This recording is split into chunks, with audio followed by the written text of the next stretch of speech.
Garcia Moreno, President of Ecuador, 1821 to 1875. Book by Father Augustine Berthe, of the Congregation of the Most Holy Redeemer. Quote, "Liberty for everyone, and for everything, save for evil and evildoers." End quote. Garcia Moreno. Preface. On January 16th, 1599, Our Lady of Good Success appeared to Venerable Mother Mariana of Jesus Torres, Abbess of Royal Convent of the Order of the Immaculate Conception in Quito, Ecuador. Our Lady told Mother Mariana these prophetic words, quote, "In the 19th century, a truly Christian president will come, a man of character, to whom our Lord God will give the palm of martyrdom in the plaza on which this convent is located. He will consecrate the Republic of Ecuador to the divine heart of my beloved Son, and this consecration will sustain the Catholic religion in the subsequent years, which will be ill-fated for the Church. In these years in which Masonry, that accursed sect, will seize control of the civil government, there will come a cruel persecution of all the religious communities, and it will rage against mine." End quote. This great Catholic statesman can only be Gabriel Garcia Moreno. He was assassinated in the square in front of the cathedral called the Plaza de la Independencia, which adjoins Quito Cathedral, the presidential palace, as well as the Conceptionist convent of Mother Mariana. As President of Ecuador, he had officially consecrated his country to the Sacred Heart of Jesus by a decree of Congress in 1873. He is the first of two key figures who would be special apostles of the kingship of Christ in these modern times of global apostasy and revolution. He would be a quote-unquote bishop in the world of Catholic politics. The coming of a second apostle of Christ's kingship was foretold on February 2nd, 1634, when Mother Marianne was told by the Mother of God of the present crisis of the Church and of a prelate who would restore the priesthood. Quote, "Priests will abandon their sacred duties and will depart from the path marked out for them by God. Then the Church will go through a dark night for lack of a prelate and a father to watch over it with love, gentleness, strength, and prudence, and numbers of priests will lose the Spirit of God, thus placing their souls in great danger. Pray constantly that my most holy Son have pity on his ministers, and that he put an end to such fateful times, by sending to his church the prelate who will restore the spirit of his priests. Upon this my beloved Son, whom my divine Son and I love with a love of predilection, we shall heap many gifts of humility of heart, of docility to varying inspirations, of strength to defend the rights of the Church, and of a heart with which he will, like a new Christ, take possession of the mightiest of men, as of the lowliest, without scorning the least fortunate amongst them.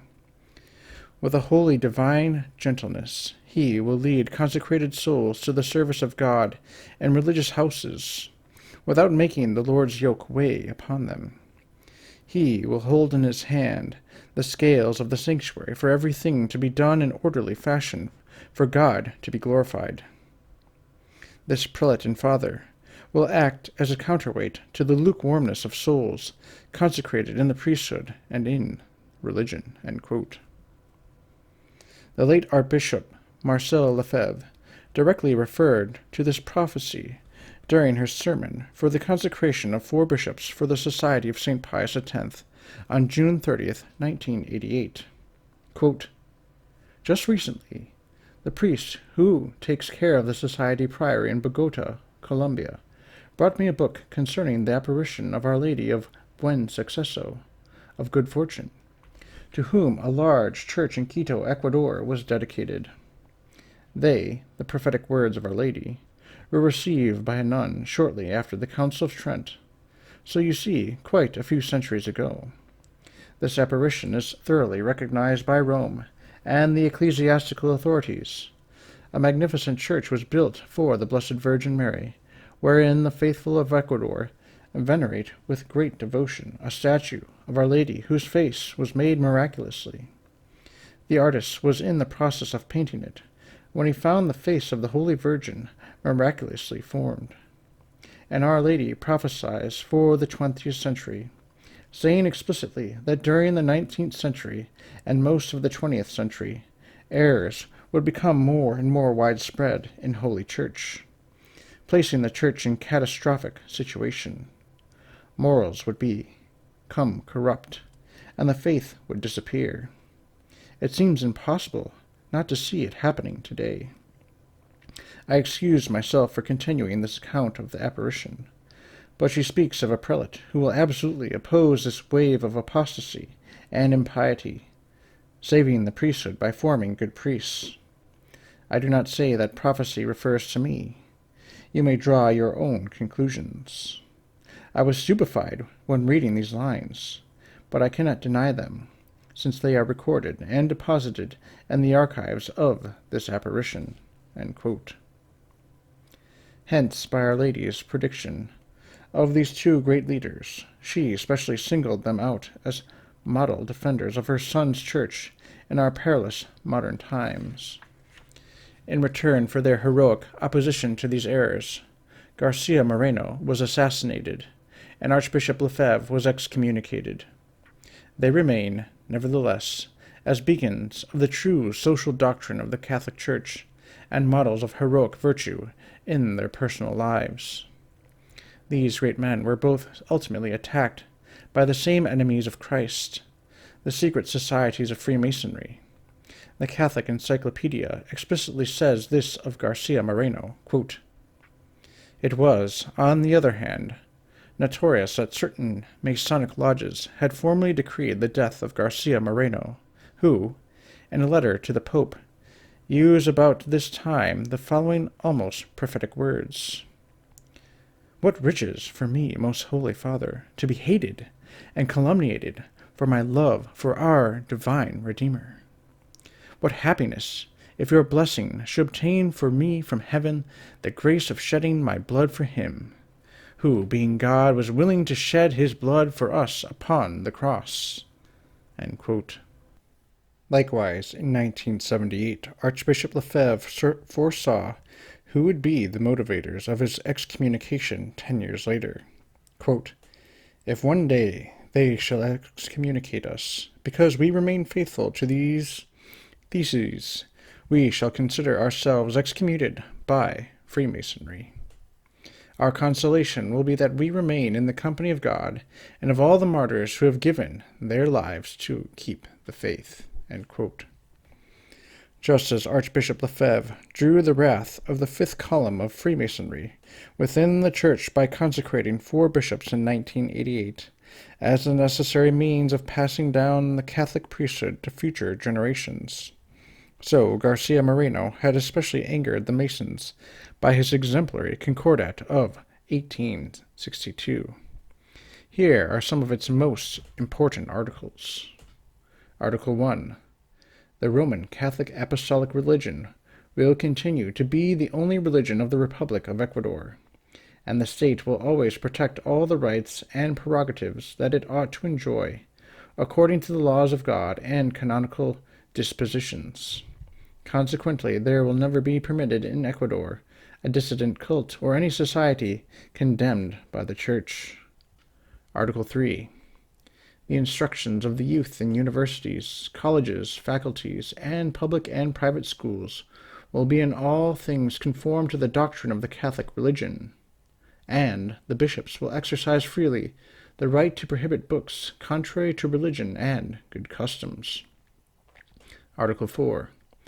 The bishops will take care that there shall be no instruction contrary to the Catholic religion and good customs.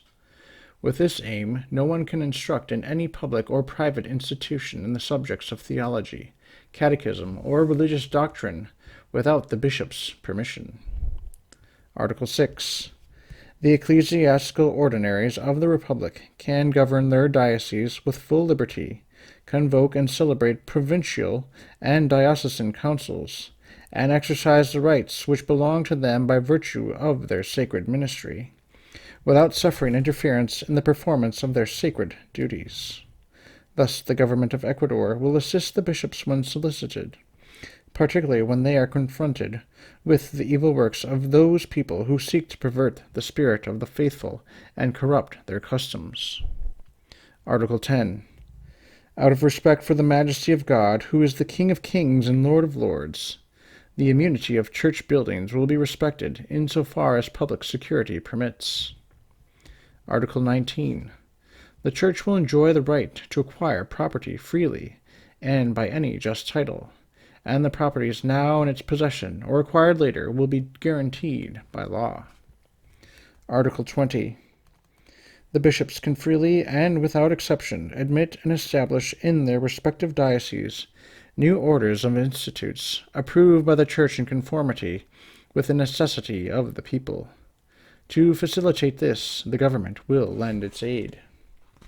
Article 21. After the divine offices in all the churches of the Republic of Ecuador, the following prayer will be said: Domine salvum fac republicam, Domine salvum fac presidium eius. Article 22. The government of the Republic of Ecuador is obligated to employ all proper measures for the propagation of the faith and for the conversion of people found in that territory, and to favor the establishment of the missions. Ecuador, like Portugal, was specially chosen to exemplify how effective public recognition of Our Lady's sorrowful and immaculate heart would one day be. Our Lady of Fatima restored Portugal in return for the Portuguese bishops' consecration of their country to her Immaculate Heart, and Ecuador too became a showplace of Our Lady's powerful and maternal intercession soon after its consecration by almost unanimous decree of the legislature to her Immaculate Heart. The impetus for this pious act came from the servant of God, Father Julio Matavel, who was a member of the legislature. Only 2 years later, however, the Freemasons retaliated and in 1895 overthrew the government. At the turn of the century, they further manifested their anti-Catholic hatred by decreeing the deconsecration of the Republic to the hearts of Jesus and Mary. Quote, confiscation of the temporal goods of religious communities, destruction of their civil rights, expulsion of some of them, the closing of their schools and colleges, immoral propaganda, laws against Catholic marriage and favorable to divorce followed. End quote. In 1906, the leaders of the anti-Catholic government, Eloy Alfaro and Leonidas Plaza, declared, quote, we have come to destroy theocracy. End quote. Quote, it was then that the Mother of God intervened miraculously on the 20th day of April, 1906, before a group of students of the Jesuit college at Quito, an appealing picture of Mary in her solitude, with her heart transpierced by 7 swords, opened and closed its eyes for a period of a quarter of an hour. In the month after the rigorous canonical process, the picture was borne in triumph through the capital. During the solemn novena that was held, the sorrowful mother repeatedly performed the miracle before all types of people, many of whom returned to God. From that time forward, the dying faith revived. The campaign for Catholic education became manifest by the continual establishment of Catholic educational institutions. The vacant sees were filled, and public manifestations of piety gave proof that neither Alfaro nor Plaza had quote-unquote destroyed theocracy. It was the miraculous picture of the sorrowful mother of the college, become famous since the prodigy of 1906, which really restored the faith to the nation. That picture, together with that of the heart of Jesus, designated by Garcia Moreno to be the one used by the martyr president for the consecration of the Republic, has filled the world with its reproductions. When the miracle took place, everyone saw in the picture the true response of the maternal heart of Mary. She chose an image in which her heart was pierced with swords. And had not the people of Ecuador chosen her for their patroness? End quote.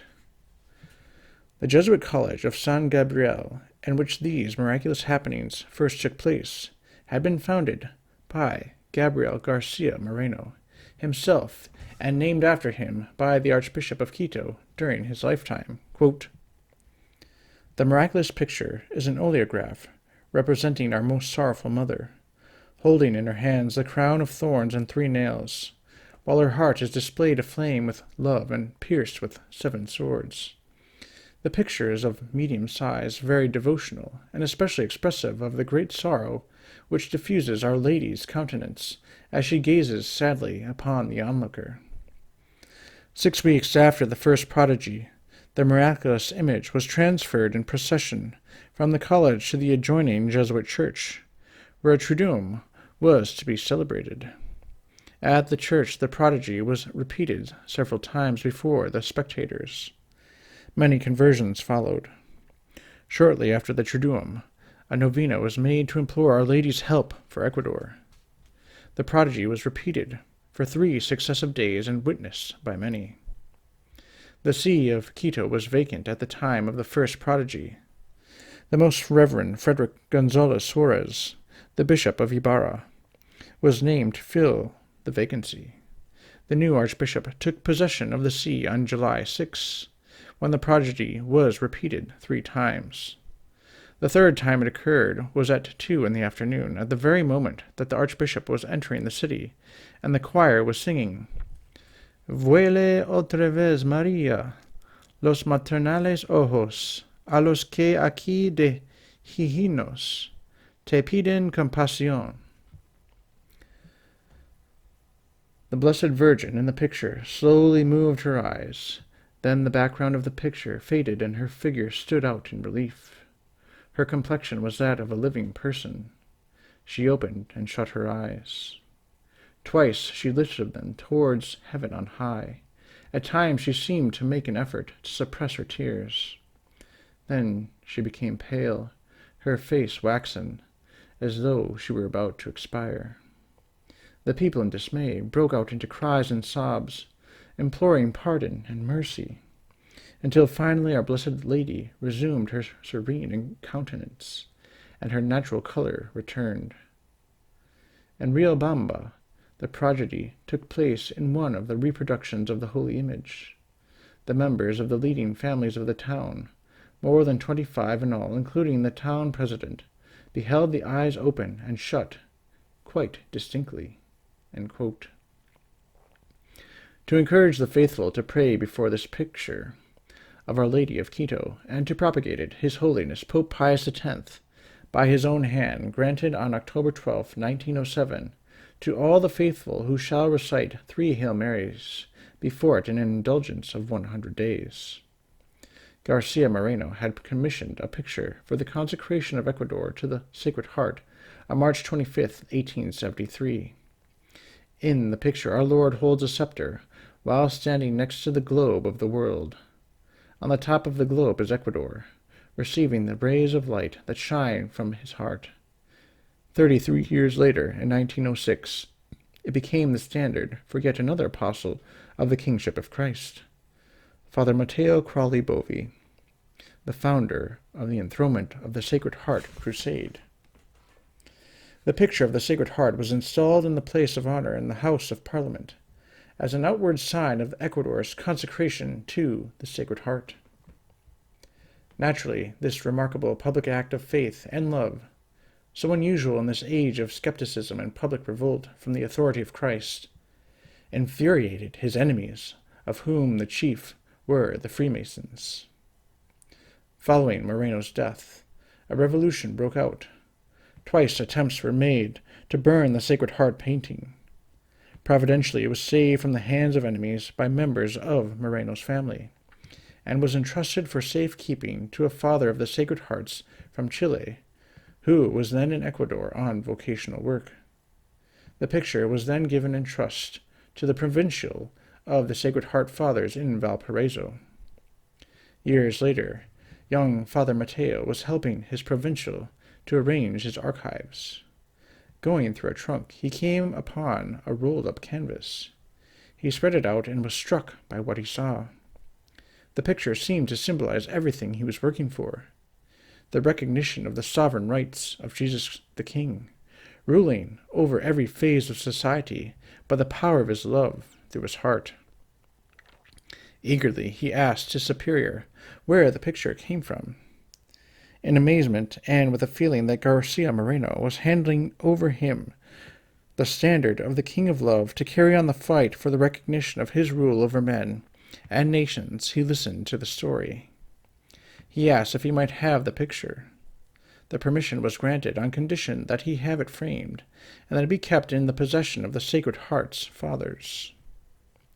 A friend, Senora Sara Vives Pomar, readily paid for the rich frame that the young priest selected. The picture was then installed in the place of honor and the new law building, where it remained until the now famous earthquake. One sunny, quiet day in August, the day after the Feast of the Assumption, Father Mateo was with a group of fellow priests in the courtyard of the Sacred Heart's College taking recreation. The bell had just rung to announce the end of the recreation period. As they were about to enter the building, the earth suddenly began to tremble violently beneath their feet. They threw themselves to the ground, expecting to be crushed at any moment by falling walls. It was all over in a short time, but what havoc had been wrought in that short period of time! Scenes of destruction everywhere met the eye. The huge steeple of the beautiful collegiate church had crashed into the sanctuary, and untold damage had been done to the college buildings. But none of the religious had lost his life, although the death toll in the city ran high. Standing in the midst of the ruins of what had been his beloved school of law, Father Mateo was tempted to ask, "Why did you let this happen?" But he didn't. He made an act of blind faith in the infinite wisdom of God. He says he never regretted it. In fact, he now thanks the Sacred Heart for having permitted the earthquake. Quote, "Were it not for that fact, I might never have become the globe-trotter of the Sacred Heart. One of the few things in the Sacred Heart's College not damaged by the earthquake was a large oil painting of the Sacred Heart.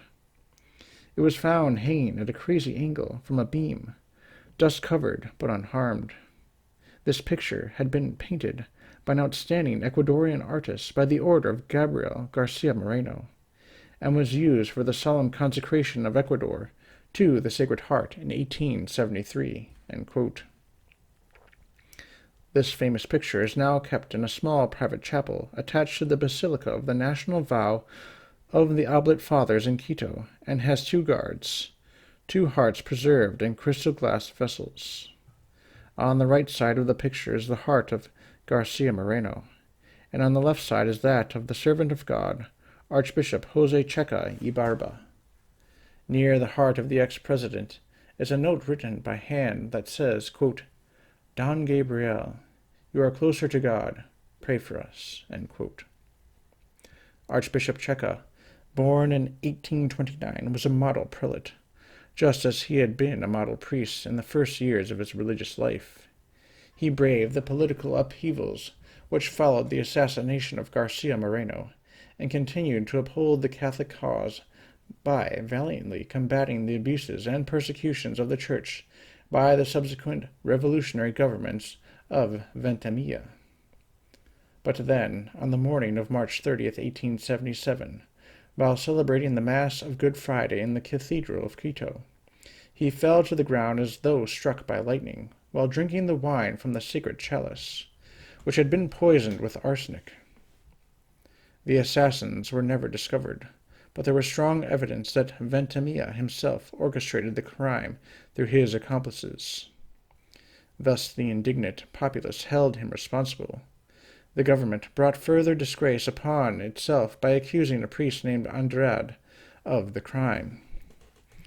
This propaganda campaign, however, failed to convince the indignant populace, and Veintimilla, at the very moment of his death, asserted yet again that he had nothing to do with the crime. The hearts of Archbishop Checa and Garcia Moreno were discovered on March 8, 1975, in the convent of the Good Shepherd Sisters in Quito, by Francisco Salazar Alvarado, a great-nephew of General Francisco Javier Salazar Arboleda, a very close man to Garcia Moreno. These two hearts were carefully hidden together with documents of identification in 1913 in the columns on either side of the altar in the convent chapel. They both are still preserved in alcohol within matching crystal vessels. The hearts have a whitish color because they no longer have blood. The heart of Garcia Moreno is large, robust, and spotless.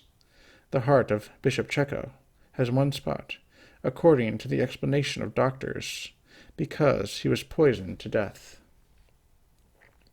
A week later, Francisco Salazar also discovered the body of Garcia Moreno, buried secretly by his son Gabriel in the presence of Fathers Vacas y Galindo and Juan Maria Reira, in the year 1895 in the convent of the St. Catherine Mothers. His body had been buried firstly beneath an altar, and then reburied for greater security beneath the floor of an entrance way to the convent chapel. The casket contained a glass-encased picture of Garcia Moreno, as well as documents authenticating the remains. The relics were solemnly transferred with great solemnity to the cathedral on August 6, 1975, the centennial anniversary of his death. The reader may ask himself whether Garcia Moreno may be considered a martyr. The following interview of the Cardinal Archbishop of Quito in 1958 gives an official answer to this question. Here is the complete text. Quote, "What are the conditions that the Church demands to give a title of martyr to a Christian hero? The canonical conditions are: the victim accepted the real and voluntary death, unless God were to miraculously prevent it. The tyrant or perpetrator of the death he had caused was unjustifiable. That the cause or motive of sacrifice of the victim is the hatred of God, of the Church, of the Catholic religion, of some Christian virtue, or of the rights and prerogatives of the Church. Did the Church verify all of these conditions in the death of Garcia Moreno, the great president of Ecuador?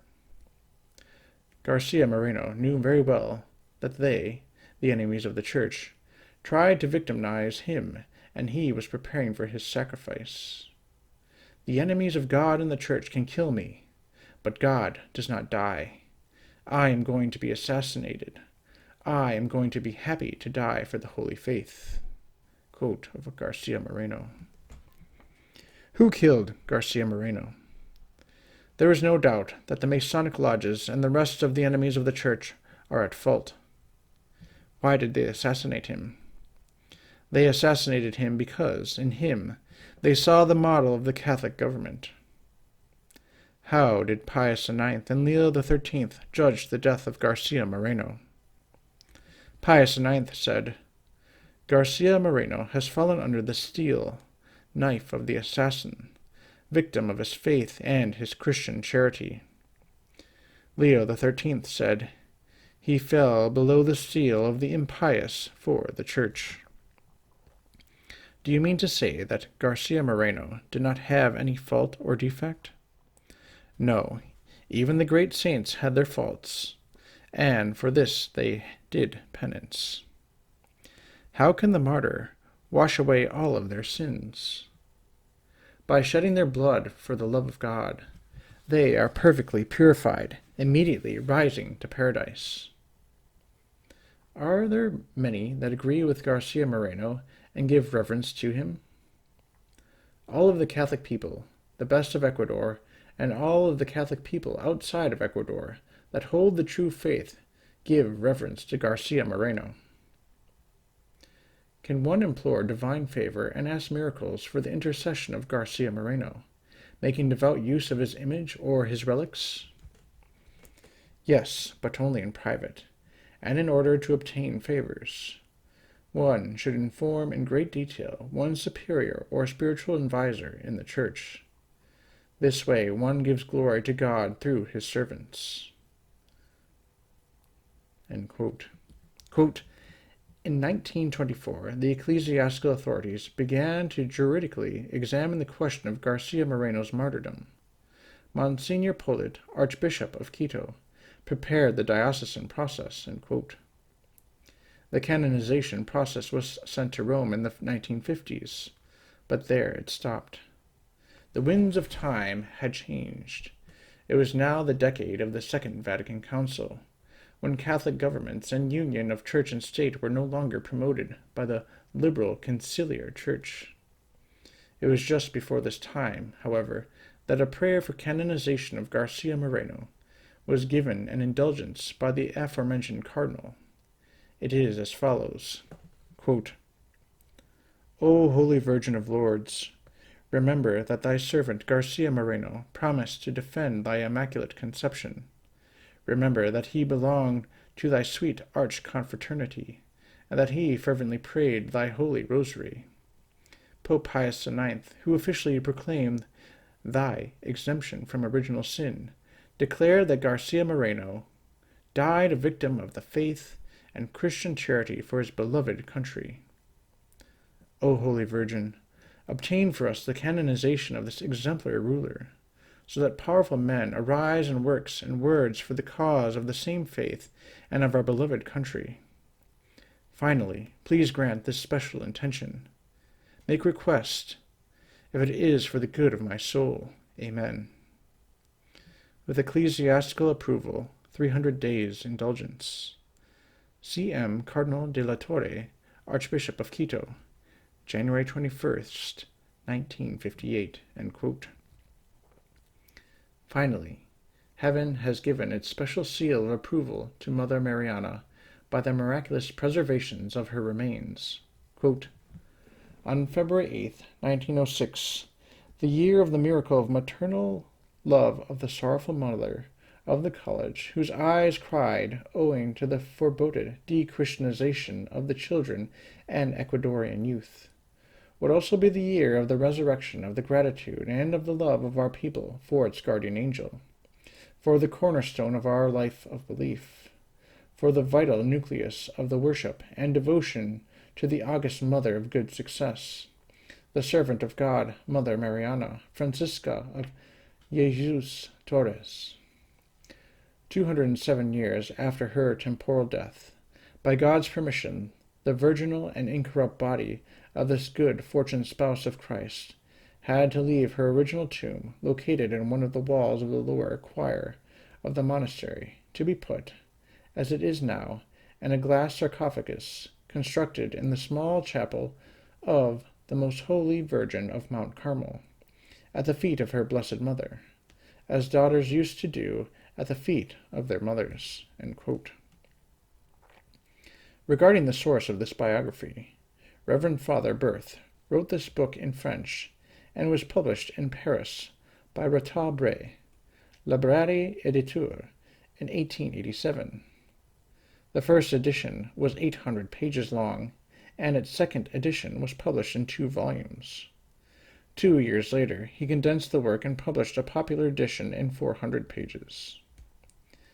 Lady Elizabeth Herbert of Lea translated this latter edition into English in 1889. At the same time, it was also translated into Spanish by Don Navarro Valoslada and into Italian by Mr. Balbo. The English translation has not been republished since then. There was, however, a still further condensed version produced by Hamish Fraser, the editor of the publication Approaches. Mr. Fraser showed his high esteem for Garcia Moreno by naming his house in Scotland after him, Casa Garcia Moreno. Because Lady Herbert's translation has been out of print, very few libraries possess a copy. The copies that can still be found are usually in very poor condition. For instance, in all of North Dakota, only one public library in Bismarck has a copy, but it is so decrepit that no copy of it is permitted to be made. In Minnesota, there seems to be only one library copy, and that copy is in the library of Carleton College, a Methodist college, which had inherited the text from an estate.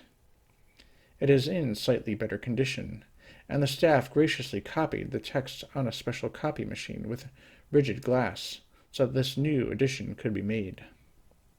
But how did Father Berthe gain such a detailed knowledge of Garcia Moreno? He gained some of his information from Bishop Ordonez of Riobamba, an intimate friend of Garcia Moreno. This bishop had narrowly escaped death from being poisoned by somewhat of a miracle. Because of this, he took refuge in Paris, where he awaited better days while receiving medical treatment. Brought, then, by divine providence to Paris, he was there interviewed by Father Berthe many times.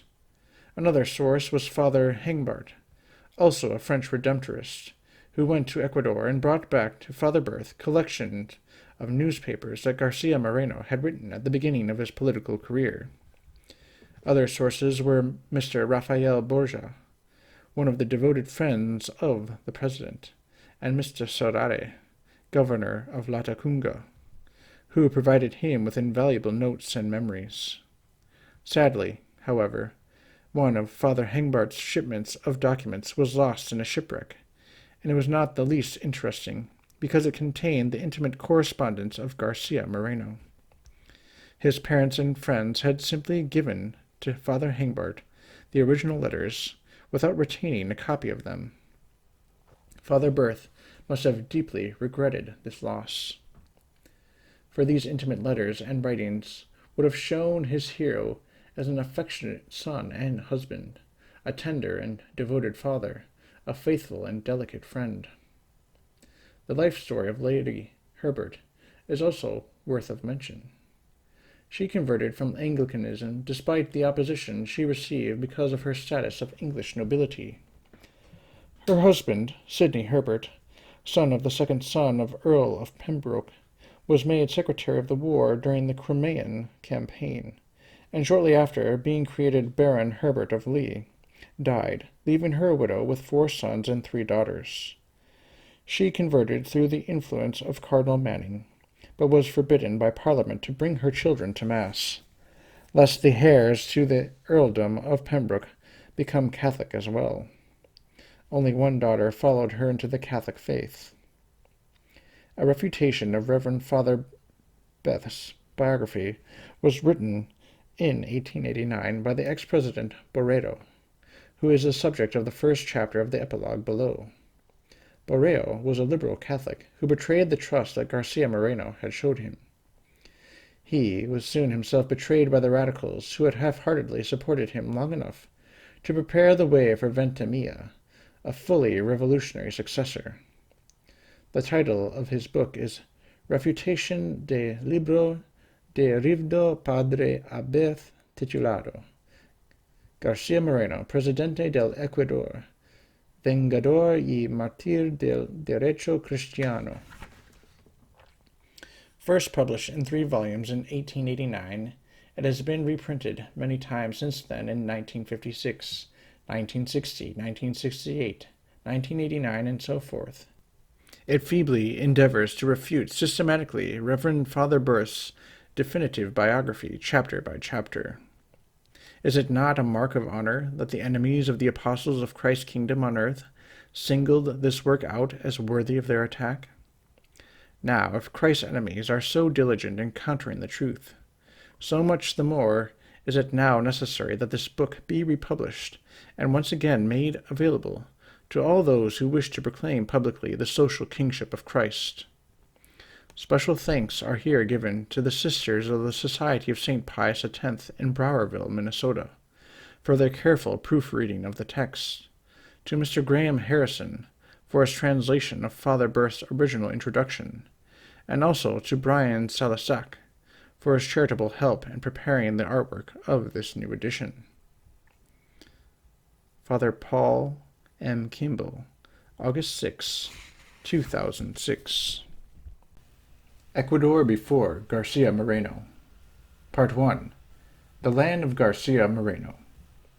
Having crossed the Atlantic, traversed the Isthmus of Panama, and undertaken a further ocean voyage of 750 miles southward, the traveler finally arrives at Guayaquil, the principal port of the Republic of Ecuador.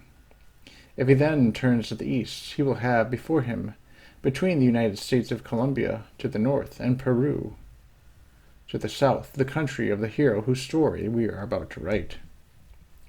The Republic of Ecuador is washed by the Pacific Ocean for a distance of 600 miles.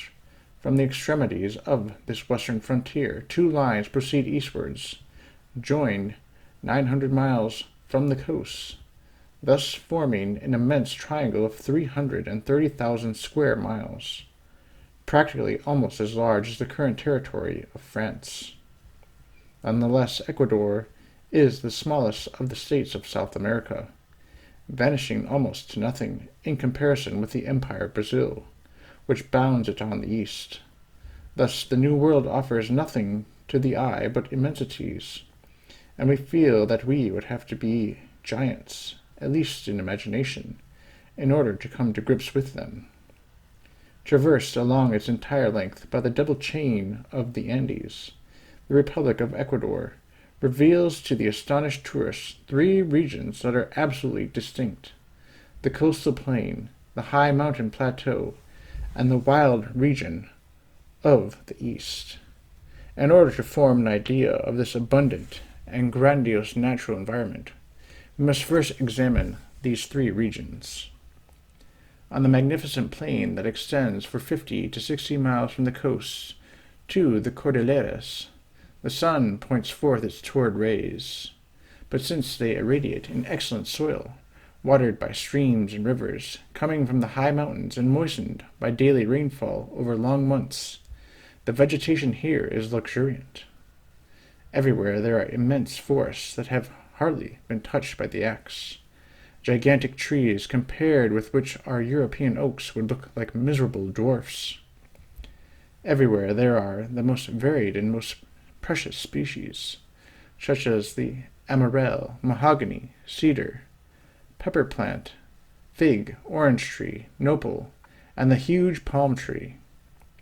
Almost without effort, the terrain produces many plants, the export of which constitutes the country's principal wealth, such as cotton, sugarcane, coffee, and cocoa, without counting a multitude of delicate and tasty fruits, the most brightly colored flowers, while legions of dazzlingly plumed birds mingle their joyous concerts with the bellowing of the animals that wander through the undergrowth.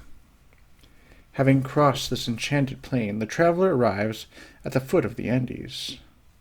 Both Alps and the Pyrenees shrink in the presence of these giant mountains, whose height is surpassed on the globe only by the Himalayas. The inhabitants of Guayaquil, under the burning equatorial sun, can see Chimborazo, always covered in snow 90 miles away. Its peak rises 20,000 feet above the vessels moored in the port. To ascend the Cordilleras, one has to spend several days penetrating the forests, surrounded by wild gorges, rushing torrents, crevices, and precipices where, infallibly, a man would die if he had not the services of a sure-footed mule with marvelous instincts, placed in his path by Providence. But what an amazing sight greets the exhausted traveler when he finally arrives at the plateau of the Andes! At his feet, beside the ocean, stretches the plain he has just left, a veritable Eden, with its alteration of forests, rivers, green prairies, and villages, situated on hills or in the deep valleys, against a backdrop of the limitless Pacific Ocean. To the east, about 75 miles away, appears the second chain of the Andes, with its majestic peaks rising into space under their mantle of eternal snows, with their complement of volcanoes, Cayambo, Cotopaxi, Sengay, whose craters reach a height of nearly 20,000 feet, sometimes exhaling smoke, burning lava or clouds of ash, or deluging water upon the surrounding country. Before this tableau, its solemn grandeur, surpassing anything the imagination could dream of, mere man falls to his knees and instinctively repeats the song of the prophet king, quote, "Rivers and seas, valleys and mountains, and you, shining sun, bless the Lord," end quote. The plateau situated between the two parallel chains of the Andes extends for a distance of 450 miles and averages a width of 30 to 45 miles. It is a splendid oasis, placed by the Creator at the height of 10,000 feet above sea level. The greater part of the population of Ecuador is concentrated in this mountain perch, where on the line of the equator it enjoys the favor of a perpetual spring. Here we find Quito, the country's capital city, and the important towns of Cuenca, Riobamba, Ambato, Ibarra, Loja, together with many villages and hamlets. Here are the properties called haciendas, sometimes as vast as one of our cantons or administrative regions, supporting herds of 3,000 or 4,000 cattle, of 15,000 or 20,000 sheep. Descending the eastern side of the Andes, after 5 or 6 days' march through frightful mountain passes, strewn with rocks and precipices, one arrives at the immense plain which runs right to the front of Brazil. Here we see nature in all its wild majesty. There are endless, empty regions, virgin forests inhabited by gigantic trees that support interlaced climbing plants and lianas, even when their own dead roots no longer attach them to the earth. Rivers as broad as estuaries, slicing up, in all senses, this fecund earth, before debouching into the Amazon, which is the Mediterranean Sea of this southern continent. Such is the aspect of this beautiful and rich territory, which could nourish millions of men, but which shelters 200,000 savages. Children of nature, these poor Indians, lost in the forests, live by hunting and fishing, or from the fruit that a beneficent sun causes to ripen for them at every season of the year. This region is called the Eastern Province, or the Napo, from the name of one of these enormous watercourses traversing it, from one side to the other, before rushing to join the Amazon. This is the majestic stage for the great tragedy of which Garcia Moreno will be both the principal actor and the glorious victim. However, in order to understand the role he believed it was his duty to take in the different stages of this drama, it is necessary to give the reader a grasp of the particular temperament, the religious customs, the political ideas, in a word, the particular civilization of the Ecuadorian people. We shall give a rapid summary of the revolutions that have rocked this country in the last 4 centuries, and introduce the reader to the different races of which it is composed. This will present a moral portrait, not only of Ecuador, but of all the South American republics, whose history will often be involved in what we shall recount. Part 2. Spain in America. Tradition, more or less authentic, asserts that the Kingdom of Quito goes back to the 1st centuries A.D. Various tribes coming from the north are said to have established themselves on the Andes Plateau, and the most powerful, that of the Quitus, are thought to have absorbed the others. Hence the name of Quito was given to the chief's principal residence. At all events, in the middle of the 15th century, the Inca, that is, the Emperor of Peru, defeated his over-restive neighbors in a bloody battle and annexed them to his immense domain. Furthermore, in order to keep them under his control, he abandoned his ancient capital and moved to Quito, where he reigned for 38 years, just as skillful in administering the people as he had been valiant in conquering them. Outside the forests of the Napo, where none but savage tribes dwelt, the Indians of Ecuador, numbering 5 to 6 million, enjoyed a certain degree of civilization under the Incas. As simple and docile as children, they followed wordlessly their chief's commands and unquestionably adopted all the idolatrous beliefs and superstitions fostered by the country's traditions or by political calculation. Their great god was the sun, continually darting its rays perpendicularly upon their heads. Its spouse was the moon, and the Incas who governed them were the august sons of those two luminaries. Instinctively, their princes had sensed that, if obedience were to be obtained on earth, authority must come down from heaven. Society was divided into four classes: nobles, officials, farmers, and artisans. Above them all was the Inca, a mysterious, quasi-divine personage. No one appeared before him unless with bare feet, downcast eyes, and profoundly bowed head. The Inca gave good and prompt justice, and kept a close watch on the magistrates at all levels of the hierarchy. Gold and silver were abundant in this land with its inexhaustible mines. The Indians used it to make jewelry and for the embroidering of precious cloth, artifacts which, even today, defy imitation. Their temples and fortresses prove that they had a certain knowledge of architecture. At the same time, their main occupation was working in the fields. The Incas had the good sense to regard agriculture as the fecund source of wealth and happiness. However, despite the splendors of their sun god, these peoples, ever since their origins, had remained in the shadows of idolatry, bent low beneath the burdens of the most degrading vices, until, at the end of the 15th century, their heavenly Father was pleased to reveal to them Jesus Christ, Redeemer and Savior of all nations, the divine Son who illuminates and purifies all souls. But who would be the chosen apostle to bring the cross to these poor Indian tribes? God looked to his eldest sons, the Christians of Europe. But instead of messengers apt to spread his realm, he found apostate princes on almost all the thrones, openly at war against his church.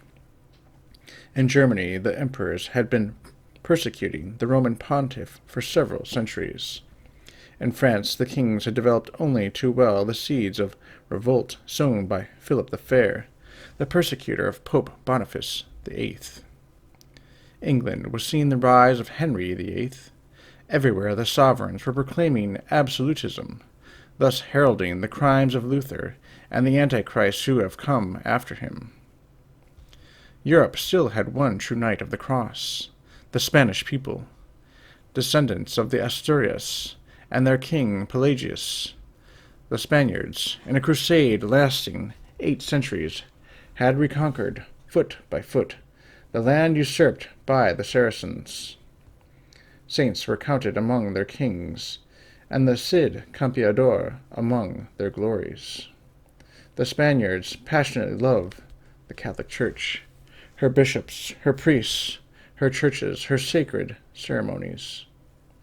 Nor could they regard with anything but horror the deicide Jew, the renegade heretic, and the odious sons of Mohammed, whom they had just ejected from Granada, their last prey-ground. To this profoundly Catholic people, God entrusted the evangelization of those millions of his children who, until then, had been plunged in the depths of a sea of shadows. For 18 years, Christopher Columbus, the strange genius to whom God had given the presentiment of the existence of unknown worlds, had been wandering from kingdom to kingdom, looking for a prince desirous of being Christ's messenger. But everywhere, in Genoa, in Venice, in France, and in England, he had been regarded as a visionary and an adventurer.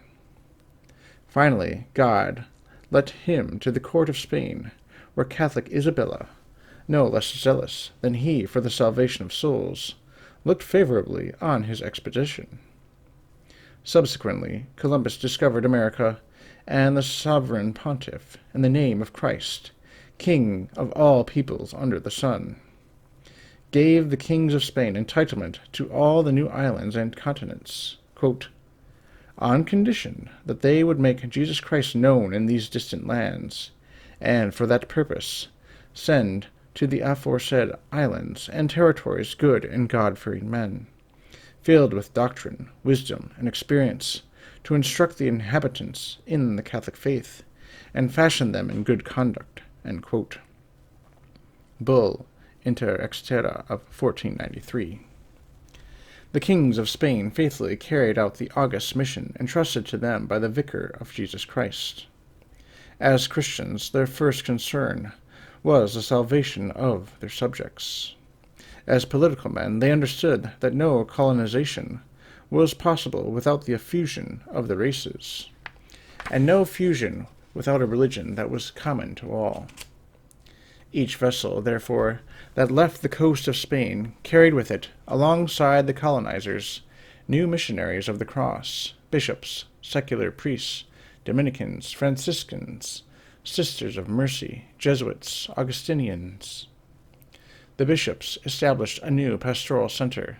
The secular priests recalled the colonizers, and the Indians, who had already been baptized, to their duties, and the missionaries set off to find the nomadic tribes. Who will tell of the voyages, sufferings, and martyrdom of these heroes of Christendom, who were worthy of the first apostles? Surrounded by these immensities, these great rivers, these mountains, these virgin forests, without roads under the burning sun, they, like Christ, ran after the wandering sheep. In 1582, St. Tarib, Archbishop of Lima, wrote to Pope Clement VIII, quote, "I have visited my diocese several times. I have preached to the Spanish and to the Indians, to each in their own language. To do this I had to make a journey of 17,400 miles, some say 21,000 miles, most often on foot, along intractable and difficult paths. I had to cross exceedingly wide rivers, traverse high mountains, with a great lack and need of everything. Often I could find nothing to eat or drink. I had to sleep on the bare ground. Nonetheless, I was able to penetrate the most remote regions of these provinces, where there are converted Indians who live in a constant struggle against infidels and savages." End quote. Through the efforts of workers like this Francis Xavier of America, who confirmed more than 1,000,000 men with his own hand, in less than a century the cross was planted in Peru, Ecuador, New Granada, and Chile, wherever the conquering race established its power. America became a new Spain, where, as if in a fairy tale, many new towns arose, as well as flourishing universities, colleges, schools, and religious establishments for the propagation of the benefits of education and charitable assistance. The Christian life developed in a remarkable way in all classes of society, through the pious confraternities of men and of women.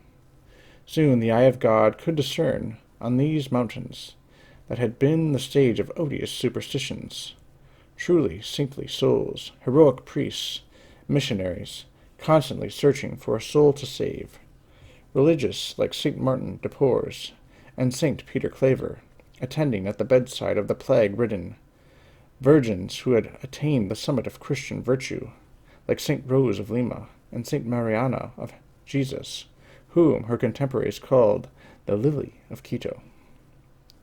Thus the Spanish monarchs, faithful to their divine mission, made the New World the land of the Holy Cross, Tierra de Santa Cruz, as it was called in the 16th century. Having conquered these peoples by the sword, they gave them the true faith and true civilization, and they so anchored this faith in men's hearts. We shall often see the proof of this, that it seems impossible to wrench it from them. Why, then, is it that, having set down this just homage to the kings of Spain, these first colonizers of the world, we are obliged to enumerate the mistakes that deprive them of these admirable colonies, the finest jewel of their crown? Part 3. Regalism and Regicide.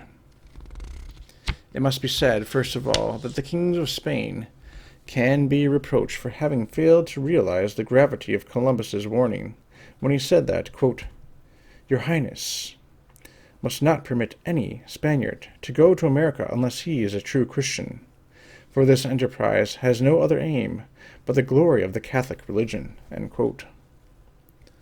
Along with the zealous pastors of souls, whose sublime devotion we have described, Spain sent to the colonies men avid for gold, bands of adventurers, and sometimes even real bandits, who brought dishonor on the conquests by their cruelty and exactions.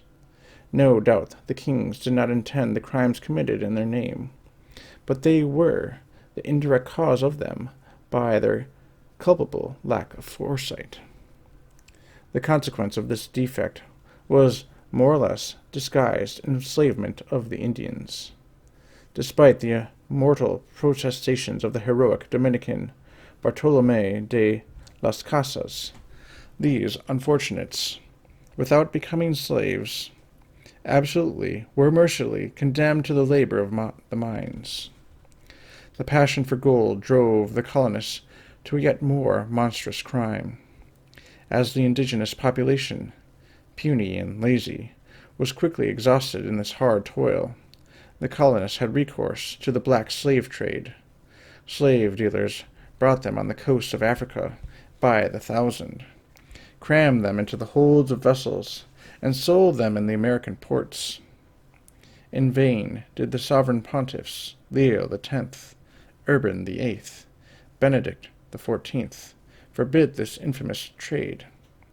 It is sad to record that the kings of Spain were deaf to all their protests. The Church alone defended the Negroes as she had defended the Indians. The Church became a mother to them, their teacher and their support. At Cartagena, St. Peter Claver, who signed himself, quote, Peter, eternal slave of the Negroes, quote, stood by his dear masters as they disembarked. He embraced them, consoled them, gave them biscuit and brandy, baptized their children, cared for the sick, and won for God those poor souls that, too often, were ulcerated by suffering. To this first assault on the liberty of the children of God, the kings of Spain added another, namely the greedy and unjust exploitation of the colony. For 3 centuries the Spanish colonial system was, quote, everything by the metropolis, everything for the metropolis, end quote. The colony remained perpetually in a state of infancy, under the tutelage of the King of Spain, represented by his viceroys. The Grand Council of the Indies, established in Madrid, decided all matters, civil, commercial, ecclesiastical, or military. The territory, which was the king's domain, was distributed, according to his good pleasure, to concessionaries who exploited both Negro and Indian. The quote-unquote metropolis relieved the traffickers of the majority of their profit through license fees, tithes, tariffs, monopolies, prohibitions, and other vexatious taxes. This resulted in poverty for everyone. Agriculture was abandoned in favor of the search for gold. In order to prevent smuggling, Spain had to maintain a veritable army of customs officials, ruining itself by administration costs for the stupid pleasure of ruining those it administered. Despite all these sufferings, the colonies remained loyal to the motherland, as long as she herself stayed faithful to Jesus Christ and his church. Humble petitions were addressed to the kings, but no one thought of raising the standard of revolt against them, until they themselves had declared themselves independent of God. The kings committed this third and last assault in the middle of the 18th century, an evil time when they did not blush to treat the church as they had treated the colonies and the Negroes. This was the time when, under the impetus given by Luther and Machiavelli, continued by men such as Buchanan and Pitho, the ancient Caesarism raised its head once more under the name of regalism. The princes, forgetful of Christ and ancient Christian law, gave the crown precedence over the tiara, and proclaimed themselves free on earth of all control.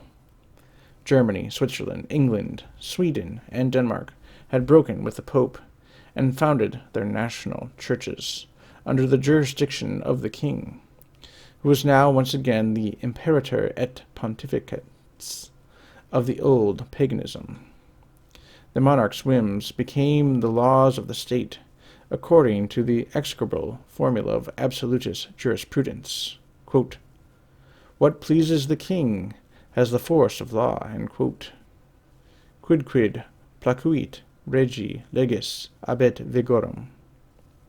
The pontiffs, in the name of the law of God, protested against this new invasion of a despotism that had been considered dead and gone.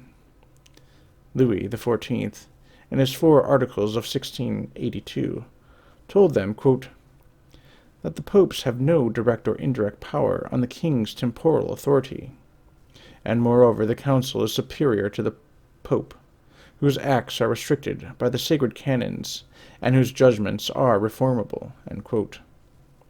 This represented the confiscation of papal authority in favor of royal absolutism. The Spanish princes, true descendants of Louis XIV, adopted these pagan maxims. Abusing the rights of patronage benevolently granted them by the Roman pontiffs, they persecuted bishops and priests, sometimes imposed unworthy prelates on the church, and committed all sorts of attacks on ecclesiastical persons and goods. This regalist tyranny was displayed in a particularly disgusting manner in the way King Charles III acted towards the Jesuits. It is well known how iniquitously the Company of Jesus was treated in the second half of the 18th century. Jansenist parliaments had the effrontery to condemn constitutions that had been approved by the Church, and Madame de Pompadour's courtesans had the gall to accuse the holy religious of moral laxity. The truth is that the Jesuits, who were educators of the young, preachers, writers, and missionaries, were giving immense service to the Church, to the state, and to families. Their detractors could say nothing against them, but that they had prosecuted an ardent and brilliant defense of the papacy for the previous 3 centuries. Therefore, Protestants, Jansenists, Legists, Gallicans, all swore to exterminate these lifeguards of the Roman pontiffs, as Voltaire called them. The King of Portugal, obsessed with the odious Marquis de Pombal, began this evil work in his own realm and in his Indian colonies, Brazil and Paraguay. Then, between 2 orgies, sad Louis XV signed the savage arrest warrant. Finally, in this massacre of the innocents, the real Herod stepped forth in the person of His Catholic Majesty, Charles III. The Company of Jesus was the glory of Spain and the Spanish colonies. South America had more than 100 colleges, directed by 2,500 Jesuits. In the deserts, 500,000 Indians, who had been converted by these admirable missionaries and lived under their guidance, enjoyed a patriarchal civilization, recalling the finest hours of the Church's history. Now, however, without due process, and without even consulting the sovereign pontiff, King Charles III issued this edict, written in his own hand, to all the provincial governors of Spain and its colonies. Quote, I clothe you with my whole authority and royal power, that you may make war with a strong hand against the Jesuit congregation. You are to seize all the religious and have them brought within 24 hours to the nearest port, where they will be embarked on specially commissioned vessels. On arresting them, you will affix seals to the house archives and the papers of individuals, not allowing any one of them to take anything with them but his prayer books and what clothing is strictly necessary for the journey. If, after this embarkment, a single Jesuit, even sick or dying, remains in your governmental department, you will be punished by death. So orders the King of Spain. End quote. Is this the decree of a Christian or of a Caribbean? And what horrors accompanied its execution? On the appointed day, April 2nd, 1767, at the stroke of midnight, the Jesuits everywhere, in Spain, in America, in the islands, were seized and thrown pell-mell into ships, like Negroes destined for slavery, and soon they were deposited, dead or alive, in the Papal States.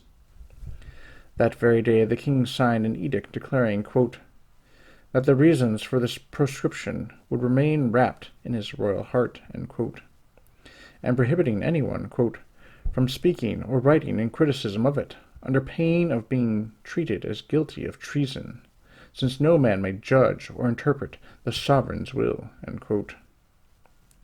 Nero would not have bettered this act. When the Pope learns of these crimes, he writes to Charles III, "Tu quoque fili." Thus the Catholic king, always dear to our hearts, fills up the chalice of our sufferings, plunges our venerable age in tears, and hastens us towards the grave." In response, the heartless despot abandoned 6,000 of his victims on the coast of the Papal State. The Pope excommunicates him. The king offers him an alternative. Either he withdraws his brief of excommunication, or he will invade his states. "Do as you please," replies the intrepid Clement XIII, "and treat the Pope as the least of men. He has neither arms nor cannon. You may take everything away from him, but he is outside human power. No one can make him act against his conscience." The conspirators wrest Venice from him. Clement XIII dies of sorrow. These miserable despots demand that his successor, Clement XIV, suppress the company of Jesus, or else, like Henry VIII, they will drag their subjects into schism. In the face of this threat, the Pope signs the brief of suppression, dying 6 months later, crying out in his death agony, "They forced me, compulsus feci." He was the last victim of regalist despotism. "You should be afraid," Clement XIII had said to Louis XV, "for Jesus Christ will himself avenge his outraged church." The avenger in this case would be the Revolution, and, by a logical necessity, regalism gave birth to regicide. Monarchy as God had made it, i.e., subject to the Church and controlled by it, guaranteed all the laws. People simply obeyed a king, who in turn obeyed God's commandments. But monarchy without the Church was merely the will of an omnipotent and irresponsible man. Arbitrariness and injustice were divinized, and the nations were thrown defenseless into the hands of a Tiberius and a Nero. The Revolution's theoreticians, Rousseau and his consorts, opposed the rights of man to the rights of the king, and to Louis XIV's 4 articles on the absolute sovereignty of kings, they responded with 4 articles on the sovereignty of the people, which may be summarized thus. Article 1. Since kings have repudiated the sovereignty of God, exercised by his Church, no sovereignty remains but that of the people. Thus all monarchies are abolished in principle. Republics shall be established everywhere, and if kings have to be tolerated in certain countries, republican monarchies will be created in which the king reigns, but does not govern. Article 2. The will of the people will be the only law of the republics. We declare that the people are absolutely sovereign, and so they are above God and religion, and even above justice itself, and above reason. The people do not need reason to validate their acts. Article 3. Since the multitude itself cannot govern, the people will be represented by a certain number of individuals to be elected by universal suffrage. The people's representatives will make laws on the principle of majority voting, and this legality will be imposed as supreme justice, even if it is contrary to the laws of God, of the Church, and of nature itself. Article 4. These principles of the new law, which are absolutely set to destroy throne and altar, are entrusted to the keeping of a secret society, the Freemasons. Thus society will cause these principles to triumph in the lodges, clubs, newspapers, and in the popular and legislative assemblies. It will employ all methods, including the dagger, to disarm any opposition. This was the Revolution's response to the princes who had revolted against the Church. As a revolutionary writer said, The Declaration of 1682 changed nothing as regards the necessity of the right of control. It removed this right from the Pope and transferred it, at first to Parliament, and then to the multitude. The nation observed that the independence of kings amounted to the enslavement of the people. Since there was no one to judge the royalty, the nation made itself the judge, and excommunication was replaced by arrest, leading to death." In fact, Charles I, King of England, was haled before Parliament, which judged him and had him beheaded. The descendant of Louis XIV, the pious Louis XVI, left the bar of the National Convention, only to ascend the scaffold. His son was martyred.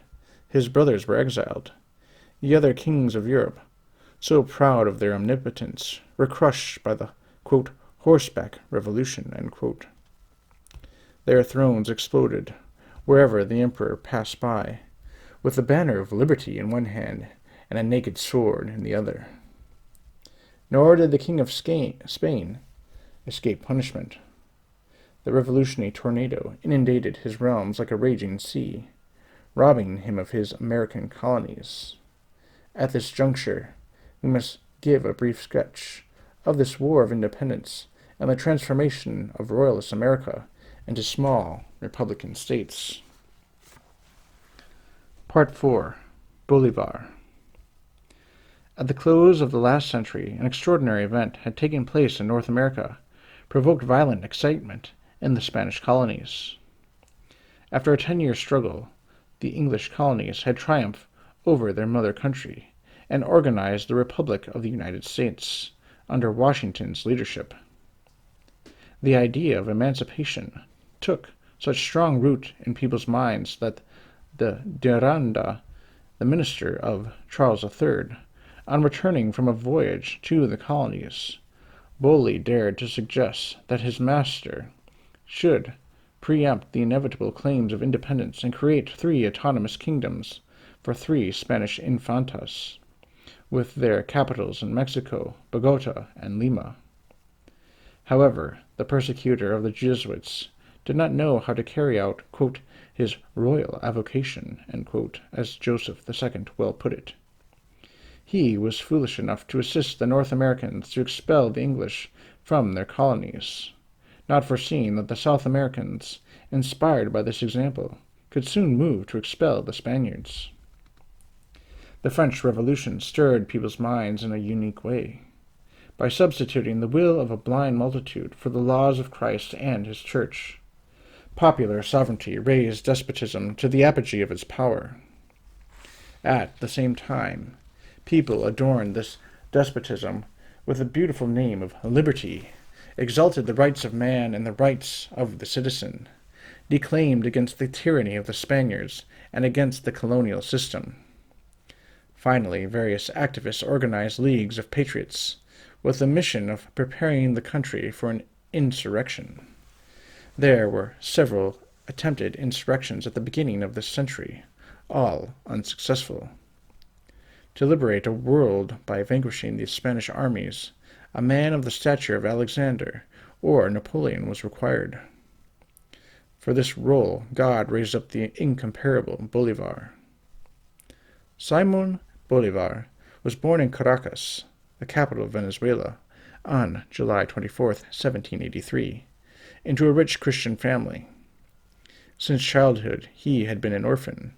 Unfortunately, he fell into the hands of a teacher of revolutionary convictions, a fanatical admirer of Voltaire and particularly of Rousseau.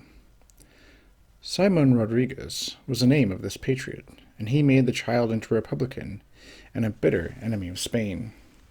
At the age of 15, Bolivar was sent to Madrid to complete his education. He was introduced to the court by one of his uncles. One day, while playing battledore with the Prince of Asturias, later Ferdinand VII, he happened to hit him on the head. Quote, "I felt certain," he said, "that soon I should rob the same head of the finest jewel in its crown." End quote.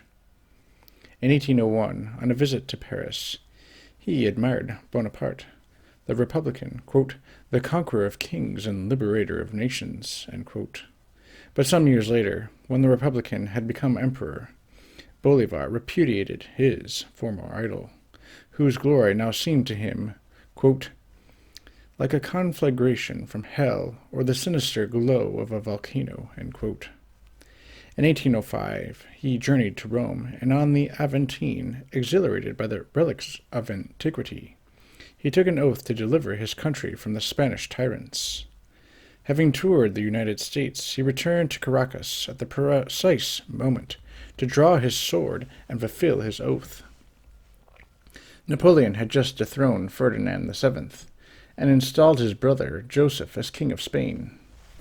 Under the pretext of protecting the rights of the fallen monarch against the usurper, the patriots of Venezuela, New Granada, and Ecuador, the three great districts making up the vice-kingdom of Santa Fe, organized themselves into deliberative juntas, and very soon revolted against the Spanish authorities in the name of Ferdinand VII.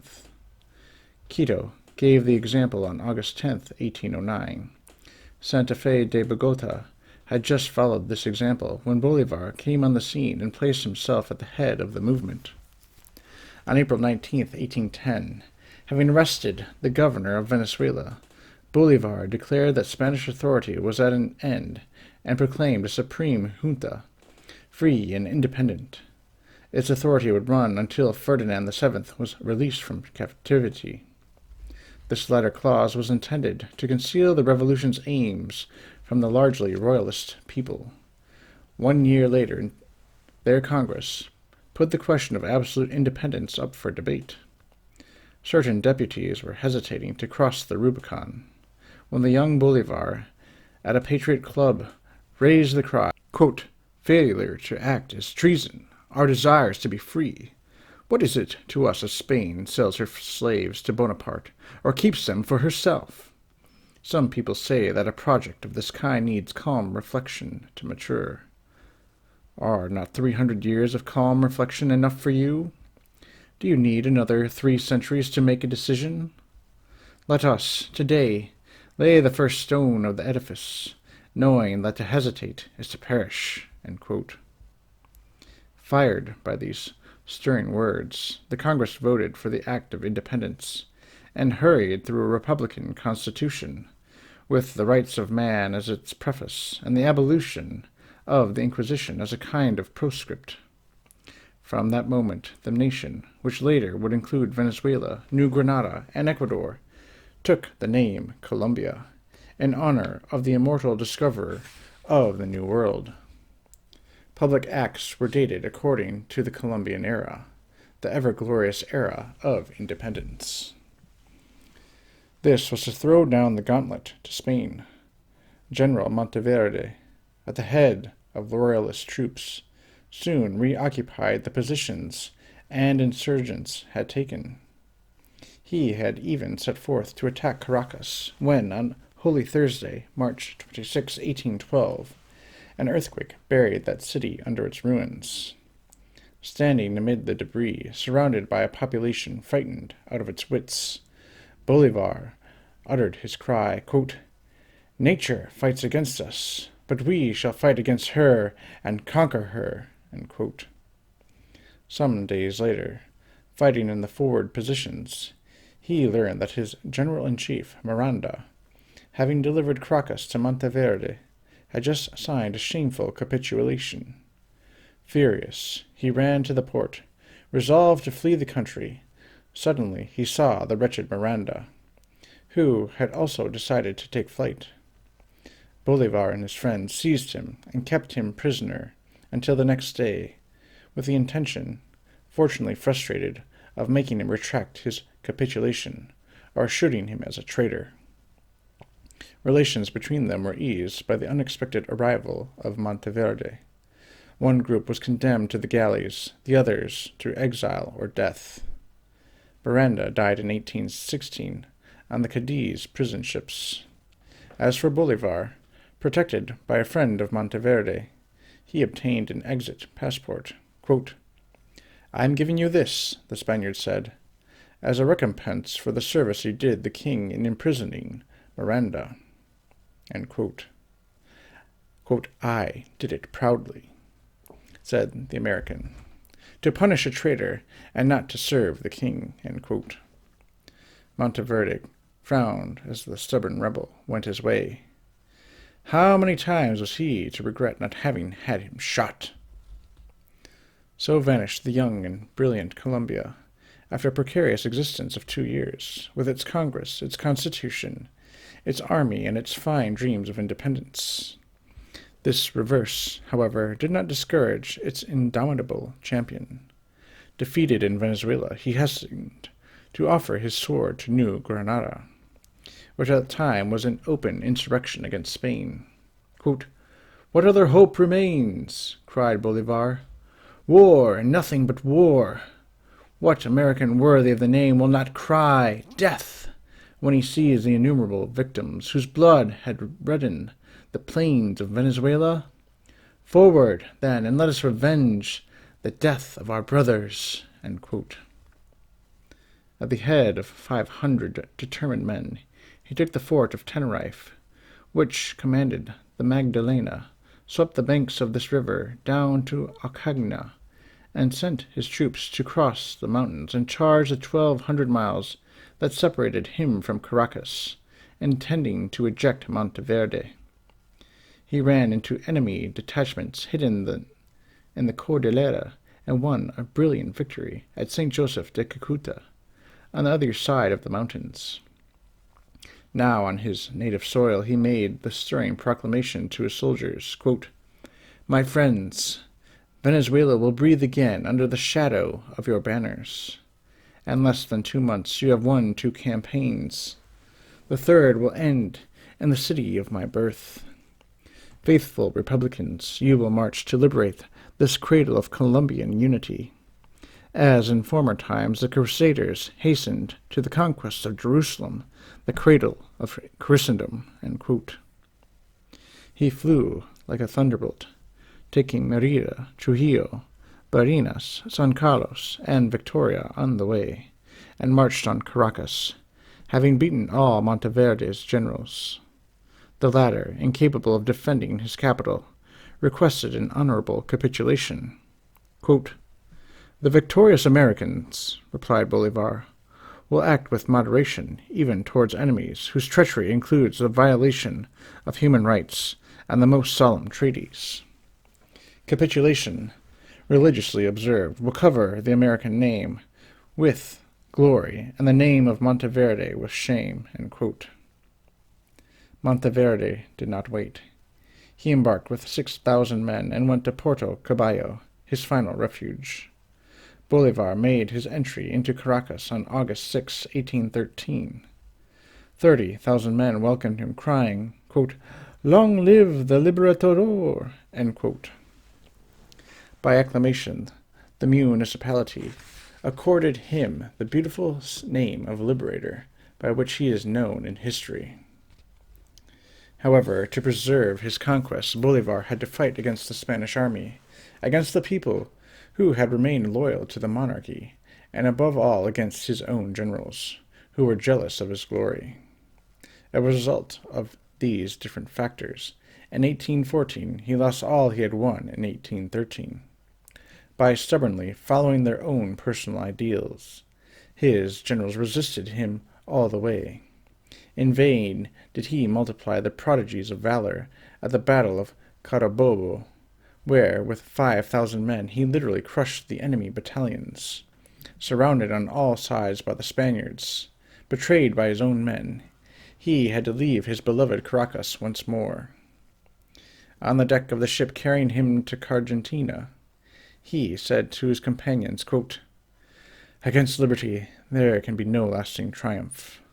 The proud despots who are ejecting us from Colombia today will themselves be ejected tomorrow, and our fatherland will be free and independent. This I swear to you, end quote. In New Granada, an even harder blow was in store for him. Having heard his account of his victories and his defeats, the Congress warmly congratulated him.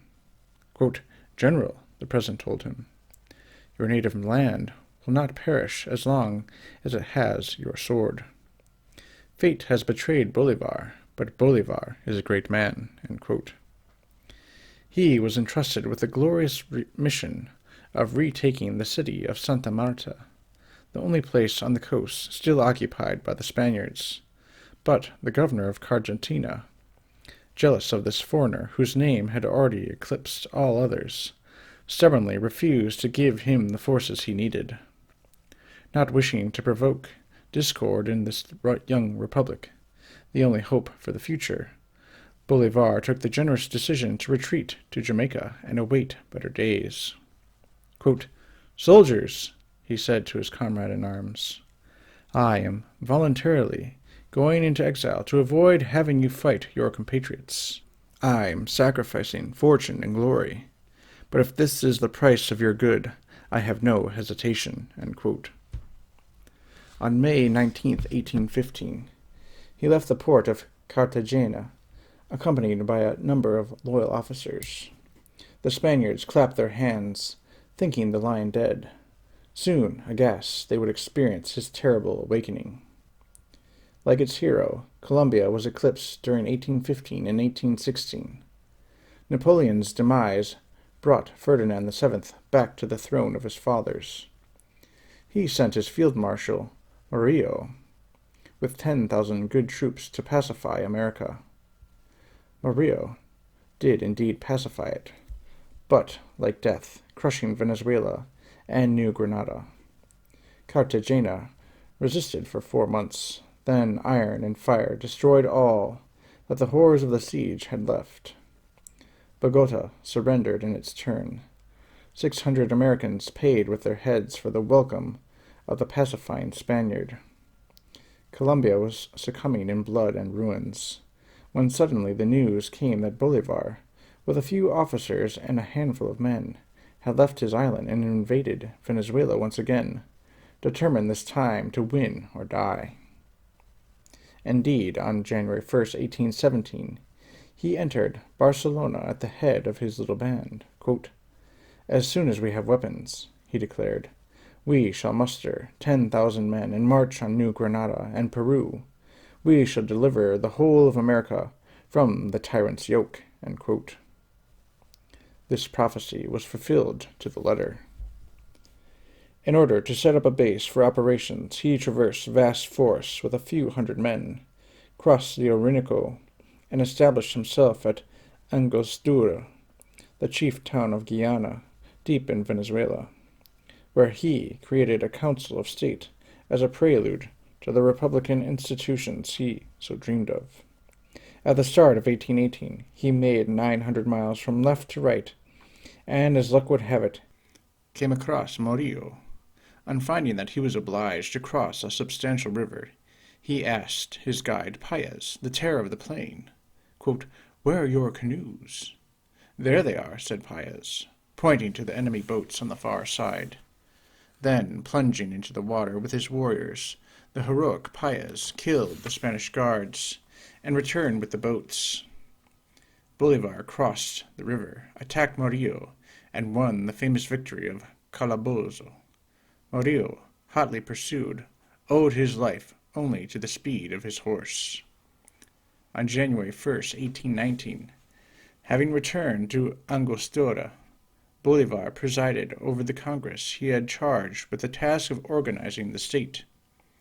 He set forth his ideas on how the future Colombia was to be governed.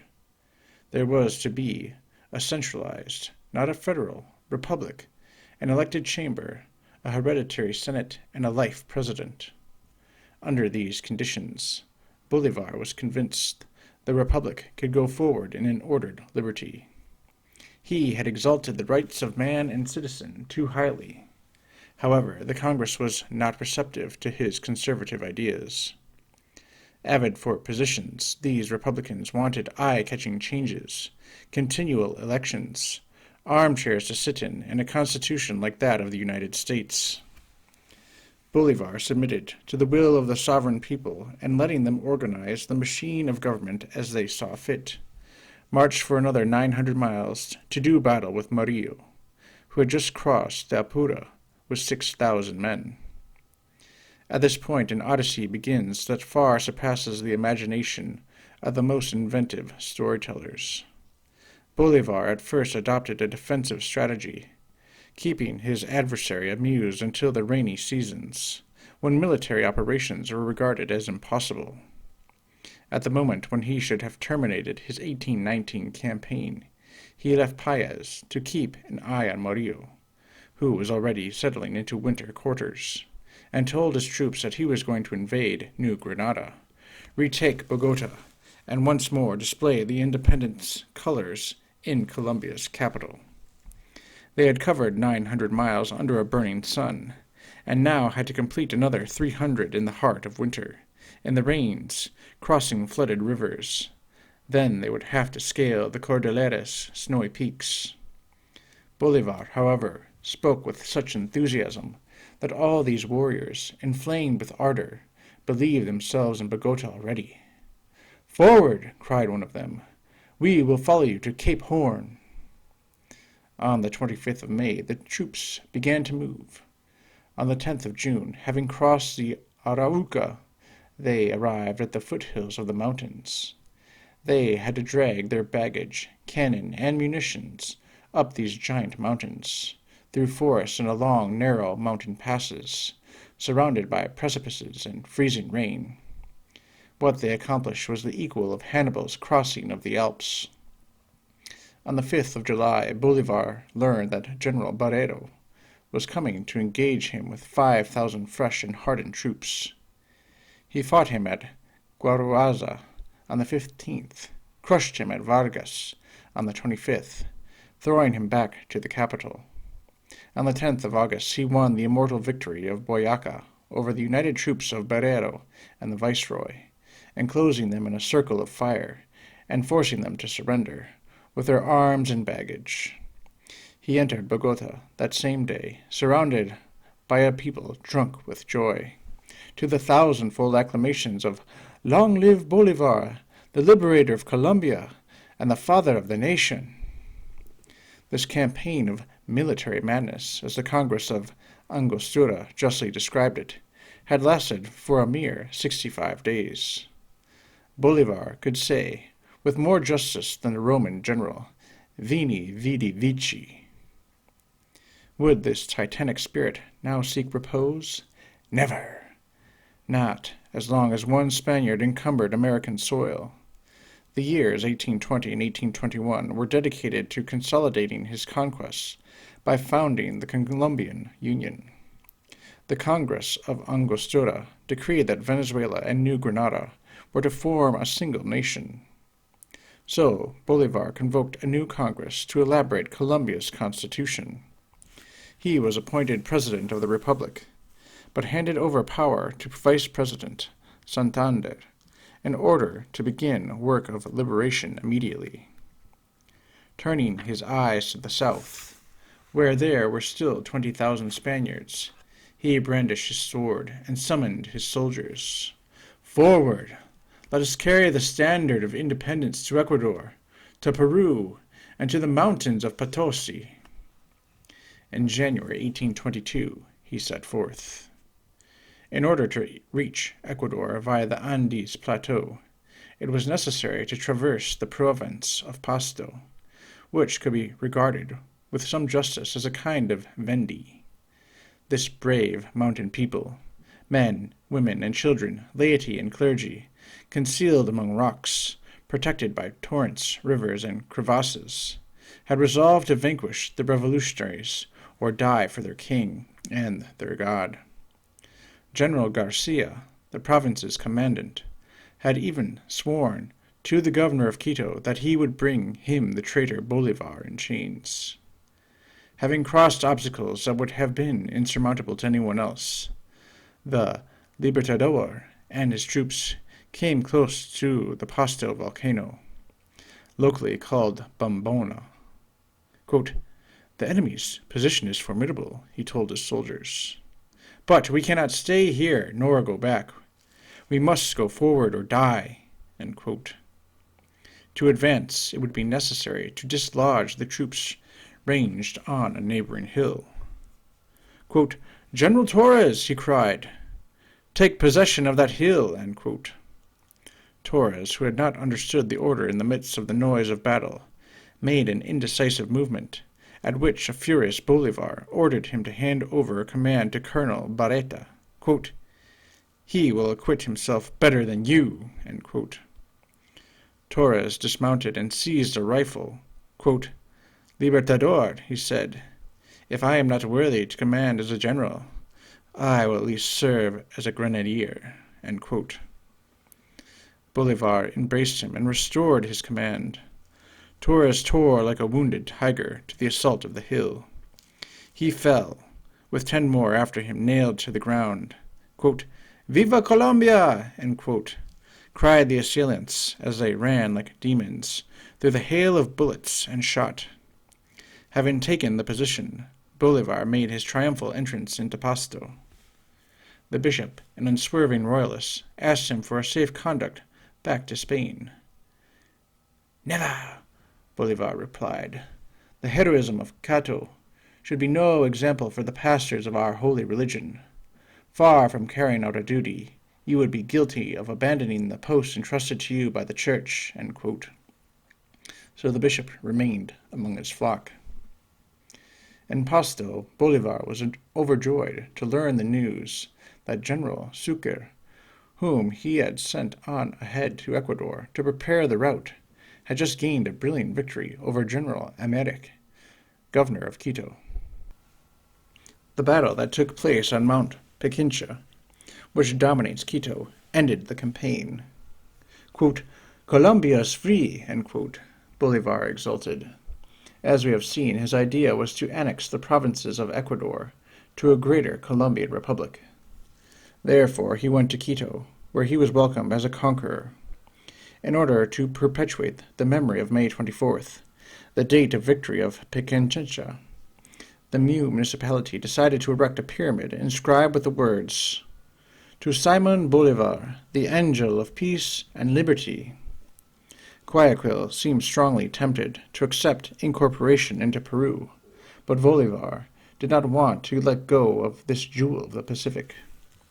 After a solemn proclamation to the provincial delegates, the vote was taken in favor of the annexation to Colombia, accompanied by 1,000 repeated cries of Long live Bolivar! Long live the Libertador!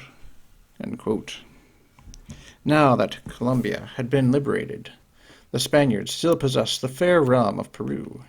It had been experiencing revolution for many years, but the patriots had not been able to win the victory due to internal discord. Bolivar offered his help, and they accepted without hesitation, since the great general's glory was already creating unease among the demagogues of Lima, just as in Bogota. He spent the year 1823, a year of veritable agony, preparing the campaign. Surrounded by traitors, by troops ready to mutiny or desert, sick with exhaustion and fatigue, Bolivar worked night and day to create an army capable of fighting the 20,000 Spaniards encamped in Peru. Nothing escaped Bolivar's attention, neither money, nor horses, nor munitions, nor provisions, right down to the smallest details. Our victory must be absolute, he said. For this time what is at stake is Peru, Colombia, and my honor. Having completed his preparations, on the 15th of April he wrote to General Sucre, who was reconnoitering the terrain, In May we march on the enemy, and in June we shall fight them. We shall be facing 8,000 Spaniards. Our numbers are almost the same. Victory is certain. These predictions proved correct, point by point. Bolivar crossed the Cordillera at the head of his troops and joined Sucre after a march of 900 miles across the plains of Sacramento. Soldiers, he told the veteran Colombians who formed the core of his army, you are going to complete the greatest work that heaven can entrust to men, to liberate a whole world. America looks upon you with love and expects of you peace and liberty. What am I saying? The gaze of the whole of Europe is upon you, for the new world's independence will cause the old world to tremble. The action took place on the plains of Junin. The two cavalries rushed upon each other. The hand-to-hand struggle lasted for an hour, steel against steel, without a rifle shot being fired. Finally, the Spaniards took to flight, leaving behind them 2,000 corpses and a vast amount of booty. The Republican troops acclaimed the great Bolivar. Exhilarated, General Sucre declared, quote, "Under the command of the Libertador, we are sure of victory." End quote. "Yes," replied Bolivar, "with soldiers like those I see around me." Some time later, in the fields of Ayacucho, the viceroy, La Serna, attempted to regain some of the lost territory. With 10,000 men and 11 artillery pieces, he came to attack Sucre while Bolivar was away. Sucre encircled him so well that he had no alternative but to surrender or be hacked to pieces on the spot. The viceroy officers and soldiers fell into the victor's hands. Sucre gave the Libertador the homage of his victory, and the latter replied by naming him Grand Marshal of Ayacucho. General Olaneta was still occupying High Peru with 8,000 Spaniards. Bolivar sent Sucre to conquer this distant territory, while he himself was organizing the Peruvian provinces. After a march of 1,050 miles, the Republican army arrived at the foot of the Potosi, and on April 1, 1825, crushed the Royalists in a last battle.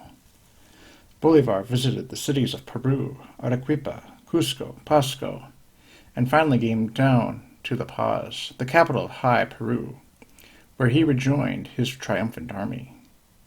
There he received the deputies who, in order to immortalize their liberator's name, had called the republic Bolivia. They begged him to give the country he had saved from despotism a government that would be both liberal and conservative. Instructed by the failures of the Colombian constitution, which was already tending to anarchy, Bolivar established a solid and durable state power in High Peru. A life presidency would guarantee the stability of institutions by discouraging the ambitious. At that time, having attained the fulfillment of his desires, he could not restrain the feelings of an overflowing heart, and spoke of them to his officers. One day, when he was with them on the Potosi summit, surveying the chains of mountains he had so often crossed during 15 years of battles along a journey of 2,100 miles, Bolivia, Peru, Ecuador, New Granada, Venezuela, liberated by his arms, he took hold of the standard of Colombia, reminded the grenadiers around him of the memorable days of San Feliz, Boyaca, Carabobo, Pichincha, Junin, and Ayacucho. Quote, "We have come," he said, "from the Atlantic coast upon the wings of victory. In a 15-year struggle, a struggle between giants, we have thrown down the edifice of tyranny that had been erected daily by 3 centuries of usurpation and violence. What a joy it is to see millions and millions of our brothers, who had been reduced to the most degrading slavery, liberated by your invincible constancy. As for me, standing on this mountain of silver, whose inexhaustible veins have filled the Spanish treasury for 3 centuries, I declare to you that all these material things are nothing whatever compared to the honor of having brought the standard of liberty from the burning shores of the Orinoco to the summit of the Potosi, the marvel of the universe." Poor Bolivar! Hardly had he come down from the mountain, but he learned, in bitterness, that the standard of liberty in the hands of republicans is nothing but the gloomy banner of a despotism more oppressive than that of the kings. Colombia would perish because Bolivar had forgotten to display the standard of Columbus, the Holy Cross. Part 5.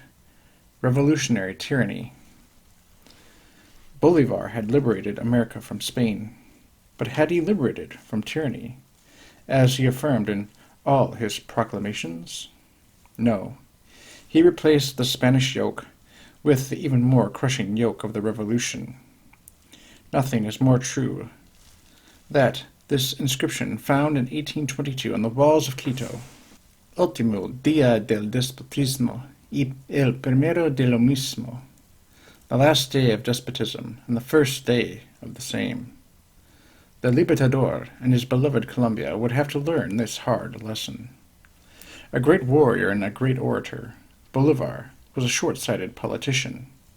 In his mind, like all the men of 1789, he identified monarchy with despotism and the republic with liberty, confusing form with substance. His philosophy was Rousseau's social contract, his gospel the declaration of the rights of man, his principle of government the people's sovereignty. This is the unvarying theme of his addresses, proclamations, and messages. Quote, "The people's authority," he said to the warriors of Ayacucho, "is the only power on this earth." End quote. Everything had to bend before the Parliament, that is, the majority representing the people. Everything had to bow before the legality it imposed. We recognize here the liberal and parliamentary theory, a resurrection, in a different form, of regalist despotism. The revolutionary said that the monarch's law had man's free will as its principle. And is not a parliament composed of men? A king could repeat the crimes of a Nero or the follies of a Caligula. Does a majority become infallible or impeccable? On attaining power, does a party automatically divest itself of these tyrannical passions that we call ambition, cupidity, vengeance, and impiety? An absolute parliament is a substitution of despotism of the many for the despotism of one man. In fact, it is worse.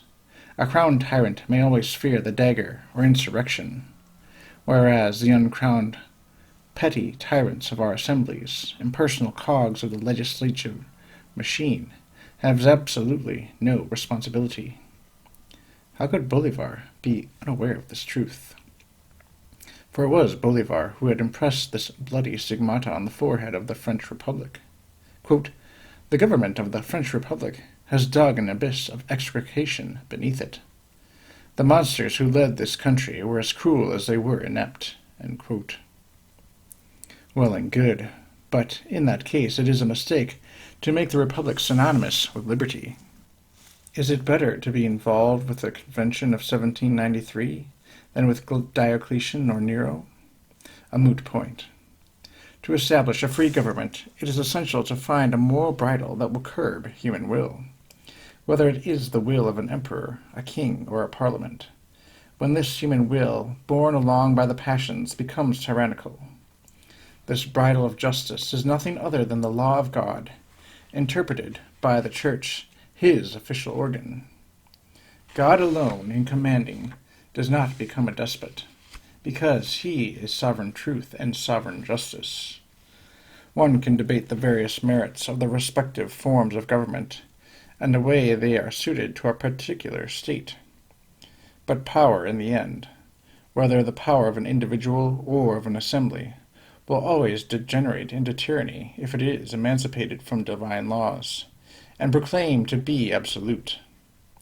The liberals of the infant Colombia made it their business to teach to Bolivar this political axiom.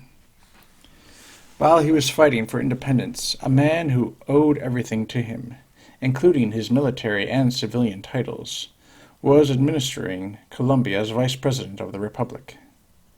General Santander, a Democrat like Bolivar, had an entirely different idea of the people's sovereignty.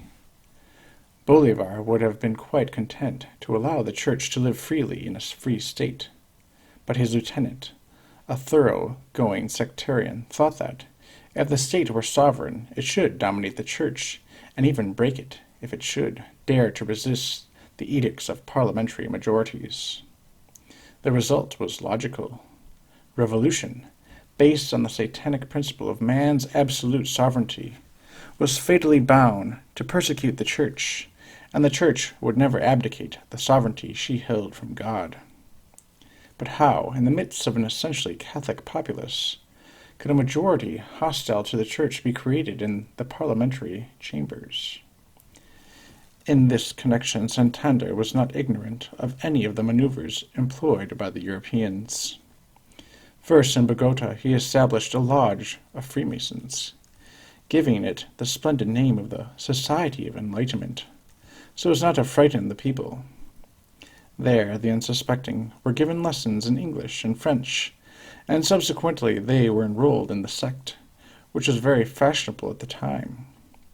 Besides Santander, who was declared a venerable, and the ministers who were high dignitaries of the lodge, there were generals, businessmen, lawyers, priests, and even religious, of a more or less liberalizing tendency. They held their banquets, they inveighed against Spain and the Inquisition, against the popes, intolerance, and the domination of the clergy. Quote, "Religion would take great strides forward," the naive apprentices were told, "if the clergy gave up their interest in politics." End quote. With the aim of spreading among the people the poison concocted in the lodges, the sect's newspapers set themselves to undermine all the principles of society, eviscerate history, and vilify people of property and the members of the clergy. These disciples of Voltaire had learned from their master that continual lying would eventually make the lie stick in people's minds. Once he believed he was in a position to range the formidable engine of the people's sovereignty against the Church.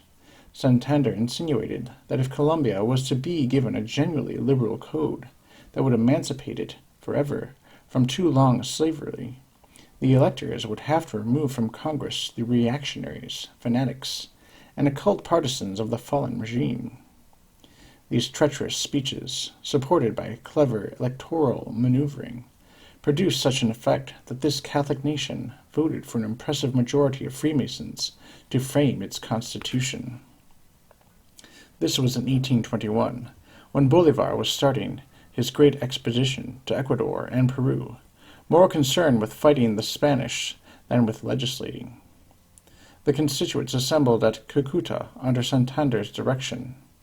In previous legislative acts, there had always been an article that declared the Catholic religion to be the religion of the state, to the exclusion of any other. The Congress struck out this article under the hypocritical pretext that there was no point in such an article in a Catholic country. In vain did the minority unmask a sophism that failed miserably to cloak the Freemasons' odious designs. The latter voted to suppress the article and even ejected Dr. Baños from the Congress for refusing to append his signature to a constitution that was, quote-unquote, stained with capital vice. A religion whose rights were excluded from the Constitution was no longer an obstacle. The Congress voted for the abolition of the Inquisition and the Ecclesiastical Index, reserving censorship of books and newspapers to the government. As proof of his respect for the Church, Santander immediately authorized the publication of the works of Voltaire, Rousseau, Diderot, and Bentham, without counting a good number of immoral and irreligious pamphlets. Nor did he hesitate to engage in organizing a schism. The Holy See, for good reasons, had granted the Spanish monarchs very extensive privileges regarding the nomination of ecclesiastical dignitaries and the administration of their goods and revenues. These privileges were called the royal patronage. Evidently, these gracious concessions, reserved to the Catholic kings, disappeared along with the kings themselves, and Republican America was left with the common law. The Congress claimed, without any evidence, to have inherited these rights and privileges from the Spanish kings. It would have been futile to protest against this schismatic claim. The Freemasonic majority declared itself to be invested with the right of patronage, completing the work of destruction by replacing traditional school instruction with an impious curriculum. Under the pretext of banishing the errors learned in centuries of slavery, Congress imposed a new scheme of studies for the university faculties and even for seminaries. Dangerous authors were introduced into all syllabi, even openly irreligious ones such as Bentham, the propagator of atheism and materialism. Woe betide anyone who dared to criticize Santander's favorite author. Dr. Margalo was thrown into prison for having denounced from his academic podium this irreligious teaching that had now become official and obligatory. 4 or 5 years of this regime, 1,000 times more tyrannical than the royal absolutism, sufficed to exasperate the populace. The most eager defenders of the revolution, like Restrepo, the writer of Colombia's history, were obliged to agree on this point. Quote, "The legislation imposed by Congress," said this friend of Santander, "overthrew millennial customs, heralded the country's bankruptcy, and made ruin inevitable." End quote. Devastated in body and soul by this band of vultures, the sovereign people began to utter cries that came to the ears of Bolivar as he was coming down from his perch on the Potosi, still drunk with his victory over the tyrants, and proud of the gift he had given to America in the form of parliamentary system. Farmers, men of commerce, priests, and magistrates cursed the new regime and were looking for a savior. By the time he arrived in Lima, his people's grievances were louder and even more plentiful. What he had to do now, they said, having thrown out the Spaniards, was to clear the country of the liberal tyrants and their execrable constitution.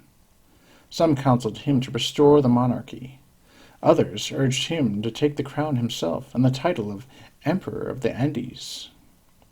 His brave Paez, whom he had appointed governor of Venezuela, a personal enemy of Santander, advised him to imitate Bonaparte on his return from Egypt and eject all the ideologues from the Congress. It was agonizing. The different elements of which Colombia was composed were breaking up in the general discontent. Paez took Venezuela out of the Union. Other ambitious men were stirring up the provinces of Ecuador for their own gain. Dismemberment and death would follow quickly. Despite his well-attested hatred of Bolivar, Santander found himself obliged, like the others, to appeal to the powerful intervention of the Libertador. Quote, "Come quickly," he wrote to him. "Come, President of the Republic, liberator of the country, father of the nation. You are the first soldier of liberty, the first subject of the Constitution. Come and take the measures you deem most apt to save America. Colombia owes you its birth and its education. You must strengthen it under the gentle influence of the Constitution. It is a child threatened with death right from its cradle. Only you can save it." End quote. Alas, he who was victorious over nature in Spain, we shall now see vanquished by the false principle to which he enslaved himself. He will fight in vain against revolutionary tyranny. In the name of the sovereign people, the Santanderists will consign Bolivar and Colombia to the same tomb. Bolivar had a deep understanding of the disease from which his country was suffering. He wanted to replace the anarchist, antisocial, and irreligious constitution of Cucuta with the Bolivian system, a life president invested with wide powers, an immovable senate, an elected chamber, in a word, a kind of constitutional kingship, minus the hereditary aspect of the head of state. This middle way between the true republic and the true monarchy seemed, in his view, to suit the demands of the American temperament. It also seemed to address the memories of the past and the aspirations of the present. On May 25, 1826, he plainly told General Paez, who wanted to make him into a Napoleon, quote, "Colombia is not France, nor have I the stature and ambition of Napoleon. I believe that when the time comes for a reform of the constitutional laws, it will be necessary to ameliorate them in a conservative direction, yet without abandoning the republican system. I will send you a draft form of a government that has been worked out for Bolivia, containing all the guarantees of stability, order, and true liberty. If you approve of it, try to move opinion towards it. This is the greatest service we could render our homeland." End quote. And hoping that this evolution would be accepted, Bolivar was counting on his own influence, the wisdom of a future Congress, and perhaps also on a remnant of patriotism among the Santanderists. But he did not wish to override legality in order to impose his own views. In September 1826, he arrived in Guayaquil en route for Bogota. The authorities of the 3 provinces of Ecuador begged him to accept dictatorial powers which, in their view, were necessary to win the battle against the Colombian anarchists and the Venezuelan rebels. Fettered by his principle of the sovereignty of majorities, Bolivar replied that legality would suffice to save the country, and that he would not entertain talk of dictatorship. Then, in a proclamation to Colombians, he uttered a cry which recalled a father rather than a master. Quote, "The noise of your discord has reached me. I am coming to you bearing an olive branch. Cease your dire dissensions, or soon, in the wake of anarchy, death will reign over deserts and ruins." End quote. The Bogota liberals, with Santander at their head, laughed at his olive branch. To forestall the reformers' efforts, they used their newspapers to pour invective upon the despot. Quote, "Who burned the crown to a cinder and now wants to impose on the people the charter of slavery he had bequeathed to Bolivia." End quote. Santander stirred up his lawyers, students, and populace so skillfully that Bolivar, after 5 years of triumph and ovations all across America, was received in his own country like an enemy. At the gates of the capital, the provincial head of government, surrounded by the municipality, felt it was his duty to harangue Bolivar on the respect due to the Constitution and the obligation of everyone to keep the oaths that had been made. Indignant at his effrontery, Bolivar replied that, quote, "Arriving in Colombia at the head of an army covered in the laurels of victory, he had the right to expect congratulations and not bombastic lectures on the Constitution and the laws." End quote. A little further on, he read these significant words on a giant placard, quote, "Long live the Constitution for 10 years." End quote. At the palace, Vice President Santander complimented him on his military triumphs, going on to say that he, Santander, had sought his glory these last 5 years, in governing according to the law. He would always be both the slave of the Constitution and a great admirer of Bolivar. Witnessing these demonstrations, the Libertador understood the necessity of keeping his reform plan hidden, for the moment at least. He spoke of independence, the army, the Union, the quote-unquote sovereign and infallible national will, and finally of the Constitution, the quote, "the sacred book, the gospel of the Colombian people. I have been accused of aspiring to the throne," he added, "but people should know that the name of Libertador is enough for me, and I have no desire to take any lower place." End quote. Thereupon he drew his glorious sword and left for Venezuela to bring the separatists back to the Union by persuasion or by force. While they applauded Bolivar's liberal declarations, the Santanders were not unaware of his inner thoughts regarding their execrable laws and of his great desire for revision. They had summoned him to bring Pius to reason, but with a clear intention of getting rid of their savior once they no longer needed his support. Hardly had he left Bogota when the newspapers began raging against the tyrant and pouring sarcasm on the Bolivian Constitution. To confuse the issue, Santander published an address to the president, signed by a great number of Bogota inhabitants and officials, and interspersed with more or less poisonous plaudits, in which Bolivar was begged not to change the system of government. Through his intrigues, Santander even managed to raise against Bolivar the Colombian division that had followed him to Peru. Colonel Bustamante and 70 officer accomplices took their chief prisoner, under the pretext that the Republic was in danger, both in Lima and in Bogota. Their superiors, they said, were traitors to the country and had given their aid to Bolivar in order to tear up the constitutional pact. Instead of dismissing the author of this disgraceful pronunciamiento, Santander sent him his congratulations, thanking him for giving a good example. Bolivar was so exasperated by such maneuvers that he immediately resigned his powers. Quote, People speak of tyrannical usurpation, he wrote to the Congress in his letter of resignation, and say that all men like me are ambitious. The example of Washington should have protected me against any such imputation. I have decided to resign the power and hereby give you notice that my decision is irrevocable." End quote. Congress did not examine the question as to whether or not it was proper to accept the president's resignation. The Bolivarists, or partisans of revision, gave their opinion in the negative, alleging the necessity of a strong arm and the difficult situations in which Colombia found herself.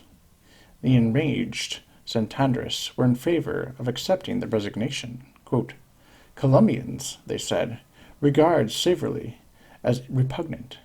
No one man is indispensable. In any case, why should we deny Bolivar a repose that is so well merited?" End quote. One deputy added that, quote, "having the honor of belonging to the human race, he would vote against Bolivar, since the Bolivian code was only suitable for beasts of burden." End quote. After this hammer blow, the vote was taken, but 50 deputies against 45 refused to accept the resignation. The Santanderists were beaten, and Bolivar retained power, going on to summon a grand convention that would put an end to all the differences by dealing with the question of constitutional reform. Always respectful of the nation's sovereignty, he recommended that the government's agents should put forward men of probity and patriotism for election, and then allow all to choose freely.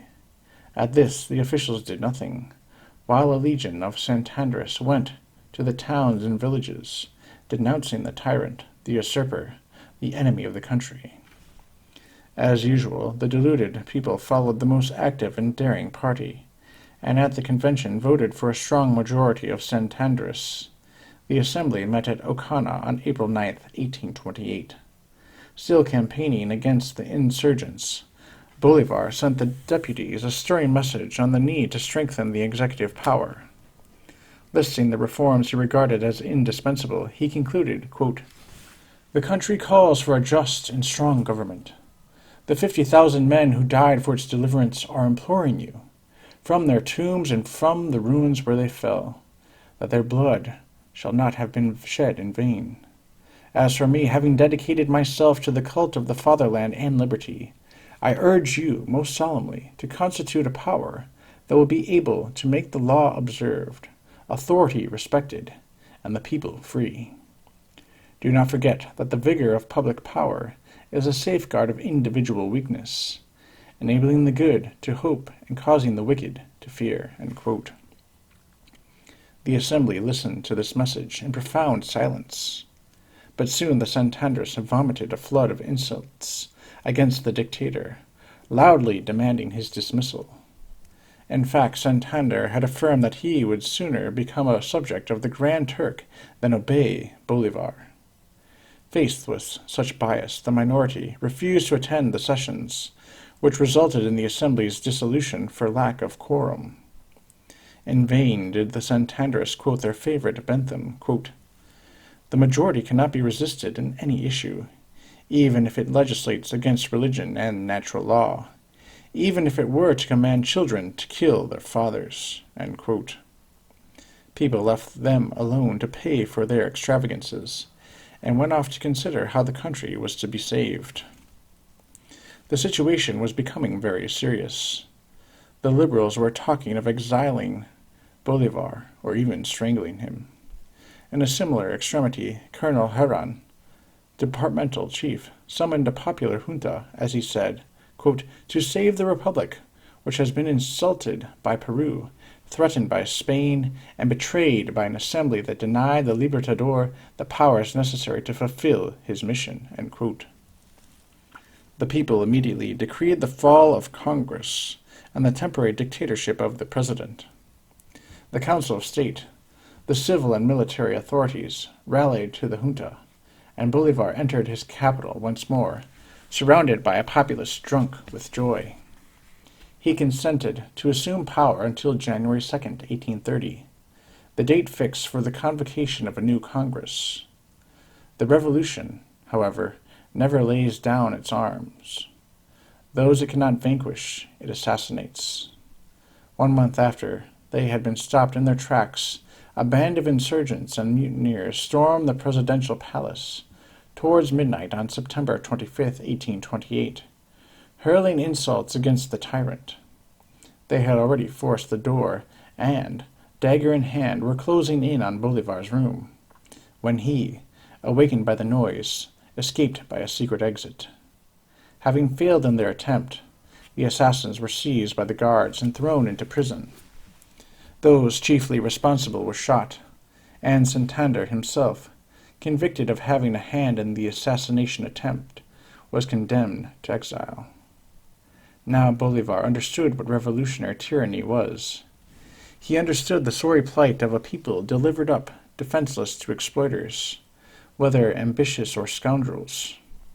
Consulting only justice and the interests of his country, he issued these 2 decrees, quote, considering, number 1, that the impunity granted to criminals and the perverse would quickly lead to the state's dissolution, I am taking into my hands the dictatorial authority entrusted to me by the people.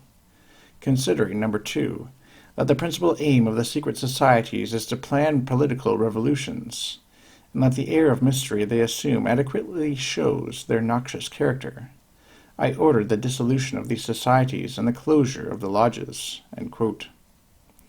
To re-establish the intimate union between church and state, a union he had once called the Ark of the Covenant, he strongly exhorted the clergy ceaselessly to preach Christian morality, concord, and peace.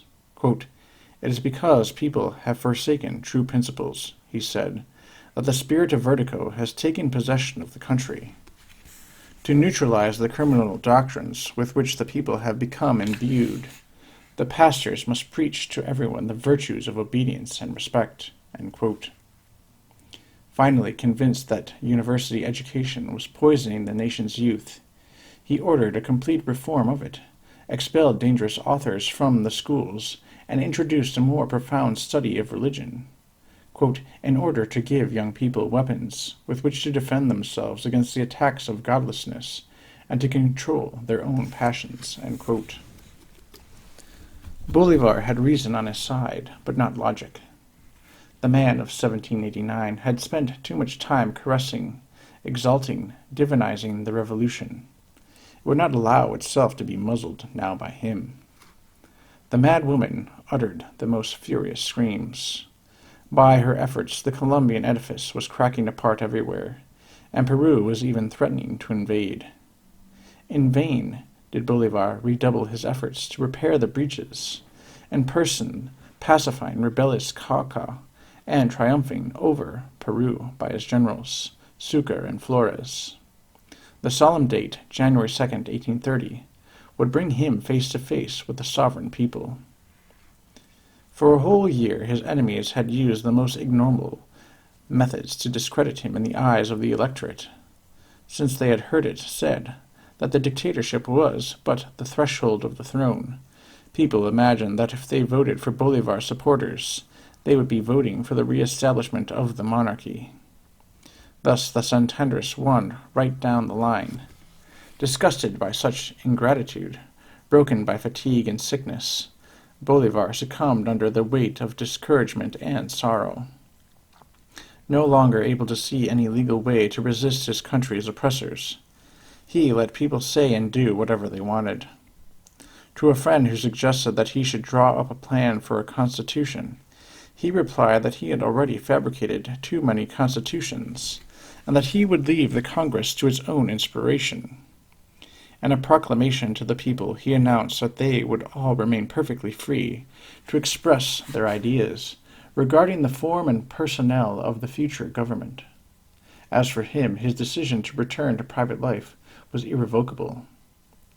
For a moment his Council of State, with the agreement of foreign diplomats, considered offering him a crown, to wrest a hapless Colombia from the ambitious men who were avid to share out the country among them. But he threatened to abandon his post immediately if this idea were not scotched. On January 15th, 1830, the Congress was installed, and Bolivar immediately sent in his resignation in terms that left no doubt about his intentions. Having deplored the instability of the institutions and the resulting anarchy, he declared that his political work was at an end forever. Quote, "Let my final act," he added, "be to urge the Congress always to protect our holy religion, which is the abundant source of heaven's blessings, and to restore to public education, which has been turned into the canker of Colombia, religion's sacred and inalienable rights." End quote. Then, in a remark that summed up the history of the last 20 years, he drew up the somber and fatal balance of revolutionary tyranny. Quote, "Fellow citizens, I blush to have to say this. We have won independence, but at the price of everything else." End quote. He refused to listen to the pleas of the Congress, which begged him to remain in power until after the vote on the Constitution and the election of the new authorities, and told the people he was retiring for good.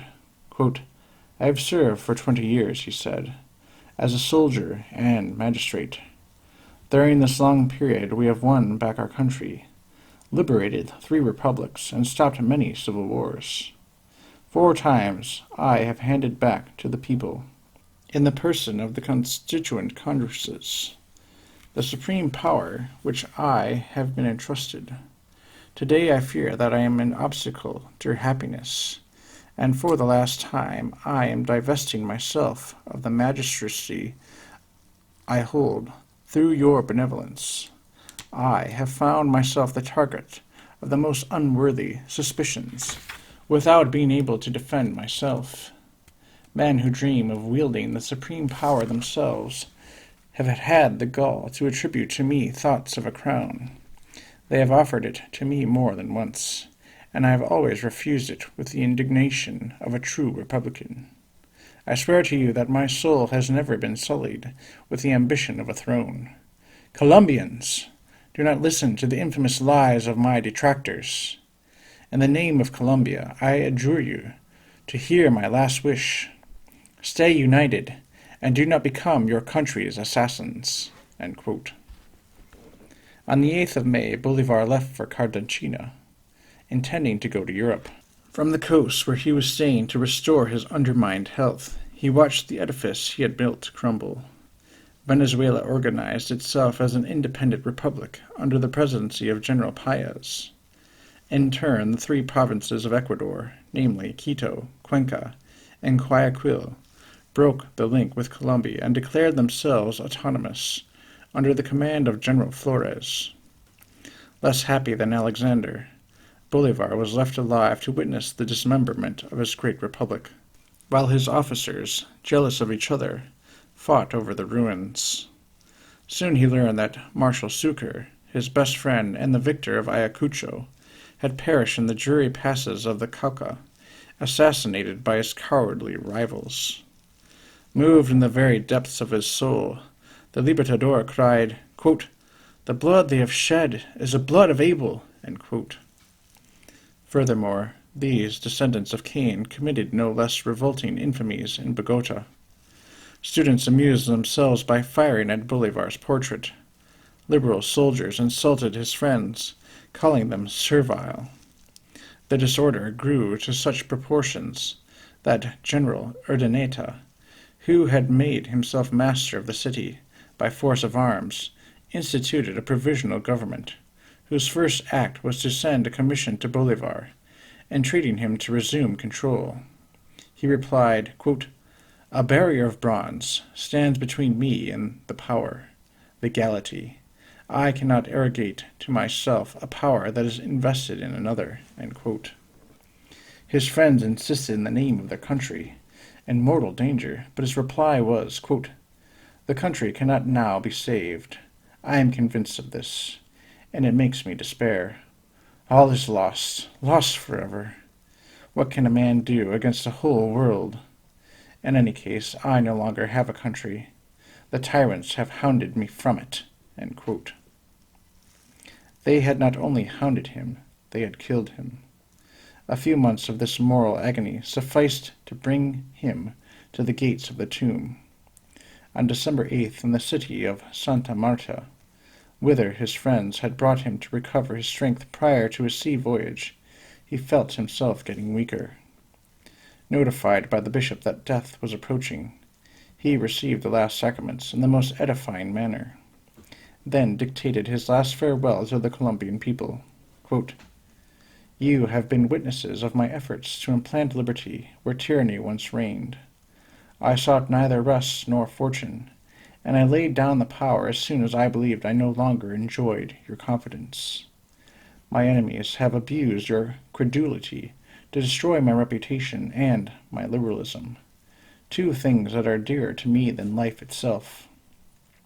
A victim of my persecutors, I pardoned them before embracing death, and now, at the moment when I must leave this world, I send you my last wishes for the glory and consolation of our dear Colombia. Work, I adjure you all, for the restoration of the Union. Citizens, by obeying the government. Ministers of God, by raising your prayers to heaven. Soldiers, by using your swords to defend society. Colombians, my last thought is for our country. If my death can contribute to make you more united, I shall go down into the tomb willingly." End quote. On December 17th, 1830, he breathed his last breath. Aged a mere 47 years, what great services Bolivar could have rendered his country had he not been encompassed by the wretched men who poisoned his life and hastened his death. But after all, he was a child of the Revolution and would be devoured by it, as is the fate of all her children. Part 6. A Liberator. Despite his glorious title of Libertador, therefore Bolivar was not a real liberator of nations. While he ejected from America the tyrants who had oppressed it in the name of a royal omnipotence, it was only to hand it over to a horde of lesser tyrants who crushed it in the name of the sovereign people. He may have given it independence, but this was, quote-unquote, at the price of everything else, as he himself admitted at the end of his career.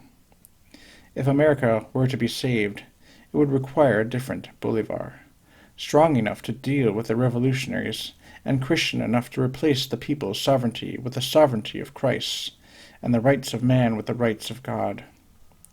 Is it possible, however, nowadays to dethrone the sovereign people and place society once again on its divine foundation? Bolivar thought it was not. Seeing the elements of discord that were boiling in the cauldron, the men who were fanning the flames, the fuel at their disposal, and his own inability to react in favor of order and religion, he prophesied that the republics born of Colombia's dismemberment would themselves end, like Colombia, in a horrible cataclysm. Quote, "America is ungovernable," he said some days before his death. "Working with them is like plowing the sea. There is only one thing for an American to do: emigrate. These countries will fall under the blows of an unbridled populace, eventually to pass into the hands of a hidden vermin, who will devour them without pity and without shame.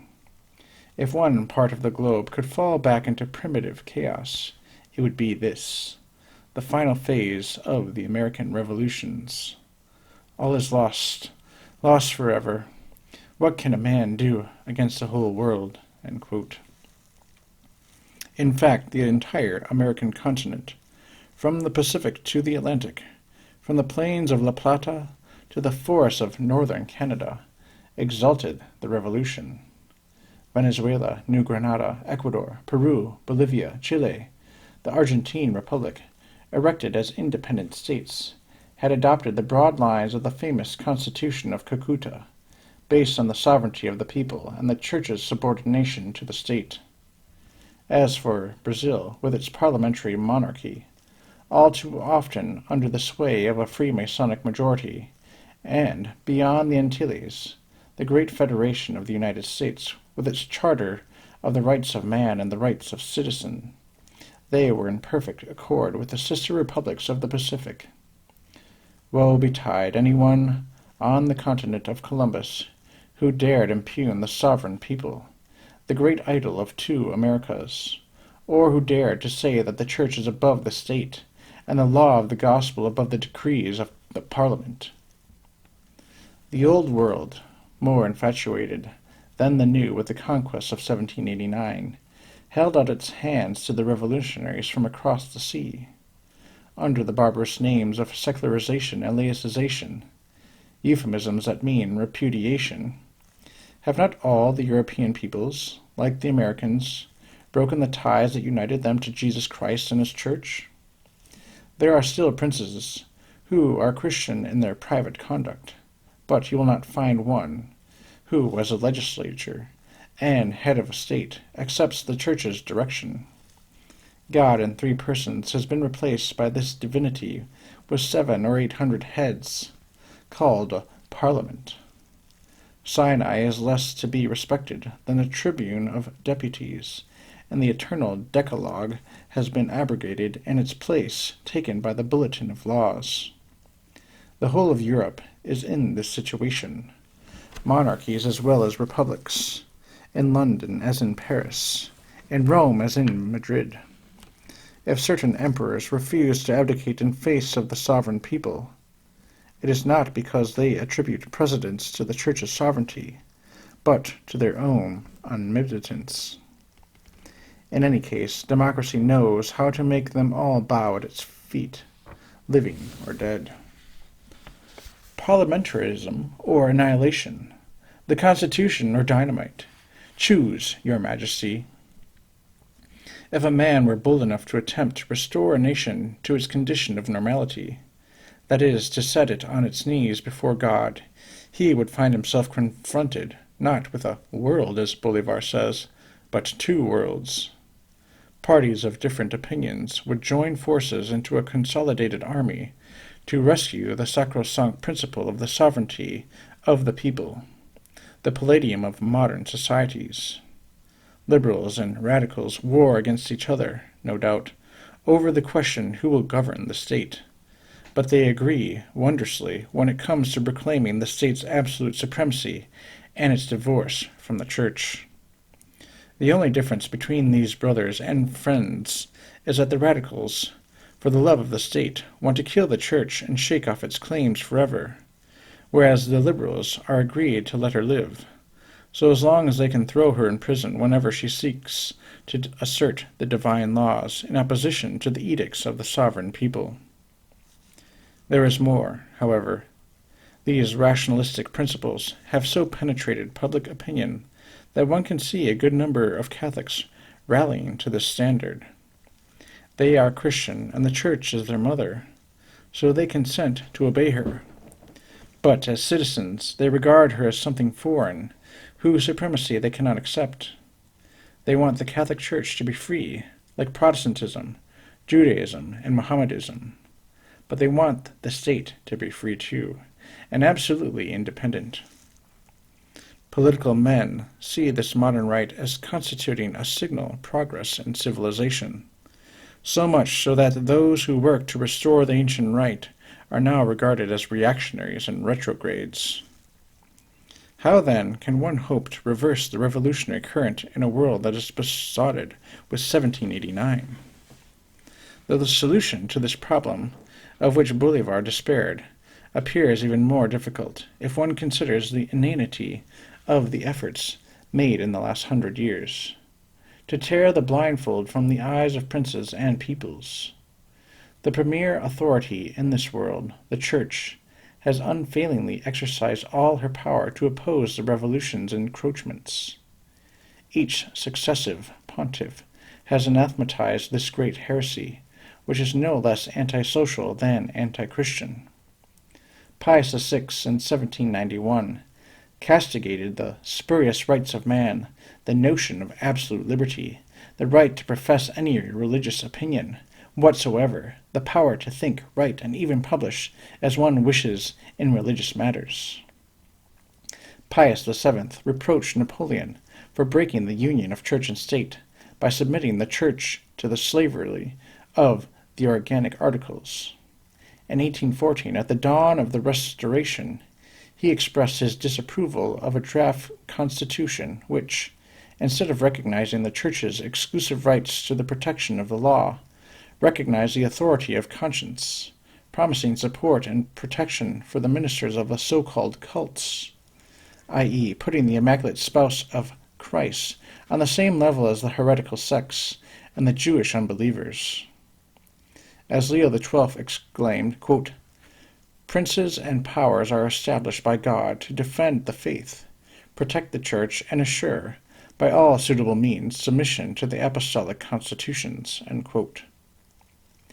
In a memorable encyclical, Gregory XVI solemnly condemns indifferentism in religious matters, and is not afraid to use the term delirium for, quote, "this false and pernicious maxim, that everyone's freedom of conscience and absolute freedom of opinion should be permitted and guaranteed." End quote. Finally, in our own day, Pius IX and Leo XIII pursued the liberal errors in its remotest ramifications. The syllabus blasted this accursed naturalism that claims to govern human society while treating religion as if it no longer existed, or at least making no difference between the true religion and false religions.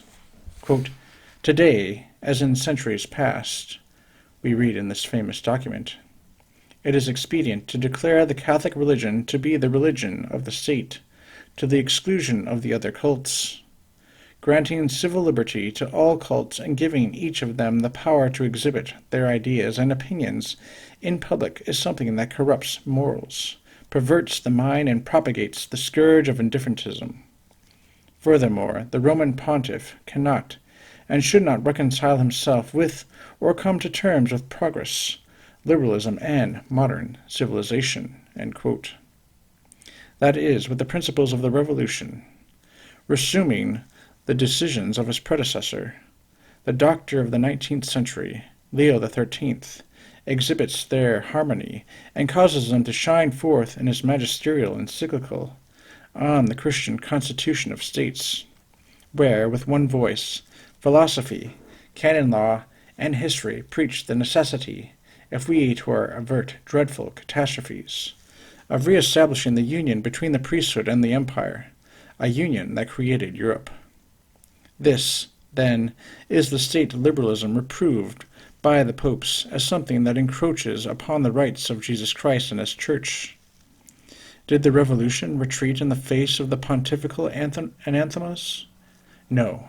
Advanced liberals rejected the Christian law in the name of their naturalist thesis, and the moderates declared it inapplicable, given their hypothesis of the religious and political divisions amid which the modern world must operate.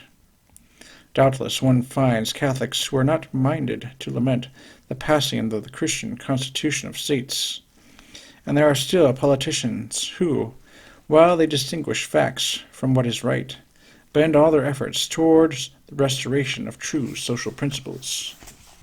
But when they come face to face with these ghosts of a former age, what a rage it provokes, and how strikingly the parties suddenly understand one another. Soon these champions of rights will find themselves responsible for the ills that devastate the Church and the world.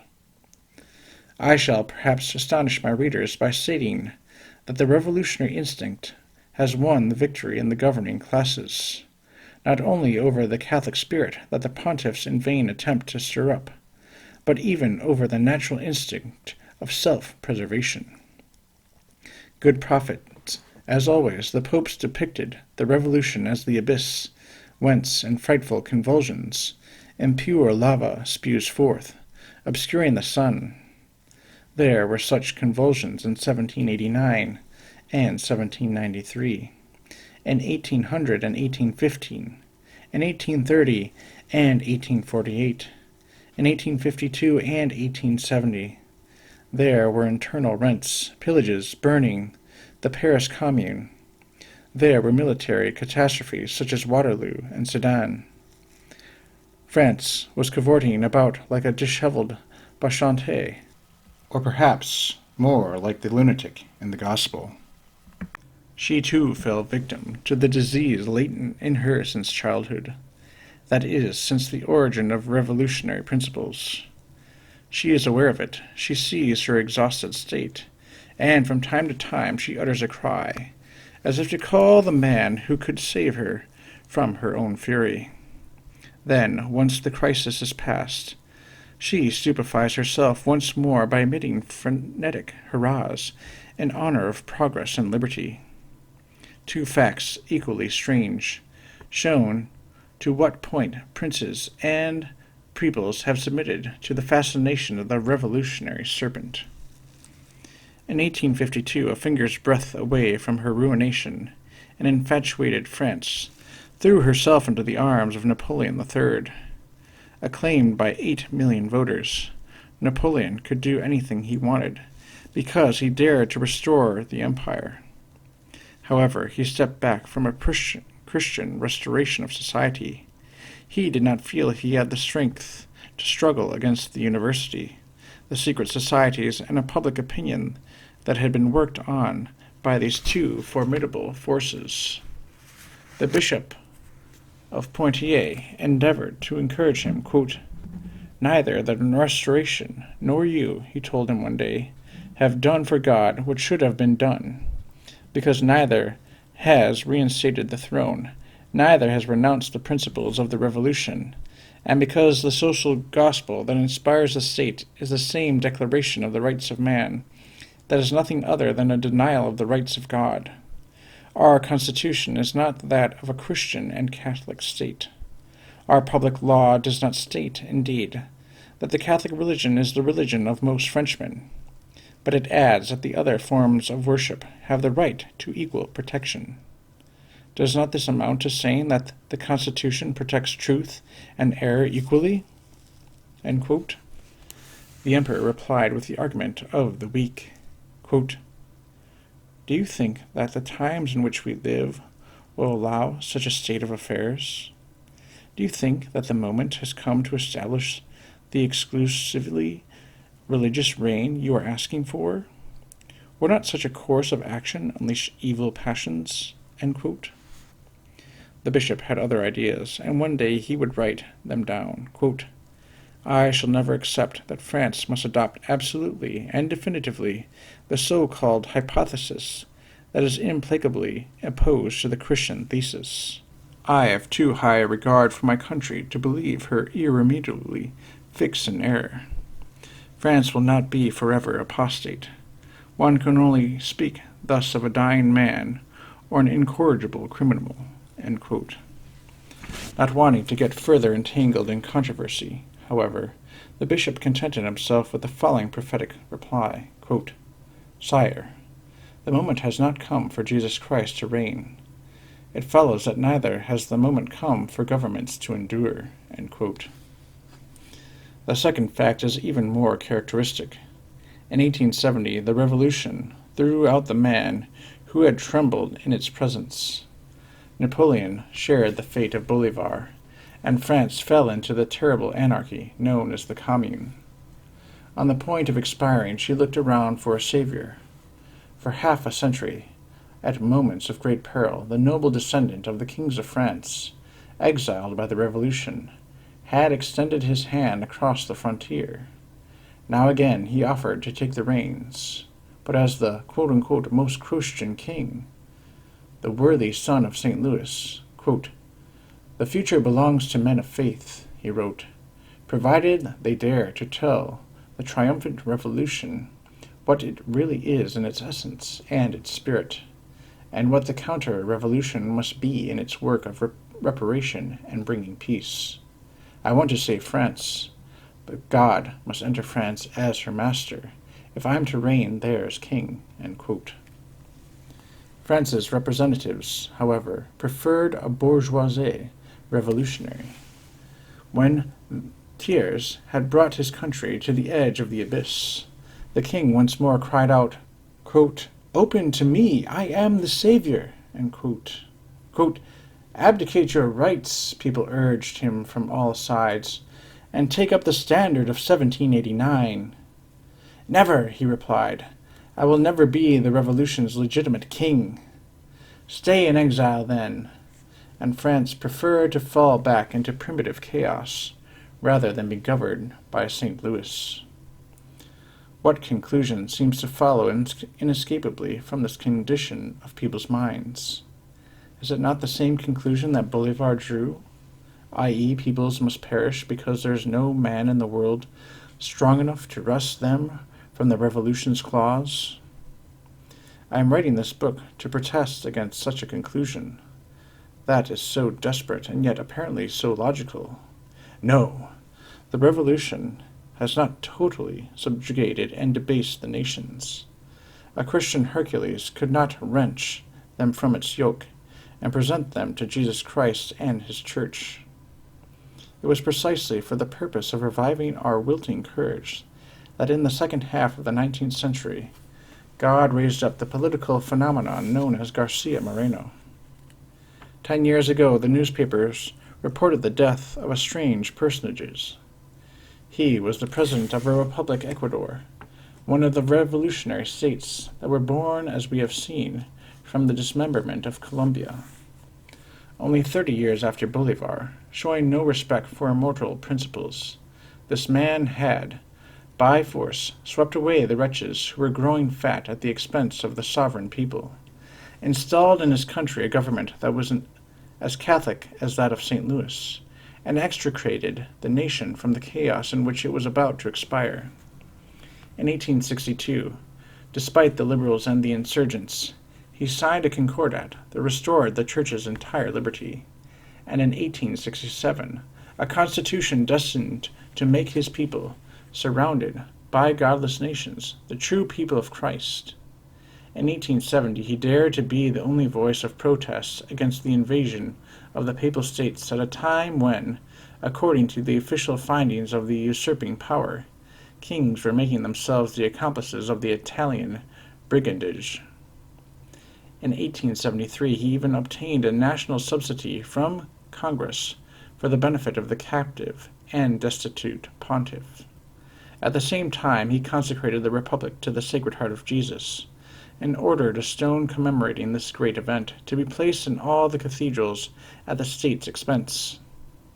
In the space of 10 years, in a poor and ruined country, he found a way of bringing about wonders, in the material and intellectual realm, beyond the scope of the most vivid imagination.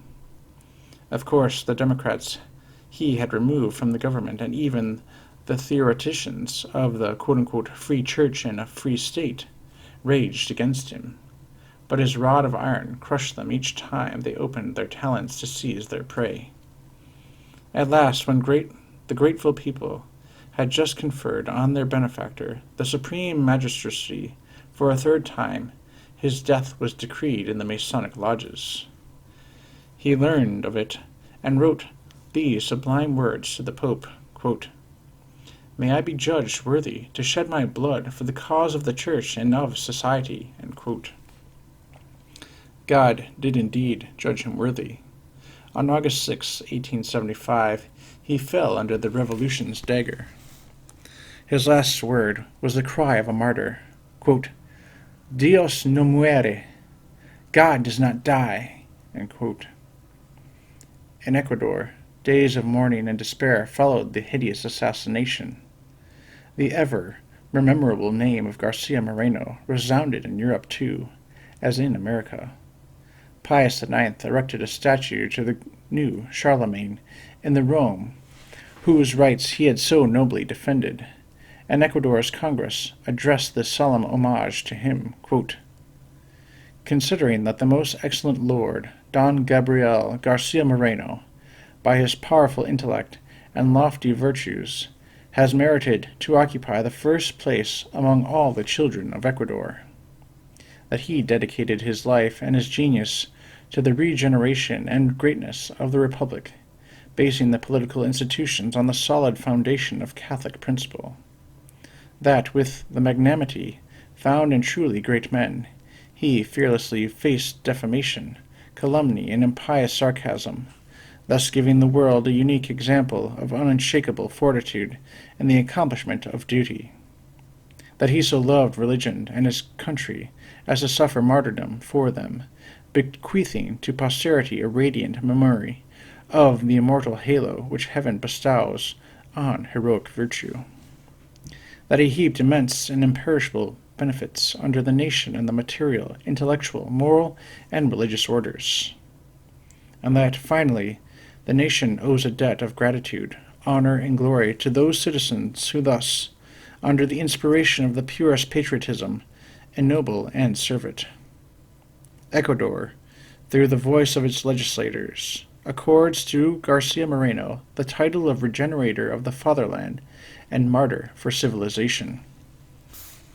In order to commend this noble hero to the love and respect of posterity, a marble statue will be erected to him, bearing this inscription: "To the most excellent Garcia Moreno, the greatest of Ecuador's children, who died for religion and country, from our grateful republic."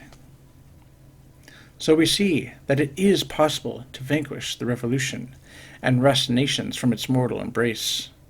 Garcia Moreno, and the same anarchist America that caused Bolivar to despair, held the revolution at his feet, trembling for 15 years. But if he is to free the nations from the poison robe imposed on it by the Dianera of 1789, Hercules, that is to say, Bolivar, must not wear the same devouring garment. Otherwise he will die like his people in the convulsions of a frightful agony. What is needed is a Christian Hercules, a Garcia Moreno, endued with the armor of Christ. That is, the social truths of which the Church alone is the keeper. The true, the only liberator is Jesus Christ, because he is the truth, and the truth alone can deliver the nations. Veritatis librabit vos. Alone among all the heads of state, in the wake of the original sin of 1789 and the collapse of societies it brought about, Garcia Moreno restored Christian government and merited the glorious name of Regenerator of the Fatherland. Alone among propped-up kings, decrepit princes, vile flatterers of a vile populace, despite calumniators and assassins, he gave the world a unique example of unshakable fortitude and the accomplishment of duty, alone, surrounded by tyrants and anarchists, who fought over the nations only to empty their purses, their minds, and their hearts. He heaped immense and imperishable benefits upon the nation and the material, intellectual, moral, and religious orders. Alone, finally, a heroic martyr for his Catholic civilization. He gave his blood for the noble cause he had defended. Thus he stands before us as the great political man of the 19th century, the type, so rarely seen, of the savior of nations. This is why we felt that Garcia Moreno should not pass from among his contemporaries like a meteor, leaving no trace behind him. To fail to throw light on such a personality would be to rob God of the glory of his works, and to rob the man of God of the immortality to which he is entitled, even on earth. Moreover, it would be to deprive humanity of great assistance, for the story of Garcia Moreno gives the world a providential lesson, perhaps the last before the cataclysm that the entire world foresees, which he alone endeavored to forestall. May the God who, quote-unquote, does not die, make fruitful the blood of the noble martyr, raising up other regenerators upon his tomb, men intelligent enough to understand him and courageous enough to imitate him. Now that the reader is equipped with sufficient grasp of the matter, so that he will be no longer astonished at the singular and sometimes apparently fanciful events that will pass before his eyes, we may begin our account. Most of the facts entrusted to these pages have been reported to us in the most painstaking details by eyewitnesses, members of the clergy, higher state officials, members of the Parliament and the army, political friends and enemies of Garcia Moreno. The view taken of our hero's actions varied according to the opinions of the individuals concerned, but their narratives were in perfect agreement. Furthermore, in order to check their testimonies, we consulted all the documents that are of value to historians. First and foremost of these I consider to be Garcia Moreno's polemical writings, his letters, and particularly his messages to the chambers. The latter alone would suffice to compose a magnificent summary of his political life. Despite regrettable lacunae, the official diary, the periodical literature, and the pamphlets published at the instigation of different parties have given us a vivid, almost day-by-day picture of the facts and acts of the persons we shall bring before the reader. We can be confident that our information is both plentiful and reliable. Nonetheless, in spite of the care we have taken to avoid all inexactitudes, it is possible that, in writing about a country so different from ours, in its way of life, its customs, and its legislation, as well as in its physical aspect, certain errors may have crept into our work. In this connection, we crave the indulgence of our readers, in particular those who are Americans. As for our appreciation of Garcia Moreno, it is dependent on our religious and political convictions. Those of our reader who are influenced by different ideas will give different judgments. For our part, we refer our work to Holy Church, the sole infallible judge. Like our hero, we would prefer to die than uphold an opinion not merely contrary to, but even lacking entire conformity with her divine teachings. First part. The Champion of the Right, 1821 to 1856. Chapter 1. His Early Years, 1821 to 1836. Garcia Moreno was born at Guayaquil on the 24th of December, 1821, some days before the capture of Quito by the Republican troops. He received in baptism the name of Gabriel, which was that of his father. He belonged to an old family, as distinguished for its nobility as for its merits. His father, Don Gabriel Garcia Gomez, a native of Villaverde in Old Castile, had distinguished himself by a brilliant course of studies at Cadiz, and had then been employed in the office of one of his uncles, (Footnote: Don Martinez de Aparicio, formerly secretary of Charles III.) When he took it into his head to expatriate himself and seek his fortune in America. Toward the end of the year 1793 he embarked on board the frigate Our Lady of the Snow with a valuable cargo, of which he was the proprietor, and came and established himself at Guayaquil, where he married the Donna Mercedes Moreno. Donna Mercedes was the daughter of Don Manuel Ignacio Moreno, Knight of the Order of Charles III, and perpetual director of the chapter of Guayaquil. She had two brothers, illustrious in church and state: Don Jose Ignacio Moreno, Archdeacon of Lima, the author of a much esteemed work entitled Peruvian Letters, and also a clever essay on the supremacy of the Pope; and Don Miguel Ignacio Moreno, promoted by the King of Spain to be judge of the Supreme Court of Guatemala. The last was the father of Cardinal Moreno, Archbishop of Toledo. The newly married couple were worthy of their ancestors from their rare and eminent personal qualities, and especially for their invincible devotion to the Catholic Church. Garcia Gomez was a man full of faith, a devoted servant of the Church, and one who professed a sovereign contempt for those false liberals whose object was not only to free themselves from Spain, their mother country, but from the religious habits and customs which she had implanted in her colonies. Of a gentle and amiable character, he yet, on certain occasions, showed a courage and intrepidity which excited universal admiration. During a revolution, when all the neighbouring houses were being riddled with ball, he showed himself on the balcony of his palace, and by his imperturbable calm quelled the passions of the populace. His wife, Donna Mercedes, was equally remarkable for her superior abilities, her solid piety, the dignity of her character, and, we should almost say, the austerity of her life. God rewarded their virtues by a noble set of children, who all gave them the greatest comfort and consolation, and the youngest of whom will be their eternal glory. The eldest devoted himself early to the priesthood. The second, though a layman, studied deeply Catholic liturgies and Catholic questions. The third, Don Pedro Pablo Moreno, one of the great proprietors of Ecuador, helped his youngest brother to realize his great enterprises, when he had become President of the Republic.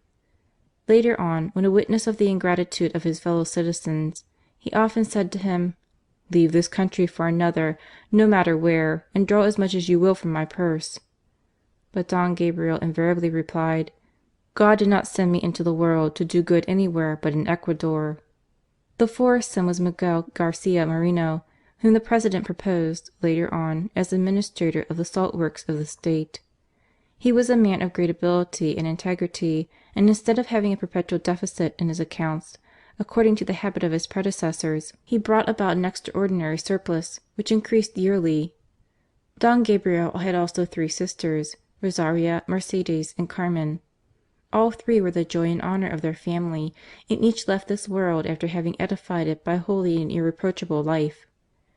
Gabriel Garcia Moreno was the last of this remarkable family, from the bosom of which he drew those feelings of lively faith, chivalrous honour, and especially that noble passion for duty, which characterized his whole life. To prepare him for the exceptional career to which he was destined, God trained him also in the hard school of adversity. In consequence of the incessant revolutions which convulsed South America, Don Garcia Gomez suffered a terrible reverse of fortune. From having been a very rich man, he fell into positive poverty, and his great regret was for his little Gabriel. The elder ones had been educated and launched into their different careers, but what would happen to the youngest? His mother determined to undertake his education herself, and to train him in habits of piety, regularity, and love of duty, without allowing any complaints as to their change of position. The boy responded eagerly to her tender care, and was assiduous at his lessons, so much so that he injured his health, which added to her maternal anxieties. His love for her knew no bounds, and later in life, speaking of Guayaquil, a city famous for revolutions, he exclaimed laughingly: "I know of only 2 good things in it, my mother and bananas." [Footnote: Strange to say, the boy who, hereafter, was to amaze the world by his courage, was timid and fearful by nature to the last degree. His father, to cure him, shut him out one day alone on a balcony in the midst of a furious storm, and on another occasion sent him to light his candle by the tapers which burnt near a dead body, the child having the greatest horror of death. This severe method, however, was completely successful. While being thus disciplined in the school of poverty, the troubles of his native town initiated him early in life to the tumultuous scenes in which he was later to take so conspicuous a part. Before he was 9 years old, Gabriel had passed through 5 successive nationalities. The miseries entailed by these continual changes, the fruit of successive bombardments, revolutions, and street fights, familiarized the child with scenes of danger, and added, to his acquired courage, that stoical calmness which he showed amidst the gravest perils. A fresh sorrow soon added to the desolation of both mother and child. Garcia Gomez died suddenly at the very moment when his exertions were the most needed for the support of his family. Gabriel had just begun to attend college and to study languages, but the death of his father made this expense impossible. Donna Mercedes, in this supreme misfortune, redoubled her prayers and tears, and God helped her in an unexpected manner. Not far from her house was an old monastery of Our Lady of Mercy. One of the monks, Father Betancourt, seeing their sorrow, offered to be Gabriel's instructor. Gabriel, wild with joy, devoted himself to his studies, and in 10 months had thoroughly mastered Latin and all elementary knowledge. Father Betancourt was amazed at the extraordinary intelligence and penetration of the boy, at his prodigious memory and his passionate love of work. But when he was 16 a fresh difficulty arose. Father Betancourt had taught him all he knew, and there was no college in Guayaquil for higher studies. The only thing to do was to send him to Quito to follow the university course there, but how to find the means was the question. Father Betancourt again triumphed over this apparently insurmountable difficulty. He had a sister living in Quito, who, though anything but rich, had the warmest and most charitable heart. She heard of her brother's anxiety, and gladly offered to give Gabriel a home at her house, from whence he could follow the university course without risk or difficulty, while she would defray all the expenses of his board and lodging. This offer was gratefully accepted by Donna Mercedes, and in the month of September, 1836, the young Gabriel started for Quito. We pass over the sorrow of his mother, to whom he had been the one joy and consolation of her widowhood. However, she had determined to sacrifice her own feelings for the welfare of her boy, and Gabriel started full of hope and courage along that lovely road by the beautiful river Guayas, and under the shadow of those glorious snowy mountains which he had only seen from a distance, and amidst which he was henceforth to live.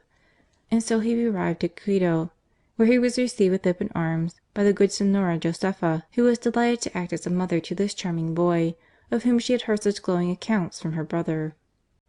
His life as a student, 1836 to 1840. Before undertaking his studies of philosophy, it was decided that Gabriel should complete his humanities by following the superior course of grammar under Dr. Bonaventura Moreno. This able master did not fail to appreciate his new scholar, whose ardour in study and firmness of character made him utterly unlike his companions both in the class and out of it.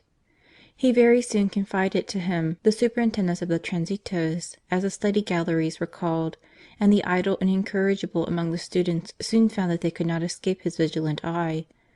He acquired in a few weeks such an immense authority over them that any infraction of the rules was prevented, and all attempts at insubordination instantly quelled. On one occasion a poor French tailor and his daughter, who had been recently attached to the establishment, came into the gallery, and were instantly the objects of the ridicule of the whole class. In vain Gabriel endeavoured to stop them. Indignant at this ungenerous and uncharitable behaviour, he denounced the boys to the authorities without a moment's hesitation, and a severe flogging of the most guilty was the result, a fact long remembered in the annals of the University. He gave proof also in this capacity of his extraordinary memory. Every morning and evening he had to call over the roll of the students in alphabetical order, and this he did with more than 300 of them without looking at his register or ever making a mistake. He remembered in the same way the number of good or bad marks that each had obtained, so that it was impossible to find him at fault. Thus passed his first year at the University, during which time he acquired the esteem and respect of his masters and the friendship of his companions, in spite of what would appear his inflexible rigidity. Soon he became intimately associated with the best and noblest amongst them, whose families were of the highest rank in the capital. All had known and loved his parents, and his change of position made no difference in their appreciation of him, every mother being anxious to secure such a friend and companion for her sons. On September 1st, 1837, Don Gabriel entered the College of San Fernando for the study of philosophy, mathematics, and natural sciences, which course was to last for 3 years. The University of Quito, which had been founded by the Spaniards, had formerly the highest reputation in South America, but when emancipated from Spain, its religious tone was entirely changed. Except in the matter of theology, which still remained under the direction of the Church, all the other faculties had been confided to men imbued with ideas of secularization or laicization. Fortunately, even these masters were better than their superiors, and the Christian feelings of the scholars reacted against these vicious influences. Garcia Moreno escaped the danger completely thanks to the preoccupation of his mind at this moment of his life. In consequence of the extraordinary superiority he had shown since his entrance into the University, the Government had placed a free burse at his disposal, on condition that he should continue the professorship of grammar while still following the course of philosophy. People asked themselves how he could find time for this extra work and yet manage to eclipse all his companions in the different branches of learning. What struck every one most, though, was his extraordinary piety. He assisted at every religious exercise, went to weekly communion, and was always keenly interested in everything that could contribute to the glory of God and the good of the Church. At that time he fancied that God called him to the ecclesiastical state, and opened his heart on the subject to the Bishop-elect of Guayaquil, Monsignor Garcia, who had come to Quito for his consecration. The bishop, who knew his family and his antecedents, warmly encouraged the idea, and even urged him to enter the clerical state at once.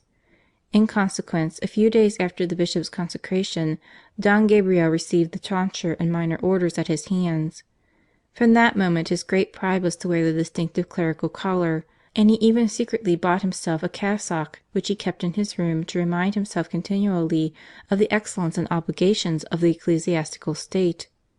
Of course, his companions joked with him about his tonsure, but only in a good-humoured way, which he was the first to share in. No one ever went further with Don Gabriel without having cause to repent of it. This act crowned his first year of philosophy, which had been marked by the most triumphant success. Already his pious mother congratulated him on his determination. His eldest brother, who was then rector of Monte Cristi in the diocese of Guayaquil, offered to pay all the expenses of his ecclesiastical education, when an all-absorbing passion for science took the place of his ecclesiastical preoccupations and captivated his whole soul. Gifted with an extraordinary penetration, with a power of reasoning which was as vigorous as it was logical, with a memory so tenacious that nothing was forgotten, and an imagination so brilliant that his very soul seemed to be on fire, he possessed an assemblage of gifts and qualities which Providence awards to only a few exceptional natures. The result was that he was determined to learn everything: literature, history, philosophy, the exact and natural sciences, besides eloquence, foreign languages, and poetry. We shall understand all the better from this extraordinary determination in one so young, how later on he could be at the first time a wonderful orator, a profound historian, a first-rate linguist, a fascinating poet, an incomparable statesman, and, still more strange, possessing an extraordinary knowledge of chemistry and mathematics. [Footnote: One day in a mathematical examination no one could discover the solution of a certain problem. One of the professors, attempting to prove it in his own fashion, a voice among the students cried out, "The professor is mistaken." It was Garcia Moreno. The doctor insisting on being in the right, Garcia flew to the table, seized the pencil, and pointing out the error, solved the problem with such exactitude and rapidity that all the students, and even the discomfited professor, broke out in loud expressions of admiration. End of footnote. The latter he acquired from a French engineer, Dr. Weiss. [Footnote: Mr. Sebastian Weiss came to Ecuador in 1839. He made a valuable topographical chart of the country and several much esteemed scientific treatises.] who soon became his intimate friend. This learned professor owned to have been stupefied at the extraordinary facility with which his pupil worked out the most difficult problems, far more quickly even than himself. In fact, Don Gabriel at this time lived the life of a student and a recluse. For him there were no holidays, no recreation, no society, and no pleasures of any sort. He only rested from more arduous work by studying modern languages, French and English especially. When fairly worn out by fatigue, he would throw himself all dressed on the planks of his bed, so as not to lose time or be tempted to break through his rule of rising at 3 o'clock in the morning, plunging his head and eyes into cold water to conquer sleep. The result of his successive application was a loss of sight and a failure of health that threatened to become very serious. Fortunately, his course of university studies ended about that time, when he was persuaded by his friends to take some rest. But his name had already become famous in Quito. The professor continually called upon him to defend certain theses in public, and the result was that everyone agreed as to his extraordinary powers, and declared that whatever might be his future career, he was sure to fill the highest place. His life as a lawyer, 1840 to 1845. Don Gabriel was now 20 years of age and had to choose a career. Though no less pious than before, his best friend strongly advised him to abandon the idea of the ecclesiastical state, declaring that he could serve God and the Church more effectively outside, and that he had been created, according to the expression of the Emperor Constantine, not to be a priest, but, sword in hand, to be the escort of that priest, and to be, in fact, a bishop in the world. Garcia Moreno had no idea of the mission to which he was destined, but he determined to study law, both as necessary to his advancement in public life and as a means of satisfying his passion for justice. Unfortunately, to study law in these days is often fatal to all notions of truth and faith. The Declaration of the Rights of Man has set aside the rights of God and of the Church, and even the fundamental principles of society, in order to concentrate all power in the state. Gabriel soon understood the contradictory rights he would have to reconcile, but for the moment accepted the official texts without confronting them with the laws of eternal justice. That which characterized this period of his life was the progressive development of that moral energy of which he had already given such striking proofs. He felt that to become an impartial judge he must be a Bayard, without fear and without reproach, determined to brave all opposition to arrive at the triumph of the truth. He laboured to be that iron man of whom Horace speaks, who would not yield, even were the world to be overthrown. Don Gabriel was at that time a most distinguished looking young man. He was tall, with regular features and a most expressive face. Until now his passion for science had made him avoid society, but now he sought it. At Quito and Guayaquil there were no cafes or theatres, but there were charming evenings in private houses, where the hours flew by in amusing conversation, and Gabriel, being invited and received everywhere with open arms, soon forgot his shyness and entered thoroughly into the gay life around him. After a few months, however, he reproached himself for thus wasting his time, and accordingly resolved, with his usual energy, to adopt an heroic means of curing himself. He had himself shaved like a monk, and then shut himself up for 6 weeks without giving a sign of life to any human being. Nothing could have been devised more effectual for breaking through a bad habit, and whatever it may have cost him, he learned in that way to conquer himself. He was determined also to acquire an amount of physical courage which nothing should be able to shake, even in the near presence of death. One day that he was out walking, and deeply engrossed in a book he was studying, he found himself suddenly in a cavern over which hung, as it were by a thread, a huge block of marble, the least vibration of which would have caused it to fall and crush him to atoms. His first impulse was the natural one, to start back out of the danger. But then, ashamed of his fears, he went back and deliberately sat under the quivering rock for an hour. And for several successive days he returned to the same spot, so as to subject his natural instincts to his will. Another expedition which he undertook with Dr. Weiss in 1845 to explore the interior of the great volcano of Pichincha nearly cost him his life. Arrived at the mouth of the crater, they found 2 orifices, one to the east and one to the west, into the former of which they descended with their instruments. An earthquake supervened, which made them so giddy that they could not keep their feet. Yet they remained for several days in this horrible place, until their scientific observations were completed, in spite of the darkness, the noise, and the terrible fumes of sulphur and gas, which threatened many times to asphyxiate them both. They scrambled out of this crater with the utmost difficulty, owing to a thick fog and pouring rain, culminating in a terrific thunderstorm, during which huge boulders of rock became displaced and fell within a few inches of their heads. Towards 5 o'clock in the evening, soaked to the skin and covered with bruises, they at last reached the western crater, but they were obliged to remain another night there, their frozen limbs refusing to carry them further. Garcia Moreno, however, strove still to scramble up a steep incline, but his foot slipped, and he fell, or rather slid down to a distance of 14 or 15 yards, when a projecting rock providentially stopped his further descent. Still he persevered, and after incredible fatigues arrived at the summit of the volcano. Footnote: an account of this wonderful exploration was communicated to the Academy of Sciences on July 6, 1846, and was signed Sebastian Weiss and Garcia Moreno. In spite of these scientific pursuits, Garcia Moreno did not neglect his law studies, and at 23 years of age he had obtained the rank of doctor, and was called to the bar under the direction of an eminent lawyer, Joaquin Henriquez. His estimate of his pupil may be judged by the following extract from his certificate. He is not content with elucidating a thesis or showing the reasons for that which he has undertaken to prove, but his rare judgment prompts him to point out all the reforms which should be introduced into our code, to ameliorate our methods of procedure, and arrive at more perfect equity in our sentences. His great application and earnest study of jurisprudence, his exquisite tact and clear perception of what is just and right, make him a distinguished master in his profession, and one to whom one can confide without fear the care of defending the property, the honour, and the life of our citizens. Besides that, every one knows that Garcia Moreno possesses extraordinary literary and scientific knowledge, and especially those rare virtues of which the Republic is so greatly in need.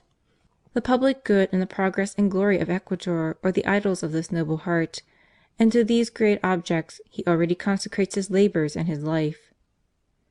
Garcia Moreno did not practise long at the bar, public affairs soon engrossing his attention, but he never refused to plead the cause of the poor, for charity was one of his favourite virtues.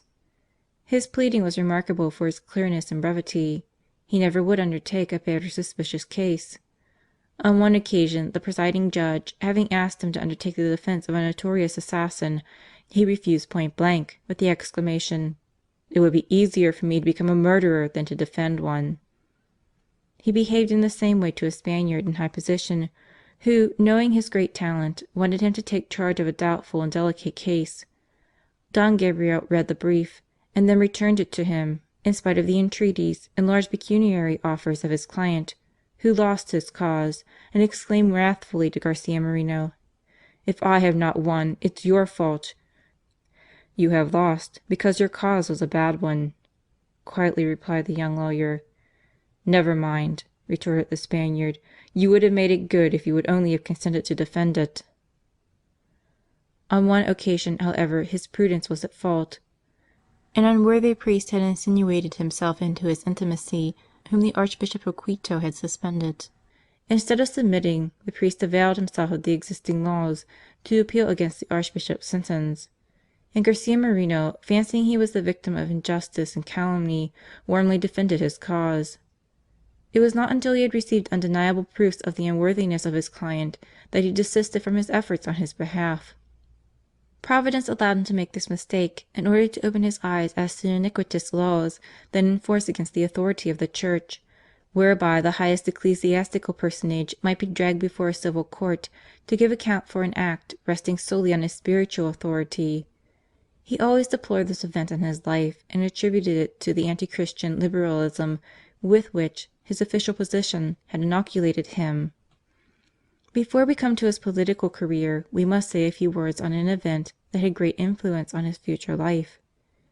One evening, early in the year 1846, he was crossing the mountains of Guayaquil with one of his most intimate friends, and when night came they stopped at what is called a tambo, a kind of hut where travellers are received in those countries. His friend was fast asleep, when, all of a sudden, Don Gabriel woke him up with a start, and said to him very seriously: "Do you know that for the last few hours I am engaged to be married?" His companion burst out laughing and asked him if he were dreaming. "No," replied Don Gabriel, "I am telling you the simple truth.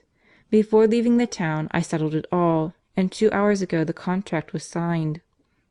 He had, in fact, concluded this affair like all the other important events in his life, without letting any one suspect his intentions, even his best friend. He married Donna Rosa Ascasubi, a girl of noble birth, whose ancestors had fought in the struggle for independence. Her 2 brothers, Manuel and Roberto, shared all Garcia Moreno's tastes and feelings. They loved him especially for his ardent patriotism, and looked upon him justly as a man of action who would become the head of a great party. Donna Rosa brought him not only a large fortune, but also the noblest character.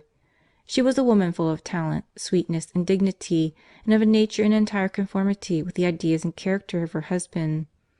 Never was there a happier union, although the storms of public life too often troubled their home joys. In fact, Garcia Moreno's history would henceforth be mingled with that of his country.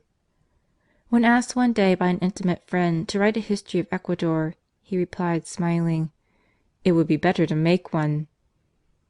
To understand, however, what induced him to come forward, we will give a rapid sketch of the state of Ecuador from 1830 to 1845, that is, from its constitution as an independent state to the first political revolution in which Garcia Moreno took part.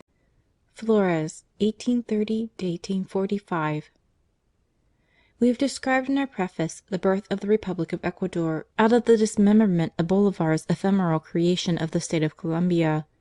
In the name of the sovereign people, the deputies of Quito, Guayaquil, and Cuenca framed a constitution in hot haste, giving universal suffrage, 1 chamber, a president elected every 4 years, and the naturalization of all strangers, whether civil or military. The new president was General Juan José Flores, a native of Venezuela, who for a long time had been the military chief of the country and one of Bolivar's best officers. He was a thorough gentleman, as distinguished in society as in the field, but he soon found himself unable to cope with the strange mercenary troops that the new constitution had been foolish enough to naturalize. They were nothing but bands of brigands ravaging the whole country, which speedily became bankrupt. Agriculture and commerce were ruined, and famine stared everyone in the face. A war which broke out in New Granada, in which Flores was defeated, turned the whole population against him. A leader of the disaffected was found in a political adventurer named Rocafuerte. Flores, however, was equal to the occasion, and Rocafuerte having taken refuge on board one of the vessels in the harbour, Flores had him seized in the middle of the night and brought in chains to his palace. Instead of being shot, however, Flores represented to him all the horrors of civil war, and implored him to labour with him in the pacification of the country, offering him the post of Governor of Guayaquil. Rocafuerte, who after 4 years was elected President himself, joyfully accepted this proposal. He restored the finances and maintained peace at home and abroad, but was a determined enemy of the Church and of the clergy, and a warm supporter of secular education. Flores resumed the presidential chair when the term of Rocafort's office had expired, but then, determined to make a coup d'état and become an absolute ruler with a new constitution giving him supreme power.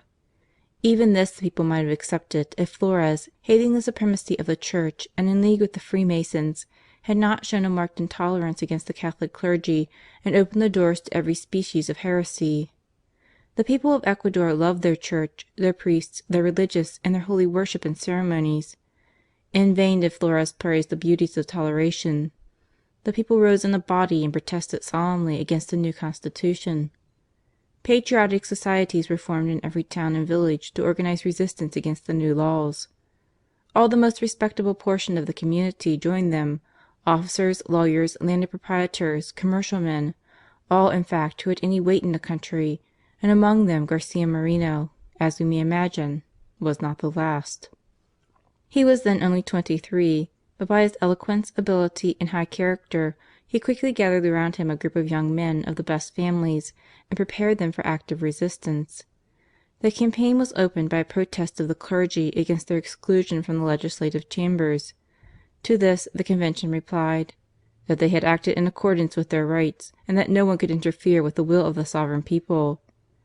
This declaration raised a tempest of wrath throughout the country. Men rushed up and down the street crying out, "Down with the Constitution! We will have our religion!" Instead of yielding to the wish of the nation, the government put out a ukase insisting on everyone taking an oath to the new constitution. A few ignorant and weak persons, both lay and clerical, yielded, but the majority flatly refused, which so exasperated Flores that he condemned the refractory members to a deprivation of all political rights or employment, and even to exile if they persisted in their refusal. Then civil war broke out in reality. No sooner was the ukase of proscription made known than the people rose in a body throughout the whole country. As the government, whose finances were exhausted, had lately passed a capitation tax of 3 piastres, the war cry was, "Down with the 3 pesos! Hurrah for our holy religion!"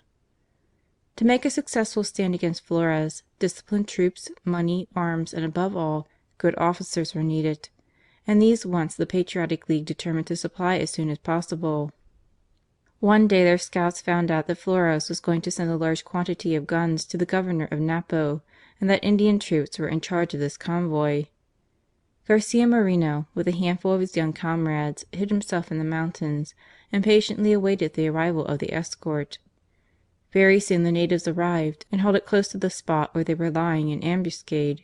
Garcia Moreno in a short time came forward as an ordinary traveller and began to tell them amusing stories, as if to while away the time. The result was that no suspicions were aroused in their minds, and very soon, under the influence of chicha, beer, with which he plied them, and the fatigue of their long march, the whole company fell into profound sleep. On waking, they were horrified neither to find their agreeable companion of the night before, nor the guns which Garcia Moreno and his companions had carefully carried off and placed in safety. At last the revolution broke out in Guayaquil on March 6, 1845, under the direction of General Elizalde. One half of the garrison tried to make some resistance, but the principal people of the town besieged the barracks and forced them to capitulate. This placed them in possession of the arsenal and all the munitions of war. Then all the heads of families assembled in council, annulled the acts of the Convention, and pronounced a sentence of banishment on the President. A provisional government was formed consisting of Olmedo, Roca, Noboa, and other eminent personages, and they appealed to the people to help them in the struggle. At the first news of the insurrection, Flores flew to Guayaquil with his troops and camped in his hacienda of Elvira near Babahoyo. From thence he dispatched messengers to try and come to some arrangement with the provisional government, but they replied that the only way in which he could put a stop to the civil war was for him to leave the country. He then determined to fortify Elvira, where 2 fruitless assaults were made on his position. The struggle might have been prolonged had not the revolution extended to the whole of Ecuador. The patriots of Quito, enrolled under the banner of José Maria Guerrero, raised the standard of revolt in all the northern provinces. Garcia Moreno was among his volunteers, and, after having beaten the government troops in several engagements, forced the executive to leave the capital. Every day brought bad news to Flores.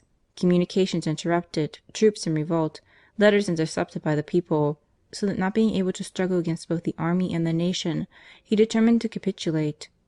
On June 17, 1845, after 2 months of civil war, the Provisional Government signed the Treaty of Virginia. [Footnote: The name of the hacienda or country place of the poet Olmedo.]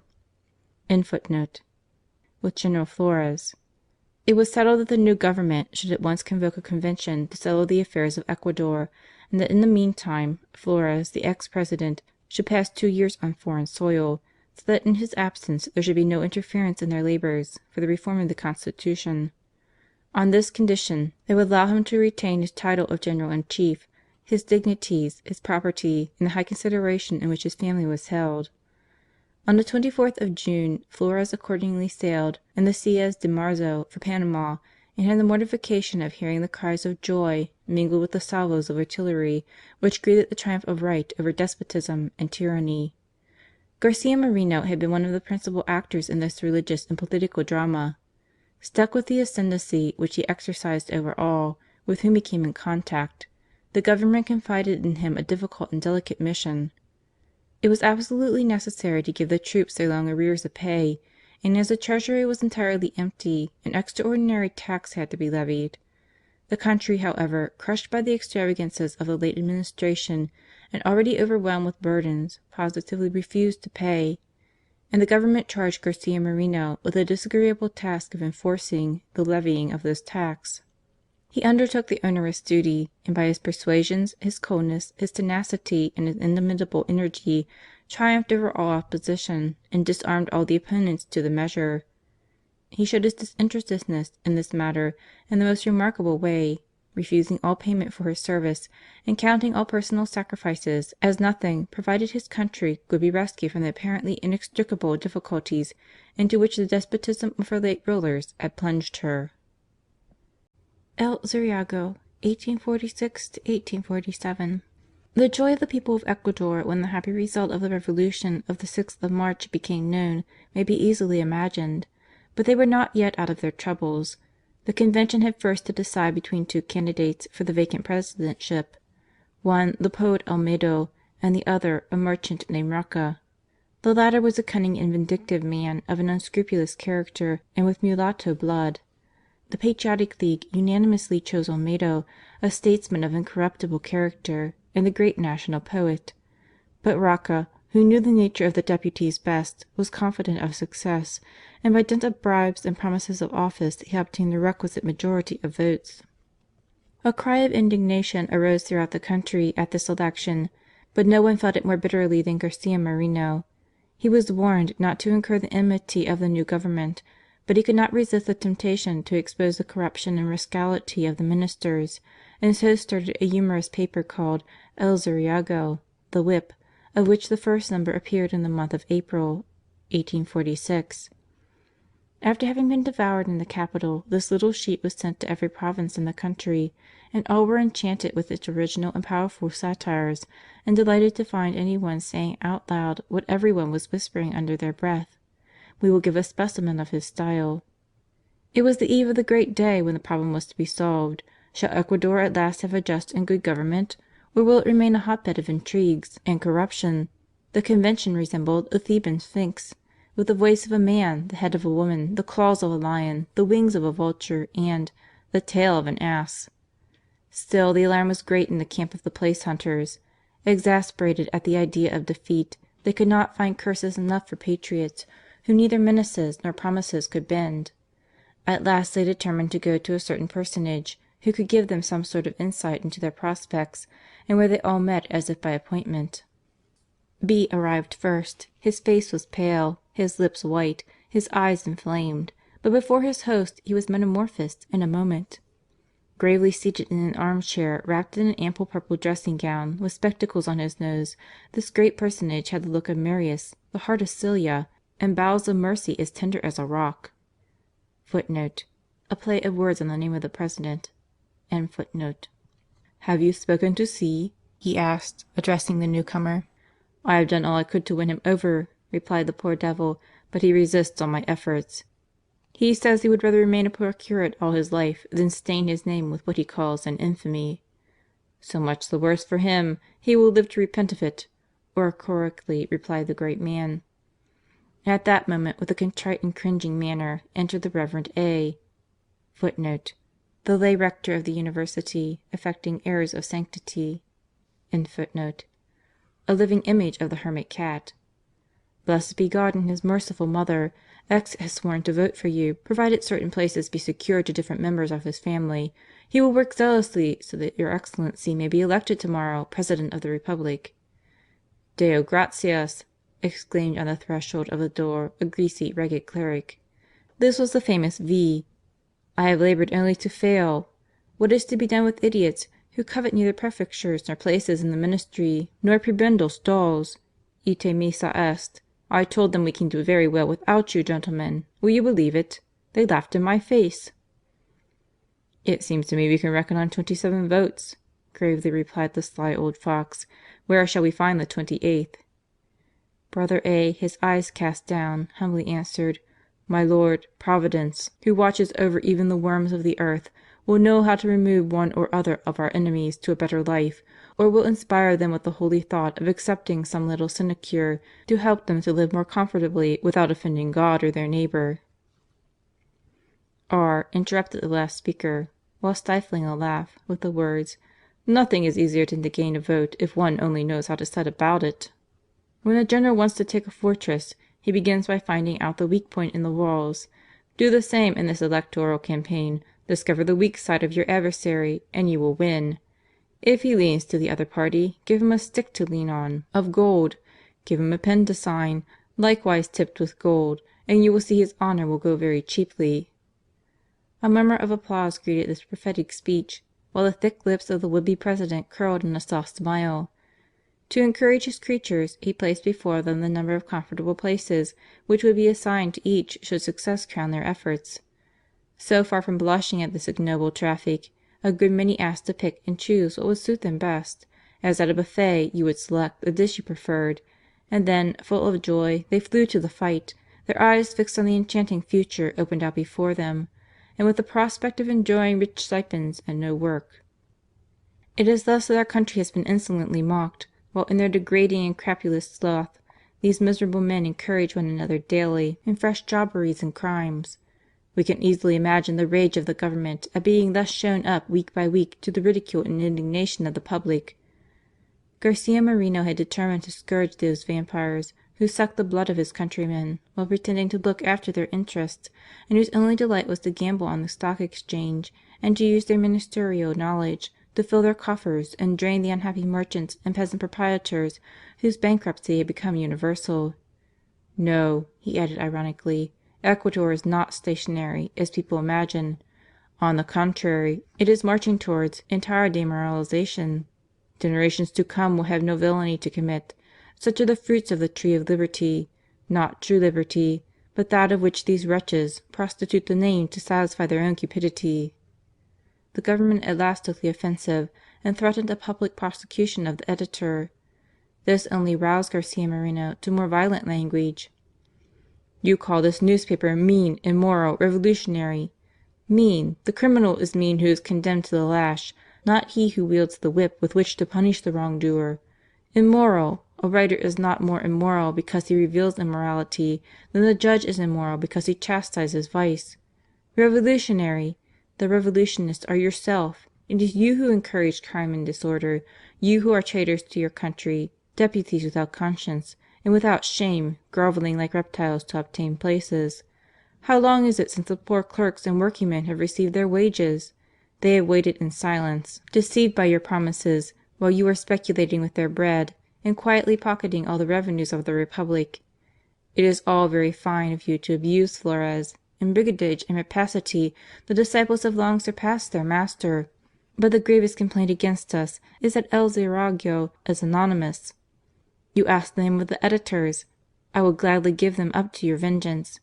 They are the 28 men who executed that farce of the presidential election, when we had to admire the metamorphosis of the phoenix turned into a crow.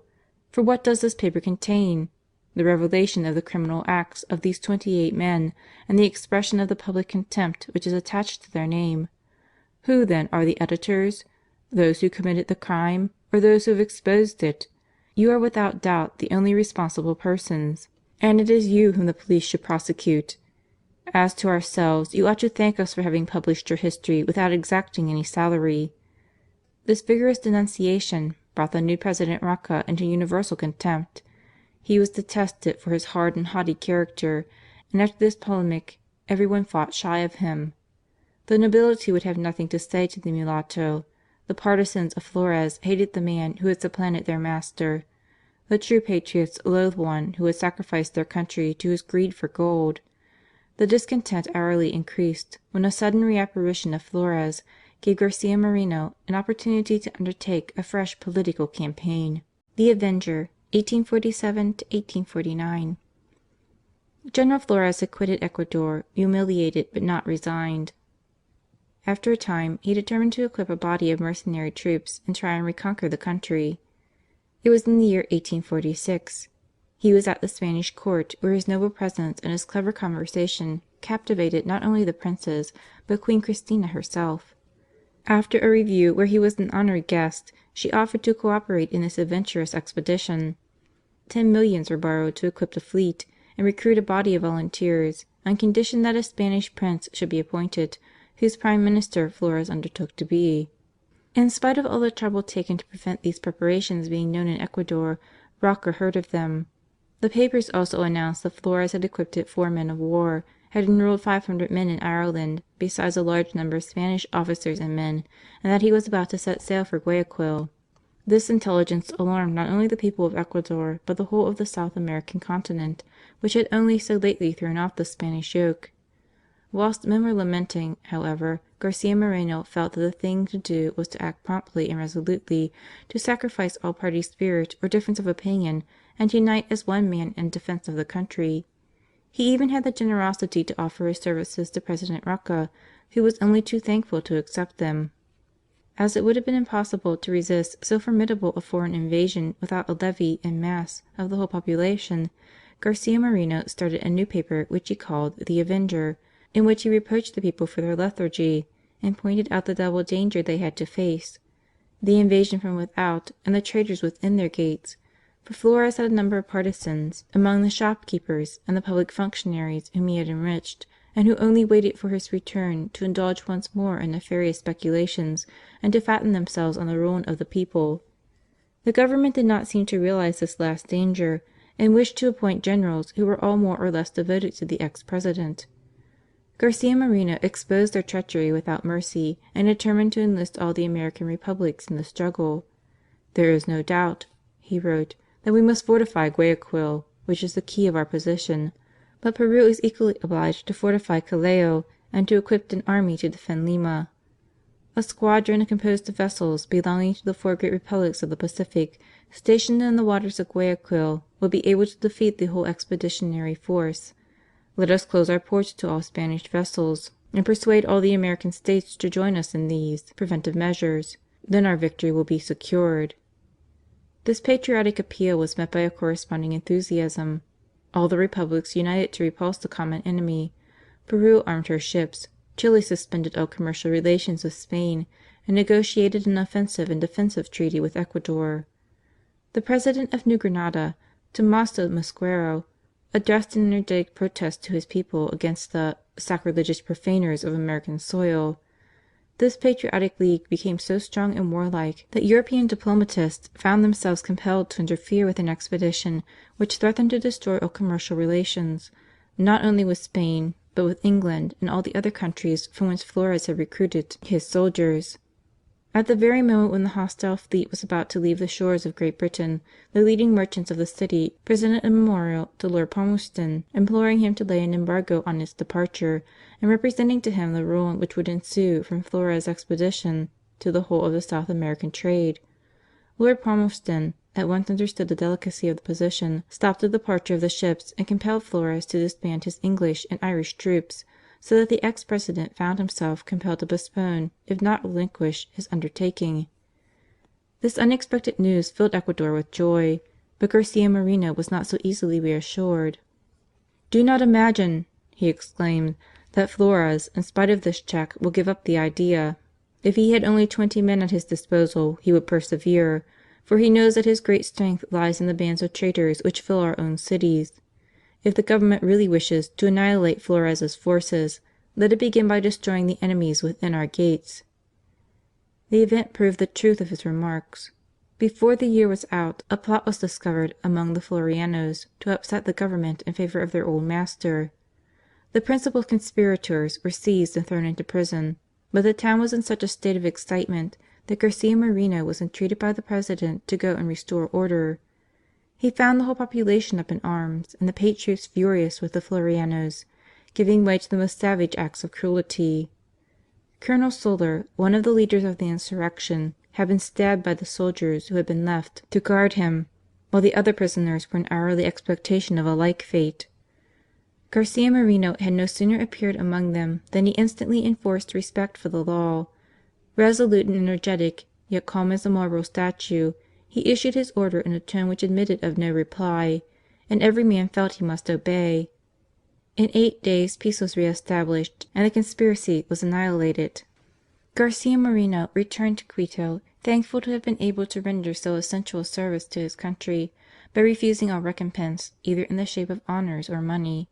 He had served Roca's government in a moment of danger from purely patriotic motives, but he would accept nothing from men whom he despised as stock jobbers, who looked upon power merely as a means of enriching themselves at the expense of the people. In 1847 Congress voted an act of amnesty which was to extend to all those who had taken part in the late insurrection. Garcia Moreno again took up his pen to expose the contract made with the enemies of his country, and started a new paper called El Diablo, which lashed the cupidity of the Government with pitiless severity. "I am neither a ministerialist nor a place hunter," he wrote, "never having chosen to sell myself for money. Nor am I a soldier boasting of the blows I have given or received. I am simply the friend of an unfortunate people who have no defenders against the devils who oppress them, and I will fight to the death against those who martyrize and betray them." The clever and sarcastic tone of this paper greatly troubled Roca and his functionaries, but they continued to take advantage of their position to drain the country of the last farthing, and to reduce it to a state which Garcia Moreno stigmatized as "a species of hell, where disorder and confusion reigned supreme and became its normal condition." And yet he did not lose hope. "Alongside of these traitors," he exclaimed, "there are a body of noble and courageous men ready to sacrifice the last drop of their blood rather than give up their God and their country." But these brave souls needed a leader, and at this moment, where could he be found? The defense of the Jesuits, 1850 to 1851. During the first 20 years of its existence, Ecuador had lived under a so-called liberal conservatism, which by degrees had engendered a species of radicalism which vaunted the rights of the sovereign people and hated the Church unless it would submit to its laws. An adventurer, General Urbina, profited by this state of things to hoist the Socialist banner and declare war equally against property and religion. The history of this man was as follows. At 18, when he was merely a sub-lieutenant in the Navy, he attracted the attention of Flores, who placed him at Bogotá as his secretary. In that nest of Freemasons he speedily joined the revolutionary party and became the bitter enemy of all religious communities. Rocafuerte, finding he was intriguing against the Government, sent him into exile, but when Flores came into power he gave him the governorship of the province of Manabi. In spite of this, Urbina did not hesitate to turn against his patron, and on March 6, 1845, fought against Flores at Elvira and obtained the rank of general. Roca made him governor of Guayaquil, but he aimed at nothing less than the post of president.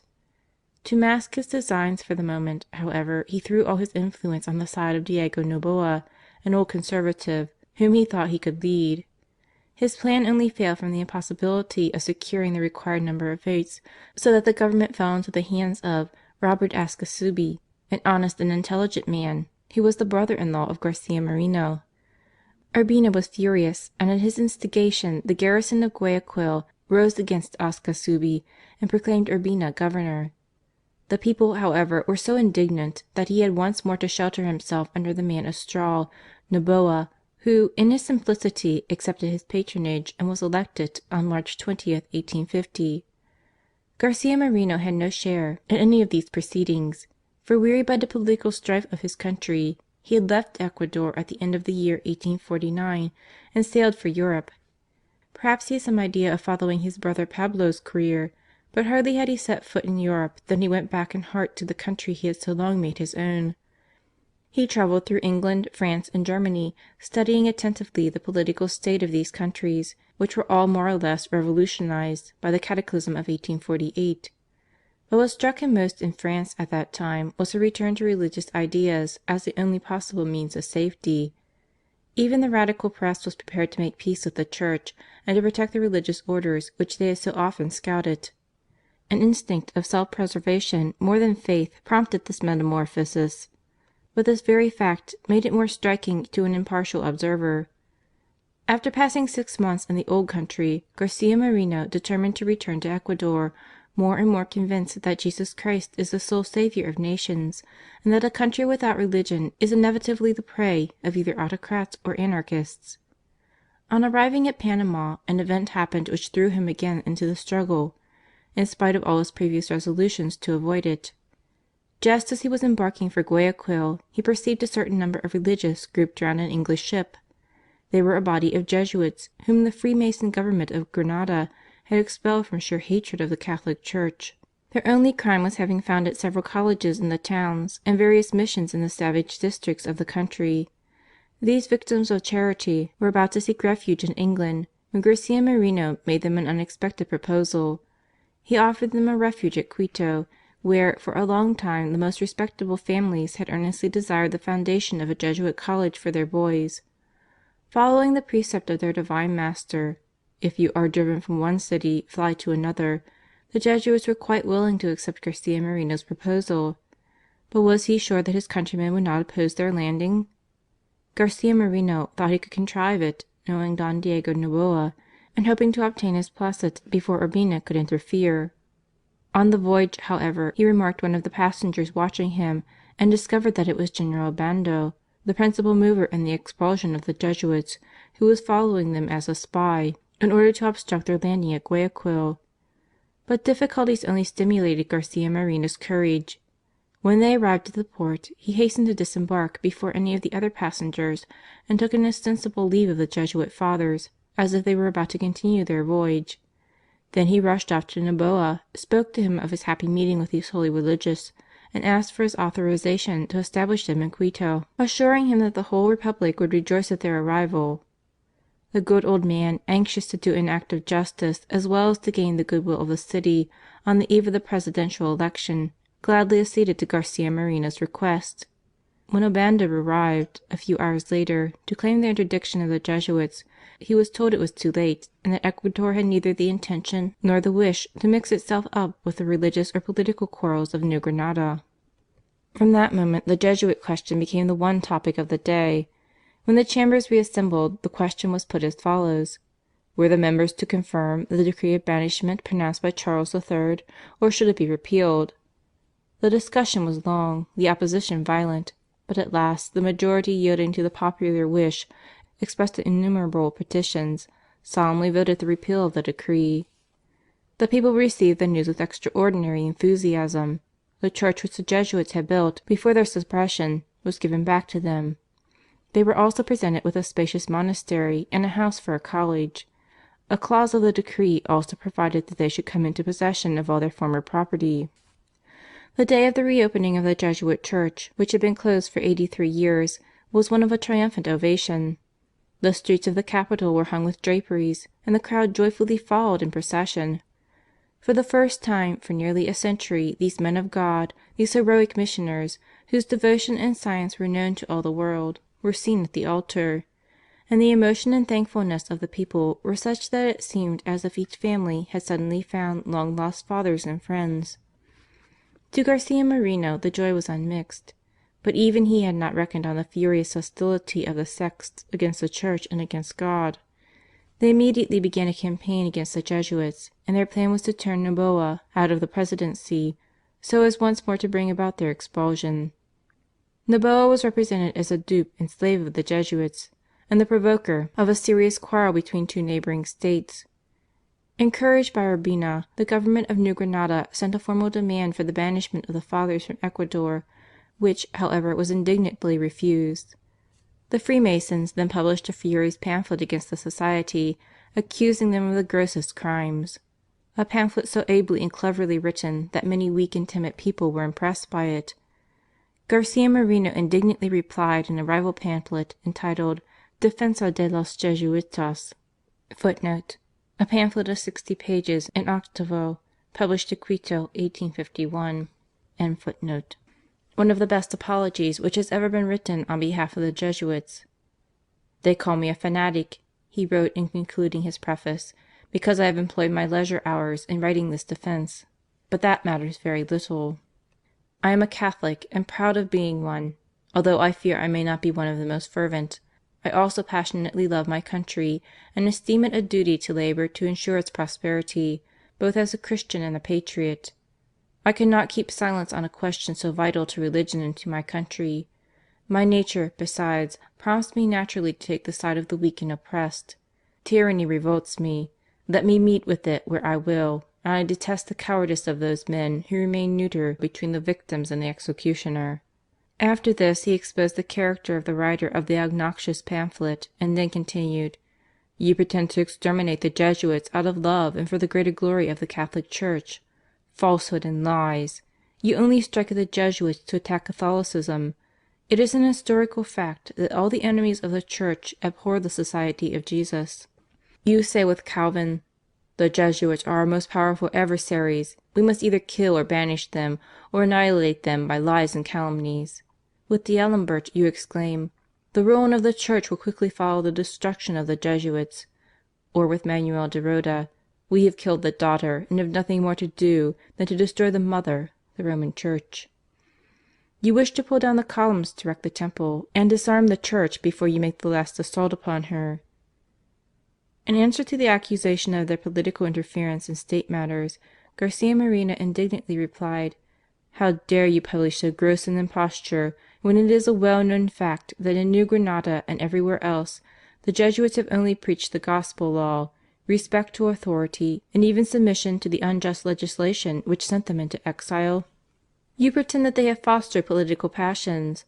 How then did it happen that though, before their arrival, the two parties were at bitter war against each other, the influence of these very fathers and the power of their preaching brought about a state of complete peace, which lasted during the whole 6 years they remained in New Granada, and which has only ceased since their departure?" Thus his pen flows over 60 pages, winding up with these words: "But even if you could prove a single one of your accusations against the Jesuits, by what possible right can a foreign nation exact that we should drive them from our shores? New Granada would take very good care not to ask such a thing of England or the United States. But they threaten us with this outrage because they think we are weak. But she is mistaken. The love of their country is not dead in the heart of the people of Ecuador. In the hour of danger all parties will unite to defend the national independence. We know very well that war is declared, not against the Jesuits only, but against the whole priesthood and the Catholic faith. Not only Ecuador and New Granada, but all the Catholic republics, will be swallowed up in this anti-Christian abyss if we carry our weakness so far as to submit to the infernal dictation of the socialist sects. But no, this will never be. Ecuador will hold fast by the faith of our fathers. To defend it, the people will not be deceived or yield to apathy and indifference. We will march to the fight under the guidance of divine Providence. If, like the Hebrews, we have to pass through the Red Sea, God will open a path to His chosen people, and on the opposite shore we too shall lift up our voices in a hymn of triumph and deliverance." This pamphlet, which was received with enthusiasm and devoured from one end of Ecuador to the other, was a thunderbolt to the sects. Their machinations were unveiled, the pretensions of New Granada ridiculed, and the Government confirmed in their determination not to change its policy, while the Patriotic League energetically promised their aid, so that the Radicals were silenced, and Urbina had to wait till some fresh incident opened to him the presidential chair which he had so long coveted. Urbina, 1851 1853. In the beginning of the year 1851, a rumour suddenly spread throughout the country that Flores was going to attempt a fresh invasion. After his defeat in Spain he had gone to New York, where he tried in vain to induce the United States to take up his cause. He then went to Lima, and there organized a body of filibusters with the consent of the Peruvian government and the help of certain rich capitalists who were devoted to the ex-president. Urbina seized the opportunity to denounce the peaceful Noboa and all the conservative party as disguised partisans of Flores. In Guayaquil especially this idea of treason excited the people beyond all bounds. Urbina then invited the too confiding Noboa to come and quell the agitation in person. Garcia Moreno and others, suspecting some plot, tried to dissuade the good old man from attempting the journey, but he, full of confidence in Urbina, started with a large escort for Guayaquil, where triumphant arches by Urbina's order were everywhere erected in his honour. On the 17th of July, the very day when Noboa was to make his triumphant entry into the town, 3 of Urbina's generals, Villamil, Robles, and Franco, went to the barracks and distributed large sums of money among the soldiers to induce them to rise against Noboa, that slave of aristocrats, conservatives, and Jesuits, and proclaim Urbina President of the Republic. The plot was successful. Noboa found a steamer gaily decked with flags waiting for him at Babahoyo, where a guard of honour received him with every demonstration of respect. But when he neared the quay of Guayaquil, the steamer suddenly changed its course and made for a sailing vessel which was waiting in the offing. Before Noboa could ask the reason for this deviation in the course, a captain of the guards put his hand on his shoulder and said, "President, I am compelled to arrest you." "To arrest me!" exclaimed the stupefied old man. "By what possible right?" "By the order of General Urbina, who has been elected the new and supreme head of the Republic." At the name of this new Judas Iscariot, Noboa bowed his head as if thunderstruck and made no protest. The indignation of his faithful followers was fruitless. He was quickly transferred to the sailing vessel, which instantly raised its anchor and put out to sea. For several months Noboa was kept wandering over the ocean, not even the members of his own family being allowed to know what had become of him. At last, Urbina, having nothing further to fear from a reaction, allowed him to land in Peru and there pass the time of his exile. Without losing a moment, Urbina went in triumph to the Council House and there swore fidelity to the nation. A few days later, he dispatched a body of troops into the interior to subdue the malcontents, and having called together a convention composed chiefly of his own creatures, began a reign of terror, the first act of which was to repeal all the conservative laws which had been passed by the late government and to banish the Jesuits. The deputies voted their expulsion in a secret sitting in spite of the tears of the people and of innumerable petitions. [Footnote: Garcia Moreno was at that moment unhappily laid up, having been badly wounded in the leg by the discharge of a revolver in December of 1852.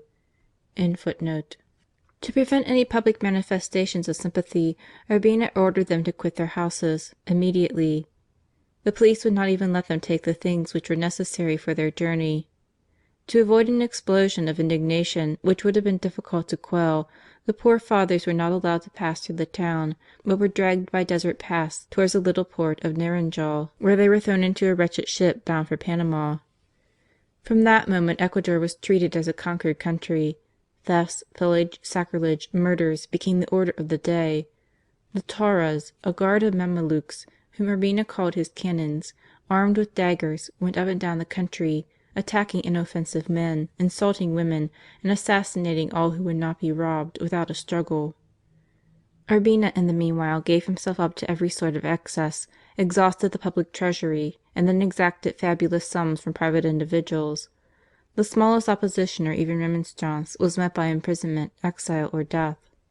One man alone there was who could not remain silent and coldly watch the destruction of his country. In a poem entitled An Ode to Fabius, he exposed with merciless severity the whole public and private life of Urbina. "No vice, no crime is unknown to him," he exclaimed. "Treason, perjury, swindling, brigandage, savage cruelty, perfidy, nothing is wanting. His ignoble life is written bit by bit in the penal code." After describing the effect of his rule on his miserable countrymen, he concludes with the words, "I know well the fate which is reserved for me. The chalice of suffering must be drunk to the dregs. The ball of the villain will pierce my heart. But if my country, delivered from the horrible tyranny which crushes her to the earth, be once more allowed to breathe freely, joyfully will I go to my grave." It is difficult to imagine the effect of this satire on the inflammable nations of Ecuador. Often, as we have seen, had Garcia Moreno made use of his powerful pen to expose vice and incite to virtue, but this time it was with the solemnity of a great judge pronouncing sentence on an infamous criminal. Urbina was furious, but so great was the effect of the pamphlet that he did not dare at once provoke an insurrection by the exile or death of the patriot.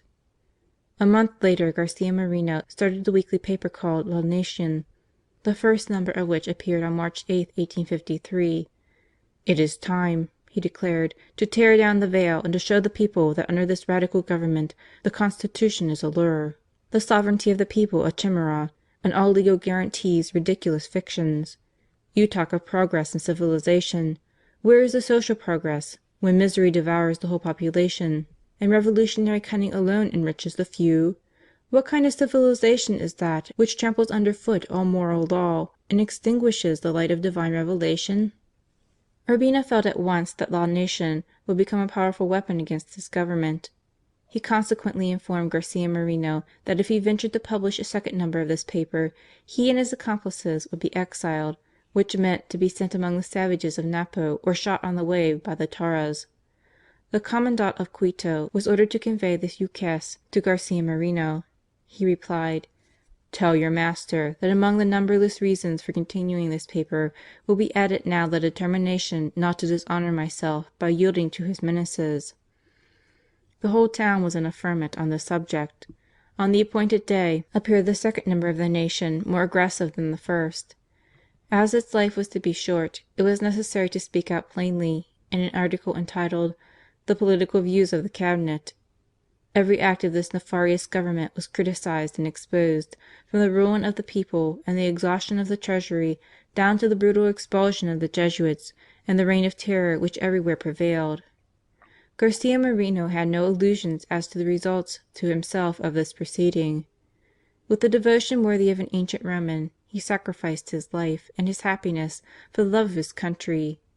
He was only 32 years of age. He had just married a young and beautiful wife, to whom he was devotedly attached, and who was worthy of him in every way.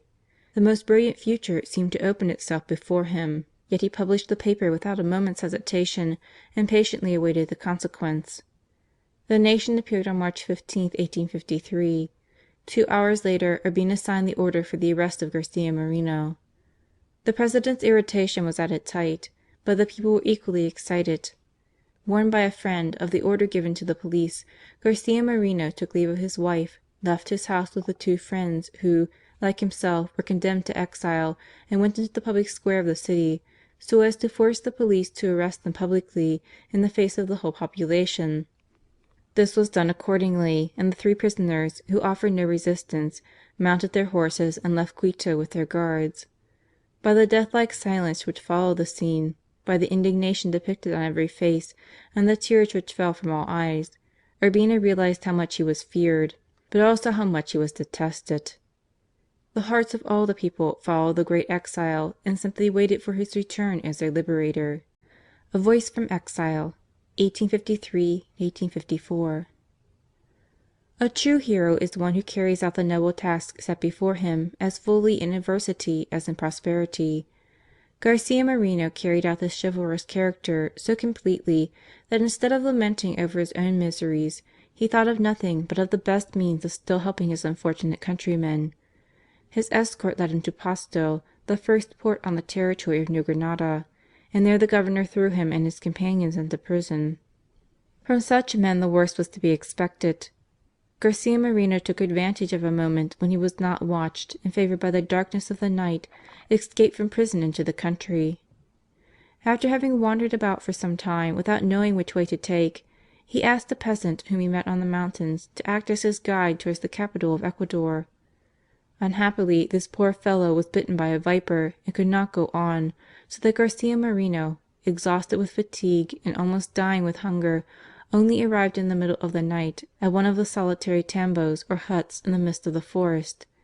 Here nothing was to be had but the remains of a chicken, and it was a Friday. Garcia Moreno would not break the laws of the Church even in this extremity, and contented himself with a little flour and milk, which a peasant woman gave him.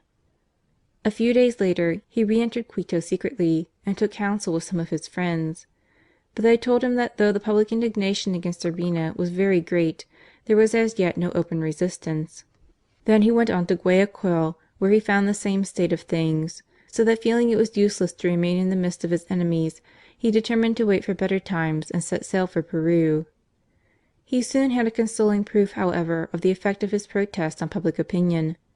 The inhabitants of Guayaquil, in spite of the fury of the government, unanimously elected him as their representative in the Senate, which was virtually a recall from exile, as according to one of the laws of the Constitution, the persons of senators were inviolable. Garcia Moreno accordingly took his seat in the chamber on the appointed day. But the governor of Guayaquil, a mere drunken tool of Urbina's, named Robles, defying all law and precedent, seized the newly elected senator by main force, dragged him from the Senate house, and after a few days of detention on board a man of war, threw him on the shores of Peru, in the little harbour of Payta. Not content with this audacious violation of the law, the Democracia, which was the political organ of Espinel, one of Urbina's principal ministers, promulgated the most infamous calumnies against Garcia Moreno, declaring that he had bribed the officers of the army to bring about a revolution, and many other things.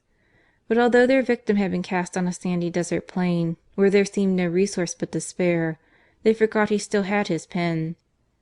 He instantly set to work and wrote a pamphlet entitled La Verdad a mis calumniadores, The Truth to my Calumniators, which appeared on November 17, 1853, and in which he first exposed the character of his calumniators, Espinel and Urbina, taken from their own words against each other, which showed them to be not only morally but openly infamous.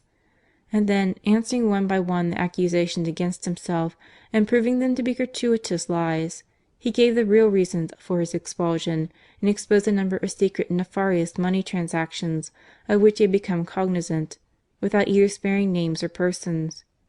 We may easily imagine the effect of this pamphlet upon the people of Ecuador. In spite of the vigilance of the police, it flew through the capital and the provinces with such rapidity that the government thought itself bound to try and answer it.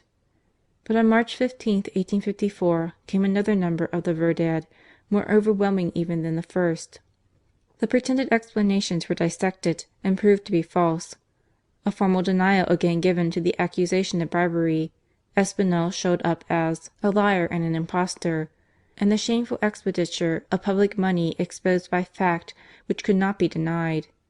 The pamphlet was concluded in these words: "I would forgive my enemies all the harm they have ever done me if they were only labouring for the good of my country, instead of adding every hour to her ruin and disgrace.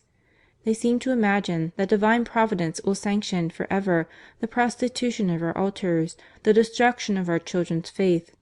But do not let them deceive themselves. The sharp sting of misery will at last rouse the people from their numbness. A cry of fury will burst from every breast. Then will come the hour of God's justice, when this horde of tyrants will be overthrown.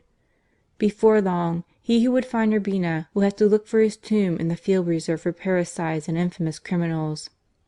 In truth, Garcia Moreno foresaw the day of deliverance for his people. He felt that some time or other the reign of iniquity must cease, and that he should be called upon then to fight for his country, not with the pen only, but with the sword. He resolved, therefore, to consecrate this time of forced inaction to preparing himself for this supreme struggle, and as in the desert of Payta nothing could be done, he determined once more to cross the seas and seek an asylum in France. Towards the month of December, 1854, accordingly, he embarked for Panama, and a month after arrived in Paris. Paris, 1854 to 1856.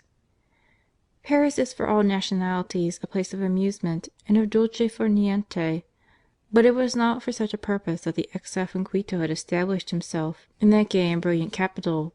He had that presentiment, inseparable from noble souls, that the time would come when he would have a great work to do for his country and for God. To prepare himself worthily for it was, therefore, his great aim. We remember his ardour for study when a youth and his brilliant success at the Quito University. Among other things he had a special love for chemistry, and what he sought for first in Paris were masters, instruments, and a laboratory. He had the good fortune to find in the illustrious naturalist Boussingault not only an excellent professor but a devoted friend. Henceforth Garcia Moreno lived once more as a student and a recluse in his humble little apartment in the Rue de la Vieille Comédie, getting up early and working all day, even until late at night. He wrote to a friend of his who was also in exile: "I study for 16 hours a day, and if there were 48 hours instead of 24, I would gladly give 40 to my work." He even denied himself one of his greatest pleasures, which was smoking. He had brought a quantity of excellent cigars from the Antilles, which one day he offered to a friend, who refused them, saying he would never be able to get such good ones in Paris. "Take them," he replied; "you will render me, in reality, a great service. I must devote myself more and more to study, and I cannot waste any more time in smoking these miserable cigars." With such ascetic views and noble determination of purpose, his progress became really miraculous. Not content with chemistry, he studied the whole literary, political, industrial, and military questions which then, as now, agitated France. He visited also all the lyceums and colleges in Paris, so as to form correct ideas on the important subject of public education.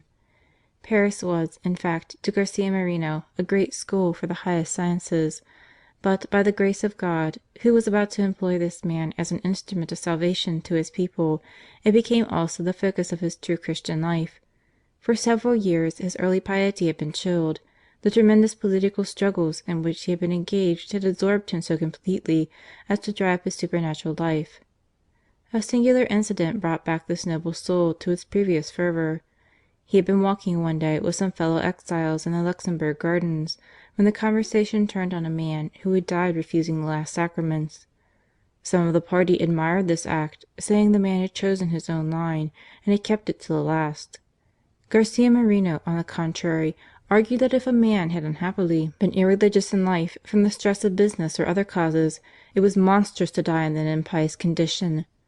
His adversaries then began attacking the doctrines of the Catholic Church, but they soon found that they had to do with one stronger than themselves. With merciless logic and ardent faith, Garcia Moreno refuted all their arguments and spoke of the Church with such ability and enthusiasm that his atheist companion, to cut short the discussion, exclaimed: "You talk well enough, my good friend, but if your religion be as beautiful as you describe it, it seems to me you are somewhat lax in its practice. Since when have you been to confession?" This observation struck home, and Garcia Moreno bowed his head for a moment. Then, looking his friend full in the face, he said: "You have answered me by a personal argument which may be just today, but I give you my word of honour that tomorrow it will be worth nothing." And so saying he abruptly left them. In the solitude of his own room he reflected for some time on the years which had passed since the day when, full of fervour, he had consecrated himself to the service of God at the feet of the Bishop of Guayaquil. It was true that he had not been called to the service of the altar, but was he for that reason the less bound to love Him with all his heart? Stung with remorse, he threw himself on his knees, prayed fervently for some time, and then that very evening went to confession to the first priest he found in the church. The next day he received Holy Communion, thanking God, who had forced him to blush for his coldness and negligence. From that moment he went back to all his old habits of piety, and never again gave them up. Every morning he might be seen early at St. Sulpice, where he heard Mass before he began his work. Every evening he said a decade of the Rosary, a practice which his pious mother had instilled into all her children. On Sundays the parishioners of St. Sulpice often admired this illustrious stranger, with his noble and serious bearing and a look of profound recollection, kneeling devoutly before the altar. There the exile recommended himself, his family, and his country to God. At other times one met him in the chapel of the Foreign Missions, where he would implore the aid of the martyrs for that Christian heroism which would face death sooner than abjure a known duty. Strengthened by these two forces, study and prayer, Garcia Moreno lived in Paris as solitary a life as at Payta. He never set foot in a theatre, or allowed himself any distraction save a walk in the country on Sundays. In his political studies he was immensely struck by the enormous influence which might be exercised by one man on the destinies of a people. From 1848 to 1852 France seemed to be in a state of frantic agitation, of which no one seemed to see the probable result.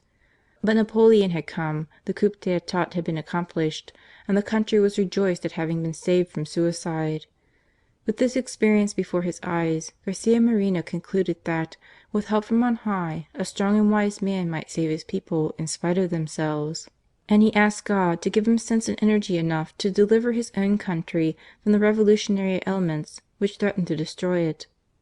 But wiser than Napoleon III, who simply substituted imperial for republican tyranny, he felt that the real saviour of his country would be one who should give her true liberty by teaching her to bow before the law of God only.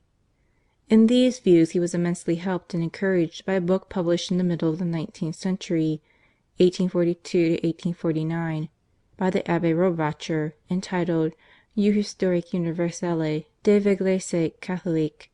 It sets forth in the most exhaustive form the whole history of the Church, politically and socially, proving her to be the head of the great social body of which the State is the arms, and which both kings and people must obey. Hence there should be neither struggle nor divorce between Church and State, but the most perfect harmony from the subordination of the State to the Church. The study of this book, of which Garcia Moreno read the 29 volumes 3 times over, opened his eyes completely to the falsehood of those 4 articles in the revolutionary creed forged by the State to stifle and destroy the action of the Church. Nothing he had ever read had exercised so powerful an influence over him. It showed him the political rule of the Church, which so many statesmen live and die without knowing, and filled his soul with the spirit of Charlemagne and St. Louis. Thanks to his extraordinary memory, he learned a quantity of it by heart, and quoted it continually in support of his opinions. This time of exile and study had therefore ripened and enlarged the character of Garcia Moreno in an extraordinary degree.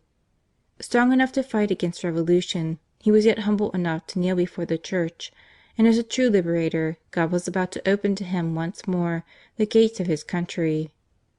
Before we follow him in this fearful struggle, we will quote a few lines written by Louis Vuillet on September 27, 1875, on this important epoch of his life.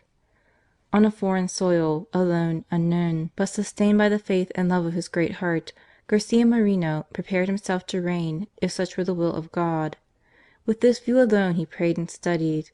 Paris, where Providence had called him, was the real workshop for such an apprentice.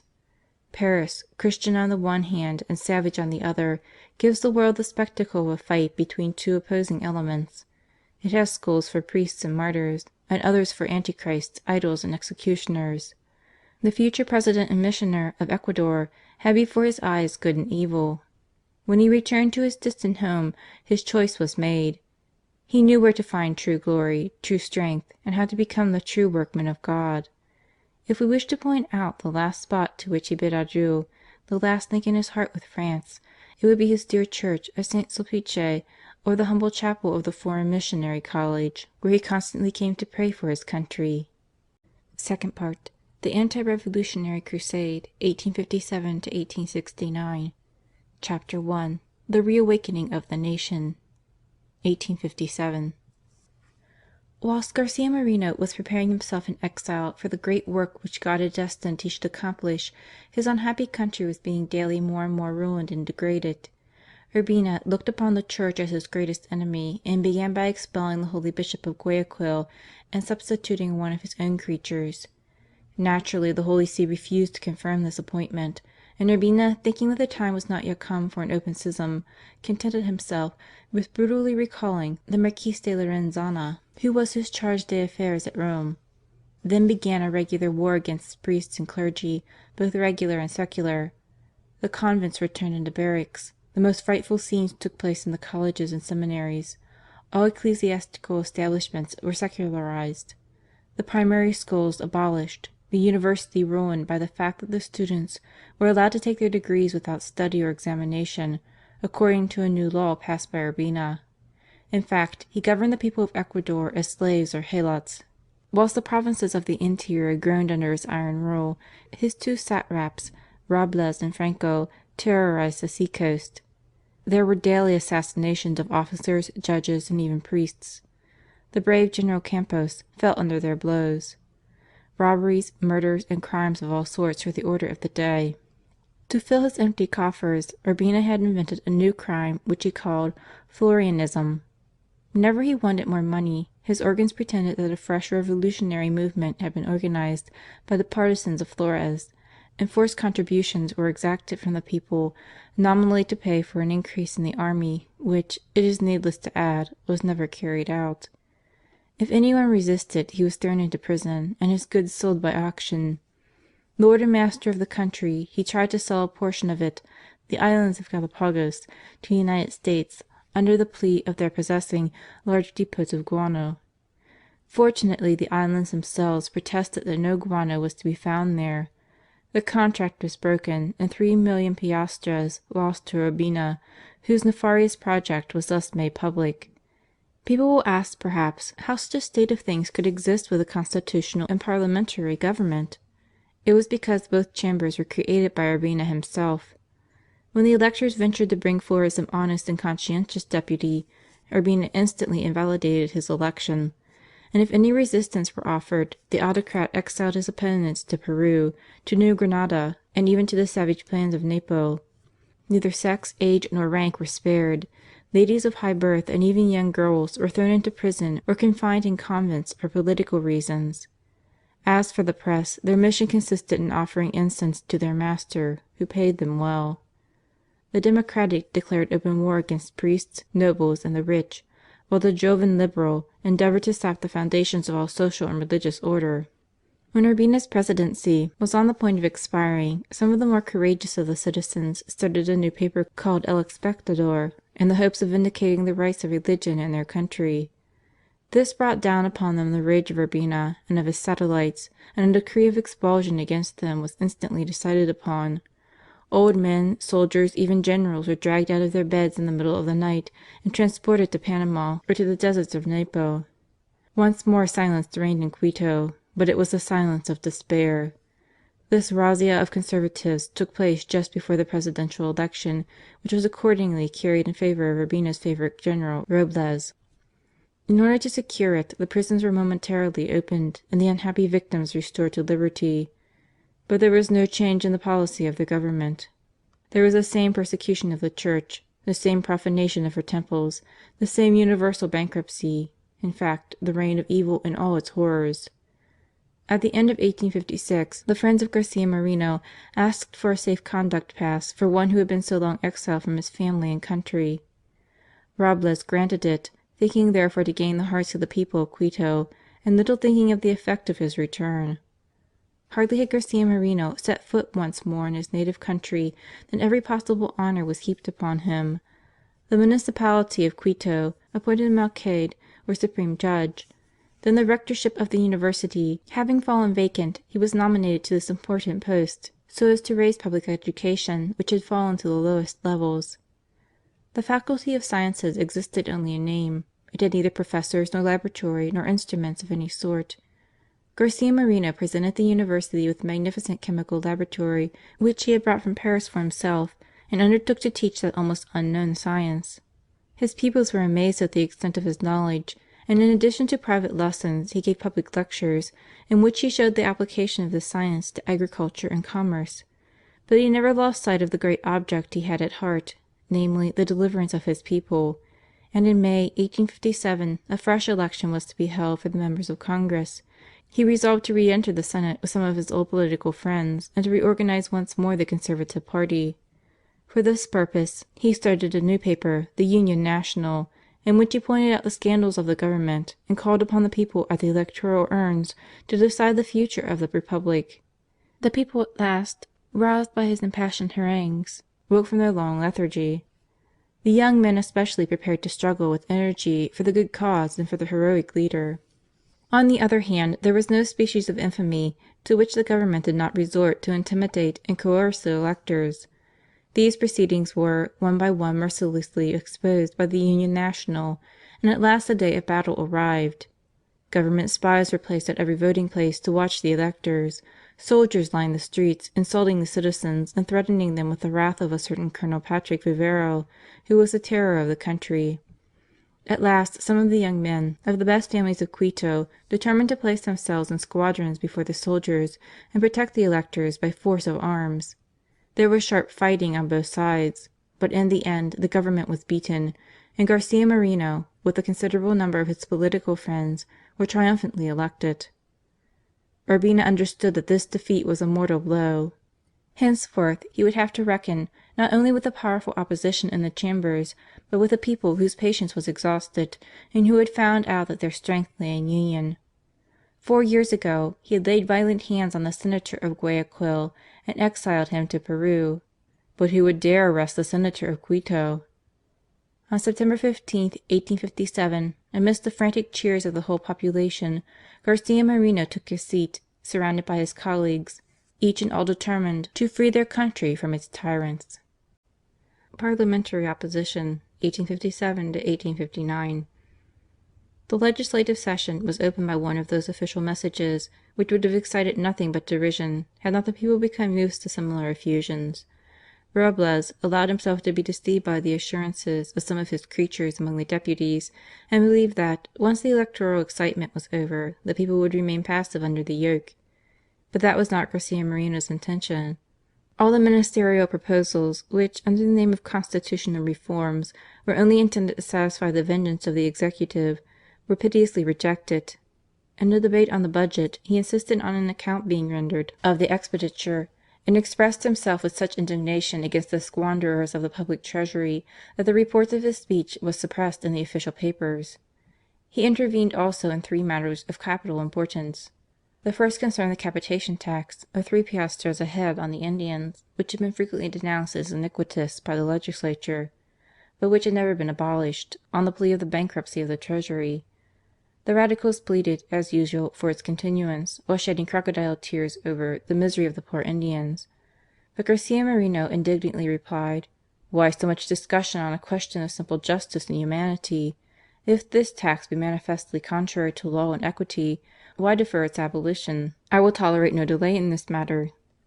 The tax was abolished, to the delight of the whole country. The second question was that of public education. Garcia Moreno, having proposed a new organic law, elaborated with the greatest care after his European experiences. But he was defeated in spite of his eloquence by the obstinate resistance of the government and the penury of the treasury. Before voting sums for the education of youth, the soldiers must have their pay and the public functionaries their salaries. It was a hopeless status quo until the disorder in the finances could be remedied. Garcia Moreno succeeded better, however, in another matter, which was the closing of the Masonic lodges, which had been surreptitiously opened in Guayaquil. He spoke against them with such eloquence that the motion was voted by a large majority, and in the following terms: "The Catholic religion being that of all the citizens, and the only one recognized by the Constitution, it is impossible, without grave danger, to admit the creation of irreligious societies, and as, by negligence or connivance, certain secret societies have been introduced into Ecuador of a decidedly anti-religious character, the Congress decrees the dissolution of the Masonic lodges and all other associations disapproved of by the Church." Unhappily, through the intrigues of the government and their assertion that these secret societies had no irreligious character, this law remained a dead letter. Except the abolition of the Indian tax, the session of 1857 had been absolutely sterile from a legislative point of view. But morally the influence Garcia Moreno exercised in the country was immense. The destruction of all higher education, the peculations in the treasury, the subservience of the government to the Freemasons, all this had been so ably exposed by him that the anger and scorn of the people against their tyrants knew no bounds. Foreign difficulties came to add to other complications. In order to raise money, large tracts of land had been ceded to English and American immigrants, against which Peru energetically protested, declaring that the alienated territory belonged to them. Urbina, who had never forgiven General Castilla, the President of Peru, for having given an asylum to Flores, revenged himself by insulting and finally dismissing the Peruvian ambassador, Cavero, who had come from Lima to settle the frontier question. Castilla replied by an ultimatum in which he exacted the readmission of the ambassador, menacing, in case of refusal, to blockade the port of Guayaquil. This happened in 1858, and gave Urbina a pretext for a fresh conscription and exactions of money which were carried out with such injustice and cruelty as to rouse the whole population. The dissolution of the Chambers and the removal of the seat of government to Guayaquil were openly discussed. Congress reassembled, and again Garcia Moreno pointed out in the strongest language the dangers which menaced the country. After 2 days' discussion, the whole town shared in the alarm of the Senate. Urbina, in a fury, gave orders to a body of Tauras to go to the bar of the House and arrest Garcia Moreno in the midst of the senators. Fortunately the plot got wind. A large body of young men devoted to Garcia Moreno implored him not to go to the House the following day, as this band of brigands were determined to assassinate him. He replied that never would he draw back before such vile criminals, or in fact before any danger. So at the usual hour he went to the old convent of St. Bonaventura, where the Senate held its meetings. On his arrival he found a large body of young patriots from all parts of the town who had come to defend him in case of need. They were not useless. The Tauras, at their post, sword in hand and with menaces on their lips, were firmly watching the proceedings of the members. Garcia Moreno quickly rose and resumed the debate of the day before with greater vigour than ever. After having pointed out the iniquities of the government and the way its members were despising the law, the Constitution and the Legislative Assembly, he suddenly stopped, and pointing to the Tauras below the bar, denounced, in a voice which thrilled through the whole House, the project of Urbina against the national representatives, and also the baseness of those soldiers who had consented to act as assassins. His burning words had such an effect that the unhappy Tauras left the Senate trembling and ashamed. The retraction of the powers previously granted to the government was voted by an immense majority. After the sitting was over, the Tauras gathered round the doors, determined to lay hands on Garcia Moreno as he came out. But the young patriots were before them. They surrounded their hero, overwhelming him with congratulations, and conducted him in triumph to his house. After this defeat, Urbina and Robles thought it would be easier to intimidate the lower house. During the debate, Robles fulminated a new message against the opposition. The soldiers mounted guard, sword in hand, by the houses of the hostile deputies, threatening them with death if they resisted the will of the tyrants. But nothing could induce the majority to allow these men to continue their arbitrary proceedings, and the withdrawal of their powers was voted unanimous. At the same time, the Congress proved that however much they might be opposed to the despotism of the two dictators, they were quite willing to prepare for national defence. At the beginning of November the news reached Quito of the blockade of Guayaquil. The two chambers instantly offered their concurrence to the government to vote the resources in men and money necessary for the struggle. But that would not have suited Urbina, who was determined to free himself from all control. Not daring any longer to threaten to dissolve the House by force, he resolved to effect his purpose by stratagem. 11 of the deputies were his creatures, and he persuaded them to desert their posts, and thus make all deliberation impossible. From the lack of the number of voters required by the Constitution, the House was counted out, and Urbina instantly dissolved the Chambers, and announced the formation of a new authority entitled the Supreme Direction of the War. Having appointed Urbina General-in-Chief of the Army, Robles, the dictator, started for Guayaquil, putting out a pompous address to the nation, in which he announced that he was going to exercise the powers which had been confided to him by the people. Thus, after having mocked the people by dismissing their national representatives, he flattered himself he could act with impunity. He forgot that he could not carry out a foreign war while leaving behind him an infuriated nation, but God blinds those whom He has determined to abandon. The National Rising, 1859. It would be difficult to describe the exasperation of the people after the coup d'état of the government against the Chambers. Deputies and senators registered an indignant protest against the dissolution of Congress, declaring the new dictatorship illegal and unconstitutional. The Municipal Council of Quito equally protested against the abandonment of their capital and the transfer of the government to Guayaquil. These indignant remonstrances became known to all the people through the heroic devotion of the printer Valencia, who thus braved the wrath of the two despots and soon felt the consequences of their fury. He and Doctors Herrera and Mestanza were condemned to exile and conveyed under a strong escort to the plain of Cunchichamba, where Valencia was tied to a tree and shot. Even the Democrats stigmatized this act of unwarrantable cruelty. One man after another, eminent for his virtues, talents, or bravery, was thrown into prison and either exiled or murdered in cold blood. Garcia Moreno had the narrowest escape and had only time to get on board a trading vessel bound for Peru. At last the most influential men in the army felt that the moment was come when they must fight for their homes and country like the brave Vendeans of old. A tremendous earthquake on the 22nd of March added to the confusion and terror of the inhabitants. On the 4th of April the troops, under the direction of General Maldonado, declared open war against the dictators. At 11 o'clock at night Colonel Darquea, with 20 well armed men, entered Robles's house, whom he found playing at cards with his friend Franco, and arrested him without anyone offering any resistance. Unhappily, however, Franco, who had escaped, came back, pistol in hand, and blew out Darquea's brains. Maldonado, instead of being at hand with his men, had encamped himself on a height, and hearing of the death of Darquea, he lost courage and entered into negotiations with Robles, so that the troops returned to their quarters, save 500 of them, who took the opportunity to desert. This check only strengthened the hands of the tyrants. But all of a sudden news came of a popular insurrection in Quito. On January 1st, 1859, a troop of young men surrounded the barracks and found the military quite prepared to fraternize with them. Espinel, who was vice-governor, ran with some of his radicals to try and preach submission, but found himself powerless. The overthrow of the government was declared amidst wild cries of delight, and a provisional government was formed, consisting of 3 members, Garcia Moreno, Carrion, and Gomez de la Torre. The movement spread rapidly throughout the provinces, and very soon enthusiastic letters of approval arrived from all sides. Only Guayaquil and Cuenca remained with the 2 dictators, and this only because intimidated by their troops. A courier was dispatched to Garcia Moreno telling him of his election and imploring him to hasten to their aid.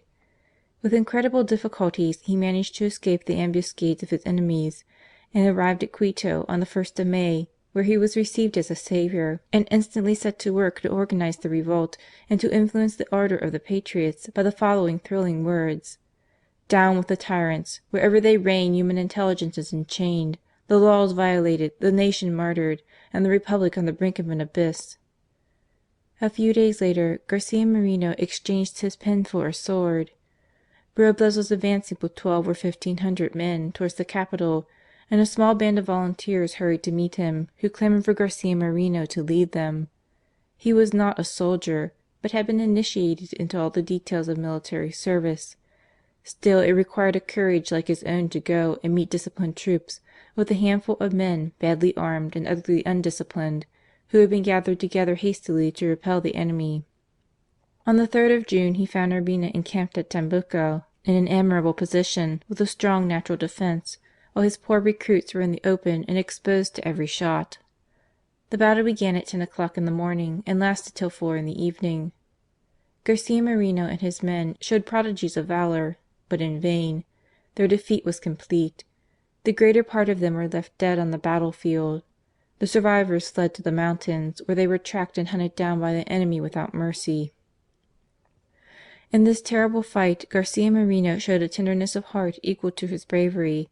Without the smallest concern for his personal safety, he flew from one wounded man to another, not being able to bear the idea of leaving any of these poor fellows to the tender mercies of Urbina's soldiery. When he felt at last that he must fly so as not to fall into the hands of the enemy, he found himself alone without a horse, his own having been killed under him, and exposed every moment to being captured by the hostile troops. At that moment Colonel Veintimilla rode up, mounted on a good horse, who instantly jumped off and insisted on Garcia Moreno's taking it. "No," exclaimed Garcia Moreno, "what will you do if I leave you here?" "What does that matter?"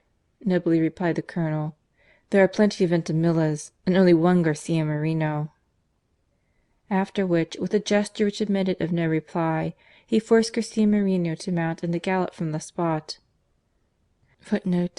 Ignacio Veintimilla was President of the Republic from 1876 to 1881. Quantum mutatus ab illo. A few days later he arrived at Quito with a few officers and soldiers who had escaped from the disaster of Tambuco. But this defeat, instead of discouraging the people, had only increased their patriotism. They received him with a ringing of bells and every demonstration of joy, to show him that in spite of his defeat they still looked upon him as the only saviour of their country. The moment, however, was most critical. In a conference with his colleagues, Garcia Moreno was of opinion that, the creation of an army being impossible, they must have recourse to diplomacy. He proposed therefore to return to Peru and obtain the cooperation of the President Castilla against Robles and Urbina. The Provisional Government in the meantime was to be transferred to Ibarra. This being agreed to, Garcia Moreno started for Lima, but found that Castilla, though very courteous and civil, was unwilling to assist his unfortunate countrymen without a portion of the territory of Ecuador being ceded to Peru, an odious bargain to which no man of honour could accede. In despair at the failure of these negotiations, Garcia Moreno resolved to address himself to the patriotism of General Franco, proposing to him to abandon the cause of these miserable dictators, and with his army to join the Provisional Government. He pointed out to him the terrible condition of Quito, which had again been occupied by Urbina, and tried to make him understand that continued civil war must be the result of the present state of things. Franco perfectly understood what Garcia Moreno wanted, but he had a secret plan of his own, which was to get rid of Urbina and Robles and become himself the President of Ecuador. A month later, on the 21st of August, it was announced that in consequence of a convention between Castillo and Franco, the maritime provinces were determined to form a new government. Urbina and Robles hastened to Guaranda to find means to avert the blow, but they were about to lose a power which they had so long and so shamelessly abused. No sooner had Robles left the capital than a fresh revolution broke out. Carvajal with his little army had beaten the government troops at Ibarra, and was marching to the rescue of Quito. On the 4th of September, in consequence of fresh aggressions on the part of the governor, the population rose as one man. Armed with guns, stones and sticks, the insurgents attacked the artillery barracks. Women threw sand and ashes at the eyes of the soldiers, who, yielding to numbers, were obliged to lay down their arms after a bloody struggle. A few days later Carvajal arrived at Quito with his victorious troops, and the Provisional Government was once more re-established. The gates of the capital being thus closed to Urbina and Robles, they tried to take refuge in Guayaquil, but on the 6th of November, General Franco convoked the citizens of that town to a fresh election for the presidency. Without taking any account of the provinces of the interior, and in spite of the rule that a vote of this nature demanded an absolute majority, he contented himself with 161 votes against 160 spontaneously given to Garcia Moreno, and proclaimed himself the supreme chief of the Republic. Whilst this theatrical farce was going on, Urbina and Robles, caught between two fires, remained at Guaranda. It was impossible to make a step backwards without falling into the hands of the patriots of Quito, or a step forwards without encountering Franco's troops. Nothing remained to these two infamous men but to leave Ecuador as soon as possible. Robles took refuge in Chile on board a vessel coming from Panama, while Urbina escaped on a French ship. The terrible tyranny they had exercised over their countrymen had lasted for 8 years, but we shall see later on that they had by no means given up hope of a return to power. The Drama of Riobamba, 1859. Ecuador was delivered from the twins, but the last surviving member of the infamous triumvirate, the savage Franco, remained, and Garcia Moreno's whole energies were now turned to accomplishing the difficult task of sending him to rejoin his two accomplices. It was true that the provincial government represented almost the whole nation, but how was it possible to defeat and disarm the usurper? With the little army of Carvajal and a handful of volunteers, without guns or any of the munitions of war, how could they hope to conquer the disciplined troops of Franco, assisted by 5,000 or 6,000 Peruvians, and the cannons of the squadron which blockaded Guayaquil? The experience of Tambucco had proved to Garcia Moreno the powerlessness of the greatest bravery against numbers and military skill. He began therefore by creating an army and sending the volunteers to have their military drill under experienced officers. Then he made an appeal to the whole country to raise a sufficient sum to maintain these men and to obtain horses, provisions, and all that was needed for the new army. But the apparently insurmountable difficulty was the want of arms. They had neither rifles or cannons nor ammunition. All these things were in Franco's hands. Despairing of obtaining any from abroad, Garcia Moreno determined to manufacture them on the spot. In the hacienda of Chillo there was a large cotton manufactory belonging to a friend of his, M. Juan Arguer. He transformed this into an arsenal and a cannon foundry. Thanks to his extraordinary and universal knowledge, he succeeded in procuring the necessary materials, and with no other assistant than a simple mechanician he managed to turn out of this yard rifles of a rare perfection and even cannons of a great size, like the Chimborazo and Cotopaxi, which for certainty of aim rivalled the best from European foundries, then powder, balls, shells, cartridges, and all the necessary ammunition. But what fearful labour all this entailed, and what an amount of study to calculate with mathematical precision the different sites required to train the workmen in every branch of this new art, and to overlook himself every operation. All day he was at his foundry, all night in his study, seeking the solution of the many difficult problems which suggested themselves in this new manufacture. But his prodigious activity and his iron constitution seemed to defy all fatigue. Once, when he had just returned to Quito from a forced march from Guayaquil, he heard that the works of Chillo had been closed. Without stopping to give himself a moment's rest or food, he called for his horse and galloped the 4 leagues which separated the capital from Chillo, where he instantly set all the men to work again. Another time, after having made a long and perilous journey of 48 hours across the mountains, he arrived among his workmen in such a state of exhaustion that he dropped asleep as he got down from his horse, and did not wake again for a long time. "I can conquer hunger and thirst," he exclaimed afterwards, "but not sleep." This was his great regret, for the 24 hours were much too short for the work he had undertaken. While preparing for war, however, he did not despair of arriving at a pacific solution of the difficulty. One day he rode to Payta, where in a last interview with Castilla he showed him his own proclamation, in which he had said that he did not make war against the people of Ecuador, but only against their tyrants. But Castilla formally demanded the ceding of a portion of the territory of Ecuador, on which condition alone he would recall his troops. Garcia Moreno indignantly rejected this proposal, and then tried to make one more appeal to the patriotism of Franco, pointing out to him the indelible stain which would attach itself to his name if he sold his country to the enemy, and offering even to give up to him his place in the Provisional Government. Franco feigned to accept, but to prove his sincerity, Garcia Moreno proposed to him to bring his forces to Guayaquil to commence hostilities against Castilla.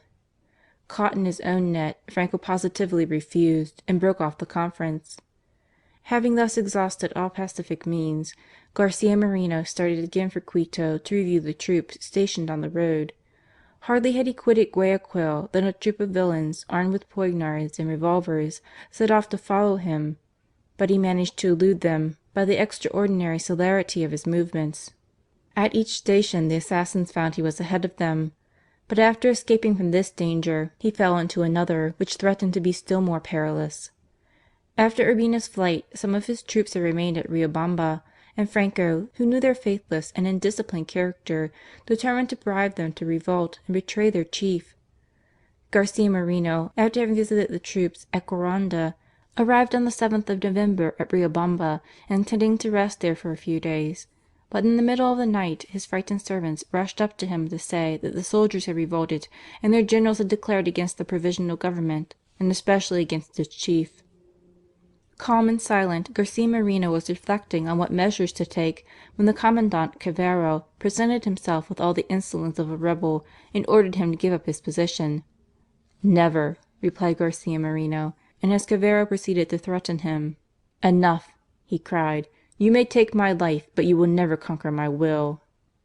At a sign from Cavero, Captain Palacios arrested the intrepid representative of supreme power and threw him into prison, announcing to him that if he persisted in his resolution, the morrow would be his last day. The officers and soldiers then gave themselves up to every sort of debauchery and excess, pillaging the different quarters of the town, and leaving only a few sentinels at the door of the prison. Garcia Moreno's first thought was to commend his soul to God, feeling sure that these men would not hesitate to assassinate him without mercy.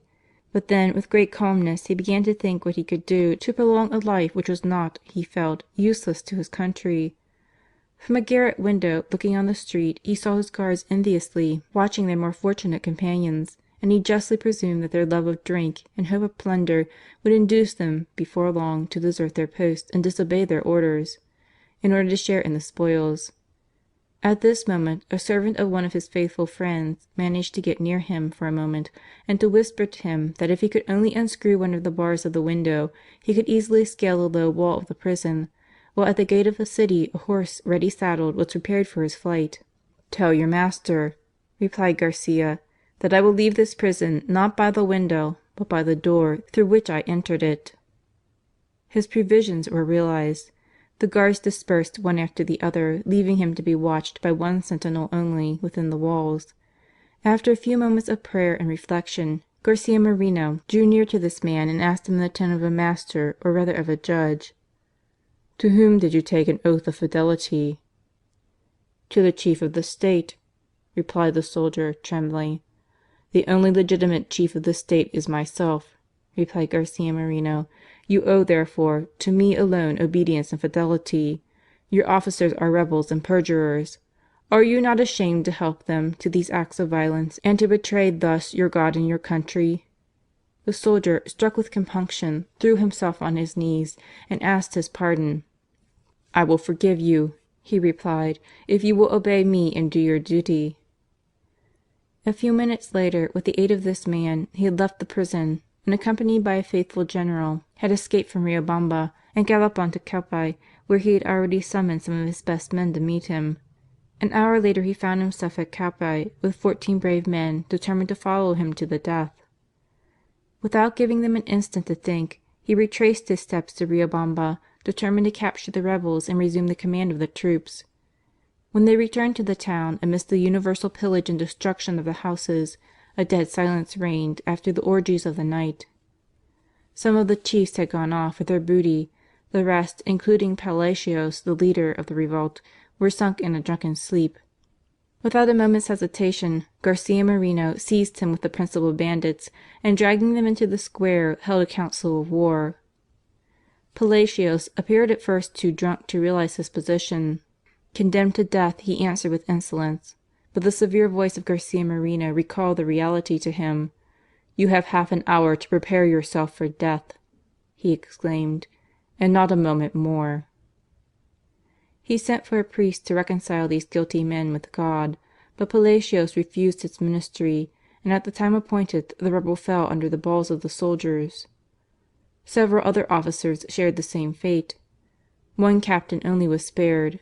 One of the principal ladies of the town, having asserted that he had not shared in the rebellion, but had been hiding in her house during the sacking of the town. Garcia Moreno, who was always just, at once granted him a free pardon. The death of their leaders terrified the soldiers, who were too thankful to be allowed to return to their old commanders. Garcia Moreno then resolved to pursue those who had escaped with their spoils to Macha. With his 14 devoted followers he arrived in that little town at midnight. The brigands having fallen asleep on the galleries which surrounded the square plaza, their guns piled beside them, and sentinels being placed at the end of each avenue. Sword in hand, Garcia Moreno advanced, the night being rainy and dark, and attacked the first sentry, who would have fled but was thrust through with a bayonet. Surprised in their sleep and in the dark, the rebels fancied themselves surrounded by a large number of troops. A few escaped, but 80 of them, disarmed and garrotted, were led back to Riobamba by Garcia's men, with orders to shoot the first who should attempt to escape. Garcia Moreno now thought himself master of the position when another body of troops approached. A furious fight went on in the dark. Many were killed and wounded. "Yield, brigands!" exclaimed Garcia Moreno. His voice was recognized, and both sides discovered that they had made a fatal mistake. These fresh troops were not rebels, but faithful soldiers who had come in hot haste from Ambato to fight the rebels of Riobamba. After having mourned the deaths of these faithful friends, Garcia Moreno, with a strong reinforcement, went on in pursuit of the rebels. He succeeded at last in capturing 300, who, after their term of imprisonment was over, were once more incorporated in the standing army. The remainder fled to the mountains, and there lived as brigands, which was, in fact, their habitual trade. Thus ended this terrible episode in Garcia Moreno's life, which, but for the providence of God, might have had a most disastrous termination. The genius and bravery of one man had triumphed over treachery, a rebel army, and persistent bad luck. Exhausted with fatigue, and still more heartbroken at the thought of the state of anarchy of his country, Garcia Moreno returned to Quito, there to organize the preparations for a campaign which had become inevitable against the pretended head of the Republic in Guayaquil. Negotiations and Battles, 1859–1860. Whilst Garcia Moreno was disarming the rebels of Riobamba, Castilla made his appearance at the mouth of the Guayas with 6,000 men, whom Franco permitted to disembark, and thus give the key of this country to Peru. Then he announced a convention with Castilla to settle an exchange of territory, to which he had the audacity to invite the members of the Provisional Government of Quito. Garcia Moreno saw clearly that no amount of negotiation with these two thieves would prevent the dismemberment of Ecuador. He seriously contemplated, therefore, placing the Republic under the protection of France, and for that purpose letters were exchanged between himself and the French Minister. But this project seemed an impossible one to the other members of the Provisional Government, so that, wishing to exhaust all pacific means in their power, they sent two of their members, Aviles and Gomez de la Torre, armed with full powers to negotiate with Franco, but under the express condition in no way to compromise the integrity of their territory or the independence of their nation. An equitable convention was drawn up, the terms of which were accepted by Franco, but indignantly rejected by Castilla, who had not brought his 6,000 men for nothing to Guayaquil, and told General Franco that he had been the dupe of his enemies. Upon this Franco flew into a violent rage, refused to sign the convention, and threw the two ambassadors into prison. They were only released by the intervention of the English charge d'affaires, and on condition that they should leave the city in 6 hours. After such an insult, Garcia Moreno felt that there was nothing left for the government of Ecuador but to conquer or die. After an eloquent appeal to the patriotism of the people, and having unmasked the odious conduct of Franco, he hastened to put himself at the head of the troops. The soldiers, exasperated against Franco and stirred to the highest pitch of enthusiasm by Garcia Moreno's thrilling words, started on the 20th of January to meet the enemy. Colonel Leon, one of Franco's officers, held a fortified position on the heights of Piscurco, but waited to make the attack till the reinforcements under Commandant Zirda arrived from Guayaquil. Garcia Moreno determined, therefore, to forestall him, and his troops made a furious charge, which the strength of the position alone rendered unsuccessful. Garcia Moreno then made a flank movement, leaving Colonel D'Avalos with several companies of infantry and a squadron of cavalry to continue the attack and mask his movements. This succeeded in a marvellous manner. All the enemy's ammunition and baggage fell into their hands, and the rout was complete. Colonel Leon, with the scattered remains of his troops, fled back to Guayaquil, while Garcia Moreno sent Colonel Maldonado at the head of some picked men to meet Zerda, and found him hastening from Cuenca to help Colonel Leon. The engagement took place in the plains of Sabin on the 7th of February, and so vigorous and unexpected was the attack that the victory was complete, and the greater number of the officers and men, including Zerda himself, fell into the hands of Maldonado. The latter took advantage of his success to march on Cuenca, which was defended by a small garrison under Colonel Ayarza. But, seeing his inferiority in numbers, Ayarza capitulated without firing a shot. The inhabitants of Cuenca were overjoyed and could at last breathe freely, and follow their own sympathies by uniting themselves to the government of Quito. There remained only the province of Loja, situated on the frontiers of Peru.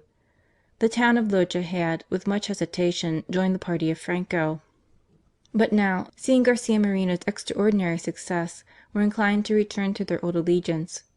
It was a sort of calculating policy, and by reserving their act of submission they hoped to be exonerated totally, or in part, from bearing their share of the public burdens. To cut short these interested tergiversations, Garcia Moreno went in person to Loja, and in 2 days succeeded in smoothing away all the difficulties, so that the town submitted to its conditions amidst the acclamations of joy of the whole province. This series of brilliant manoeuvres left only Guayaquil to General Franco, and even this province was devoted in heart to Garcia Moreno, though occupied by the troops of the usurper. After mature deliberation, it was decided that Garcia Moreno should return to his headquarters at Guaranda, and from thence descend the Cordilleras and fight a decisive battle with Franco and Castilla, feeling sure that a real and definitive peace could only be signed in the city of Guayaquil. The Taking of Guayaquil, 1860. The admiration for Garcia Moreno went on increasing, and in the same degree the hatred against Franco, who had just signed a treaty with Peru which ceded a portion of Ecuador to the Peruvians, on condition that the latter should assist Franco in the defence of Guayaquil. The announcement of this infamous bargain was received with indignation by the whole country. A rich proprietor offered all his property to the Quito treasury to save the honour of his nation. Indignant protests were sent in from every province, and masses of young men came forward as volunteers to join the army. Before, however, risking this last appeal to arms, Garcia Moreno made another effort to save the blood of his people, and wrote a beautiful letter to Franco, suggesting that to avoid the horrible civil war in which they were engaged, and to defeat the schemes of the common enemy, both he and Franco should resign their commands and retire into exile for a time, while the province of Guayaquil would join those of the interior in submitting to the provincial government at Quito. He concluded his letter with these words: "If you accept this proposal, which would ensure the integrity of our territory without wounding your honour, I will instantly send in my own resignation and leave the country. It would be with a bad grace that I should ask such a sacrifice at your hands if I were not ready to set you the example." Instead of being struck at this generous and patriotic proposal, Franco was furious at the very idea of abandoning the presidency which he had so long coveted. He burst into the vilest abuse of Garcia Moreno, and even imprisoned the messenger who brought him the letter. As a last resource, Garcia Moreno addressed himself to the agents of the diplomatic corps, imploring their mediation, showing how the unhappy treaty entered into by Franco with Peru had widened the breach between Guayaquil and the provincial government of Quito, which never could consent to a measure so contrary to the rights, interests, and honour of the people of Ecuador; that there was no alternative between the abdication of Franco or a war of extermination, while he renewed the proposal he had already made, to retire into voluntary exile if Franco would do the same.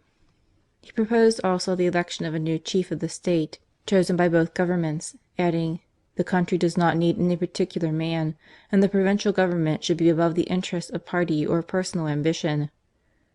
This wonderful instance of self-abnegation and patriotism induced the diplomatic body to do their utmost to bring about a reconciliation which should avert the horrors of civil war. But Franco resisted all their efforts, and even demanded the expulsion of Garcia Moreno, whom he declared to be "the author of all the evils which had fallen on Ecuador." On the 1st of May, the glorious anniversary of the Quito Revolution, his rage knew no bounds. From Babahoyo, Manabi, and other towns on the sea coast came petitions for union with the Provisional Government, together with a number of volunteers for Garcia's army. Franco tracked them with the greatest cruelty, and chained them in his barracks, where many died under the lash. The noble initiative of the Provisional Government produced, however, a contrary effect on Castilla, who had sense enough to feel the moral victory which Garcia Moreno had gained, not only among the people of Ecuador, but with the whole diplomatic body. Feeling that he was altogether in a false position, he gave orders to his troops to evacuate Guayaquil and return to Peru.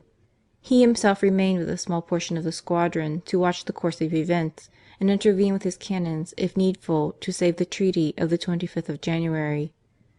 The situation began to clear itself, and the forces of the two parties were becoming more equal, when Garcia Moreno received a reinforcement, as precious as it was unexpected, by arrival in the camp of Guaranda of old General Flores. After 15 years of exile, the ex-president had settled in Peru with the consent of Castilla. The latter had summoned him to assist Franco in the war against Ecuador, and on his indignant refusal had driven him from Peru. Flores, in this moment of danger to his country, forgot his past misfortunes and resentments. Listening only to the voice of honour, he wrote to Garcia Moreno: "In the difficult circumstances in which you are placed, let me know if I can be of any use to you. If so, I am at your orders." Garcia Moreno, forgetting all past and present rivalries, hastened to reply: "Come immediately and be our General-in-Chief." A few days later, these two political adversaries, united in the same patriotic feelings, embraced one another in face of the whole army, wild with joy and enthusiasm. Flores arrived at the very moment when his military talents and experience were most needed. A month later, Franco decided to steam up the river Guayas with his soldiers and cannons, and establish himself at Babahoyo, intending from thence to attack the provinces of the interior. The two chiefs at once decided that they would not give him time to climb the Cordilleras, but would meet him in the plain, where the population were groaning under his heavy yoke. But first, Garcia Moreno put forth two brilliant proclamations, one to the inhabitants of Guayaquil, and one to his army, which acted as an electric shock upon them both and filled his soldiers with confidence and courage. Our readers will understand the difficulties of this march on Guayaquil if they remember the configuration of the country which the army had to traverse. On leaving Guaranda, they were first met by the abrupt and precipitous slopes of the Cordilleras, and would have to march through narrow and dangerous paths, which in some places were almost impracticable, and to drag after them all their baggage, ammunition, and artillery. When they had at last reached the plain, they would have to encounter Franco's army, superior not only in numbers but in artillery and cavalry. If, beyond their hopes, they were victorious, Franco would only have to get on board his ships and return to Guayaquil, which they would then have regularly to besiege. But the military genius of Flores and the invincible courage of Garcia Moreno triumphed over all these difficulties. Their only chance was in taking the enemy by surprise, avoiding a pitched battle, and only attacking when circumstances rendered it absolutely necessary. The enemy was divided into two corps, of which one, under Franco, occupied Babahoyo, a town situated at the foot of the Cordilleras and connected by the river with Guayaquil. The other, under General Leon, occupied Catamaras, a village on the road to Ventanas, to the right of the river. To defeat this combination, Flores determined to turn the flank of Franco's army by attacking him in the rear, and that without giving the alert to General Leon. In order to mask his plan, he sent off a division to Bolovan, near Babahoyo, where under cover of this false attack the main body of the army, by forced marches and unknown paths, crossed the mountains and arrived at Ventanas.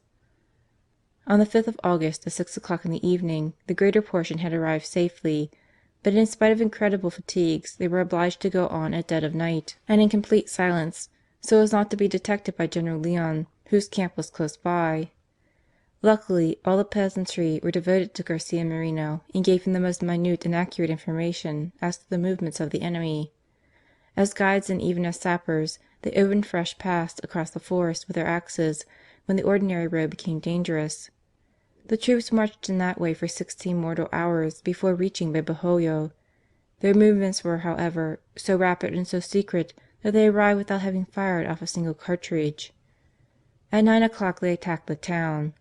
Utterly taken by surprise, Franco and his soldiers could not resist the impetuous charge of the Quito troops. Still, the artillery poured a destructive fire upon them from their batteries, until Flores ordered the cavalry to change the artillerymen, who were cut down while still clinging to their guns.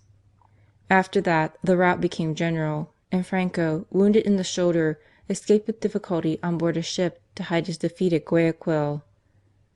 After 3 hours' fighting, Garcia Moreno accordingly found himself master of Babahoyo, where a large number of officers and soldiers with cannons, guns and ammunition, besides the printing press and salt mines of the government, fell into his hands.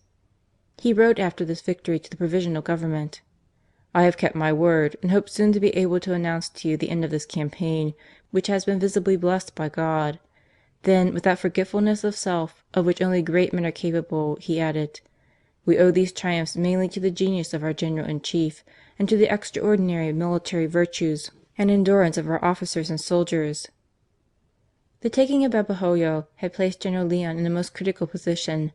He tried to escape by Zamboroddon, hoping there to embark his troops and rejoin Franco at Guayaquil. But Flores, who guessed his movements, hastened to Boccacorvina, in front of Zamboroddon, with cannon and artillery, to sink his ships if he attempted to escape by the river. General Leon was finally obliged to traverse the woods and marshes on foot before he could rejoin his chief, who was preparing a desperate last resistance at Guayaquil. As all the provinces had declared in favour of Garcia Moreno, Franco determined, together with Castilla, to declare Guayaquil a free town, apart from the rest of Ecuador, and under the protectorate of Peru. Such was the respect paid by these democrats to the national will. It took a whole month for Garcia Moreno's army to arrive at the city and establish their camp at Mapasingue. There he and Flores consulted as to the last dispositions to be taken before making the terrible assault. Guayaquil was defended on that side by a strongly fortified hill, bristling with batteries, which made it virtually impregnable. To the right of this natural fortress flows the river Guayas, which surrounds the town on that side, and the waters of which flow into the sea. To the left is what is called the Estero Salado, a kind of marsh planted with great mangrove trees, an arm of the sea, in fact, which completely isolates Guayaquil and the fine plain which surrounds it. Only by stratagem, therefore, could such a place be taken. For several days Flores ostensibly prepared a regular assault of the hill and the fort which adjoined the Estero Salado, while Franco, on his side, disposed his batteries so as to annihilate them on the first attack. On the 22nd of September, in the evening, every one went to rest, convinced that the assault would be made on the morrow. But in the middle of the night, while the fires brightened up the camp as usual, the whole of Flores's army, save a regiment of lancers and a company of artillerymen, who were left to defend the General's headquarters in case of attack, moved off to the borders of the fatal marsh, determined to cross it and fall upon Guayaquil from the only side where Franco would never expect them, as the wildest imagination could never conceive that any soldiers would venture to cross this terrible swamp with cannons and artillery. After 2 hours' march, in perfect silence, the exhausted men threw themselves down for a little rest before affronting the dangers of the Estero Salado. This arm of the sea is divided into 3 parts. The first is a slimy, muddy marsh covered with mangroves, whose roots rise several yards above the soil, interlaced like a coat of mail, and forming an impenetrable hedge for 500 or 600 yards. Beyond this, the marsh is intersected by a deep canal, 30 meters in width, which is called the Rio Salado. After that, the marsh begins again with the forest of mangroves up to the savannah. This was the threefold barrier which the troops had to cross before reaching Guayaquil. The General-in-Chief, with some sharpshooters, was examining the passage when a fusillade from Salado proved that they were watched. Rushing forward to reconnoitre the enemy, they found that the shots came from some scouts, who, the instant they found their fire returned, took to their boats and made for the sea. The Rio being thus forced, the sharpshooters crossed it in barges and on rafts and established themselves on the opposite bank to protect the arduous passage of the troops, the cannon being likewise placed in position for the same purpose. Then began the struggle. The soldiers, clinging to the branches of the mangroves, covered with sticky mud and struggling for their lives amidst the roots and slime. Several battalions had crossed in safety, when a sharp fusillade burst forth from the Liza fort, and a detachment of the enemy were seen hurrying forward to bar the passage. Flores had foreseen this probability, and instantly, by his orders, 20 trumpets from the sharpshooters sounding a charge as if the whole army were advancing. Deceived by this clever ruse, the enemy, who were only 200 strong, hastily retreated. In the meantime, the artillery had arrived on the banks of the terrible marsh, with their guns and gun carriages, their shells and ammunition. Seeing their chief start forward, first with a powder cask weighing 50 kilos, the men followed him with an eagerness equal to his own. It is impossible to give an adequate idea of what their toil was for those 8 hours, during which they had to drag over their cannon and ammunition by sheer strength and pluck against such fearful obstacles. At last, covered with slime from head to foot, with bleeding legs and feet, their uniforms and rags streaming with perspiration and dying of thirst, these poor fellows arrived on the plain with all their artillery amidst the cheers of the whole army. Towards evening, when they had rested a little, Garcia Moreno and Flores formed them in a vast quadrilateral extending all across the plain, and going up and down the ranks, gave them their last instructions. At 11 o'clock the Clarion sounded the charge, that is, victory or death, for there was no escape if they were defeated, with Franco's cannons before and the fearful marsh behind them. Soldiers and officers had but one thought, to defeat the rebels or sell their lives dearly. At that instant Franco's batteries thundered forth, together with the cannons of the Peruvian steamer Tumbez. Garcia Moreno and his men answered by the cry of "Hurrah for Ecuador!" and charged the advanced guard of the enemy with such fury that they fell back in great disorder, and were only brought again to the charge by a fresh attack from the battalion of Colonel Veintimilla. Commandant Berthe succeeded at the same moment in dispersing a strong battalion of artillery and taking their guns.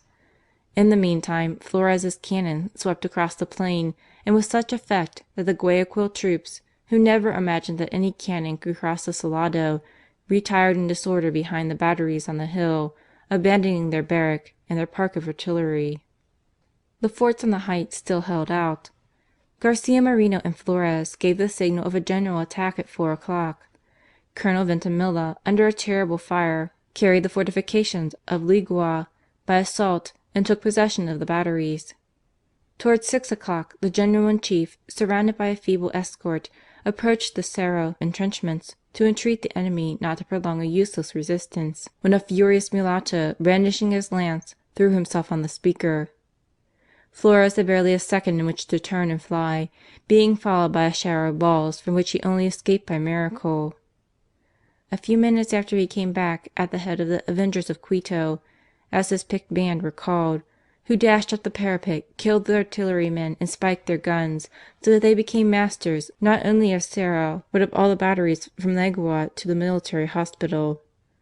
From that instant the enemy fled in the greatest confusion through the streets of the city, hiding when they could in the houses, from whence they fired on the conquerors. At 9 o'clock the few survivors of this terrible and bloody struggle were all made prisoners, and Franco, flying from his conquerors on board a Peruvian ship, left behind him 400 men, the greater part of his officers, 26 pieces of artillery, and all his arms and ammunition. After this brilliant victory, Garcia Moreno addressed his comrades as follows: "Masters of the stronghold where the savage chief of the Taras has so long taken refuge, you have crowned yourselves with laurels which will not fade. The passage of the Salado with your cannons and the fights which have assured our triumph will ever remain as memorable and heroic facts in the military history of nations." The taking of Guayaquil, which put an end to a 15-month struggle, was hailed with acclamations of joy throughout Ecuador. To give extra significance to this event and perpetuate its remembrance, Garcia Moreno willed that the national flag, which Franco had so dishonoured, should be changed.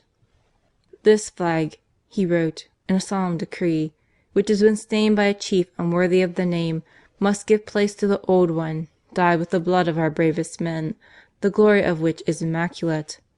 From today the noble old Colombian flag shall become once more the banner of the Republic."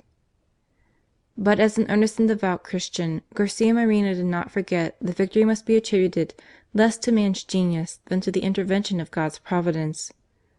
The taking of Guayaquil having taken place on September 24, 1860, the feast of Our Lady of Mercy, he decreed that in gratitude to the Mother of our Divine Redeemer, and to deserve her assistance in future, the army of the Republic should be placed henceforth under the special protection of Our Lady of Mercy, and that at each anniversary both the government and the army should assist officially at the great solemnities of the Church.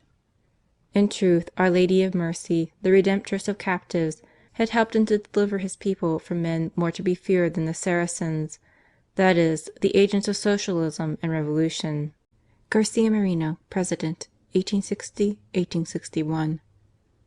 During the last 15 years we have admired Garcia Moreno as a patriot and head of the opposition, determined to deliver his country from the tyrants who oppressed her. We have now to follow him in his government of the country he had saved. The problems he had to solve appeared almost hopelessly difficult. Ecuador had to be brought once more under the guidance of the Church. But how? All were imbued with modern ideas. The Liberals considered that the Church should be subject to the State, the Radicals and Freemasons that she was an enemy who must be destroyed. Even good Catholics hesitated between the inalienable rights of the Church and the pretended rights of the people. These discordant elements, it is true, had been united at a moment of common danger, but once the critical time was past, the coalition became almost impossible. Garcia Moreno had also to face the violent opposition of the defeated party and of those numerous followers of Urbina, Robles, and Franco, who still remained in the civil and military departments of the state. Garcia Moreno was then only the head of a provisional government. His first business was to call together the Chambers which were to give the country both a new constitution and a president. Now, in a republic, the electoral question is of primary importance. It is a signal folly which some people hold as a theory that the government should keep itself aloof from elections. It is to abandon the people to the intrigues of villains who may flatter and deceive them one day while they trample them under their feet the next. As things then were, Garcia Moreno's only chance was to reform the whole electoral system. Under the Spanish dominion, Ecuador was divided into 3 great districts, Quito, Cuenca, and Guayaquil. Each was to send 10 deputies to the Convention, so that Guayaquil and Cuenca could always checkmate the Quito deputies, who were mostly Conservatives. although the population of the latter province was 3 times as great. Hence arose the anomaly of a Catholic people being almost always represented by Liberals or ultra-radicals. Garcia Moreno determined to destroy the root of the evil by fixing the number of deputies according to the population of each province. Every 20,000 souls would thus have a right to a representative in the Chambers. This dealt a mortal blow to the revolutionary supremacy.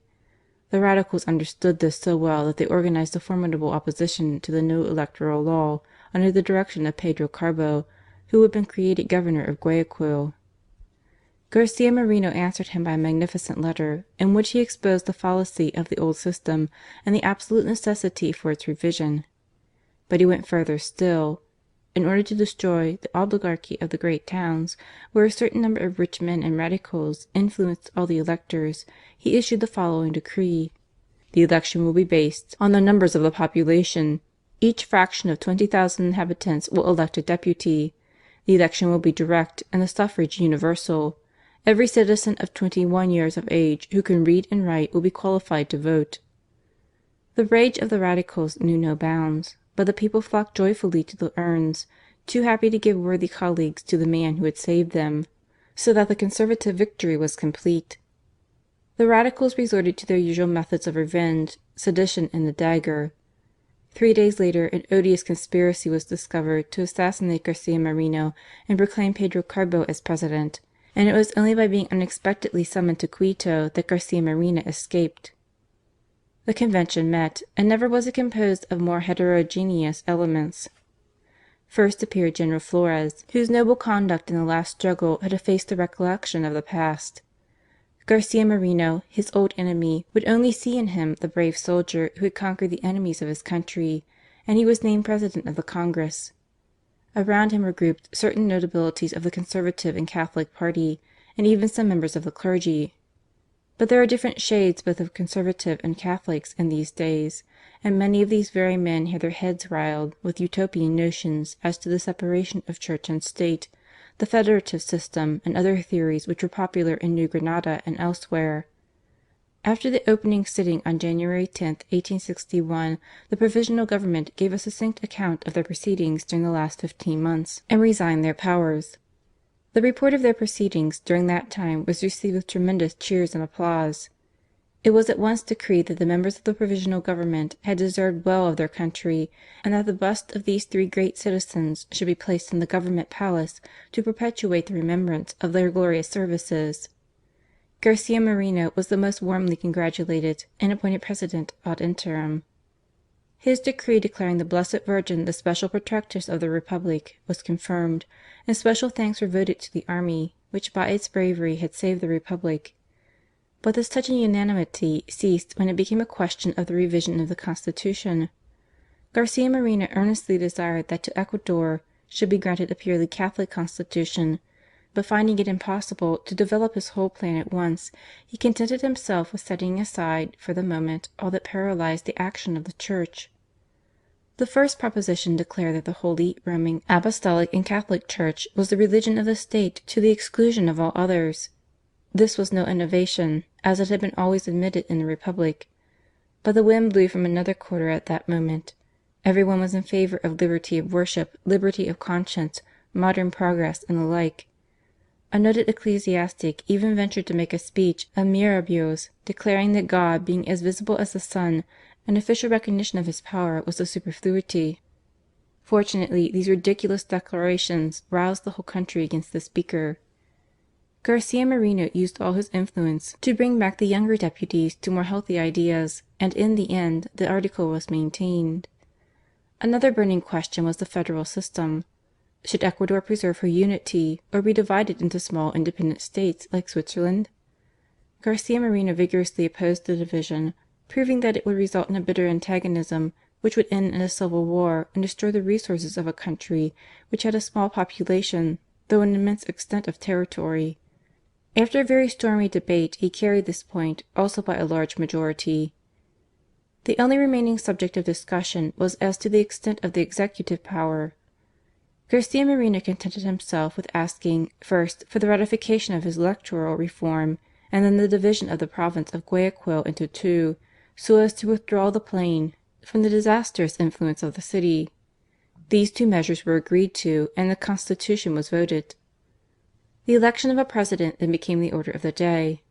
By a unanimous vote Garcia Moreno was elected, and thus the whole nation by its representatives did justice to the great citizen who for the last 15 years had laboured solely for the honour and good of his country. At first Garcia Moreno refused the honour, alleging the insufficiency of the powers accorded to the government by the new Constitution. He ended by yielding to the entreaties of his friends, who saw in him the only man capable of regenerating the nation, and so made an appeal to his conscience and his devotedness. To prove their goodwill, the deputies hastened to vote certain organic laws, of which they perhaps did not see all the bearings. They decided that a Concordat should be proposed to the Sovereign Pontiff and be carried into execution without waiting for the ratification of a future Congress.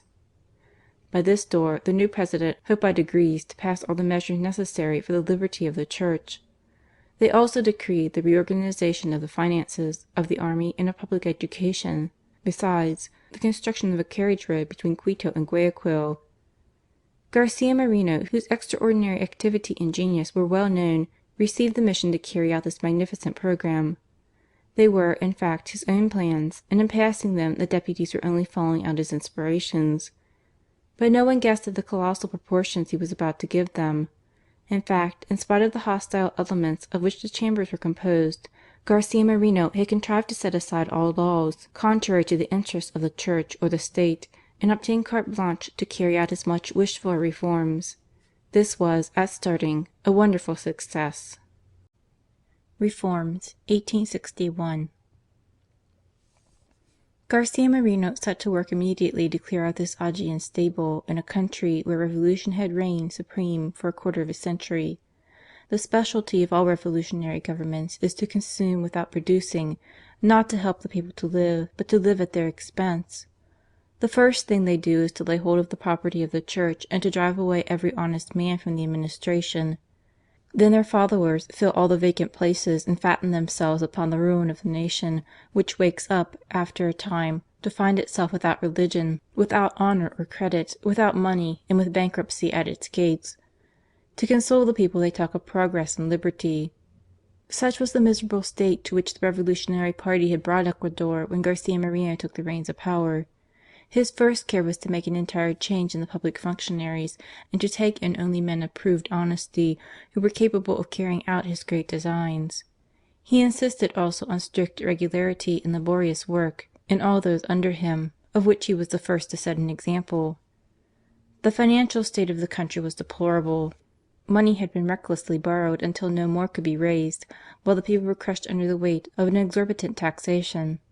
No accounts had been kept, and there was not even an attempt made to control the expenditure. The Chancellor of the Exchequer under Robles had conducted a report on the budget of 1857 with the words: "I have undeniable proofs that the national finances are in a state of perfect chaos, which makes it impossible for me to render any trustworthy accounts to the House, and that is the only result I have arrived at after months of fruitless toil."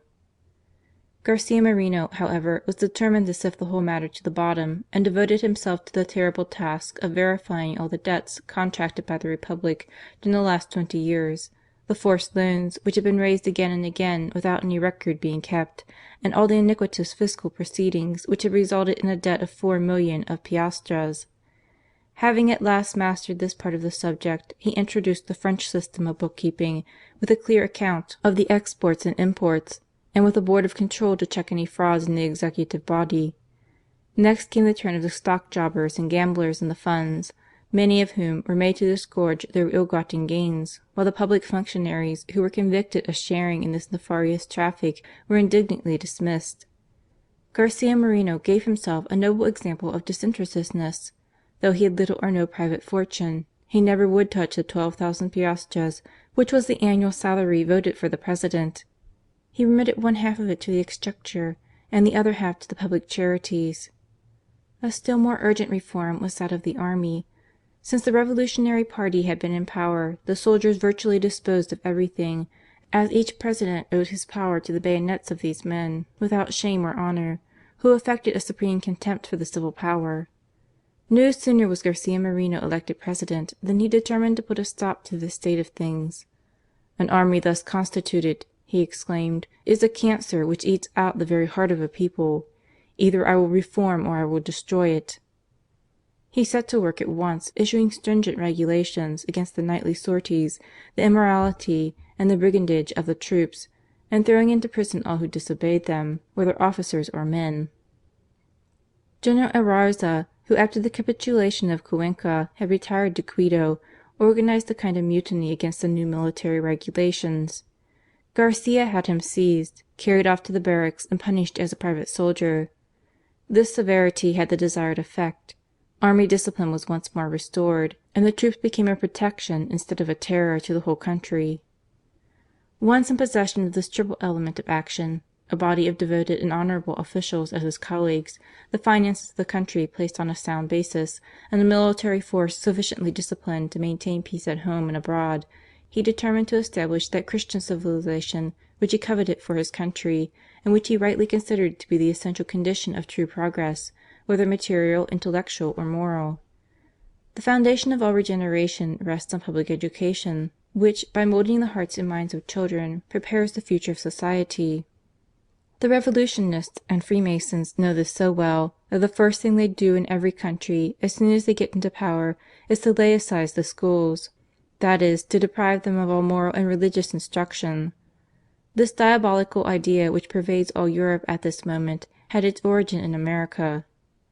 Garcia Moreno, as rector of the university, had perpetually urged the necessity of reform in this matter, but had not yet been able to realize it.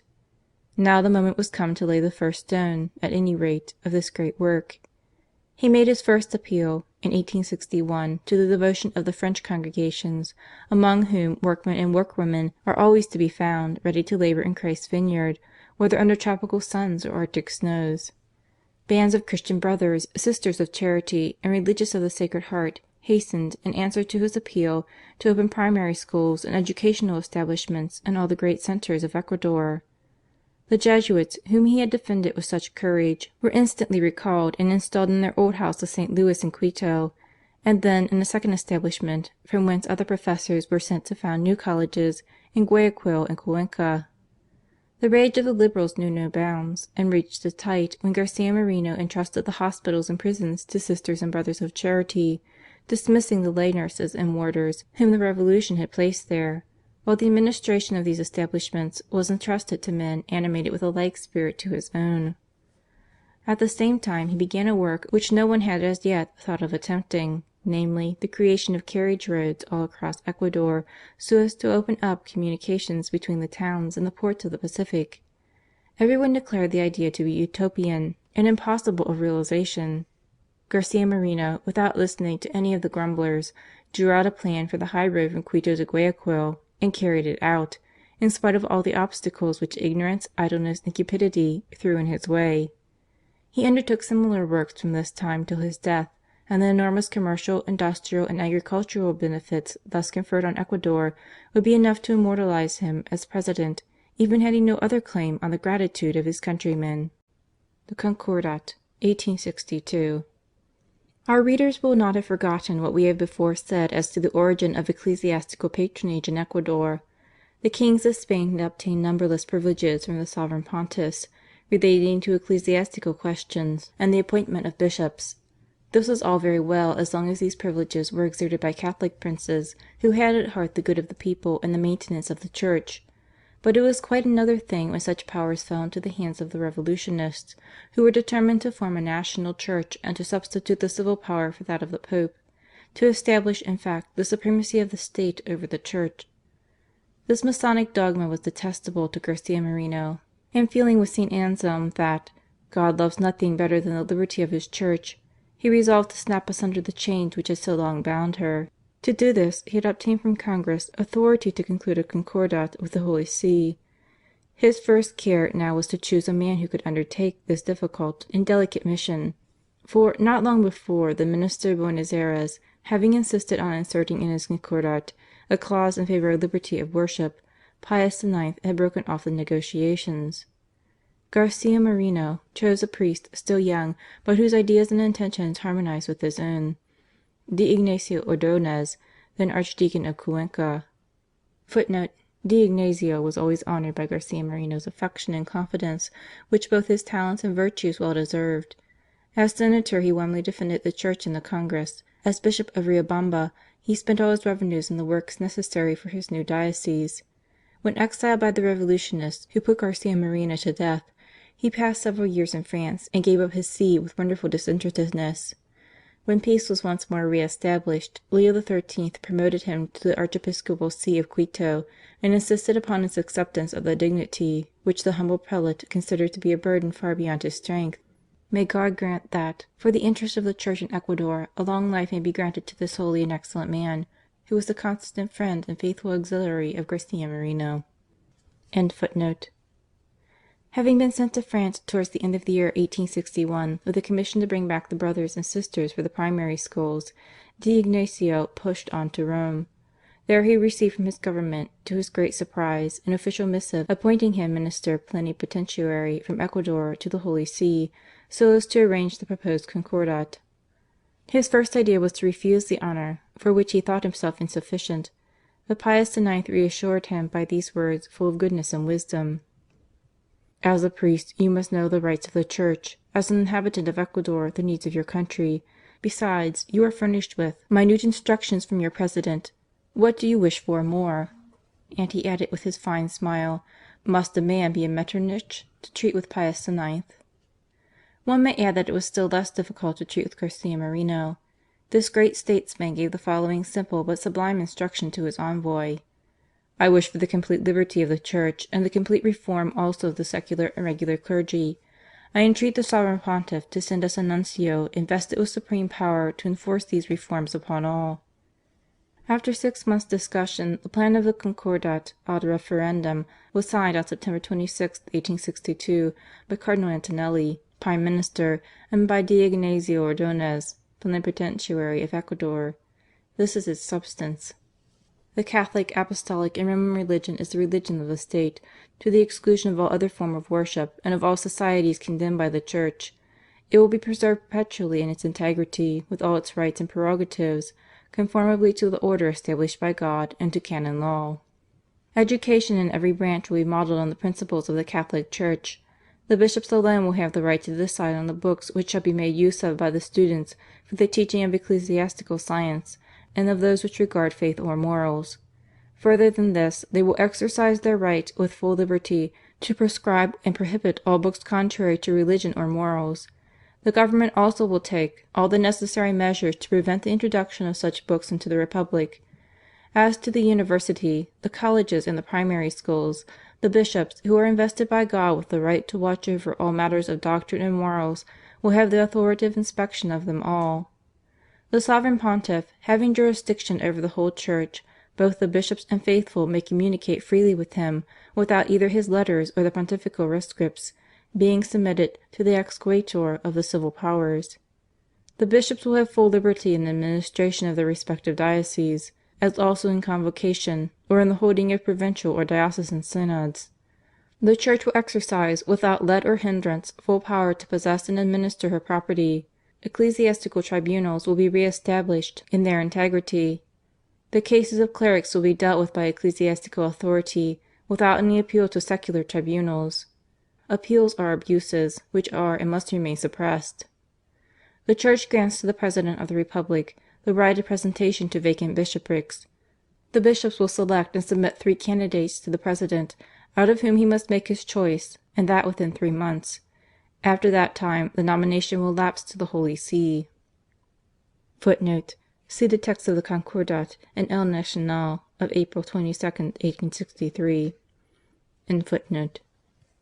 After 1 or 2 clauses relating to the special needs of Ecuador, the Concordat concludes with this last article: "The law of patronage is and will remain suppressed." The articles of the Concordat being thus determined, an exchange of signatures was to take place at Quito, and Pius IX sent an apostolic delegate to represent the Holy See. This prelate, Monsignor Tavani, was the bearer of an autographed letter from His Holiness to congratulate Garcia Moreno on his profound piety towards the Holy See and his ardent zeal for the interests of the Catholic Church, exhorting him to favour the full liberty of this daughter of Christ, as well as the diffusion of His divine teaching. on which alone the peace and happiness of a people depended. This Concordat, continued Monsignor Tavani, will furnish the world a new proof of Catholic unity, of the mutual support lent by the sword to the tiara, and of the indestructible links which unite the Eternal City of Rome and the Republic of Ecuador. Garcia Moreno's love for the holy and good Pius IX. Knew no bounds, and also his indignation at the persecution he was then enduring from Garibaldi and his followers. He made a magnificent speech in this sense to the Papal Nuncio, who duly transmitted it to the Holy Father. Soon after, Don Ignacio Ordonez arrived bearing the projected Concordat. The President accepted all the conditions, but before appending his signature he inquired if the clauses had been inserted with regard to the reform of the clergy. Now on this question there had been some difference of opinion. Garcia Moreno had begged that a pontifical delegate might be sent with full powers to make the delinquents return to their duties, and to those among the religious who resisted reform he admitted of no alternative but secularization. This idea displeased the authorities at Rome, and the Holy Father sent word that though he was as anxious as Garcia Moreno himself for reform, he thought it could be brought about by gentleness and persuasion. But this would have upset all the President's hopes. He knew too well the state of the religious houses in Ecuador, and that without vigorous measures the Concordat would remain a dead letter. "Return immediately to Rome," he exclaimed to his minister, "and tell the Pope that I accept all the articles of the Concordat, but on condition that he also should impose the reform of the clergy. If he will not do this, I cannot impose the Concordat." Don Ignacio set off immediately and reappeared before Pius IX., who was stupefied at his prompt and unexpected return. "Doubtless," exclaimed the Pope, "you come to say to me like Caesar, Veni vidi vici. On the contrary, I come to announce to your Holiness that the President refused to sign the Concordat." And as Pius IX. Showed immense astonishment, Don Ignacio explained that if they had taken count of Garcia Moreno's instructions concerning the liberty of the Church, they had omitted his propositions regarding the reform of the clergy. "I wish for the reform," replied the Pope, "but not by the same means." "But he affirms," replied the minister, "that if your Holiness knew the situation as well as he does, you would see clearly that the means he proposes are the only efficacious means. In fact, without this reform, and that an immediate one, the execution of the Concordat is impossible." Pius IX. Knew by his own experience the difficulty of bringing about reforms by persuasion alone, even though backed by the highest authority. His scruples, consequently, disappeared before the conscientious energy of the inflexible President, and he at once decided that plenary powers should be granted to the apostolic delegates. A month later, on April 22nd, 1863, all obstacles having been removed, the Concordat was solemnly promulgated in the capital and in all the towns of Ecuador. At Quito the ceremony was performed in the Metropolitan Church with all the pomp and dignity befitting so historical an event. After the pontifical Mass, the President and the papal delegate, surrounded by all the civil and military authorities, proceeded to the exchange of signatures, after which the articles of the Concordat were read out to the people. Then, while they all intoned the Te Deum, and amidst salvos of artillery, the Ecuador flag and that of the Holy Father were simultaneously hoisted, to symbolize before every one the close union which was henceforth to exist between the Church and the State. By this act of Christian policy, an act without parallel in the history of modern nations, Garcia Moreno raised himself above all statesmen since the days of St. Louis. Alone among sovereigns he understood what was needed for the reform of human society, and alone, in spite of the radical and socialist elements which are the destruction of both people and things, he restored true liberty to his country by placing her once more under the government of God. The Regeneration of the Clergy, 1862-1863. Garcia Moreno had so much at heart the regeneration of the clergy that no sooner was the Concordat signed at Rome than he begged the Archbishop to fix a day for the opening of the National Council, which was to take cognizance of the laws of the Concordat and see that they were carried into execution. The old Archbishop of Quito, Monsignor Riofrio, a good but timid man, issued the letters of convocation and announced that the council would meet on the second Sunday of January 1863, provided that by that day the Concordat had been signed. The patronage law remained in force until the promulgation of the Concordat, and the Archbishop did not dare open the session without the usual placket. Garcia Moreno, however, insisted on the council being opened, taking upon himself the sole responsibility of the act. The consequences were what the Archbishop had foreseen. namely, that the fiscal procurator summoned all the bishops before the High Court of Justice as having broken the law. Garcia Moreno told the Archbishop to go on without taking any notice of the summons, and himself sent for the procurator, to whom he addressed the following words: "You have drawn up an act of accusation against the bishops, and incurred, in consequence, as a Catholic, a double excommunication, first for having violated the liberties of the Church, and next for striving to drag the ministers of God before a civil tribunal. But your responsibility does not rest there. As head of the state, I am compelled to enforce the Constitution, and the first article in that Constitution declares that the Catholic, Apostolic, and Roman faith is the religion of the state, which everyone must respect. You wish to condemn the bishops to exile for having violated a schismatical law. I condemn you to the like punishment for having outraged the Constitution by persecuting the religion of the state." The frightened official protested that so far from having meditated an attack on religion, he had thought it was his duty simply to carry out the existing laws, and at once withdrew the act of accusation out of deference for the wishes of the President. The Council continued its conferences on the reform of the secular and regular clergy. Garcia Moreno encouraged them in every possible way. "Be assured," he said, "that I will support you in every way, and cause your sentences to be carried into effect, but it is your province to judge and punish the guilty." The poor Archbishop expressed his fears of the consequences of repressing such gross abuses as they had discovered. "What does it signify?" the President exclaimed. "We must be ready to sacrifice our lives, if God wills, for the honour of His Church. I will not suffer any one to fail in his duty." The re-establishment of the ecclesiastical tribunals facilitated these measures of reform. One wretched priest, having contrived to escape after having scandalized the public by the most awful crimes, Garcia Moreno offered a reward of 500 piastres out of his own pocket to anyone in the kingdom who would deliver him up to the authorities. On another occasion the judge hesitated to condemn a man whose infamous conduct was well known. "Choose one of two things," Garcia Moreno exclaimed. "Either you will punish him, or I shall be forced to take measures myself to bring him to justice. I cannot allow such sins to remain unchastised." This wholesome severity produced a notable amelioration in the clergy, but still more good was done by the creation of several new bishoprics. In the first years of his priesthood Pius IX had been in South America and had been much struck at the immense extent of the different states, the difficulties of communication between them, and the necessity of creating new dioceses to meet the wants of souls. Speaking to the Ecuador plenipotentiary, he has said: "Your zealous President wishes to regenerate his country. Tell him that to succeed he must plant the cross. Wherever a cross is planted, people group around it, even were it on the heights of Chimborazo. Your dioceses are too large for any single man to administer them properly. We are going to create 3 new bishoprics, and will mention this in the Concordat. You have no power in this matter, but I know Garcia Moreno. Tell him that the Pope wishes it, and that will be enough." In fact, no sooner had he received this message, which went even beyond his hopes, than Garcia Moreno summoned his ministers and said to them with emotion: "God Himself has suggested this idea to us by His Vicar. We must carry it out without delay." The municipalities of Ibarra, Riobamba, and Loja, the centres of the proposed new bishoprics, answered by addresses of congratulation and gratitude, and Garcia Moreno, who never let anything rest, sent off a topographical plan at once to the Pope with the limits of the new dioceses, begging him immediately to sign the requisite bulls for the election of the bishops. Finally 6 were created, and a 7th in 1870, that of Porto Viejo in the province of Manabi.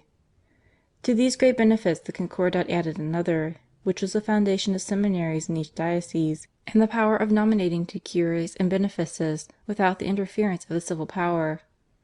There only remained the most difficult task of all, the reform of the regular clergy.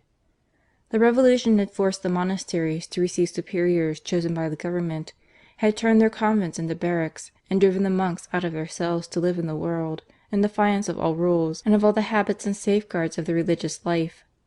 The pontifical delegate was invested with full powers to enforce regular observance among the monks and to restore community life, with the 3 monastic virtues of chastity, poverty, and obedience. Of course, this did not all suit a good number of these men, who had fallen into worldly and dissolute habits, and who had completely lost the spirit of their state. The delegate gave them no choice, however, between submission and secularization. They multiplied their remonstrances and protestations, but in vain, for behind the papal envoy was the iron hand of Garcia Moreno. The greater part of them preferred secularization to reform. Many emigrated to Peru and New Granada, others were incorporated with the secular clergy, while those who had been all along faithful to their vocation were too glad to renew their old fervour in company with a certain number of religious whom Garcia Moreno had imported from Europe to restore the monastic spirit and replace the deserters. All good Catholics rejoiced in this real regeneration of the Church, but a concert of maledictions was raised against the reformer by the Radicals, and complaints of intolerance, cruelty, absolutism, and the like were heard on all sides. Garcia Moreno let them talk as much as they pleased, but went steadily on with his work. He knew St. Gregory VIII. Had died in exile because he had loved justice and hated iniquity. St. Charles Borromeo was nearly poisoned by those whom he had tried to reform. Inflexible when it was a question of duty, Garcia Moreno would have confronted 1,000 deaths rather than draw back a step before the clamours or menaces of his enemies. The Defeat of Tulcan, 1862. Towards the middle of 1862, civil war broke out in New Granada between the Radicals under General Mosquera and the President Arboleda, who was at the head of the Conservative party. This last, who was descended from a family of heroes, resembled Garcia Moreno in many ways, being not only a brave warrior and a brilliant orator, but an ardent Catholic. He had been lately elected President when Mosquera took up arms against him, seized Bogota, and declared open war against the Church. Arboleda, having retired to the province of Cania, organized a resistance among that fervent Catholic population, in which he was warmly seconded by Garcia Moreno, till an unfortunate accident brought about a misunderstanding between these two men who were so fitted to appreciate each other. On June 19, 1862, a battalion of Arboledas, while pursuing one of Mosquera's bands, crossed the frontier of Ecuador and attacked the garrison, badly wounding its commander. Garcia Moreno wrote an indignant remonstrance to Arboleda, insisting on an apology and the degradation of Colonel Eraza, the head of the expedition. Arboleda pleading extenuating circumstances and refused the required satisfaction. Garcia Moreno, who considered this act as a violation of the territory of Ecuador, determined himself to go to the frontier and personally to exact reparation from Arboleda. It required all his energy to take such a resolve at that moment. A short time before, while directing some workmen who were cutting a road across the forest, he had made a bad wound in his leg. In spite of medical care, the wound became so envenomed that absolute rest was ordered by the doctors. Yet at that very moment he was determined to ride to the frontier. Thoroughly experienced himself in surgery, he proposed to have the wound burnt, but the medical men thought the operation too dangerous and would not undertake it.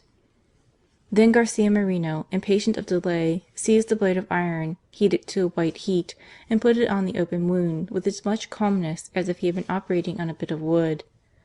3 days after, the wound being completely cicatrized, he made the journey to Carchi, which was a 3 days' ride from Quito, and rejoined his little army.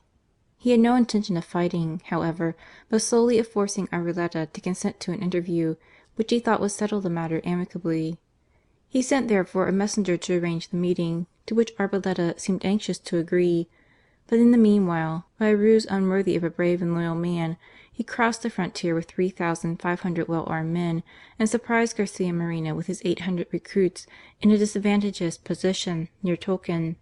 There was no possibility of drawing back. The little body of troops defended itself heroically against treble their number, but at last had no alternative but to capitulation or death. Garcia Moreno, with 5 men as brave as himself, dashed into the midst of the enemy's ranks, regardless of the balls which fell on every side, one of which would have pierced his chest, but was turned by a silver medal he always wore on his breast. 3 men of giant size attacked him at once. 2 he laid low with his lance. As the third was about to strike him, he cried out loud, "Pierce him!" The man, thinking he was being attacked from behind, turned round instinctively, and was in an instant transfixed by Garcia Moreno. He seemed, in fact, to defy death. At last, surrounded on all sides by the enemy, who summoned him to surrender, he exclaimed, "Lead me to your chief. To him alone will I yield my sword."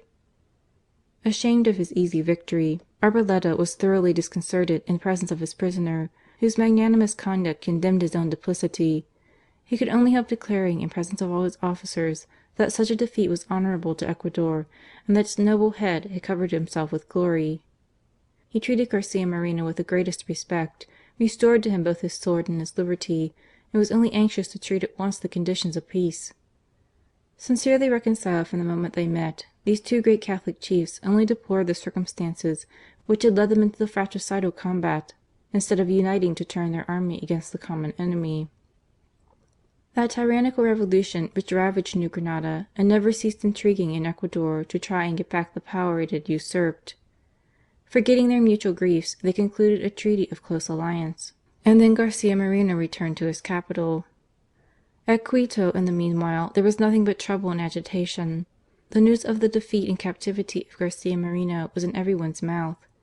While his friends mourned and lamented over this disastrous affair, his enemies were rejoiced and thought it would be an excellent opportunity to get rid of this tyrannical reformer who had imposed such retrograde ideas on Ecuador. The organizers of this kind of pronunciamiento were, however, grievously mistaken.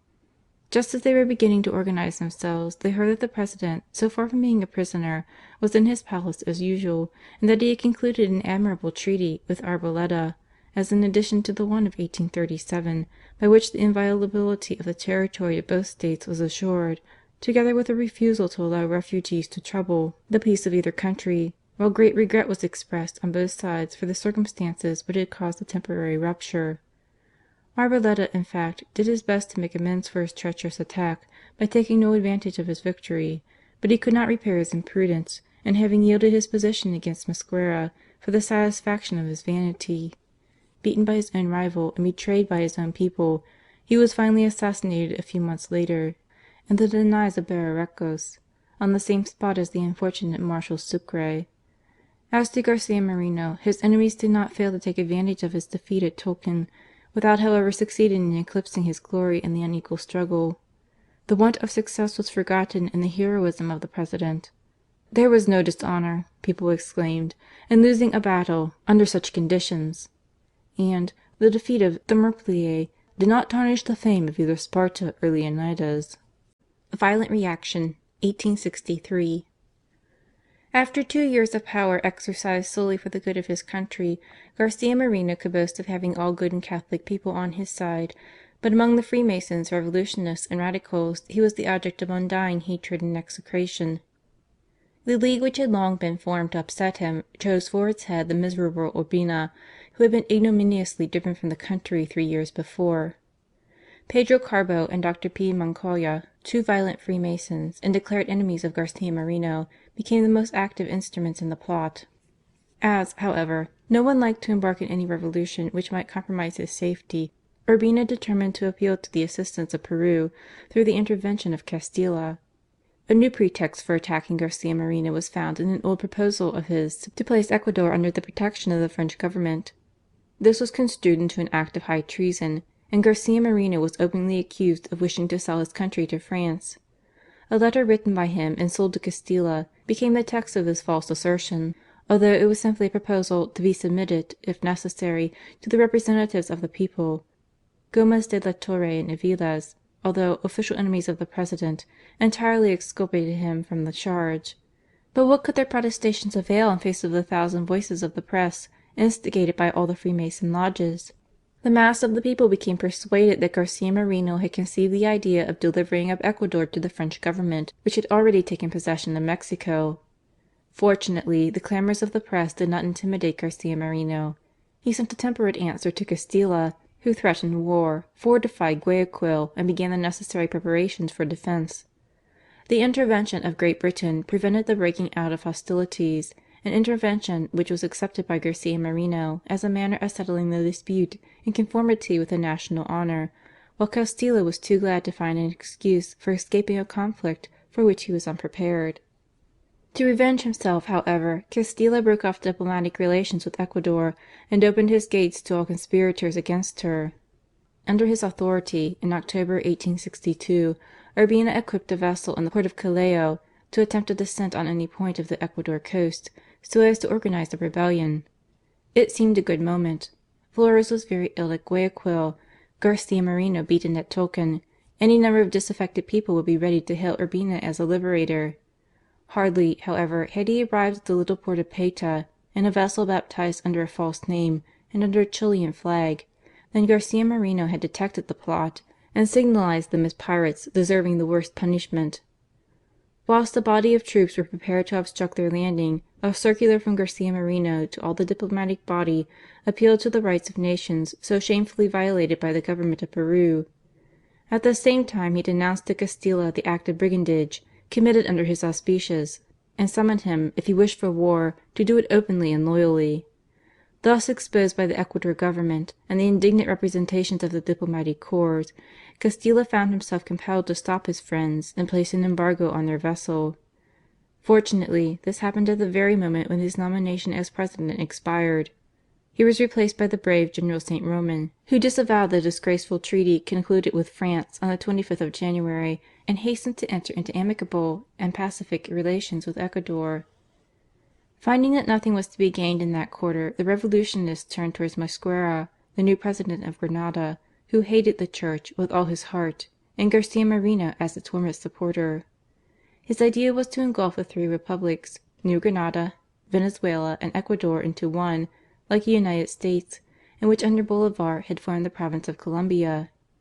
He hoped to remain long enough in power to effect this and to destroy through the whole territory the reign of Christ and of His Church. All the revolutionists, consequently, hailed his project with joy, and Urbina, in a letter from Lima, hastening to beg for his intervention, repeating the lie of Garcia Moreno's intention of annexing Ecuador to the French Empire, and concluding with the words: "I do not insist on the question of federation. My one and only ambition is to drive from Ecuador the two men who are the ruin of South America. When this object is accomplished, my mission is at an end. The majority of our citizens will carry out their will. Be persuaded that they will repudiate the Jesuitical and colonial system inaugurated by Garcia Moreno and Flores."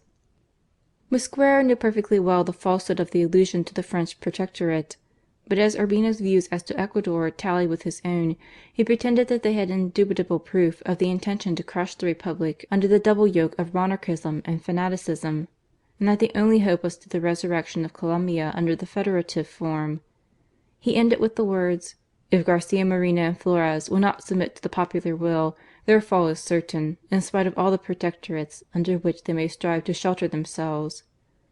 Whilst these two traitors, each working for his own personal ends, were closely united in their plot to overturn Garcia Moreno, Mosquera wrote a letter to the President of Ecuador in order to reopen negotiations for the reconstitution of the Colombian Republic under a federal government. But Garcia Moreno knew his correspondent too well to be taken in by such specious phrases. Then Mosquera wrote again, saying that, to be able to confer more easily with the President of Ecuador on the interests of their respective countries, he had resolved to transfer the seat of his government to the southern frontier. This significant movement made Garcia Moreno feel the necessity of speaking more clearly and cutting short the hopes of the despot. He replied that he should be happy to grant him an interview which would ensure amicable relations between their two countries. "But," he added, "I should be wanting in frankness if I were not to declare to you that in such communications we cannot accept any proposal which would tend to merge the two nationalities into one, under such a form of government as you have adopted. Ecuador has confided her destinies and her future to institutions totally different from yours, institutions which are too dear to her people and her representatives to be ever sacrificed by them. The Constitution which governs us, our personal convictions, and the general opinion of the country imperiously demand that we should remain as we are." Between these two leaders, one of whom had sworn to annex Ecuador to his States, and the other to die 1,000 times rather than yield an inch of its territory, war became inevitable. In fact, Mosquera was only waiting for a favourable opportunity to begin the campaign, and as the meeting of the Congress of Ecuador was at hand, he reckoned on some stormy parliamentary debates to pave the way for a rising against the President. His calculations were, alas, but too well founded. The Congress of 1863. According to the laws of the Constitution of Ecuador, the Chambers were to meet once in 2 years and for a limited period. Tried as he had been by the session of 1861, Garcia Moreno had still more to fear from that of 1863, when the members had been almost all elected under the influence of the infidel and revolutionary press, which for 18 months had been holding him up to execration as having violated the laws of his country by imposing a Concordat which was both odious and intolerable, a challenge in fact to our century of liberalism and progress. To these open enemies of the Church were added certain Catholics, bitten by the liberal tarantula. The Revolution has so muddled ideas in people's minds that the very fact of giving back liberty to the Church is often looked upon even by good men as a usurpation of the civil power. This universal opposition among the upper classes had its natural effect on the common people who did not understand the question in the least. Hearing the Concordat condemned in every way, even by people whom they loved and respected, they began to look upon it as a public calamity, which in the interest of Garcia Moreno himself must be got rid of as soon as possible, so that they returned an immense majority of anti-Concordat members to the House, the greater part of whom were declared enemies of the President. In fact, in the two chambers he could hardly reckon on more than 10 men frankly devoted to his policy. To describe his isolation at this critical moment, we will give our readers a little sketch of Borrero, one of the most intelligent members of the Congress. Antonio Borrero of Cuenca, an able lawyer and an old friend of Garcia Moreno, whom he had ably defended in 1857 and 1858, and again with his pen in the struggle of 1859, had brilliantly refuted the lies regarding the French protectorate and written a magnificent eulogium of the President and of the good he had effected since his advent to supreme power. Garcia Moreno reckoned on Borrero as one trusted and old friend of 20 years' standing, and proposed him as the official candidate for the vice presidency of the Republic. In the circular addressed to the governors of provinces, Garcia Moreno spoke of him as of one whose disinterestedness and patriotism, whose eminent intellectual abilities, firm and honest character, and high and rigid morality, eminently recommended him to the notice of the electors. Borrero accepted the candidature and announced in his paper, the Centinela, that he should consequently remain neutral during the election. But then came the publication of the Concordat, and as a liberal Catholic, Borrero could not resist throwing a stone at Pius IX and Garcia Moreno. The latter, beyond anything startled at his friend's proceeding in the matter, conjured him, to avoid scandal, to state his objections privately to him, so that he might prepare some modifications which he could submit to the Holy See. But Borrero's liberalism was too strong for him. He publicly broke off his relations with the President and resigned his candidature rather than subscribe to his policy, which he said was contrary to his principles of liberty. Great as this blow was to Garcia Moreno, he was quite determined to resign his own presidency rather than give up a treaty which he justly considered the salvation of his country. His admirable message to the Chambers bore the character of a real ultimatum.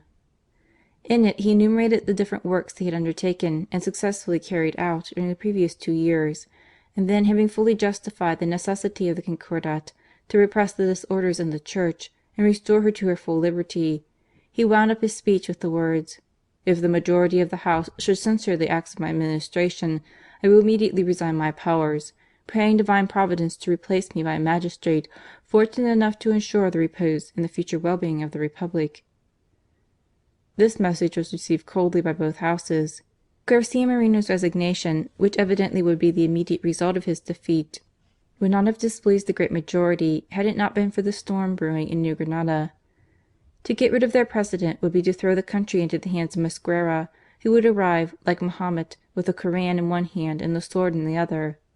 They therefore contented themselves with covert attacks, which were not the less pointed, and culminated in a vigorous attack on the Concordat, accusing the government of having violated a law of the Constitution and promulgating it before it had received the assent of the Chambers.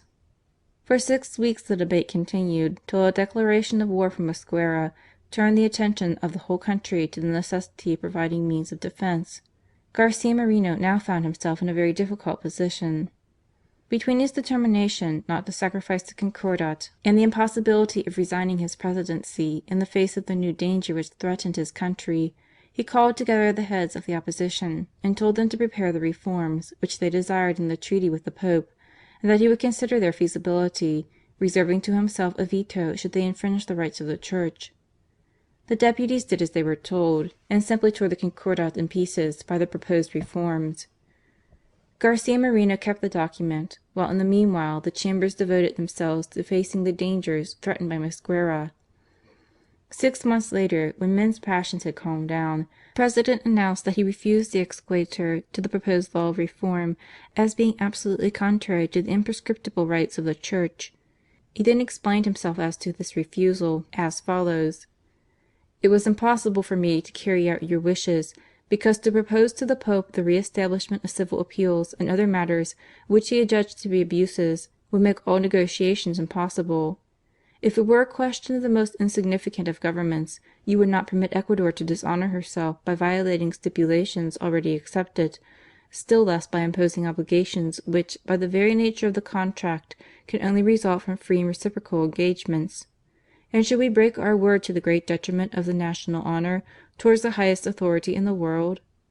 As a Catholic people, could we forget the sacred links which bind us to the centre of religious unity, and refuse to the Holy Father the respect and consideration which we should grant to the head of the humblest little republic? If we really wish in good faith to modify some of the conditions of the Concordat, which was concluded, ratified and promulgated with legislative authority in 1861, do not propose such reforms as the recourse to civil tribunals and the like. Instead of throwing ourselves into these dangers and preparing a great schism in our country, you and I and all the people are, I feel, convinced, determined to preserve intact the faith of our fathers, even at the peril of our lives." After a day or two of calm deliberation, the deputies allowed that their proposed law was impossible of execution. They abrogated most of its provisions, especially that regarding the appeal to the civil courts, and begged the President to come to an understanding with the Holy See, which he gladly accepted. Thus the Concordat was saved, and the invincible energy of a real head of the state triumphed over the passions of the mob. Garcia Moreno would never consent to act simply as a machine to sign decrees. As President he considered that his duty was, not to obey the people, but to guide and direct them. The Revolution tows the country into an abyss. The counter-revolution marches ahead of the people, by the light of the Church, to enlighten and to save them. The Excommunicated Mosquera, 1863. We left Mosquera on the borders of Carchi, waiting for the moment to swoop down on Ecuador with his worthy friend Urbina. On the 15th of August he threw off the mask and put forth the following manifesto: "Let us march to the frontier to plant the tree of liberty. The people of Ecuador need our good offices to substitute republican principles for the theocratic oppression under which they groan. Illustrious defenders of the right, apostles of radical doctrines, the republics of the Latin race reckon upon you to defend American independence." This wretched man was the hero without heart or bowels of mercy, who had just driven into exile his own brother, the venerable Bishop of Bogota, and of whom Pius IX had said: "Mosquera is walking with rapid steps towards the hell open to receive him," and whom he ended by excommunicating in a famous encyclical in which he enumerated all the criminal and sacrilegious acts of which he had been guilty, and which he concluded with the words: "Let him tremble while he remembers these words of our Lord. Terrible will be the judgment of those who abuse their power." Between the liberty preached by this man and that of the children of God, the people of Ecuador could not hesitate for a moment. No sooner had Mosquera's proclamation appeared than protests came from every part of the country repudiating the union with Colombia, and expressing their devoted attachment to their own independence and their determination to maintain the Catholic faith. The two chambers met at once, and after 2 days' debate both sent messages to Garcia Moreno condemning Mosquera's proclamation as an insult to the nation and equivalent to a declaration of war. Garcia Moreno replied that the enthusiastic support of the people and their representatives was the best answer to the provocations of the 15th of August; that to those who wished to destroy her independence, sully her honour and annihilate her religion, Ecuador had answered by rising as one man, not to attack but to defend herself. The union, or rather the absorption of Ecuador by Colombia, would be antipathetic to our character, prejudicial to our interests, and radically impossible if brought about by threats and injuries. Ecuador wishes to remain free and independent, and rather than submit to such dishonour, she would prefer to be sunk in the sea or be engulfed in the lava of her volcanoes. In spite of this declaration of war on both sides, Garcia Moreno wished to exhaust all possible means of conciliation. He sent therefore Dr. Antonio Flores, the son of the General in Chief of the army, with full powers to conclude, if possible, a treaty of peace with Mosquera. But it was impossible to come to any terms with such a man. Finally, Mosquera sent the most insulting messages to Garcia Moreno, prohibited all intercourse or commerce with Ecuador, and wrote to General Flores that he would speedily annihilate him and his army on the battlefield. Finding that nothing could be done, Flores crossed the Carchi on the 22nd of November with 6,000 men. The danger of his position, however, was very great. He had been compelled to leave his best troops at Guayaquil to guard against the attack of Urbina, who, with the connivance of Peru, had organized an invasion from the Porta Peta. The greater part of the men he had with him were undisciplined and had never been under fire. But what was still more serious was that his spies were sold to Mosquera and deceived him in every particular. The result was a defeat at Cuaspud, which was aggravated by the treachery of some of the officers of Flores's army. This defeat spread consternation throughout Ecuador, and on the 8th of December Garcia Moreno issued the following proclamation: "My countrymen, it has pleased God to try us. We have only to adore His unfathomable designs. 2 officers, arriving at Ibarra, had brought the news of the defeat of our army at Cuaspud, and though the details have not yet come to hand, there is no doubt of the fact. People of Ecuador, today more than ever great efforts are wanting to save religion and our country. Today more than ever we must oppose to our unjust aggressor the barrier of heroic courage and invincible constancy. To arm then, sons of Ecuador, fly to the frontier to fill up the ranks in our little army. Let us first implore the mercy of the Most High, and, strong in His support, we shall obtain victory and peace." The answer was immediate. From one end to the other the people of Ecuador flew to arms. "We will not allow," exclaimed the men of Quito, "that a handful of savages should profane our soil and our churches.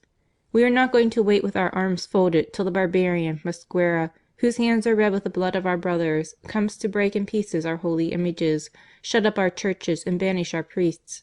We will show the whole world that we know how to fight for the religion of Christ and for our country, that double and precious heritage which we will leave intact to those who may come after us, let it cost us what it may." This was the language on all sides. A new army was quickly organized, of between 7,000 and 8,000 men, all determined to fight to the death in defence of their faith, their homes, and their country. At the sight of this universal rising, Mosquera lost heart. Instead of marching on Quito, and there dictating his conditions as he had pompously announced, he proposed an armistice of some days to treat for peace. But all the while, the traitor, in company with Urbina, was organizing a revolution and declaring Garcia Moreno's government at an end, and Urbina President in his place. Fortunately, the people were sound at heart and devoted to their chief. The conspirators reckoned on finding adherents in all the provinces, but found themselves entirely mistaken. They were received everywhere with indignation. At Quinche they only saved themselves from assassination by flight, and at last driven from one town to another, they were captured and given up into the hands of justice. Mosquera, finding himself thus deceived, signed a treaty at Pinsasqui, which stipulated for the instant re-establishment of peace with Ecuador. He wrote also to Urbina advising him to be reconciled with his enemies, a piece of advice which only made Urbina more furious. As for Mosquera, he returned to New Granada, and there continued to shoot and imprison everyone who was opposed to him, until at last the unhappy Colombians rose up against this wild beast and drove him from their country. He had the impudence to write to Garcia Moreno and ask him for an asylum, but received this answer: "Beware lest you put your foot within the territory of Ecuador, unless you wish to be instantly seized and shot." This enemy of God and men finally took refuge in Lima, the hotbed at that moment of revolutionists and traitors. And so the Christian Moreno triumphed over the excommunicated Mosquera. One against all, 1864. At the beginning of 1864, Garcia Moreno began to ask himself if it were possible, humanly speaking, to continue the struggle against all the revolutionary elements within and without. So hopeless did the issue appear to him that on the 10th of January he announced his intention of retiring into private life. But such an explosion of protests and tears from people of every class followed his announcement that he was compelled to give up the idea. Encouraged by this demonstration, he set to work with renewed energy, convoked the Chambers for a special session to submit the new treaty with Colombia for their approbation, and to elect as Vice President in the place of Borrero, the Minister Carvajal, who was his personal friend, and who was eventually elected by 5,000 votes, amidst the cheers of the people, and in spite of the revolutionists of every shade. The good were beginning to be really hopeful when a scandalous verdict of the High Court of Justice brought about a fresh crisis. We remember the arrest of the conspirators at the time of Mosquera's invasion. There was no doubt whatever of their guilt or of their treasonable practices, and in fact Molineros owned that Espinel had promised the President of New Granada that he would raise the revolution in Ecuador. But the court declared that their actions could not be looked upon as treason, but only as a fruitless attempt at rebellion, which was not therefore punishable by the Constitution. Garcia Moreno, justly indignant, instantly sent in his resignation to the Congress, declaring that after the court had trampled all law and justice under foot by declaring that known traitors were innocent, he could only give up the task of government. Then he produced his plan for the revision of the Constitution and ended with these words: "Before everything else, I beg you will accept my resignation of the post which you had confided to me. Patriotism and honour compelled me to remain when our country was menaced by the enemy. Now that peace is re-established, you cannot prevent my seeking a little rest in the calm of private life. If I have committed any faults in the exercise of my powers, you will be my judges. If you feel that I have not neglected anything which would develop the prosperity of the Republic, the satisfaction of having fulfilled my duty will remain to me, and it is the only one for which I seek." These noble words produced an extraordinary effect on the Chambers. Even those who had been prejudiced against him changed their minds before his entire self-abnegation. The members, one and all, refused to accept his resignation. To prove their earnestness, they instantly voted all the different changes in the laws proposed in his message, and declared that until his term of office was expired, Ecuador would not hear of a change of president. This unexpected end of the struggle exasperated the Socialists to the last degree, and failing all other means, they resolved to resort to the dagger as the only way of getting rid of Garcia Moreno. A plot was formed, of which General Thomas Maldonado was the head, and in which Espinel and all the other conspirators who had been acquitted by the courts took part. Their plan was to massacre their opponents, to pillage the town of Guayaquil, and to burn it in case of resistance. Garcia Moreno fortunately got wind of the plot, came in person to Guayaquil, and arrested the whole body. The judges this time did not fail to condemn them to death, but Garcia Moreno, perhaps imprudently, pardoned them, after having exacted first an oath of fidelity for the future. Maldonado, wishing to excuse himself for having tampered with the garrison, Garcia Moreno stopped him by saying: "I wish to hear nothing more. I forgive you, but if you take to any fresh conspiracy, general as you are, I will have you shot in the square of Quito." On the 23rd of June, however, only 3 months after this act of clemency, these wretches organized a fresh plot in Quito to assassinate the President. Their plan was to take possession of the artillery barracks, where certain brigands had been incarcerated, who were to be paid by Maldonado to take advantage of the darkness of the night to assassinate not only Garcia Moreno, but all the others who were devoted to his policy. An old Urbinist, Jaramillo, who was aide-de-camp to Garcia Moreno, was to betray his master. The officer on guard had sold himself to Maldonado, and when the murder had been accomplished, Urbina was to be declared chief of the state, and Maldonado general-in-chief, while the revolutionists from Peru were to invade the provinces on the sea coast. On the day when this frightful conspiracy was to take effect, the conspirators met in a certain house to combine measures before going to the barracks. At that very moment, one of their number, seized with remorse, revealed to the President all the details of the conspiracy. Garcia Moreno flew to the barracks and summoned the officer on guard. "I give you 5 minutes," he said calmly, "to reveal the names of your accomplices and to give me proofs in writing of the plot which was to be carried out this night. If not, I will have you shot instantly as an infamous traitor." Finding himself discovered, the unhappy officer tremblingly gave the names of his accomplices, delivered over the papers of which he had been the depositary, and pointed out the house where the assassins were assembled at that moment. Garcia Moreno might have waited for them at the barracks and received them with a fusillade, but not to give these wretches a pretext of saying they had been caught in a trap, he preferred seizing them in the house where they were and throwing them into prison.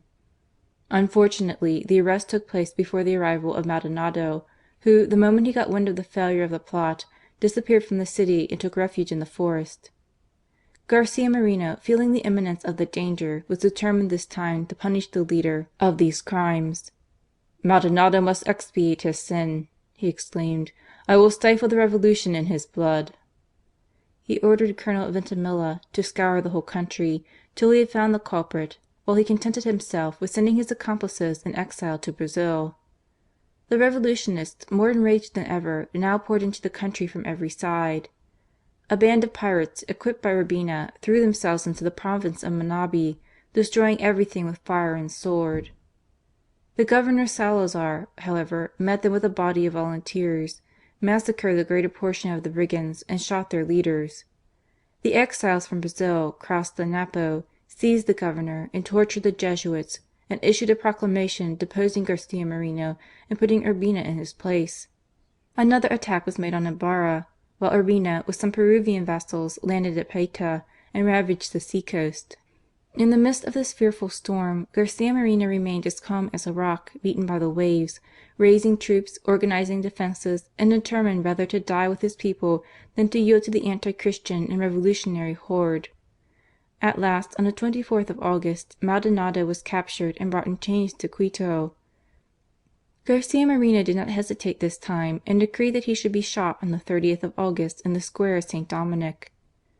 The night before, he went into his cell and tried to make him understand the atrocity of his crime, but he found only a man proud of his iniquities and still confident of escape. "Maldonado," he exclaimed at last, "you need not reckon on judges who laugh at justice and absolve the greatest culprits. Prepare yourself to appear before God, for tomorrow at this hour you will have ceased to live." Maldonado knew the implacable firmness of his chief, and at once asked for a priest and made his confession. The execution was fixed for 5 o'clock, and Colonel Dalgo received orders to place the troops in line the whole length of the road from the prison to the scaffold. While these sinister preparations were being made, the whole town was in a state of agitation. The moment was critical, for both citizens and soldiers were interested in Maldonado, and still more in his family, who were much respected. Deputations upon deputations flew to the palace to intercede for the culprit, but Garcia Moreno had closed his doors. Maldonado's wife had come to take leave of him at the foot of the scaffold, which added to the emotion of the lookers on. The word "pardon" flew from mouth to mouth, till Colonel Dalgo, anxious for the result, sent his aide de camp to Garcia Moreno to ask him for his last orders. "Tell him," replied the President, "that if at 5 o'clock I do not hear the bells which announce that the execution is over, he will be shot instead." A few minutes after, Maldonado mounted the scaffold and paid for his infamous treason with his life. The crowd was dispersing in silence and fear when all of a sudden Garcia Moreno came out of his palace, alone and unattended, to inspect some works going on outside the town. In the evening he put out the following proclamation: "People of Ecuador, your peace, your goods, and even your lives have been too long threatened by criminals whom Peruvian gold has corrupted and who imagine they can sin with impunity. In this terrible crisis, the government must choose between two extremes: to allow your dearest interests, your laws, your most sacred rights to be sacrificed to these brigands, or to take upon itself the grave but glorious responsibility of checking their fury by measures which are just though severe, terrible but necessary. I should be unworthy of the confidence you have placed in me if I were to hesitate for one moment to incur this responsibility to save my country from anarchy and ruin. Thus let everyone know and understand that those who have sold themselves for gold will fall under the lead of the Avenger. Punishment will follow upon crime, and to the perils with which we are threatened, justice will bring safety. If my life were to be sacrificed to obtain this result, I should immolate it gladly to procure for my country happiness and peace." Naturally, the revolutionists cried out against his tyranny, cruelty, and the like. To confound them, Garcia Moreno published a statement of Urbina's drawn up by his minister Espinel. "Generosity and clemency towards the enemies of our country are mistaken virtues. Compassion towards individuals must be exchanged for justice, should the safety of the people exchange it. Great malefactors must suffer in this world the punishment of their crimes. Both public safety and justice demand it." Maldonado being thus disposed of, the President turned his arms against Urbina, who with 400 or 500 banditti occupied the town of Manchala. With his 3 great captains, Robles, Franco, and Leon, he flattered himself he should raise the whole country, and issued a proclamation in which he declared that, summoned by the great majority of the nation, he presented himself without fear, persuaded that his return would fill the hearts of all patriots with joy. He found himself mistaken, however, as the inhabitants fled at his approach, and no one could be found to sign his proclamation but some wretched criminals, and others terrorized into compliance. Then Garcia Moreno put forth a decree which annihilated all his hopes. "Ecuador," wrote the President, "is at war with no one, either within or without. Consequently, Urbina and his banditti, who have come to revolutionize and pillage the country, must be looked upon as corsairs and treated as such. The authorities will not apply the law against them as belligerents, but as incendiaries and assassins." The men sent against Urbina had, in fact, orders to use every means to arrest the traitor Urbina, so as to make him expiate his many crimes on the scaffold. Urbina, however, thinking discretion the better part of valour, retreated upon Loja so as to gain the frontier of Peru. His friend Robles followed his example and escaped to Payta. Franco and Leon, who alone remained at Guayaquil, were ignominiously defeated at Santa Rosa and fled to Zapatillo, from whence they also escaped to their good friends in Peru.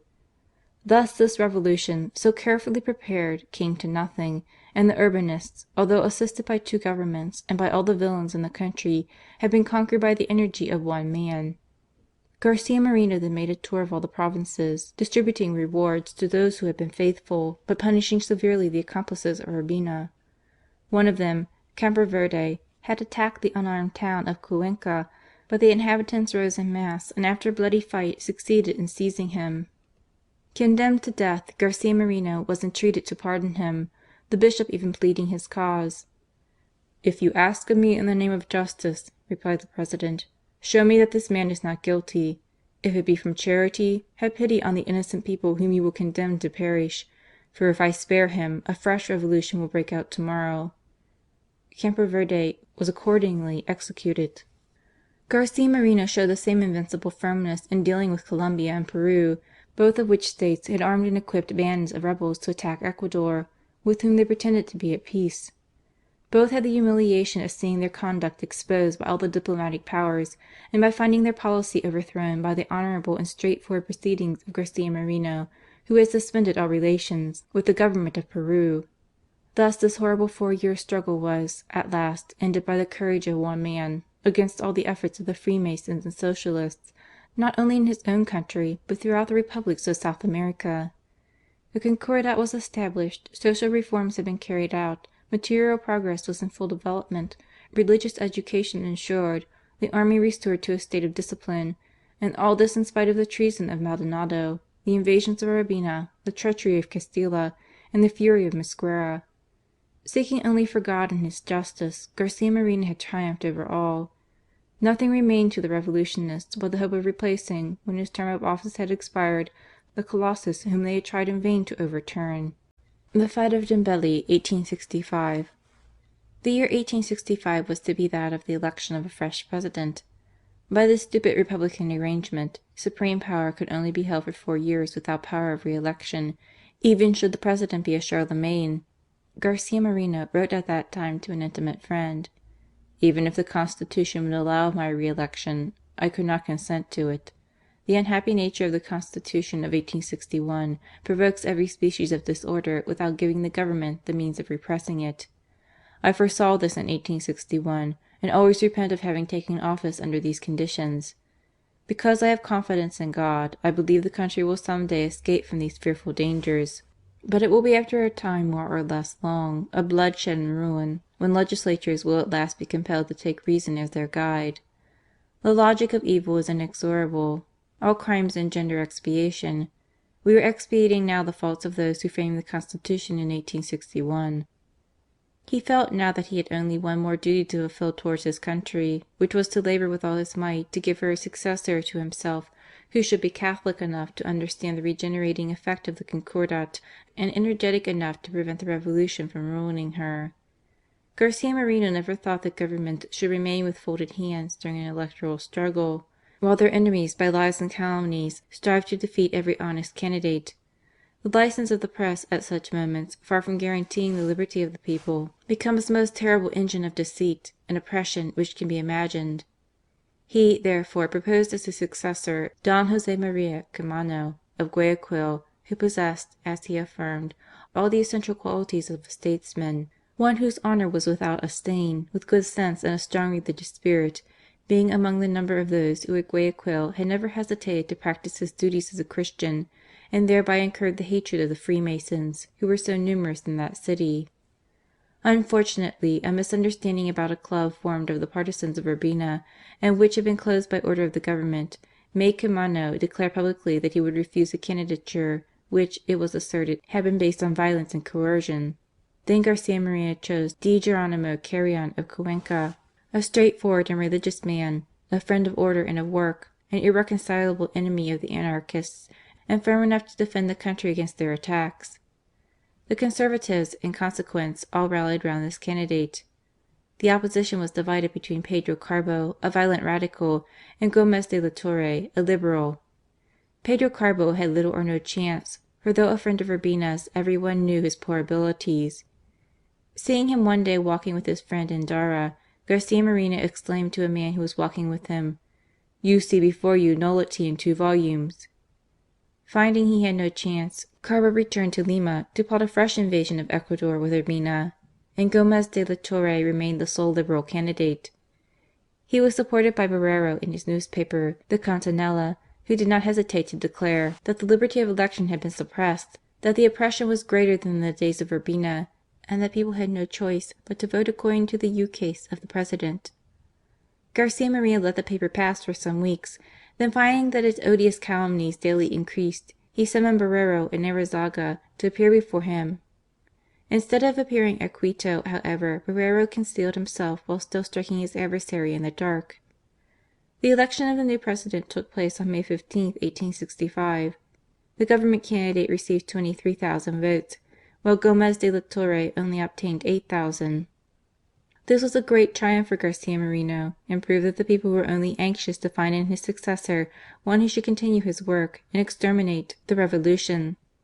The despair of the Liberals and Radicals of every shade may be imagined, and they determined to make a last effort to get possession of the country. The moment was propitious, for the army had lost its chief, General Flores having died during the insurrection at Machala the previous October. *. General Flores died like a brave soldier with his weapons in his hands. Feeling he was dying, he called his aide-de-camp, and hearing that Santa Rosa was retaken, and that his troops had fought valiantly, he exclaimed, "Then I can die happy. O Mother of Mercy," he added, "I am your child. My Jesus, mercy." Garcia Moreno and the whole country mourned this great man, who, whatever may have been the faults of his youth, had redeemed them by his patriotic devotion to his country. Garcia Moreno was about to give up the presidency, and would consequently have little influence. The order was, therefore, given for an audacious attack to be conducted by the refugees of Lima and their accomplices at Guayaquil. On the 31st of May, towards evening, 15 of Urbina's followers, led by a brigand called Jose Marcos, and armed to the teeth with daggers and revolvers, hid themselves on a little island in the river Guayas, not far from Zimborodon. The merchant ship Washington then took them on board, having received 1,000 piastres from Urbina to give them up their vessel, which was well furnished with arms and all the requisites for landing. Following gently the course of the river to Guayaquil, these filibusters waited only for the night to continue their operations. Towards midnight they steamed silently up to the only man of war belonging to Ecuador, called the Guayas, boarded her, murdered her captain and all her crew, and having cut her moorings, steamed out to sea with their prey. The next morning it was found that the Washington and the Guayas, with a third vessel, the Bernardino, had anchored in the roadstead of Jambeli, 7 or 8 leagues from Guayaquil, and that Urbina and Franco, with several hundred Peruvians, were at the head of the expedition. We can fancy the amazement and consternation of Garcia Moreno, when 3 days later a courier from Guayaquil, by forced marches, brought him this news. He was ill at the time and had gone to rest at a hacienda called Chillo, a few miles from Quito. To meet this unexpected danger he had nothing but his genius, his courage, and his unlimited confidence in God. Quick as lightning he flew back to the capital, drew up certain decrees, which he left to the Vice President Carvajal, with orders to insert them the next day in the official papers, and then, without letting anyone into the secret of his journey, started for Guayaquil, only with his aide-de-camp. In 3 days he had traversed the 80 leagues which separate the city from Quito, and arrived like a thunderbolt in the midst of his enemies. It was the 8th of June, in the middle of the night. No human being could imagine that only 8 days after the capture of Guayas, Garcia Moreno would have received the news in time to arrive at the seat of war. The Municipal Council, all friends of Urbina's, were sitting rejoicing over what they thought would be an easy victory, when a frightened messenger rushed into the room exclaiming, "Garcia Moreno!" In an instant the brave conspirators took to their heels and hid themselves wherever they could. The next morning the following placards appeared on the walls, which we give in an abridged form. Considering that on the night of the 31st of May, 50 filibusters embarked in the merchant vessel Washington and surprised the man of war Guayas, after having assassinated the captain and his equipage, by decree of the President of the Republic, these men are considered as pirates. Any foreign vessel may pursue and seize them even in the waters of Ecuador. These men, whenever captured, will be judged as pirates by a council of war, and punished with the utmost rigour of the law, as also all those who have favoured their acts, no matter on what point of the territory. Then followed a similar decree concerning the army. Considering that the peace of the Republic is seriously menaced by the attack of the 31st of May, we summon the standing army. All military deserters will be summarily judged and punished according to law. The President of the Republic will in person take the command of the army. Every one who read these decrees and knew the inflexible nature of Garcia Moreno felt that they would not remain a dead letter. But people asked, not unnaturally, how it was possible for him to execute any sentence on men who, safe on board ship, defied his decrees. The arrival of the English steamer Tulcan, which he was expecting with feverish impatience, revealed his plan. No sooner had she come into port than he went to the English consul and asked for the loan of her in order to give chase to the pirates. The consul acquiesced on consideration of an indemnity. The armaments on board were begun, when the consul, thinking the expedition a hopeless one, insisted on Garcia Moreno's buying her at the enormous price of £50,000. Not having time for discussion, Garcia Moreno accepted these conditions. Then it was the captain's turn to object, and without deigning to confer with the President, he simply ordered his sailors to turn out the workmen and soldiers and to take down the Ecuador flag. He further asked a Spanish frigate to help him, who promised to fire on the vessel if she attempted to leave the port. Instead of being deterred by these difficulties, Garcia Moreno determined to overcome them by force. He represented to the captain that having bought the ship, he had a right to do what he liked with her. The captain replied that he was going to hoist his own flag, and that anyone who touched it should first have to pass over his body. "And I," answered Garcia Moreno, "will have you shot this moment, and your flag will be your shroud." The captain, seeing that he was in earnest, yielded. But even then all was not over. On inspecting the machinery, it was found out of repair and wanting in several necessary things. Garcia Moreno called the 2 engineers and ordered them, under pain of death, to repair the damage under the superintendence of a first-rate mechanician. 4 soldiers were appointed to watch them, with orders to shoot them if they resisted. In this way the vessel was got ready and armed with 5 large guns, ammunition of all sorts, and all that was necessary for boarding. Every one helped with a will, but the sailors thought the expedition so dangerous that they asked exorbitant wages. The engineer asked 20,000 piastres, and the doctor deserted. Garcia Moreno then addressed the troops who were about to embark as follows: "I only ask for men of heart and patriotism to accompany me on this expedition. Let those who are not afraid march to my right, and the cowards to my left." His words sent an electric shock through the men, every one of whom went to the right. He chose out of them 270, with certain determined men as officers, on whom he could rely. A priest also accompanied them, as the supreme consoler in the hour of danger. All had gone on board the Tulcan and the little scout steamer Smyrk, when Garcia Moreno addressed them as follows: "Defenders of our country, we are going to meet the pirates who have stolen the Washington and the Guayas, after having murdered her commander in Matos. They thought they might act with impunity, as we had no vessels to follow them. This criminal hope has failed them. We have found a ship, and we reckon on the protection of an avenging God, whose powerful arm can reach villains wherever they may hide themselves. A prompt and exemplary chastisement must be meted out to these pirates, so that honest men may rest in peace. Soldiers and sailors, I hold to the honour of accompanying you. I wish to be a witness of your discipline and valour, so as to reward you worthily. I have the greatest confidence in the ability and intrepidity of your officers, as well as in your own well-known bravery.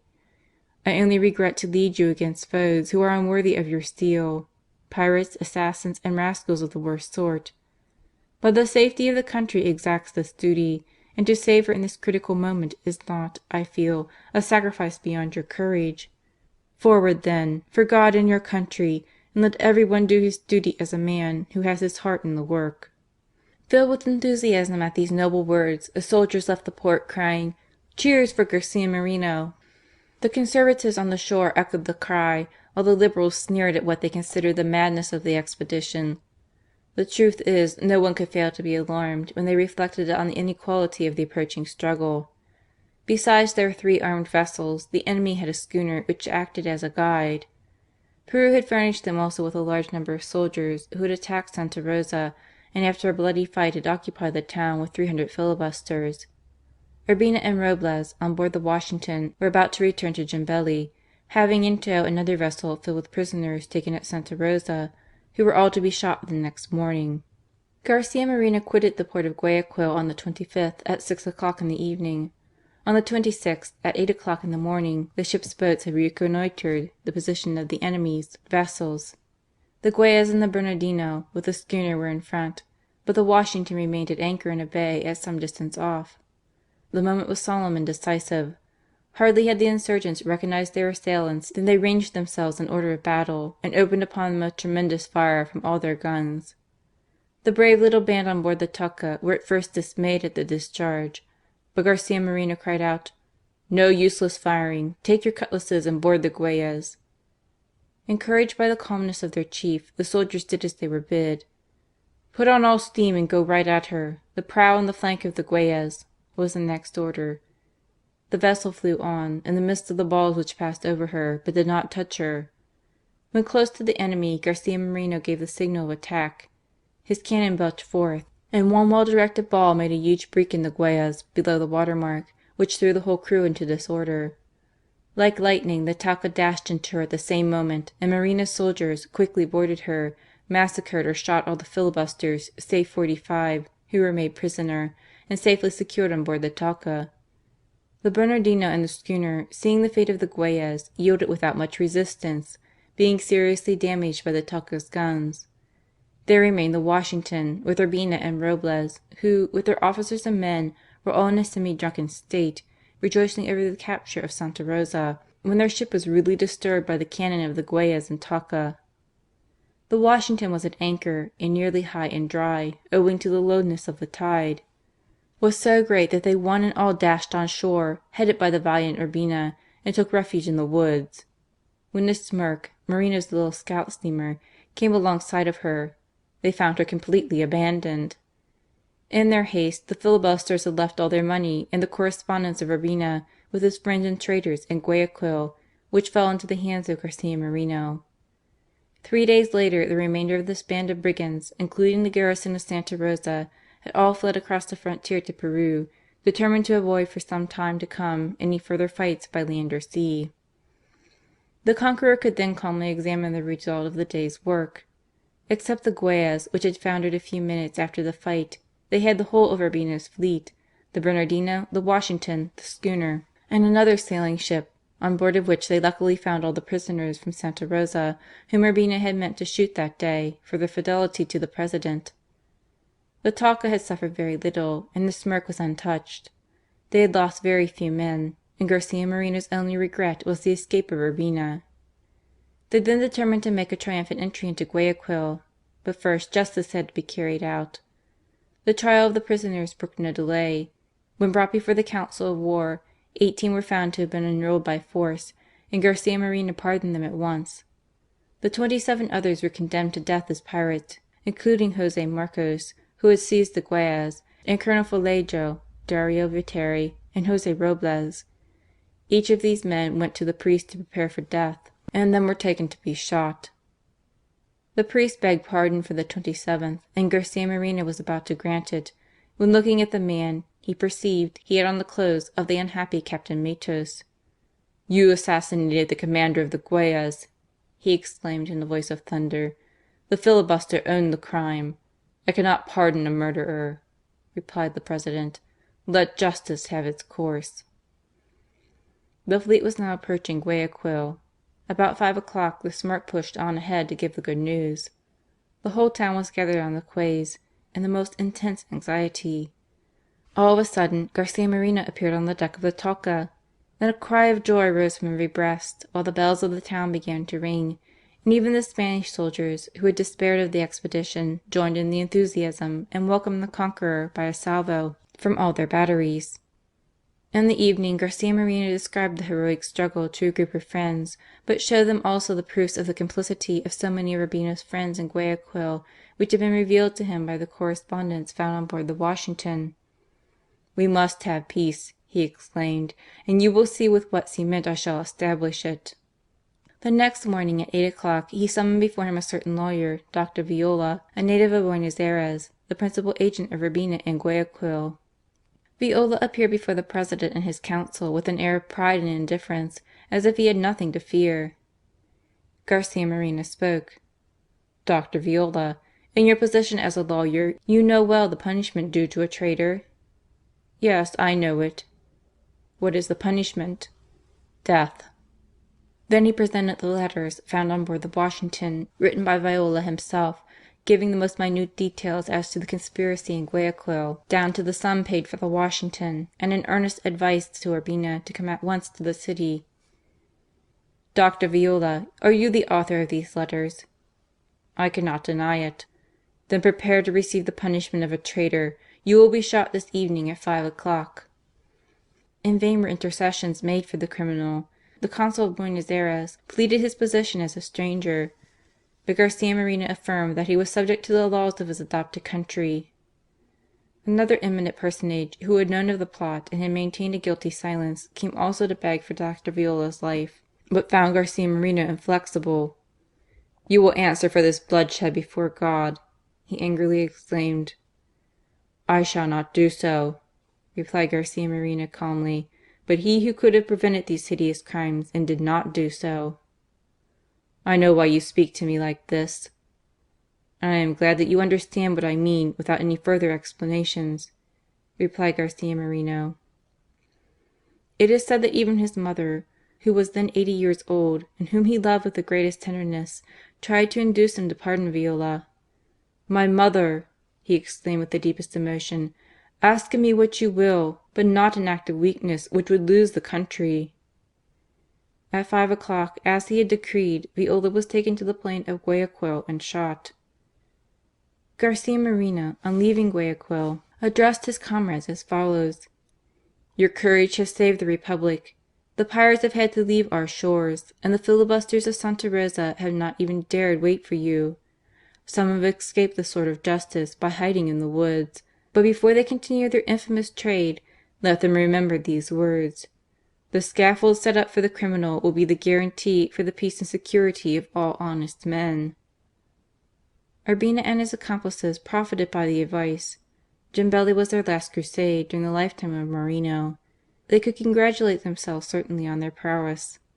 Besides the bloodshed in this fratricidal war, they had cost their country in 1 year upwards of 1,000,000 piastres.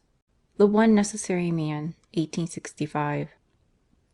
After this heroic expedition, Garcia Moreno, already considered as the hero of Ecuador, became, in the eyes of all, the man sent by Providence to conquer the revolutionary monster who was preparing to devour them. His return to Quito was a real triumph. The most touching homage was offered him by the 17 Urbinists whom he had pardoned, in a piece of poetry which recorded both his exploits and his generosity. But sadness was mingled with their joy, for at that moment he was to give up his post as President to his successor.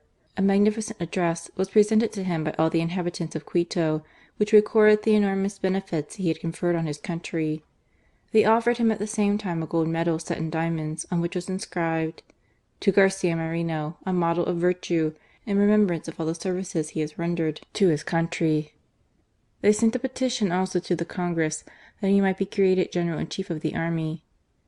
There was still a doubt whether this general expression of opinion would be ratified by the Liberal deputies, some of whom threatened to accuse him publicly of certain arbitrary and illegal acts. The patriotic party, furious at this infamous proposal, placarded the walls of the capital with an emphatic answer to all these accusations, which only served to enhance the glory of his reign as president. Garcia Moreno himself gave to the Congress an account of his stewardship with the greatest calmness and dignity. Like the noble Roman who was dragged before the Senate for having gone beyond his authority, he simply said, "I have saved my country in spite of your Congress." Then, as a true statesman and one who really loved his country, he pointed out to them the vices of their present system, imploring them to lose no time in correcting the faults of the Constitution, to strengthen the hands of the executive, to suppress the antagonism existing between the different departments, and to restore to the head of the state the power of revoking the appointments of unworthy agents, ending with the words, "Without a really strong government, the Republic, given up to the abettors of revolution, will march from crisis to crisis till she founders in the deep sea of anarchy and ruin." Then, having entered into details as to the financial, agricultural, and commercial state of the country, he added, "I wish I could have given you a more satisfactory picture of the state of the Republic, but if I have not done all I wished, I can at least carry away with me the intimate conviction that I have omitted no sacrifice to ensure her defence and prosperity, as also to have had no earthly motive in my actions save her interest and her grandeur." This frank and modest speech made a great impression on the members of the Congress. With the exception of one or two desperate radicals, envious of his glory, both Liberals and Conservatives united to glorify a man who had rendered such important services to his country. The answer of the Congress was significant. "The Government has had to bear the burden of continual wars. We may regret from feelings of humanity the shedding of blood in Ecuador, but we are bound to add that the President has covered himself with immortal glory by restoring order and peace to the Republic each time that her safety was threatened. Seeing his self-abnegation, his sublime efforts, and his heroic sacrifices, we hereby declare that the Chief of the State has deserved well of his country. We count on the zeal of the new President, who, we hope, will march in the noble path of his predecessor." The Constitution forbade the retiring President to leave the country for a year after his term of office had expired, unless authorized to do so by Congress. Garcia Moreno, who wanted to feel himself quite free, demanded this authorization. But at once a storm broke out throughout the country at the bare idea of Garcia Moreno's leaving it. "To allow the ex-president to quit Ecuador," the papers exclaimed, "would be at once to open the door to the anarchists. The founder of order and progress could never expose his country to the mean vengeance of the party of extermination." Neither the members of the Congress nor the new President could consent to the departure of the first citizen of Ecuador, the column of the state, the terror of her enemies. So strong was the popular feeling that a petition to enforce the prohibition was submitted to the Chambers, where it was warmly discussed. One deputy after the other represented the importance of Garcia Moreno's presence to detect and repress the continual plots of men who dreamt of nothing but the destruction of the Republic, that the iron hand of the ex-president was their only rampart against these attacks, that if a dispute were to arise with a neighbouring power, or with Peru for instance, who could be put at the head of the army? Or if a squadron were to set sail, who would direct it? The only possible leader by land or sea was Garcia Moreno. The deputies accordingly voted, by an immense majority, a prohibition to leave the country to a man so necessary to the safety of the Republic. What a testimony to the position and influence of Garcia Moreno among men of every shade of opinion. The Assassin Viteri, 1866. The new President inaugurated his career by an admirable speech against the revolutionists. "These demagogues," he exclaimed, "have made continual efforts to overturn all order and justice, and it is only at the price of the most heroic sacrifices that the preceding Government has been able to save the conservative principles which are so justly dear to the immense majority of the nation. The liberty of which the Radicals boast is simply licensed under the name of liberty, borrowed from the revolutionary theories of France, which ends in their tearing one another in pieces and in the annihilation of all order and peace. Unfortunately, President Carrion, though an honest and religious man, was entirely wanting in the firmness and decision needful for the difficult position in which he found himself. Hoping to conciliate the Liberal party, he confided the direction of affairs to his Home Minister, Manuel Bustamante, who was well known for his hostility to Garcia Moreno. The only person who really checked the proceedings of the Radicals was Garcia Moreno himself, so that they determined to get rid of him by the dagger of an assassin.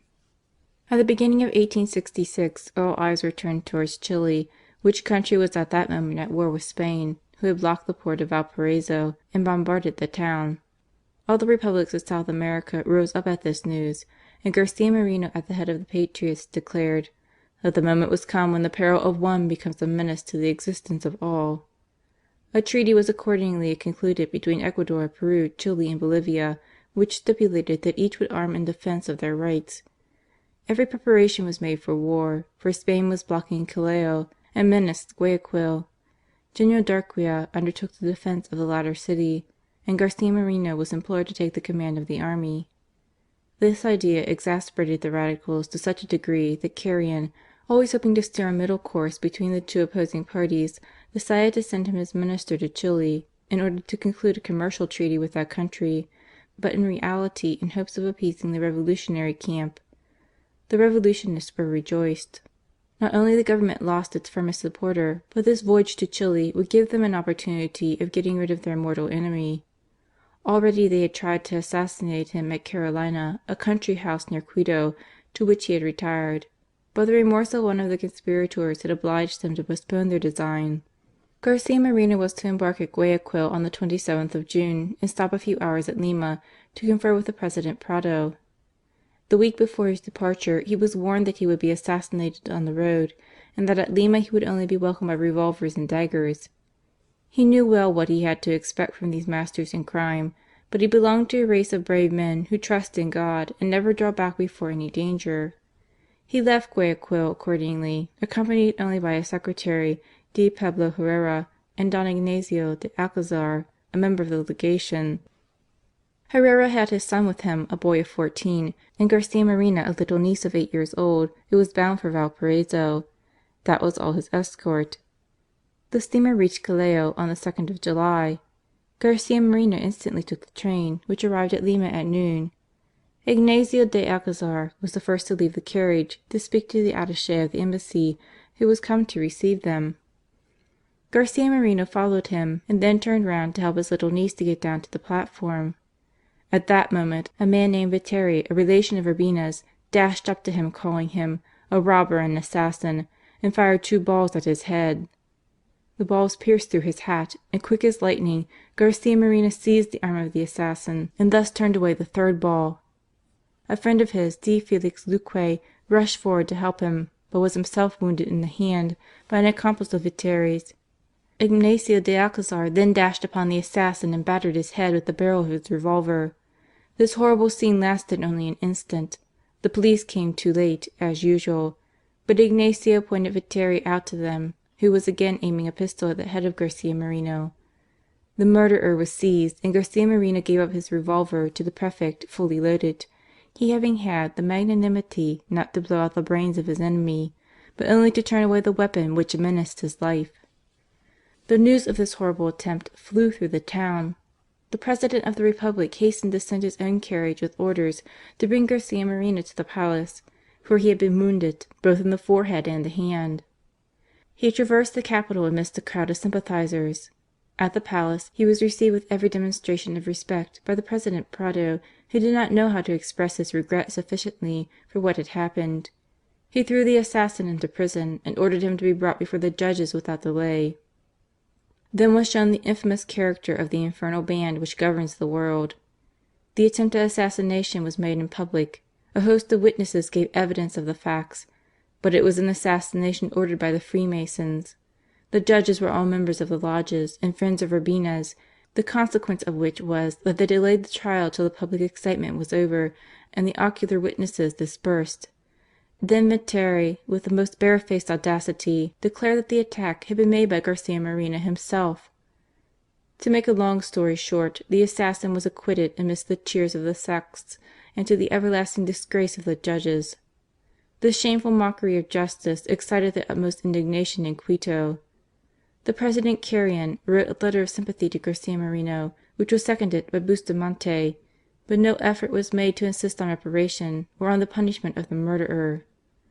Garcia Moreno, who was above both the insolence of his accusers and the ingratitude and indifference of the Ecuador government, went on his way to Chile in spite of fresh warnings of attempted assassination at Valparaiso, which would undoubtedly await him. On the contrary, the President of Chile and all the most distinguished persons in the capital received the illustrious ambassador with the respect due not only to his high office but to his glorious character. The papers had been full of his heroic struggles against the Revolution, his extraordinary bravery, which had won the admiration of the whole world, his constant friendliness towards Chile during his presidency, and now the brutal attempt at his assassination in Lima, so that even before his arrival he had won every heart and enlisted every sympathy. The speech he made at his official reception confirmed all these favourable impressions, and made the Chileans understand that they had not only a hero before them, but a real friend. After enumerating the various ways in which the union of the two countries could be made thoroughly effective and permanent, he added: "In spite of our commercial interests, which combine so admirably, one region producing what its neighbour requires, we have hitherto put every sort of obstacle in the way, by means of custom houses and tariffs, of the free exchange of our products, and thus paralysed the full scope of our industries. But now the day is come when all these inventions of an egoistical policy will have been proved to be useless and pernicious. A common peril has revealed to us the advantages of union. As the thunder and lightning serve to purify the air, so the unjust aggression of Spain will have given us the cohesion which until now was the only thing wanting." He succeeded in his mission in a wonderful manner. Diplomatic, consular, and postal conventions, treaties of alliance, commerce and navigation, a better understanding of international relations, all was regulated to the greatest advantage of the contracting parties. More than this, during the 6 months that he passed in Chile, Garcia Moreno had the opportunity of entering into relations with all the most illustrious men in the country. Everywhere his deep science, his noble character, and the union of eminent gifts and qualities which distinguished him above all others, roused the profoundest esteem and admiration. In the learned societies where he was entreated to speak, he perfectly amazed his hearers by his vast knowledge of so many different subjects, and especially by his system of social regeneration based on the laws of the Catholic Church. The Chilean society conceived the greatest reverence for this great man, who, only too happy to meet with Christian hearts capable of understanding and loving him, was the more attracted towards them, as the false liberalism of his own country had so often disheartened him and left him unprepared to meet with such real sympathy and appreciation. Later on, he never spoke of this journey to Chile without emotion. This was the result of the last and newest radical conspiracy against him. The name of Garcia Moreno only shone with a brighter light throughout America, where it became well understood that if all the fury of Freemasons and Revolutionists were directed towards the ex-president, it was because he was the only man of whom they feared the power. The events we are about to record will prove that their instincts were not at fault. The fall of President Carrion, 1867. On returning from Chile, Garcia Moreno only spent a few days at Quito to give account of his mission to the President, and then returned to Guayaquil to his brother Pablo to help him in his business. Having no private fortune, and being far too scrupulous to profit by his late position at the expense of the public, he had no other resource but to work for his living. Besides, with the weak and vacillating policy of Carrion and the hostility of Bustamante, he had nothing to do at Quito until the Conservatives should again implore his help to save them from the Radical torrent which again threatened to overwhelm them. In fact, for more than a year the revolutionary papers had made a regular crusade against religion and order. In the electoral campaign of 1867, the most ultra-radicals were chosen as candidates. A club called the Republican Society, which Garcia Moreno had closed, was reopened, and from thence the most scandalous publications were issued daily against the past and present government. Nevertheless, the government remained apparently indifferent, and the result was that the elections were carried by the revolutionists. Garcia Moreno, however, was triumphantly chosen as senator, in spite of all the efforts of the Urbinists. Finding him an insuperable obstacle to their plans, they determined to invalidate his election, a proceeding which was entirely contrary to law and justice, as a man chosen by the provincial junta could not, according to the Constitution, be deprived of his post as senator. Garcia Moreno knew that his enemies had determined to exclude him from the Senate, but was equally determined to appear in his place at the opening of the Chambers. Nothing could be more hostile than the majority of the senators. Pedro Carbo, Urbina's factotum, had been elected president, Parra vice president, and Jara secretary. It was, in fact, an Urbinist club. The President's feeble message having been read, the verification of the election of the Senators followed. Garcia Moreno submitted his, like the rest. Endara, who had read out the official notices, was so troubled by Garcia Moreno's presence that he stumbled at every word. The next day it was announced that all the elections were valid save that of Garcia Moreno. His exclusion was to be debated in the Chamber, and he was requested to withdraw during the discussion. This was the height of injustice. In certain countries of Europe, the system of arbitrary invalidation of the election of honest men is audaciously carried out, but at least they are allowed to be present to defend their rights and avenge their honour, while in Ecuador you are judged in your absence. Garcia Moreno, certain that the verdict would be hostile, prepared to return to Guayaquil. Things, however, did not go quite as smoothly as his enemies hoped. Among the Senators was a conscientious and just man, Dr. Antonio Mata, a political enemy of Garcia Moreno's, but a passionate lover of right and justice. Hardly had the proposal been made to invalidate Garcia Moreno's election than he protested in the name of the law against the decision, declaring that they were absolutely incompetent, according to the Constitution, to disqualify any senator who had been elected by the provincial junta. To this reasoning the majority could only oppose ridiculous arguments, vociferations against the junta, and fresh invectives against Garcia Moreno. Mestanza became insolent and declared that all the evils of Ecuador arose from men who followed too closely the gospel precept of offering the left cheek to those who had smitten them on the right, and then burst forth in fresh abuse of the ex-president. Dr. Mata indignantly replied that he was far from being one of those evangelical men of whom the lawyer Mestanza had spoken, that he was too quick of temper and too ready to revenge an insult, but that at the bottom of his soul he had a conscience, and this conscience told him that he had come to the Senate not to indulge in his personal wrongs or animosities, but to give expression to those feelings of right and justice which no one could eradicate from his heart. 3 or 4 of the Senators only had the courage to vote with Dr. Mata for Garcia Moreno. The rest, blinded by their passions, pronounced his exclusion from the Senate. Then, having got rid of the one man whose honesty they feared, they proceeded to pass a variety of laws against the police and in favour of conspirators, which culminated in a formal accusation against President Carrion and his ministers of illegal legislative proceedings. This was a declaration of war. Bustamante imprisoned Mestanza and 5 other senators, but the Congress declared that they would sit indefinitely till they were released.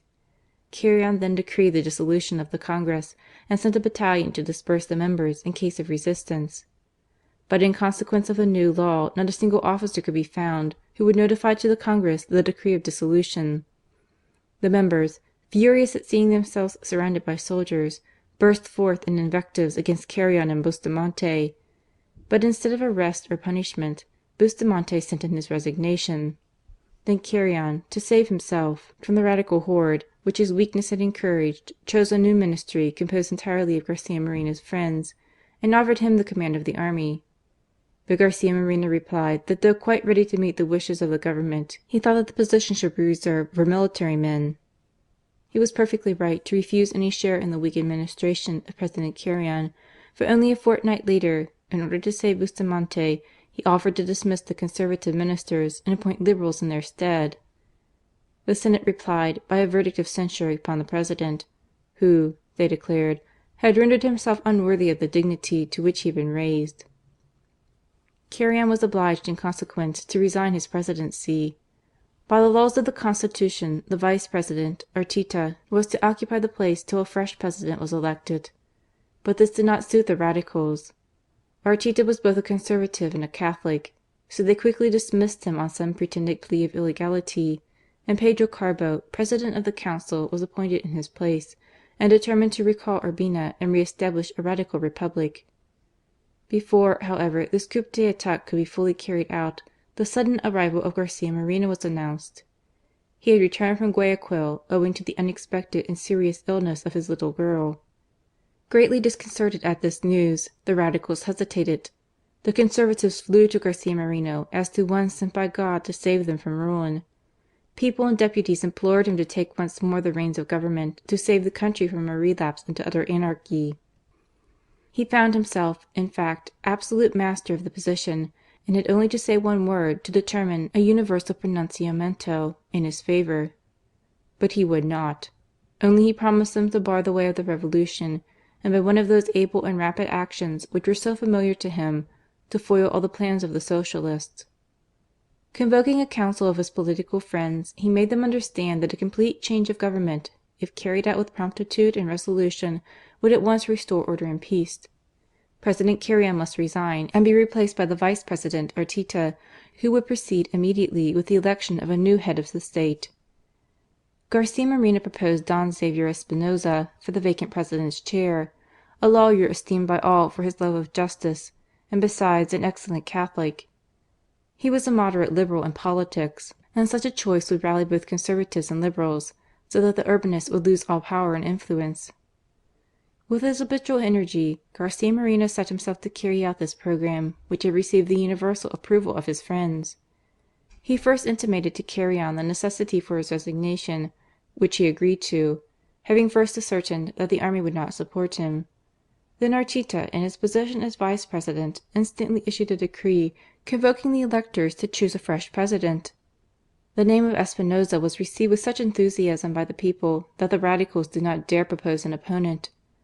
A month after, the crisis was over, and the new government installed for 18 months, that is, to the end of the time fixed by the Constitution.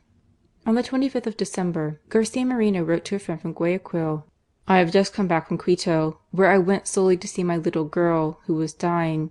You know already how Providence had led me to that town at that moment. The candidate whom I presented for the presidency was received with enthusiasm even by a certain number of Radicals. The elections, which ended on the 21st of this month, have brought about peace and concord. We may now boast of having the best of men as President. Our poor Ecuador has just passed through a terrible crisis, which might have ended in a disastrous civil war. Let us add, before concluding this chapter, that if civil war did not break out in this unhappy country, it was only thanks to the energy and ability of our Christian hero, who, without any personal ambition or interested views, thought of nothing but the welfare of his country, and would never make peace with the partisans of the Revolution." The Catastrophe at Ibarra, 1868.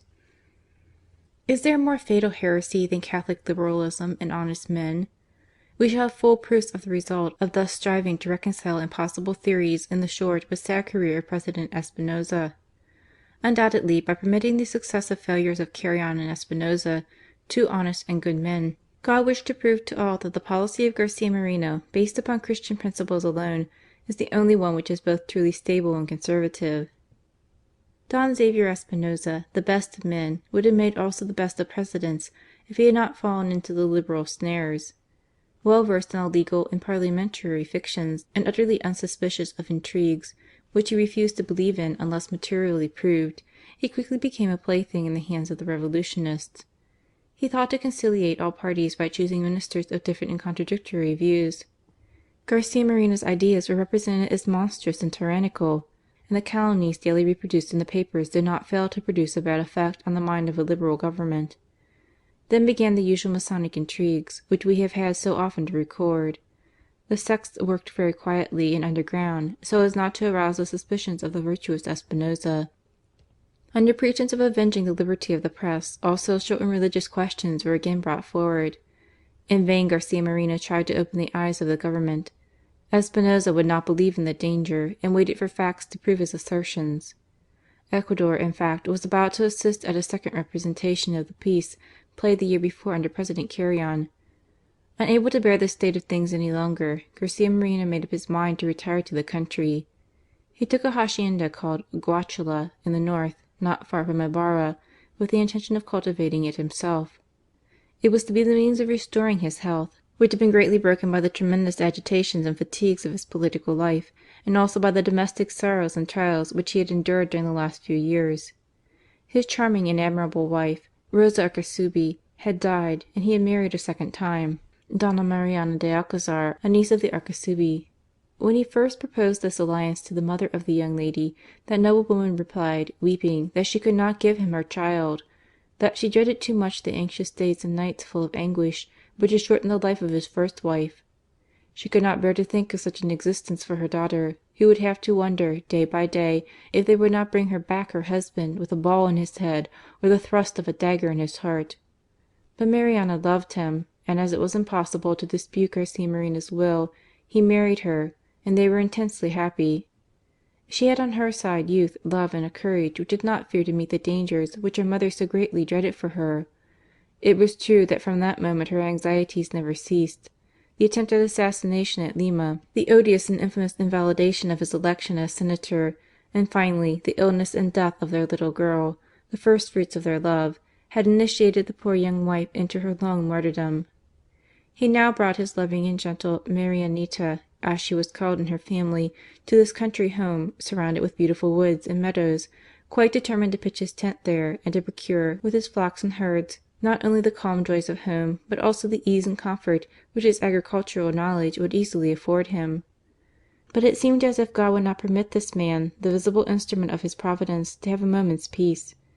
He permitted him to rest for a short time in this oasis, only to exercise once more his mission as the saviour of his country. On August 13, 1868, volcanic eruptions and earthquakes convulsed the whole province of Ibarra.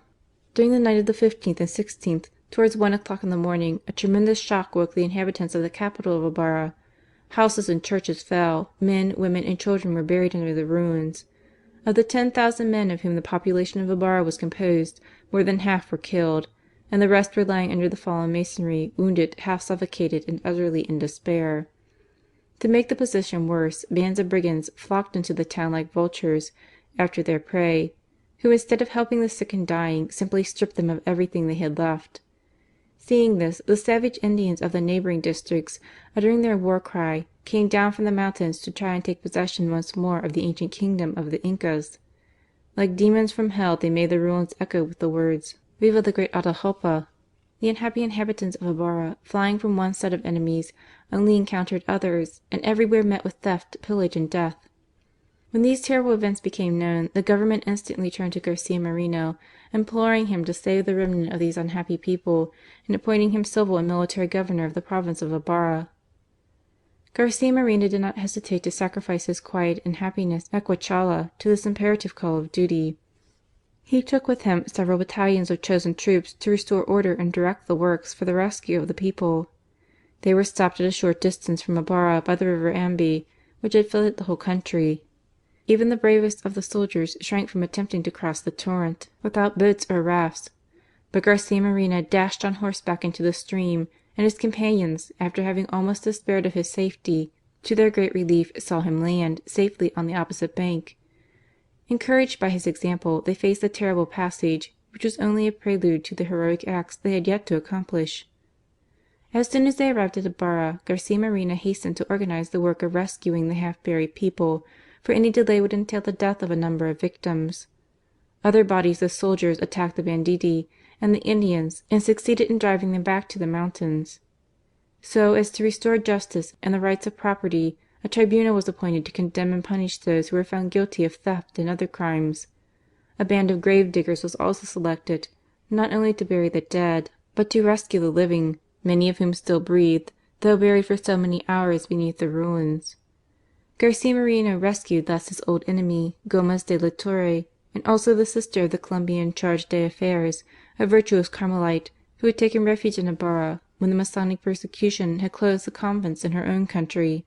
The great difficulty was to find enough provisions to feed the rescued people, who were literally dying of hunger. By his appeal to the charity of the whole country, Garcia Moreno raised money in all the towns, while cargoes of provisions were sent from the country. Poor as he was himself, he put down his own name for 1,000 piastres, and desired his wife to send from the hacienda everything that could be collected by way of food.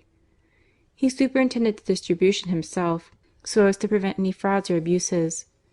Certain merchants, having tried to make a profit of the things sent by charging exorbitant prices to the starving people, he caused them to be publicly flogged in the marketplace, which at once put a stop to the infamous traffic. Very soon, thanks to his indefatigable activity, order reigned in the province. The birds of prey disappeared, the population who remained were placed in tents, pioneers traced the plans of a new city which was soon to rise from the ruins, and everywhere confidence and hope were restored. In vain Garcia Moreno's enemies tried to incriminate his acts and sully his charity by odious imputations. The people of Ibarra rose as one man to refute these odious calumnies, and in a touching address enumerated all he had done for them, declaring, that words failed them worthy to thank their Saviour, and that it seemed to them that God had created him on purpose to console them in so terrible a misfortune. A month later, when Garcia Moreno's task was accomplished, the people came in a body to wish him good-bye, as if he had been their real father. All burst into tears, and overwhelmed him with thanks and blessings. Soon after, the ladies of Ibarra, in the name of the province, presented him with a medal set in diamonds with this inscription: "To the Saviour of Ibarra." Alas, these earthquakes and terrible ruins were but a feeble image of the evils wrought in his country by the Revolution. We are now about to follow him in his last campaign against these implacable enemies of the Republic which he was finally to save and deliver. Fall of President Espinosa, 1869. The President and his ministers could not do less than congratulate warmly Garcia Moreno on his triumph at Ibarra.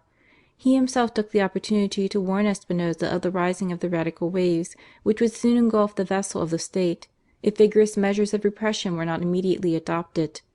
But it was useless, and discouraged at the failure of his attempts, Garcia Moreno returned again to his beloved home of Guayaquil, leaving the future in the hands of God. But the year 1868 was closing, and the new presidential election was to take place the following year, so that it was time to think of choosing a successor to Espinosa. Garcia Moreno had cast his eyes on General Darquea, a loyal and valiant soldier who commanded the Guayaquil district. "As for myself," he replied to the many entreaties of his friends, "I do not desire power. If the Radicals force me to take it to save the country in a few months, I will try and do so, with the grace of God. But when that is done, I should give up the place to the elect of the people, who will certainly be General Darquea."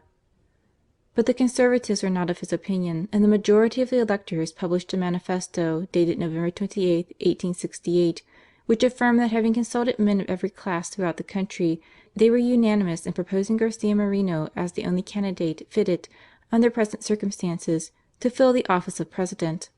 This manifesto was received with cries of joy from one part of Ecuador to the other. From every province, Cuenca, Riobamba, Loja, Guaranda, and Babahoyo, came millions of signatures of adhesion to the proposal. The Liberals of all shades of opinion felt that they must unite to propose an opposition candidate. But where could such a one be found? At last they chose a relation of Urbina's, Francisco Aguirre, a man utterly without character or talent, but who would be a ready tool in the hands of the Socialists. Garcia Moreno was, of course, described in their papers in the usual manner, as a tyrant, an assassin, a hypocrite, a violator of the laws, and the executioner of honest men. The Conservatives began to be anxious at the silence of Garcia Moreno, when on the 18th of December came a manifesto from him which dissipated all their fears. After mentioning under what circumstances he had accepted the candidature, and having exposed the tactics of his enemies, he made a solemn appeal to the justice of the people, and urged them by an honest verdict to judge between him and his calumniators.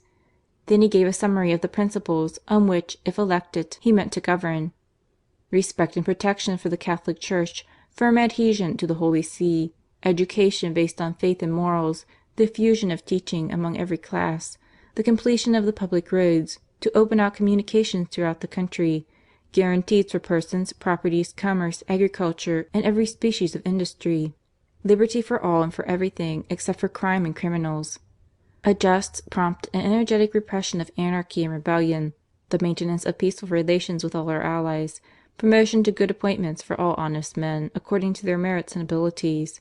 This is my programme. I wish for everything that will contribute to make Ecuador a free, noble, rich, and really civilized country. This will be the rule of my conduct if the suffrages of the people place the power once more in my hands." Having published this manifesto, which delighted the Conservatives as much as it enraged his enemies, Garcia Moreno remained quietly at Guayaquil, occupied with his flocks and herds. He had accepted the candidature at the entreaty of his friends, but he left it to them to fight the battle. At the beginning of 1869, however, finding that the revolution was bent on a coup d'état, they felt that it was time for him to take some active steps to arrest it. Not finding him at Quito, they went on to Guayaquil and arrived there at 11 o'clock at night. Garcia Moreno had gone to bed when his Indian servants came to tell him that a number of gentlemen on horseback had arrived and wished to speak to him. His first impulse was to seize his sabre and revolver, for he had been warned the day before that some assassins from New Granada were about to make a fresh attempt on his life. To his great surprise, he found only a group of his most devoted friends. They hastened to explain the motive of their visit, the radical insurrection which was on the point of breaking out, and the inconceivable inertia of the President. They added that he alone could save the country, and that they had come to implore him to return with them to Quito. He at first replied that he saw no means of saving it, and that he was weary of struggling for men so stupid as the Catholic Liberals. Did they not deserve to fall under the rod of Urbina? His friends replied, "That is true enough, but you swore not to let the people fall again into the hands of that tyrant." A few hours later he had taken leave of his wife and had started with his friends for Quito.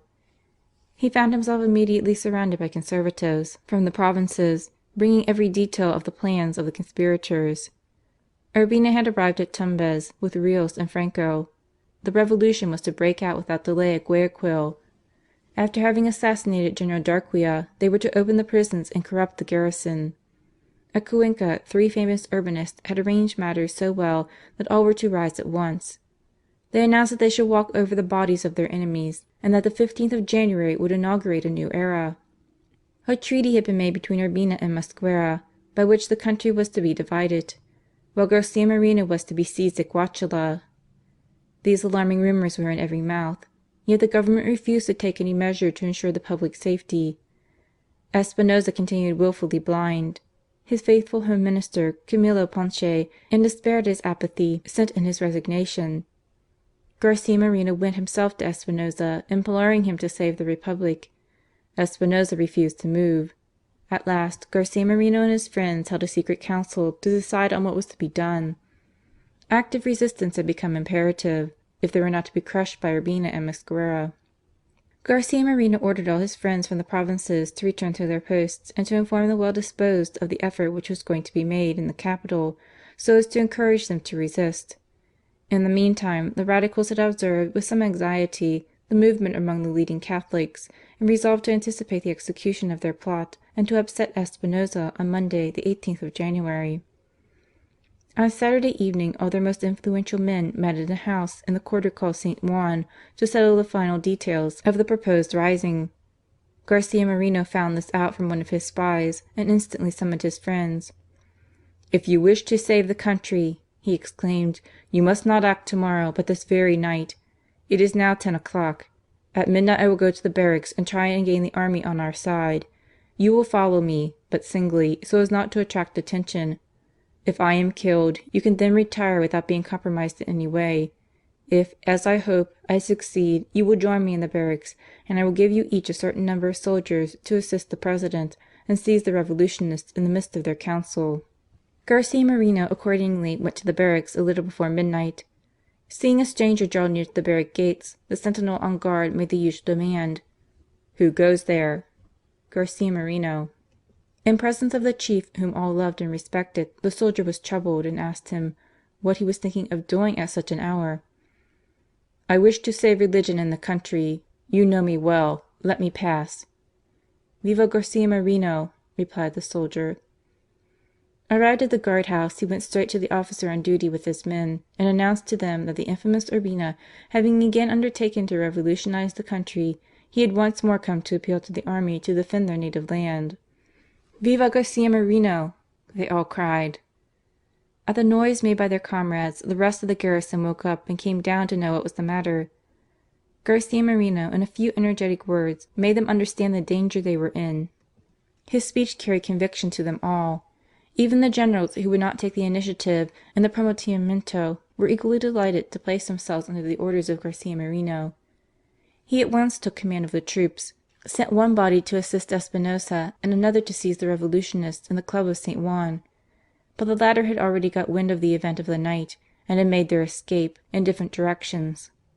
The next morning all the principal inhabitants of the city met at the Government House under the presidency of Rafael Carvajal, and drew up a statement declaring that the President Espinosa, having betrayed the confidence of the people and taken no steps whatever to check the revolutionary movement organized by Urbina, he was deposed from the presidency, which was entrusted to Garcia Moreno for the time being, with full power to preserve order and peace both within and without the Republic, and to punish those who threatened the country with a bloody and disastrous revolution. That a National Convention would be convoked to reform the Constitution, but that the proposed reforms would be subject to the ratification of the people. This manifesto was instantly published and distributed throughout the country amidst cries of joy from the people. Garcia Moreno replied by a proclamation in which he stated that, having in vain tried to persuade Espinosa to take active measures to save the Republic, he had put himself at the head of the army for that purpose; that at Guayaquil the agents of Urbina were negotiating with the traitors in that town to deliver it up to the tyrant from whom they had already suffered so much; that a like conspiracy had been set on foot in other places; that, in consequence, he had accepted the perilous charge of striving to save the country from this fresh conspiracy, with no other motive but the love and devotion he had for his countrymen. "As a proof of my sincerity," he added in conclusion, "I swear before God and the whole nation, on my word of honour, that when once order is restored and the Constitution reformed, I will resign my powers into the hands of any citizen who may be elected by the free votes of the people. Even if I were again elected, I should refuse the presidency." It was now necessary to obtain the adhesion of the provinces, and Garcia Moreno started by forced marches for Guayaquil, so that no one should be prepared for his arrival. On the road he re-established his authority at La Cocunga, Ambato, Giaranda, and Babahoyo. Arriving at Guayaquil on the 20th at 9 o'clock in the evening, he flew to the artillery barracks, which was the headquarters of the Urbinists. Calling together the officers and men, he explained to them all that had been accomplished at Quito, and was met with demonstrations of joy and cries of "Viva Garcia Moreno!" The infantry barracks received him equally well, so that on the 21st he could put out a manifesto similar to that already mentioned at the capital, which was accepted by the people with the same enthusiasm. Garcia Moreno thought it prudent, however, to place the province of Guayaquil in a state of siege. The Urbinists had made it their arsenal, so that all the possessors of arms, ammunition, and military stores were ordered to bring them to the head of the police within 24 hours, or be considered and treated as traitors. A decree condemned Pedro Carbo and the other leaders of the revolution to banishment from the country, and stipulated that all who had favoured them should be tried and judged by military law. The insurrection was, in fact, stifled in its germ. A few days later Garcia Moreno received the warmest expressions of attachment from Riobamba, Cuenca, Loja, and all the other provinces. The columns of the official journal were not large enough to enregister them all. From one end of Ecuador to the other, men were rejoicing that this counter-revolution had been effected without shedding a drop of blood or firing a single shot, thanks to the energy of the incomparable man who, for 10 years, had appeared in every crisis as the invincible defender of religion and society. The Municipal Council of Quito decreed that his bust should be placed in the hall where they held their sittings, in perpetual remembrance of their gratitude for the magnanimous and political ability he had shown in the transformation which had just been effected. The Patriotic Society offered him their warmest congratulations for having saved the nation from civil war.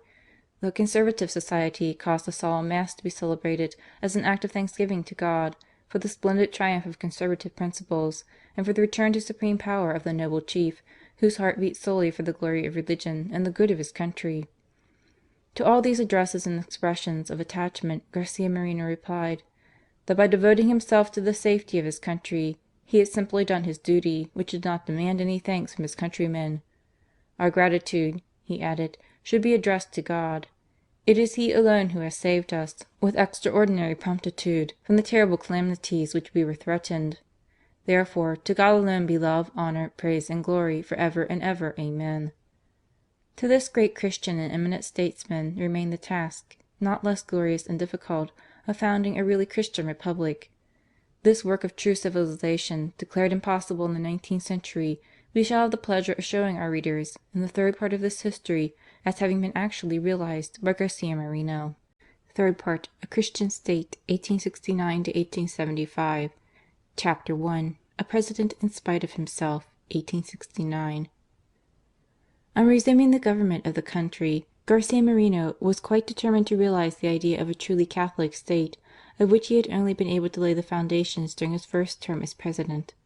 On the 12th of February he took the first step by suppressing the University of Quito, of which he had long deplored the incurable vices.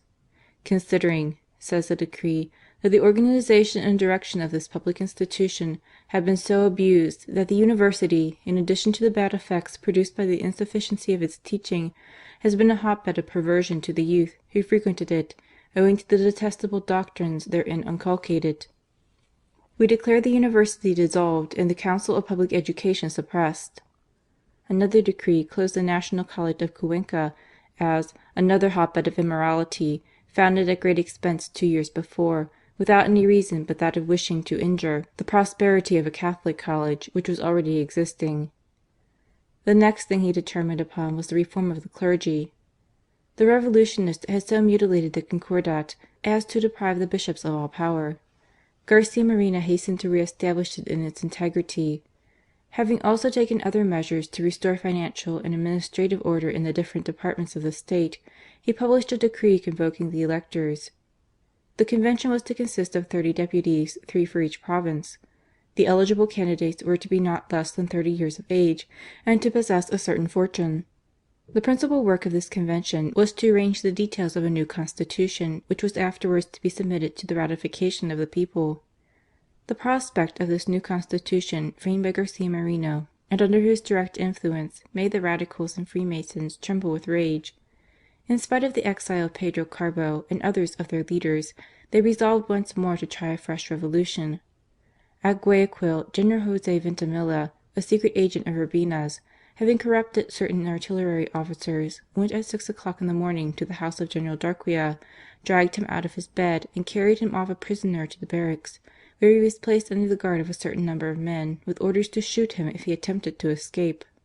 Then the insurgents proceeded to the infantry barracks, crying out, "Viva Urbina! Viva Carbo! Viva Veintimilla!" But thanks to the energy of some of the officers, a counter-revolution had been organized. The two parties fought in the streets till the revolutionists were forced back to their barracks, where they defended themselves as desperate men. During this time, General Darquea, seeing that his guards were very unwilling to be constituted his jailers, spoke to them quietly, pointed out to them how they had been deceived and betrayed, and persuaded them to help him in defending the position. Thereupon one of the soldiers, seeing Veintimilla from the window, fired at him and shot him dead. Profiting by the panic among the insurgents, owing to the death of their leader, Darquea dashed out of his prison, put himself at the head of his faithful troops, and completed the rout of the enemy. Their leaders fled ignominiously, leaving 150 men dead or wounded.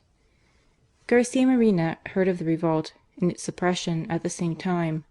He congratulated the people and the army on the fact that "the treachery which had been hatching for more than a year to deliver the Republic to the infamous Urbina had ended so ignominiously." "Glory and honour to the God of armies," he exclaimed. "The traitors reckoned on a triumph, forgetting that in heaven there is an Avenger of wrong. Praise and gratitude are due also to the heroic Generals Darquea and Uraga, and to all the officers and men who so promptly put down the insurrection. May the repentance of the guilty enable us to judge them with mercy. The arm of justice will fall solely on their leaders, on those who sowed their gold in order to shed the blood of their countrymen." The result was the exile of several heads of the movement to Peru and the imprisonment of others. General Ignacio Veintimilla, brother and accomplice of the rebel general, was ordered to quit Ecuador for a year. The state of siege was extended to all the provinces, which intimidated the rebels, who felt that the trade was too dangerous a one to be continued. And the disgrace of several of the members of the Council of War, who had acquitted men found with arms in their hands, proved that justice could no longer be mocked, as before, with impunity. This fresh attempt at insurrection, however, made people think seriously of forcing Garcia Moreno to take back his word and consent once more to being elected President.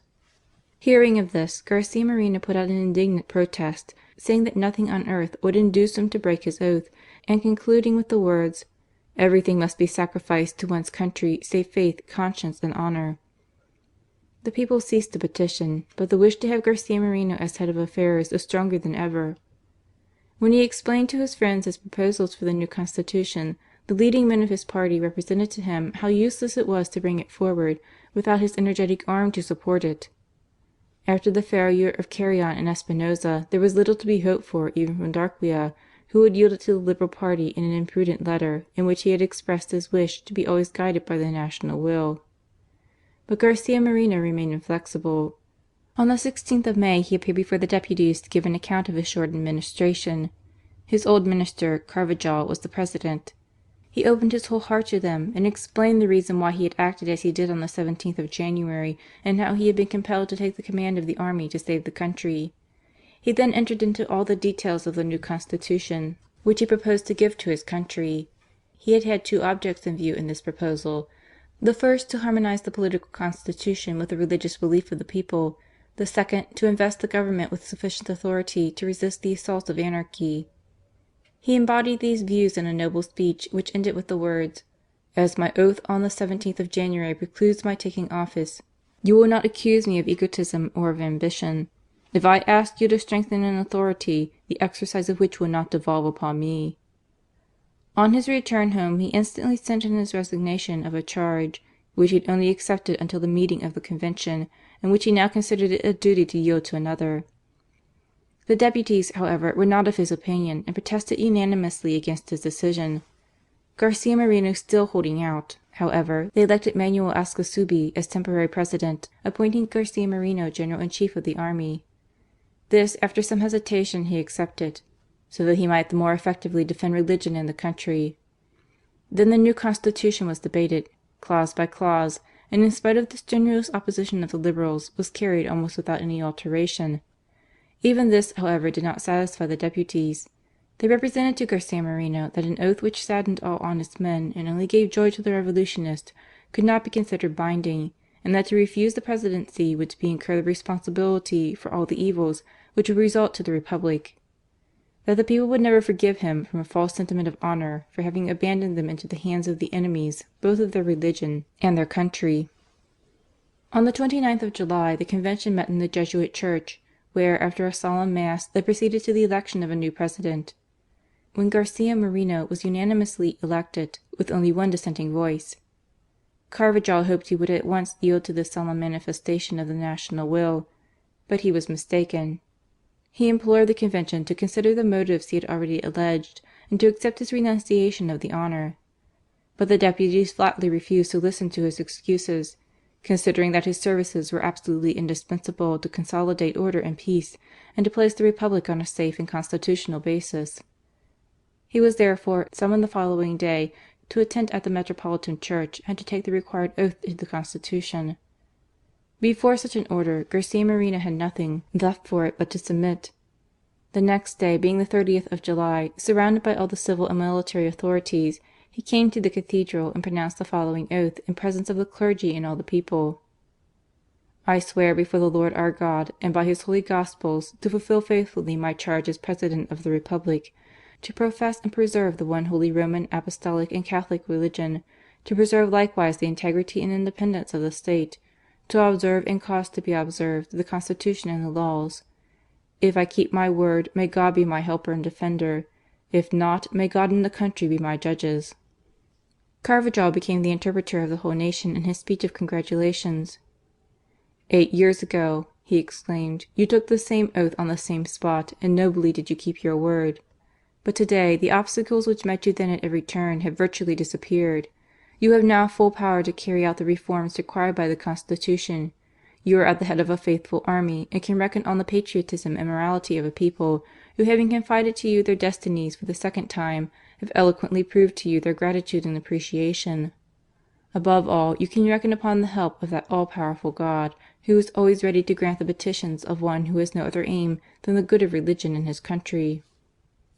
Garcia Moreno gave a noble answer to this speech, and after describing the determination of the people to force this serious responsibility upon him, in spite of his reiterated refusals, and the many difficulties which had occurred during his previous presidency to hinder his efforts at reform, he concluded with the words: "The morality and energy of the people, the loyalty of the army, free from the traitors who dishonoured its ranks, the observance of the laws, and the change in the Constitution which your patriotism has given to the country, and which the people have hastened to ratify by an immense majority, the union of the Republic with our allies in the New and Old World, and above all an unlimited confidence in God, who has never abandoned us even in the days of our gravest reverses and misfortunes.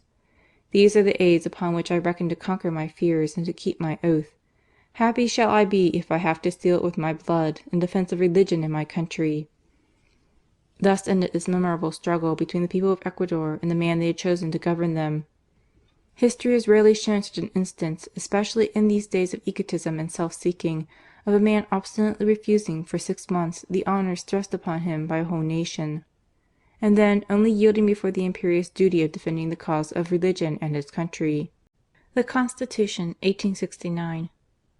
As a true Christian statesman, Garcia Moreno believed that God had sent His Son upon earth to govern nations as well as souls, and that in consequence the true constitution of a people should have Jesus Christ for its head and the evangelic code for its formula. Under this first and great authority the State is formed, sword in hand, to defend the liberty of action of the Church, and to provide for the order and material well-being of the nation, so that the children of the Church should enjoy that superabundance of all good things promised to those who seek first the kingdom of God and His justice. This secondary organ of government should be united to the Church, as the body is to the soul, and on their regular and combined operations depend the good order of the State, the prosperity of society, and the true liberty of individuals. [Footnote: See the encyclical of Leo XIII on the Constitution's Civitatem Christiana. End footnote. This apparently simple problem, however, namely to give a Christian people a Christian constitution, was almost the most audacious work ever undertaken by Garcia Moreno. The Revolution has so worked upon men's minds during this last century that they have forgotten the first notions of social organization. They eliminate the main wheel of this organization, that is, the Church, the source of all truth and justice, and they make the people absolute sovereigns, so that society, having neither head nor heart, neither God nor master, becomes the prey of the revolutionists, who divide the spoils. Thus the Revolution takes advantage of the credulity of the people under the specious name of liberty and independence. Even certain Catholics do not escape this liberal infatuation. They boast of constitutions based on the abominable doctrine of the sovereignty of the people and on the subordination of the Church to the State, under the hypocritical formula of "a free Church in a free State." In his encyclicals and in the syllabus, Pius IX condemned the favourite theses of the Radicals: that the Church should reconcile herself with modern civilization, and that liberty of worship did not lead to indifferentism or immorality.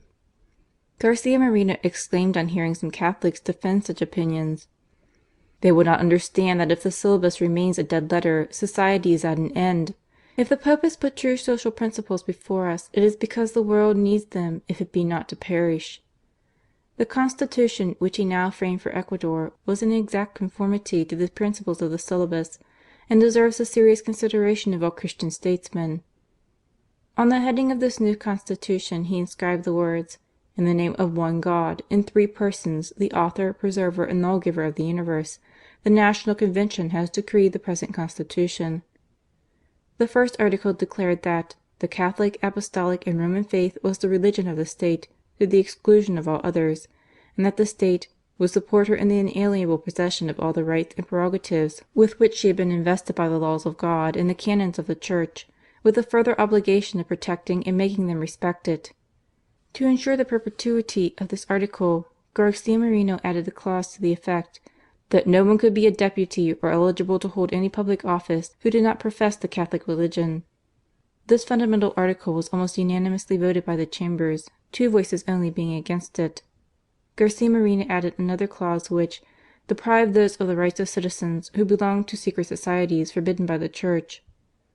The Catholic nature of the State being thus constituted, the next thing was to restore the civil power, which successive revolutions had weakened and well nigh annulled. Parliamentary absolutism is, in fact, the most formidable engine of despotism which the world has ever known. Yet it is presented to the people as a type of a truly liberal government. It is, in fact, the masterpiece of revolutionary duplicity. Garcia Moreno determined to limit the power of the Chambers by vesting a right of veto in the government. Until then, if the President refused to sanction a law voted by the 2 houses, the members moved a second reading, and if they persisted in passing it in spite of the objections of the head of the government, this last had nothing to do but to submit or to resign. In the new constitution this power was modified by the fact that should the President pronounce a veto, the law was to be postponed to the following session. By that time circumstances might change, passions become calmer, or minds be more enlightened, so that often, in the end, people were surprised at the violence of feeling which had previously existed.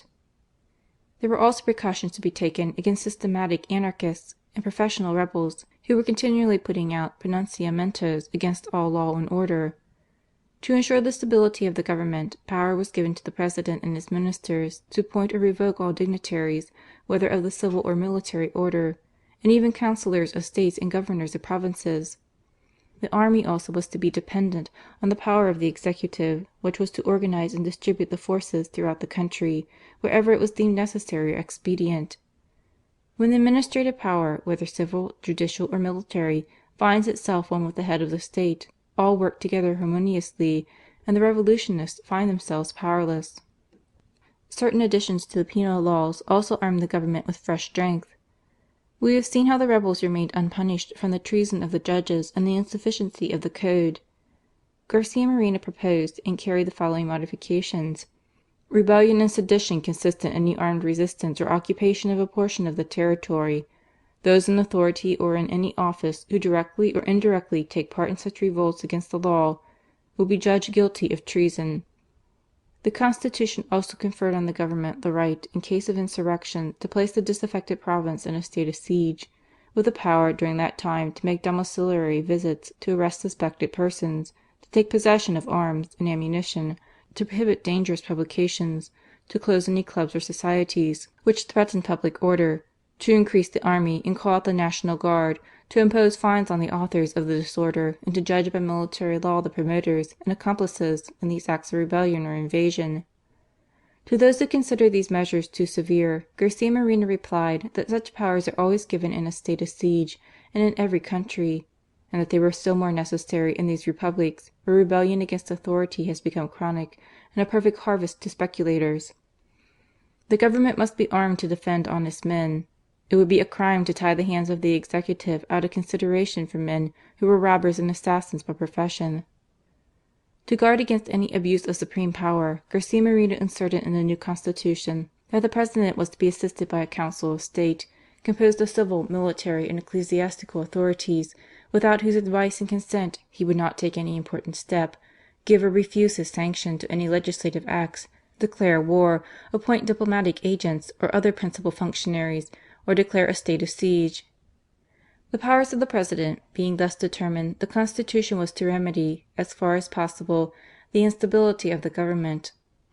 In Ecuador, as we have before stated, the President was only elected for 4 years, and the deputies for 2, which resulted in perpetual elections and revolutions.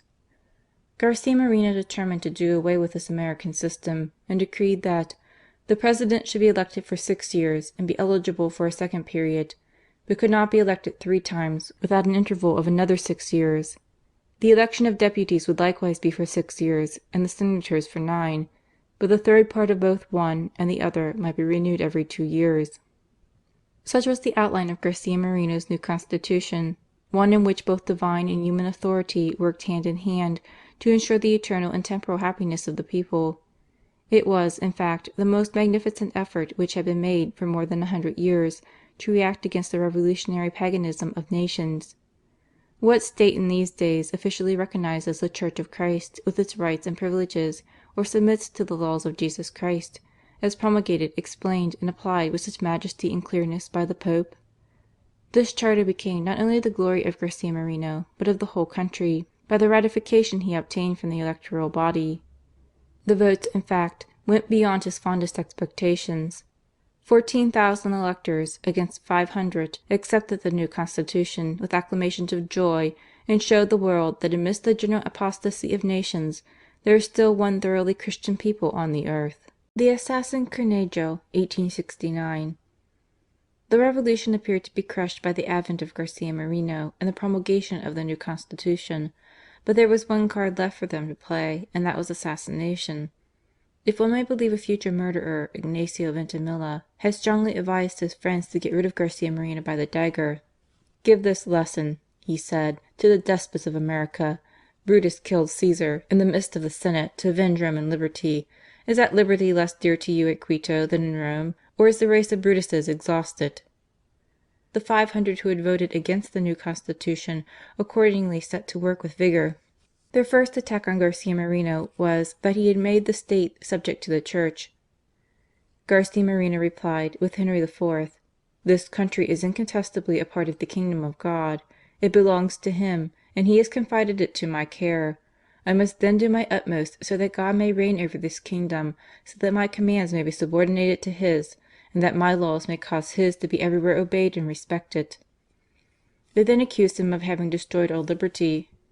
Garcia Moreno answered with his favourite maxim: "I grant liberty to all and for all, except for evil and evil doers." After 3 months of agitation and secret revolt, the conspirators thought the moment was ripe for their infamous designs. At the beginning of December a number of young men, with a certain Manuel Cornejo at their head, who was a relation of the old traitor Espinel, held a meeting in the house of the latter to concert measures for the assassination of the President and to take possession of the Quito barracks, while a rising was to take place simultaneously at Guayaquil and Cuenca. Their idea was to surround Garcia Moreno and attack him at once. But Espinel suggested that it would be better to charge him in front, and having disposed of him, to massacre General Sanz, who was at the head of the troops, and then to proclaim Urbina as President. Providence once more interposed to save Garcia Moreno.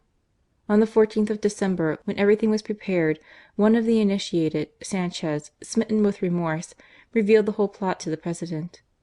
All the assassins were seized save the old villain Espinel, who escaped at the first note of danger. Cornejo and his accomplices were tried by a council of war and condemned to death. Unhappily, Colonel Dalgo was moved by Cornejo's tears to intercede for him with Garcia Moreno, who commuted his sentence to exile for 8 years. But no sooner had he safely gained the frontier than he published an infamous pamphlet against the man who had given him back his life, declaring that the assassination of such a monster was simply an act of legitimate defence. The only faults committed by Garcia Moreno were those of pardoning men of that stamp. On that same day a troop of brigands resolved to kill the governor of Cuenca, Carlos Ordonez, and to sack the town. Their leader, Geronimo Torres, with about 100 men, disarmed the guard at the palace and seized the governor, whom they overwhelmed with blows and outrages, and then stole all the money they could lay their hands on out of the treasury. The next morning they summoned all the principal citizens to declare the overthrow of Garcia Moreno's government and the substitution of Urbina. But no one would join them. Torres, exasperated at his failure, dragged the governor to the public square, fastened him to a post, and fired at him. He fell badly wounded, and would inevitably have been killed had not a body of men from a neighbouring hamlet rushed to the rescue, overwhelmed the rebels, and remained masters of the field. Ordonez, covered with wounds, was carried to his palace and escaped death almost by a miracle. No sooner had the conspiracy broken out than Quito was placed in a state of siege, which was extended to the whole Republic after the rising in Cuenca. Garcia Moreno made a touching address to his people, imploring them to trust in the mercy of that God who so visibly protected them, and assuring them that he would answer for the peace and prosperity of the country. The rebels of Cuenca were tried by a council of war and condemned to death or to imprisonment with hard labour. Certain ladies tried to intercede for the guilty with the President, but received this indignant reply: "It is the fate of the governor of Cuenca that should excite your sympathies. When people remain deaf to the cries of the victims, they lose the right to plead for clemency in favour of assassins." Thus, after 10 years of struggle, Garcia Moreno gained the mastery. Beaten 3 times in 9 months at Guayaquil, Quito and Cuenca, the revolutionists at last began to realize that the people were united to the government in determining to resist the anarchists. The leaders of the Freemasons fled to Peru or New Granada to wait for a more propitious moment to carry out their nefarious schemes. A complete calm fell at last upon the country, and Garcia Moreno was able to devote himself entirely to works of civilization. The clergy, the army, and the magistracy. To produce the effective regeneration of a people, a statesman needs 3 cooperators: zealous priests, faithful soldiers, and incorruptible and honest magistrates.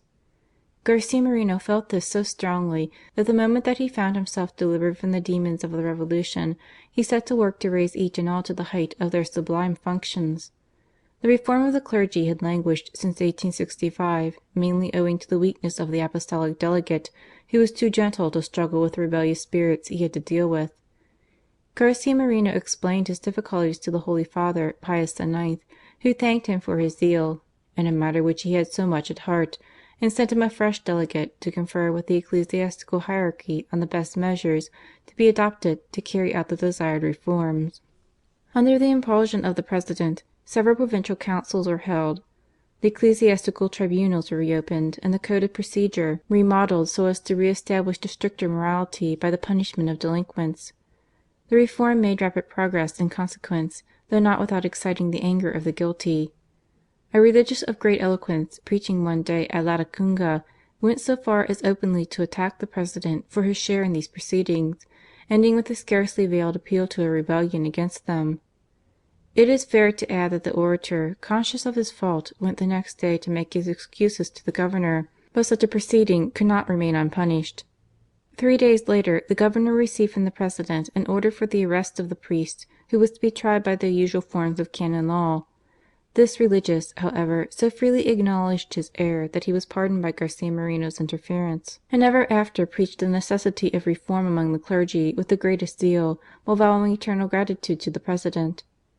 This transformation and the arrival of a large number of religious from Europe, invited by Garcia Moreno to restore discipline and order in the monasteries, exasperated the Radicals, who made a furious attack upon the President and the bishops.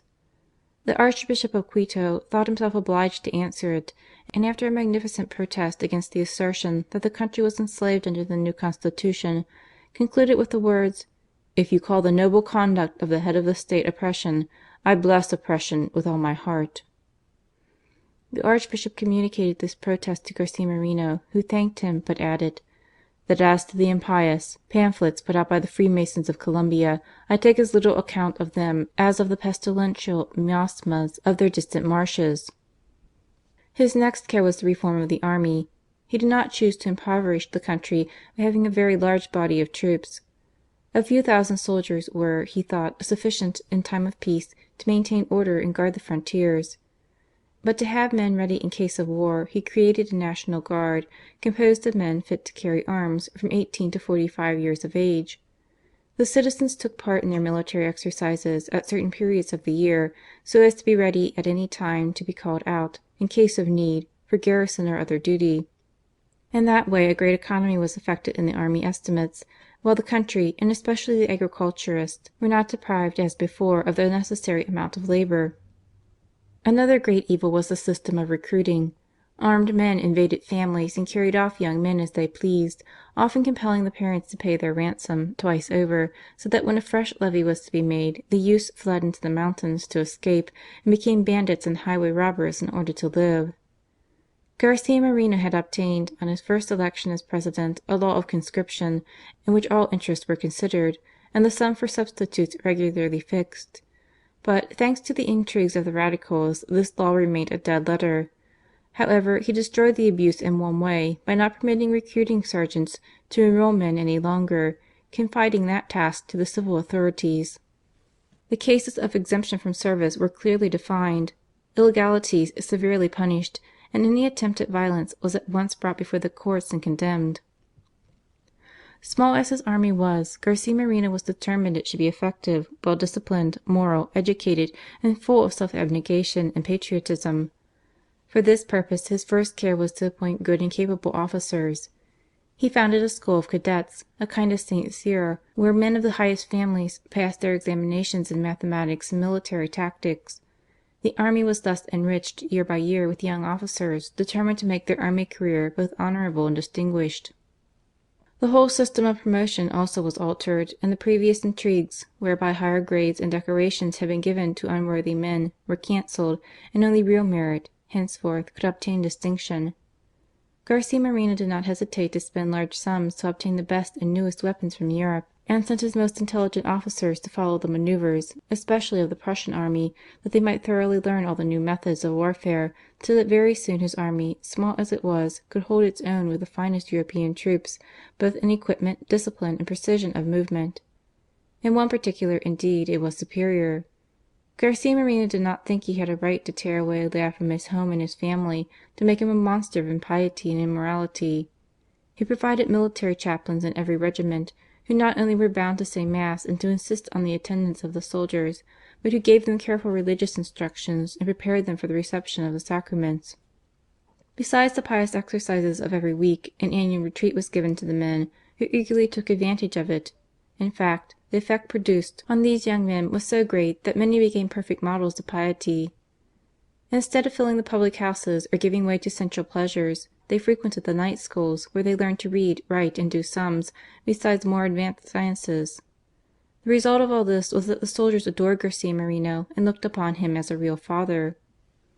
He loved the Mass's children, caring for them in sickness, anticipating their wants, and never permitting their pay to be in arrears for a single day.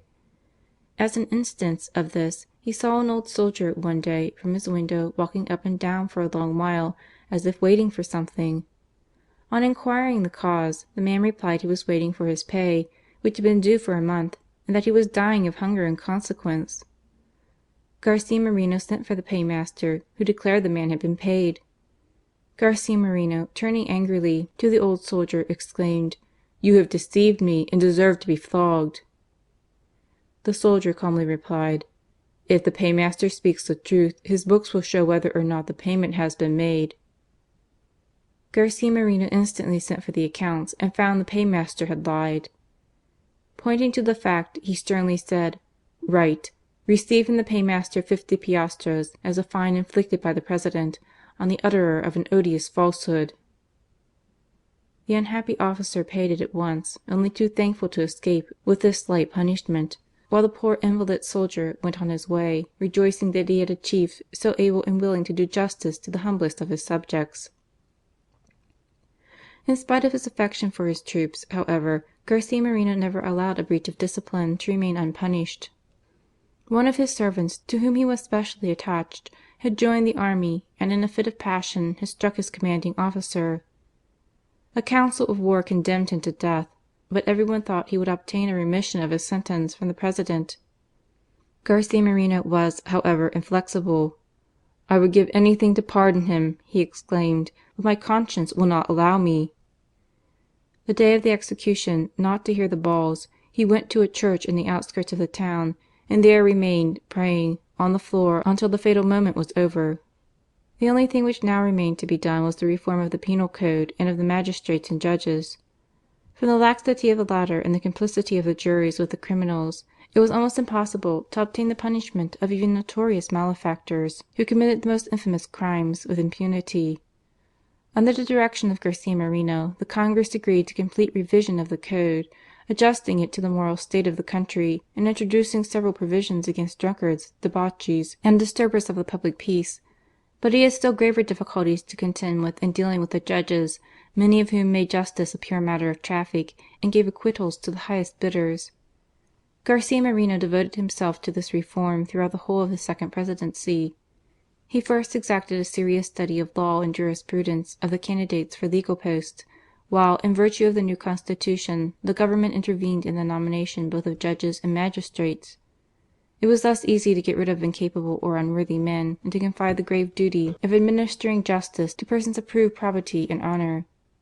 Such of the existing judges as were found guilty of bribery and corruption were suspended from their functions or ignominiously dismissed, and lawyers convicted of taking advantage of the ignorance of their clients likewise incurred grave penalties. Garcia Moreno was not content with passing these laws, but watched carefully over their infraction. On one occasion, when a woman of infamous character, convicted of murder, had been sentenced to only a few months of banishment, owing to the venality of the jury, he summoned the latter before him and spoke to them as follows: "As you have chosen to condemn so notorious a criminal to only a few months' exile, and as the troops are too busy to undertake the duty, I have chosen you to convey her to the frontier of New Granada." The jury were retiring, much ashamed, to prepare their horses, when Garcia Moreno called them back. "You are going on state service," he said ironically, "and it is fair that I should provide the means of transport." To their dismay, some lame and miserable mules appeared ready saddled at the door. "Do not complain of your beasts," he added, "they are less lame than your sentences." And the unhappy jurymen found themselves compelled to ride through the streets of the town with the criminal in the middle of them, amidst the sneers and hisses of the crowd. In spite of all his care, however, he had to struggle up to the day of his death with these abuses, and at last made a formal demand to Congress for the suspension of trial by jury. He was not content with exacting professional integrity in his magistrates, but would not tolerate anything like immorality in their conduct. He had among his friends a judge who had always behaved admirably in his court, but whose private life was anything but edifying. He sent for him, and by an ingenious parable, really like that of Nathan to David, asked him his opinion as to whether, in such a case, he ought not to warn the individual in question. The judge replied without hesitation that he was bound to do so. "Allow me then," replied Garcia Moreno, to fulfill that duty. You are the man who gives the scandal." The culprit, touched by his kindness and charity, at once confessed his sin and reformed his life. All these reforms in the penal code and in the magistracy brought about a vast improvement in the morality of the country. Prostitution and drunkenness were checked by severe police regulations, and those who persisted in their evil courses were imprisoned or banished. While Garcia Moreno opened homes for confirmed inebriates, in which by medical treatment and agricultural work these madmen became, in the end, decent members of society. Thanks to these exhaustive measures, Ecuador found herself at last in possession of justice and morality, which resulted in happiness, peace, and order to her inhabitants. Public education, 1869 to 1875. Nothing could be so lamentable as the state of education in Ecuador when Garcia Moreno found himself raised to supreme power. His first efforts were directed to the primary education of children, and for that purpose he summoned from Europe a number of teaching congregations, such as the Christian Brothers, the Sisters of Charity, the Nuns of the Sacred Heart and of Providence, and installed them in all the great towns, such as Quito, Cuenca, and Guayaquil. But this was not enough. In 1871 he brought forward a new education bill, which made education compulsory for all children from 8 years old, and imposed a fine on such parents as neglected to send their little ones to school.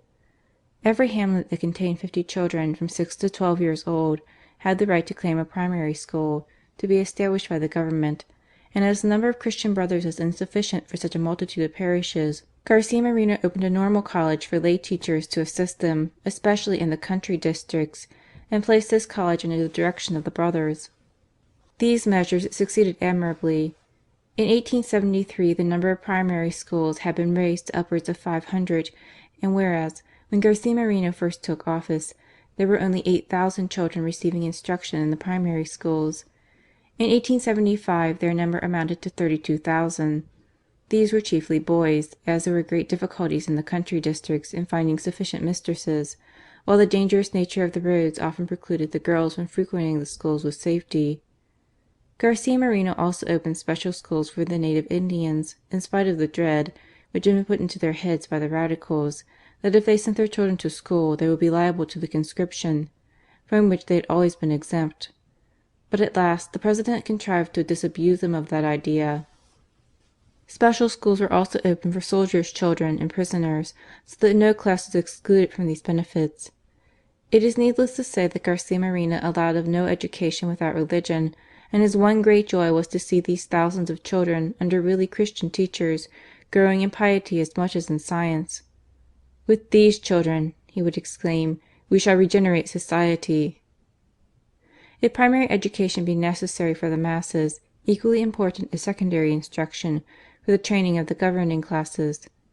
For this purpose Garcia Moreno claimed the assistance of the Jesuits, the Congress authorizing them to open colleges throughout the country with full liberty to follow their traditional methods as explained in the Ratio Studiorum. The Jesuits gladly acceded to Garcia Moreno's proposals, only stipulating that in case of their expulsion by any future government, they should not be exiled or dispersed for 8 months after the day of their suppression had been notified, so that they might have time to dispose of their property before their departure. The President built a magnificent college for them in Quito, which he wished to dedicate to St. Joseph, but which the Archbishop, out of gratitude to the great founder, christened St. Gabriel. Upwards of 200 professors were sent from this college to open schools throughout the different provinces, and soon had upwards of 1,000 young men under their care. Both the Church and the State rivalled one another in the development of this great work. In the first distribution of prizes at the College of Quito, the Rector explained the course of instruction, in which religion held the first place. In conclusion, he quoted these words of Quintilian, which it would be well for all parents to consider: "If schools, while giving a scientific education, corrupt the morals of the students, I do not hesitate to say that virtue is to be preferred to knowledge." The President was not unmindful of the educational needs of girls belonging to the higher classes of society, and persuaded the nuns of the Sacred Heart to establish convents in Quito and various other towns, in which they opened schools both for boarders and day scholars. Nothing that he had ever attempted was received with more joy and gratitude than this, both by parents and children, who were never weary of testifying their thankfulness for his fatherly care and consideration. To these educational establishments must be added a professional college, which was opened by some brothers from New York under the name of the Catholic Protectorate. It was intended for the training of boys as artisans, and a large building was opened with workshops for carpenters, cabinet makers, mechanicians, and a multitude of other trades.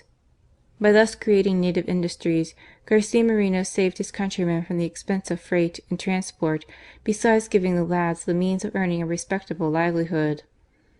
The same thing was done for poor girls under the Sisters of Providence from Belgium, who thus were saved from the corruption inevitable to idleness and misery. Nor did Garcia Moreno shrink from creating a still higher branch of education by reopening the University of Quito, which he had dissolved, and placing it in the hands of men not only learned as professors, but thoroughly Christian. All religious and historical books were to be selected by the bishops or have their approbation, while at the head of the Faculty of Rites he placed Father Terenziani, an eminent Jesuit, and from Germany obtained other Jesuit fathers. [Footnote: Their names deserve to be remembered. They were, besides Father Menton, Dean of the Faculty, Fathers Kohlberg, Wenzel, Millendox, Hoping, Elbart, Grinwald, Dressel, Wolf, Brugier, Bateskes, and Soderow.] as professor of chemistry and natural sciences, and as physicians and mathematicians. In the building adjoining the old university he organized a polytechnic school to form future engineers, land agents, mechanicians, chemists, and other exact sciences, so as to open out careers for the youth of Ecuador, who hitherto had had no choice but between the priesthood, the magistracy, or the army. To teach all these sciences, however, an immense number of instruments and machines of various kinds were needed, and Garcia Moreno did not hesitate to send for the newest and best of all these things from Europe, regardless of expense, so that in a few years the installation was complete. Of course he had to bear the usual outcry against his operations from the Radicals and Freemasons, but the brilliant future prospects opened out to the more studious among the youth who frequented the university disarmed at last all opposition, and Garcia Moreno had the joy of seeing the development of that scientific education based on religion, on which he had reckoned for ensuring the material and permanent prosperity of the country. The faith of the students was shown in 1873, when, under the direction of Father Menton, they enrolled themselves bodily in a congregation of the Blessed Virgin, and thus, treading underfoot all human respect, lifted up once more the flag of Christ and His Church within the university walls. The Faculty of Sciences gave birth to the Faculty of Medicine. In truth, medical science in Ecuador was at its lowest ebb. To reorganize it, Garcia Moreno obtained from the Montpellier School two excellent professors, Greyrod and Domecq, one of surgery and the other of anatomy, whom he furnished with all the instruments and apparatus needful for their courses of study. It only took him a few years to organize this department, to which he attached a hospital containing 300 beds, provided with every clinical resource. We may give our readers some idea of the difficulties to be overcome in this matter when we consider that the Catholic University of Paris, after 15 years of existence, has not yet been able to inaugurate its Faculty of Medicine. So that nothing should be wanting to complete his work, Garcia Moreno also founded a school of the fine arts, in which sculpture, painting, and music were taught. He brought professors from Rome for this purpose, and sent the most distinguished of the students to the Eternal City to perfect their studies and become masters in their turn. Thus Velaz, the great sculptor, was trained, Carrillo and Cadena, the eminent painters, and especially the artist Mena Salvez, whom he made director of the Academy. He established also a conservatorio for music, both sacred and profane, whose regular concerts were always given gratuitously every week. To close this rapid summary of Garcia Moreno's educational works, we will mention the last and greatest of his undertakings, the building of an observatory in the neighbourhood of Quito, which had long been earnestly desired by astronomers. Garcia Moreno went into the whole question, and found, like Humboldt and Secchi, that an observatory at Quito would infallibly become the first in the world, by its position 3000 meters above the level of the sea, the admirable purity and transparency of the air, its situation under the equinoctial line, and the healthy and delicious nature of the climate, where one enjoys a perpetual spring. He tried to make it an international work, but failing to interest France, England, or the United States in the undertaking, he resolved to do it himself. In 1870 a contract was entered into for the building. The best and newest apparatus was ordered in Munich. A telescope of enormous power was set up, which cost 6,000 piastres, and in 4 years the whole was completed. Father Menton, the illustrious associate of Padre Secchi, was about to be installed there when the crime of the 6th of August caused the destruction of the whole scheme. A few months later the bust of Garcia Moreno's successor was set up in its place, to the indignation and surprise of the people. Two evident truths may be gathered from this story. The first that, in half a century, the Revolution created nothing in Ecuador. The second that, in 6 years, the Catholic Garcia Moreno raised his country from a state of complete ignorance to one of extraordinary progress in every species of learning and science. A third still more significant fact is, that after his assassination, the Revolution once more plunged the country into its primitive chaos. The keystone of the edifice being taken away, the whole building crumbled into dust. The name and acts of Garcia Moreno will be an eternal protest against the lie which has become almost an historical axiom, i.e. that the Church stops the progress and development of science where revolution favours it. Works of Charity, 1869 to 1875. Among the many evils which afflicted Ecuador, pauperism was not the least. Continual revolutions, forced contributions, and the low standard of commerce and agriculture had brought about a state of misery among the working classes which resulted in every description of crime and brigandage. Garcia Moreno's first care was to provide for the orphan children. He opened 2 homes in Quito, one under the Sisters of Charity and the other under the Sisters of Providence. A generous lady, Madame Eugenie Klinger de Aguirre, gave a magnificent house for the first, while the second was maintained by the government. Very soon other orphanages were opened at Guayaquil and Cuenca, and, in fact, in all the large towns throughout the country. Then the President established a house of refuge for girls who had been led astray, and placed it under the care of the nuns of the Good Shepherd. The next work he undertook was the reform of the prisons, which were in a horrible state.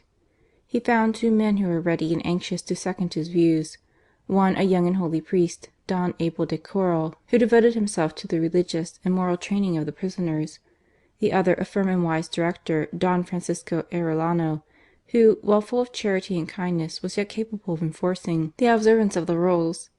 The sanitary arrangements of the prisons were attended to, the dietary improved, and, when necessary, new buildings were substituted for the old. Very soon the whole aspect of the prisons was changed, and they became by turns schools and workshops. To stimulate the goodwill of the prisoners, Garcia Moreno shortened their time of detention as a reward for diligence and piety.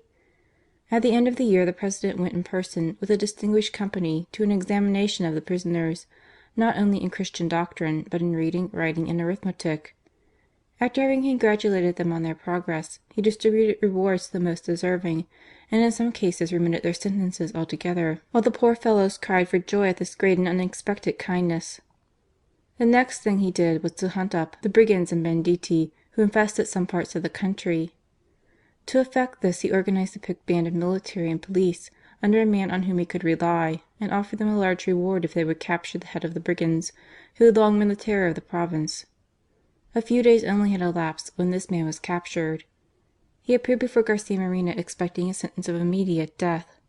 What was his astonishment when Garcia Moreno received him kindly, appealed to his feelings of honour and justice, and finally promised him his protection if he would consent to change his life. He only exacted that he should spend an hour or 2 of each day with a holy religious whom he named. The brigand, who had been driven into bad courses by circumstances known to the President, was touched to the heart and entirely reformed. Then Garcia Moreno put him at the head of the police, with orders to bring him his old companions, "that I may make honest men of them like yourself," he added. Soon after, the whole band surrendered at discretion, and thus this terrible evil, which had been for years the ruin of the country districts, was entirely stopped. To judge of the effect of his penitential reforms, when the new and beautiful prison, called the Panopticum, was completed, which was to replace the unwholesome one in Quito, there were found scarcely any prisoners to fill it, and in 1875 Garcia Moreno had the joy of announcing to the Chambers that only 50 condemned criminals remained in the jail. The reform of the prisons and the founding of orphanages and refuges did not make him neglect the hospitals, which were in a lamentable condition, especially that of Quito, dedicated to St. John of God. He began by visiting them daily, examining the prescriptions, teaching the infirmarians how to dress wounds properly, and forcing each and all to do their duty by the sick. Finding that it was impossible to depend on the nurses, he persuaded the Sisters of Charity to take their place, and by degrees placed the other hospitals under the same tender care. In the leper hospital there were great complaints of the diet. Garcia Moreno arrived one day quite unexpectedly and sat down to dinner with them. When finding that their food was both insufficient and badly prepared, he instantly ordered the necessary changes to be made. A little later he came again in the same unexpected way and found that there was nothing more required. Nevertheless, one man grumbled when Garcia Moreno said to him: "My good friend, do you know that I am not better served myself, although I am President of the Republic?" Full of charity and tenderness for the sick, he spent almost all his official revenues in ministering to their wants. When first elected to the presidency, his wife, La Señora Rosa Ascasubi, represented to him that it would be the right thing for him to give a banquet to the ministers and foreign diplomats according to the usual custom. He replied that he was too poor, that of what he received from his position as president he gave half back to the state, which was in debt and difficulties, and the other half to works of charity. The lady answered that she would provide the funds, and gave him 500 piastres for the purpose. Garcia Moreno took the money to the hospital, provided for several pressing needs of the patients, and told the sisters to give them a magnificent dinner with the rest. When he came home, his generous wife asked him if what she had given him was enough. He owned what he had done with it, and added, laughing, "I thought a good dinner would do more good to the sick than to the diplomats." His charity, in fact, was ubiquitous, and was specially bestowed on those who hid their misery and who had known better days. When the revenue of the state improved and there was a sufficient sum in the treasury for the public service, he accepted his proper salary, but continued to live in the most simple and humble fashion. People imagined that he must be saving money, and no one blamed him, for they knew him to be absolutely without private fortune. After his death, however, the administrator of his affairs gave a detailed account of his receipts and expenditure, and it was found that the President had consecrated the whole of his official income to works of charity, and especially to the secret assistance of families whose members had been dispersed in Chile and Peru. Even the wife of Urbina, his mortal enemy, had received a monthly pension from Garcia Moreno. Who would not be touched at a charity so great and yet so humble and hidden? Missions, 1869 to 1875. Beyond the Cordilleras and the eastern slopes of those great snowy peaks, there lies an immense plain to the extent of 12,000 square leagues. In this district, which is on the confines of Brazil, in the midst of virgin forests and on the borders of the Napo, Maranon, and Putumayo, tributaries of the great Amazon River, live 200,000 savage Indians, most of them nomads, but the greater portion of whom are simple, good people, and only a few, like the Javaros, cruel and warlike. They adore the sun, like their ancestors, but believe in a supreme being and in an evil spirit. During the last century the Jesuits had gone to these distant regions and implanted among the tribes the doctrines of Christianity and the rudiments of civilization. The province of Maranon alone reckons 6 great divisions, 74 tribes, and 160,000 neophytes. One may follow the trace of their passage on the map by the names of the localities of Jesus, of Mary, of the Holy Trinity, of St. Michael, Loreto, Santa Rosa, St. Salvador, and many others. Naturally the Radicals would not suffer them to remain in peace. The Jesuits were driven away and the Indians went back to their nomad life. In 1862 Garcia Moreno determined to re-establish these missions, and accordingly the Jesuits generously went back to the 4 great centres of their work, Macas, Napo, Gualaquiza, and Zamora, from whence they could send out missioners to the neighbouring tribes. In 1864 Father Pizarro, the Vicar Apostolic, found himself on the borders of the Napo, where the accomplices of Maldonado, who had escaped from Ecuador, as we have before mentioned, threw themselves upon the Jesuit missioners, devastated their chapel, profaned the sacred vessels, and dragged the priests in chains to the boats to convey them to Peru, in presence of the Indians who were kneeling and weeping on the banks, and one of whom cried out, "Fathers, Jesus himself died on the cross." Are not the satanic emissaries of the Revolution the worst of savages? No sooner was Garcia Moreno reinstated in power in 1870 than he determined to re-establish the Jesuit missioners on a more solid basis.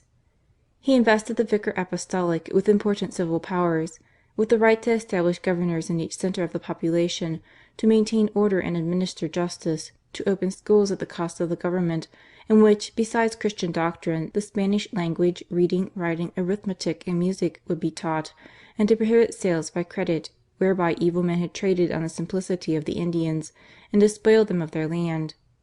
By the same decree, the protection of the missioners by the central government was ensured, and, if necessary, by force of arms. From that moment the works of the missioners produced the same magnificent results as in the past. Fresh missions were opened at Loreto, Archidona, Avila, La Concepcion, and other places.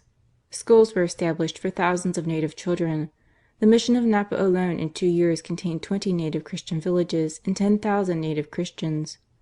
Already Garcia Moreno was insisting on the appointment of a second apostolic vicariate when his death destroyed once more all these hopes.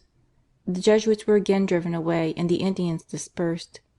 A few remained among the distant tribes, but were almost powerless for good, owing to the obstacles raised by their implacable and rapacious enemies. Under the inspiration of the same zeal, the President determined to try and revive the faith, not only among the savages, but among the Christians of the interior. The inhabitants of the mountains were nearly as much deprived of religious helps as the dwellers on the banks of the rivers. Only from time to time did a priest come to visit them in their solitude, and many lived and died without the sacraments. Garcia Moreno doubled the number of priests, provided them with a sufficient income, and compelled their residence in the different parishes, desiring the governors of the province to see that the parochial Mass was regularly said, and to inform him of any infractions of the rule. He obtained also from the Holy See the establishment of a new diocese on the sea coast for the 2 provinces of Esmeraldas and Manabi, of which the episcopal seat was Portoviejo. A zealous bishop was appointed, and very soon, in all those neglected parishes, a new and Christian life was developed among the people. Lastly, finding that in many districts, from the vast extent of the parishes, many of the people were unknown to their pastors, and rarely went to their duties, Garcia Moreno appealed to the Redemptorists to come and give missions in the most neglected parts of the country. 2 bodies of French Redemptorists accepted the duty and established themselves at Cuenca and Riobamba as centres from whence to evangelize the surrounding districts. Thanks to the generosity of the President, who provided for their travelling expenses and often for their maintenance, and to the encouragement of the bishops, whose zeal seconded their efforts, these Redemptorist fathers met with unprecedented success. They went by 2s and 2s on horseback among a population who were completely hidden in the forests or on the crest of a volcano. Many of them, as soon as they heard of the mission, shut up their cabins and walked 9 and 10 leagues to take part in the exercises. Where there was no church, they built in haste green tents, under which the instructions were given for 15 days, which were eagerly followed, and concluded by all approaching the sacraments and consecrating themselves and their families to the protection of the Blessed Virgin. When the fathers had to leave, the parting was quite heartrending, the poor people imploring them with tears to remain among them. In the towns, the missions excited equal enthusiasm. The President made a point of attending all the sermons given in the retreat at Quito, which ended with the erection of a magnificent Calvary. The Christ, which was to be carried processionally through the streets of the town, was borne by Garcia Moreno and his ministers before all the people, showing them by this striking act whose image it was that he hoped would reign in their hearts and throughout his kingdom. In fact, the zeal of the President for the religious regeneration of Ecuador was crowned with astonishing success. Father Lorenzo, superior of the Capuchin missioners established at Ibarra, writes: "Religion is held in the highest honour here. The people received us with triumphal arches and joyous music. Ibarra, which had been almost destroyed by the earthquake, is being rapidly rebuilt. The Government has built a vast hospital. The Bishop is restoring his cathedral, and the Dominicans their convent, while the President has given us 1,000 piastres to repair that of St. Francis. Here all breathes piety. One never hears a blasphemous word. The Sunday is kept holy, and even the troops make a retreat every year." To Garcia Moreno all this was a real joy. He wrote to a friend in June 1873 after the Quito retreat: "God has blessed us, and the country is visibly improving. Everywhere there is a change for the better, thanks to the Jesuits and other religious orders who have come to help our good priests. The numbers who went to confession this Lent is incalculable. In our youth we could count on our fingers those who went to their duties. Now one only reckons the few who neglect them. On the other hand, the material progress is no less remarkable. One would really imagine that God is bearing us up with His hand, like a tender father with his child, when he tries to walk the first few steps." Finances and Public Works, 1869 to 1875. It is an axiom with our modern pagans that civilization consists not in the moral and religious perfection of a people, but solely in material progress. The example of Garcia Moreno is the most striking proof of the reverse of this dogma which can be met with in modern history. The great need of the country, as we have before said, was the want of roads and of all communication with the interior. The only means of travelling was on horseback, while all kinds of merchandise had to be carried on the backs of mules or of Indians by the most fearful paths, in the midst of dangerous precipices and rushing torrents, which made every journey a peril to life. To remedy this state of things, Garcia Moreno determined to make a carriage road from Quito to Guayaquil. His old companion in the exploration of the Pichincha volcano, the engineer Sebastian Weiss, having been requested to examine the ground, reported that with a good number of bridges and viaducts one could unite the spurs of the Andes from the capital to Chimborazo without greatly deviating from the ordinary track. Then a lower elevation would have to be found for the next 150 kilometres, after which only about 40 would remain, but on low and swampy ground, which would entail a good deal of expense. [Footnote: See the report of Mr. Sebastian Weiss, El Nacional, December 21st, 1862.] The first engineer whom Garcia Moreno employed to draw out the plan failed, but he was not discouraged. At last the route was definitely traced, but then came the jealousies and egotism of the large landed proprietors, whose rich haciendas would, in some cases, be intersected by the new road. One especially, who came from New Granada, insisted on the whole value of his property being paid. Garcia Moreno asked him the price at which he valued it, and he replied, 500,000 piastres. "Very well," said the President, "I will pay it to you in ready money. But as you estimate your property before at only 50,000 piastres, you have cheated the Government for the last 30 years of an enormous sum, which you must first refund with the interest, after which my Finance Minister will pay you the sum you demand." It is needless to add that no further opposition was experienced in that quarter. Another, an intimate friend of his own, exclaimed, "You must walk over my body before you bring your new road through my property." "We will pass over your body if necessary," replied Garcia Moreno, "but I swear to you that I will not deviate a hair's breadth from the line I have marked out." But these first difficulties were as child's play to those that followed before this gigantic undertaking was finally accomplished. For 10 years thousands of workmen were employed, with a doctor to look after them in case of accidents or illness, and a priest to attend to their religious duties morning and night. Sundays were kept for entire rest, and Mass was sung in the open air. At last, in 1873, the road was completed. On the 23rd of April the first diligences were started at Quito, and solemnly blessed in presence of an immense multitude, in the square before the cathedral. From the gallery of his episcopal palace the Archbishop gave his blessing to the carriages, which speedily opened to receive the company who were to make their first journey. This was indeed a day of triumph for Garcia Moreno. The enterprise, which 10 years ago was looked upon as a folly by his friends as well as by his enemies, now excited the admiration of all. "Without this man of genius," people exclaimed, "Ecuador would have remained for ever in status quo. His energy has overcome every obstacle, triumphed over the cowardice of one, the indolence of another, and all the passionate opposition roused against him. Ecuador has not voices enough to bless him and sing of his glory." 4 other roads were opened simultaneously in the northern and southern provinces. The first from Quito to the Bay of Canaques, near Manabi, traversed the country in all its width, and opened out 2 fresh provinces. The second from Quito to Esmeraldas in Ibarra was still more indispensable, but so difficult of execution that Garcia Moreno himself directed the engineers in its construction. The third was destined to prevent the isolation of 2 of the southern provinces, Cuenca and Loja, and the fourth connected Loja with the seaport of Santa Rosa, so as to facilitate the exportation of a newly discovered vegetable, the cundurango, the valuable properties of which exceeded that of any similar substance. Garcia Moreno had thus endowed his country with an eternal source of riches and progress. By these 5 great roads the towns and provinces entered into communication not only with the capital but with the seaports, and in that way with all America and European nations. The result was instantly seen. Agriculture and commerce, finding these openings for their produce, at once devoted themselves to production, and Ecuador woke up from a sleep which had lasted for 1,000 years. It would be impossible for us to enumerate all the public works accomplished by Garcia Moreno to bring his country to a level with the civilization of Europe. Without speaking of the port of Guayaquil, to improve which by dredgers he freed the mouths of the Guayas of the accumulations of centuries, he set up lighthouses on all the dangerous points of the sea coast, rebuilt the town of Ibarra, and brought about the complete transformation of the town of Quito, which up to his time had not a single carriageable road. In spite of the outcry caused by his improvements, he converted the filthy, muddy, steep paths into magnificent, well-paved streets, and by lowering certain parts of the ground and raising others, carriages could freely circulate from one end of the town to the other.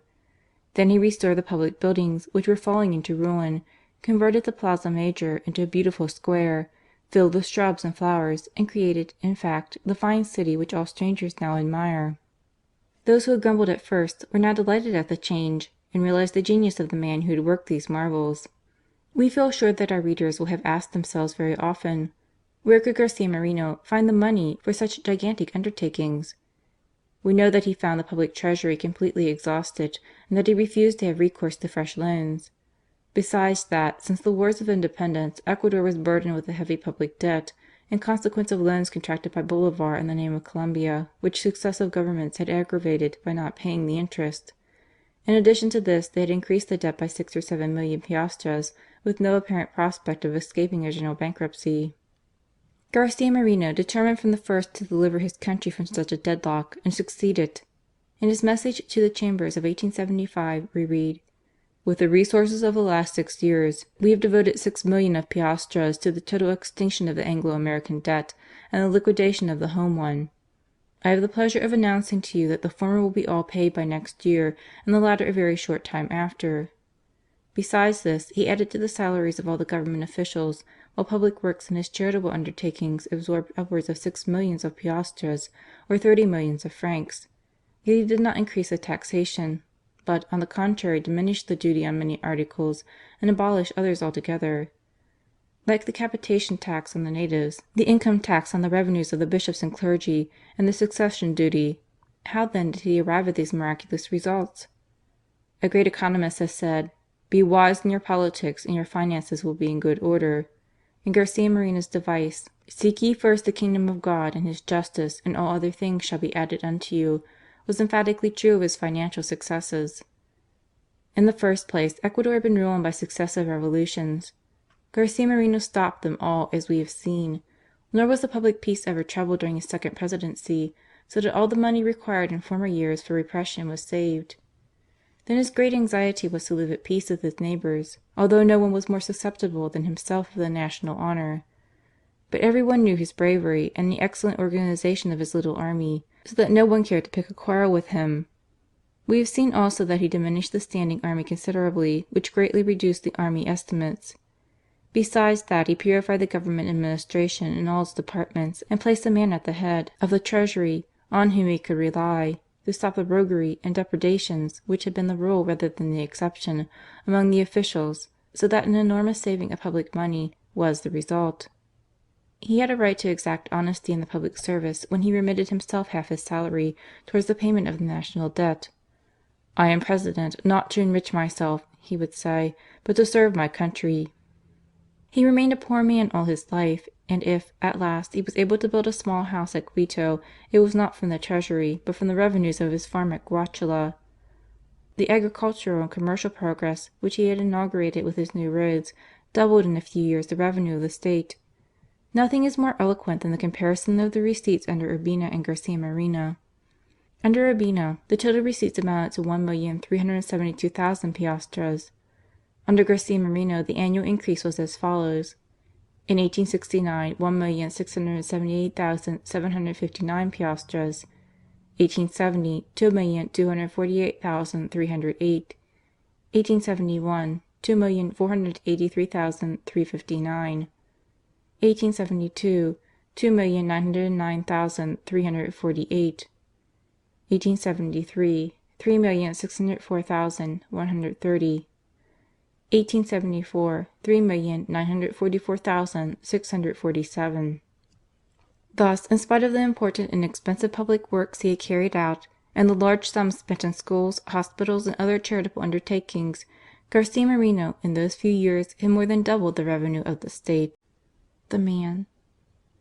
Before relating the sorrowful drama which interrupted the great works we have been describing, we wish to say a few words of the eminent moral qualities and virtues of Garcia Moreno, which will be an answer to certain criticisms which have been uttered against him by good men, but who did not thoroughly understand his character. Nature had given him all the eminent qualities which form a man of action.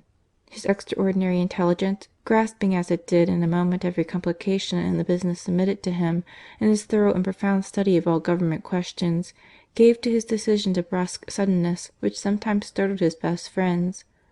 Tall and upright, with a vigorous constitution, a noble and dignified carriage, yet a quiet and firm step, everything revealed in him a man of devouring energy and activity.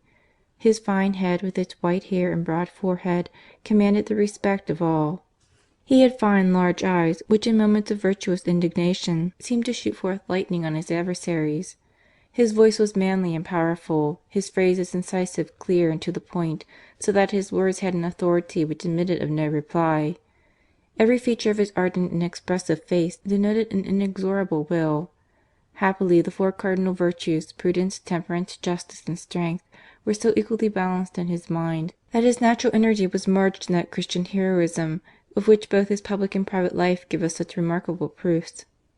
The entire edifice of our good works is based on these four virtues: prudence, temperance, strength, and justice. St. Gregory the Great. Garcia Moreno believed that the head of a state is simply an instrument in the hands of God for the good of the people. He was intimately convinced that the Catholic law was as binding on nations as on individuals, and that the first duty of the head of the state in this 19th century was to re-establish the Church in all its rights of which the Revolution had deprived her. "Let us do everything for the people through the Church," he would say. "He who seeks first the kingdom of God will have all things added to him." He has been reproached for being too autocratic, for having refused concessions to the revolutionary party. But was not that on the contrary a proof of his prudence? Again he was accused of taking no advice but his own, and despising other people's opinion. The truth is, he never would be guided by a public outcry. "Government," he used to say, "should direct public opinion, not follow it; lead the people, not obey them blindly." "We shall give you up," said some Liberal Conservatives to him one day, "if you do not follow our ideas." "So much the worse for you," he replied. "The day I am not at hand to defend you, the revolutionary party, with whom you are coquetting, will devour you without mercy." Others attacked him for acting with too great precipitation. He answered: "You do not take into account the time I have taken to mature my resolutions.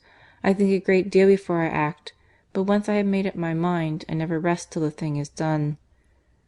In spite of his naturally imperious character and his extraordinary talents, Garcia Moreno always remained humble. This man, who was accused by his enemies of pride and ambition, never coveted power for his own sake, but that he might defeat the wicked and establish the kingdom of God. He accepted the presidency in 1861 unwillingly; that of 1865 was literally forced upon him by violence. He never sought for popularity either, nor would he make the smallest concession to obtain the favour of any party.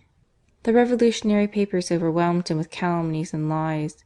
He would read them calmly and say, "He was too happy to be treated like Jesus Christ in His Church."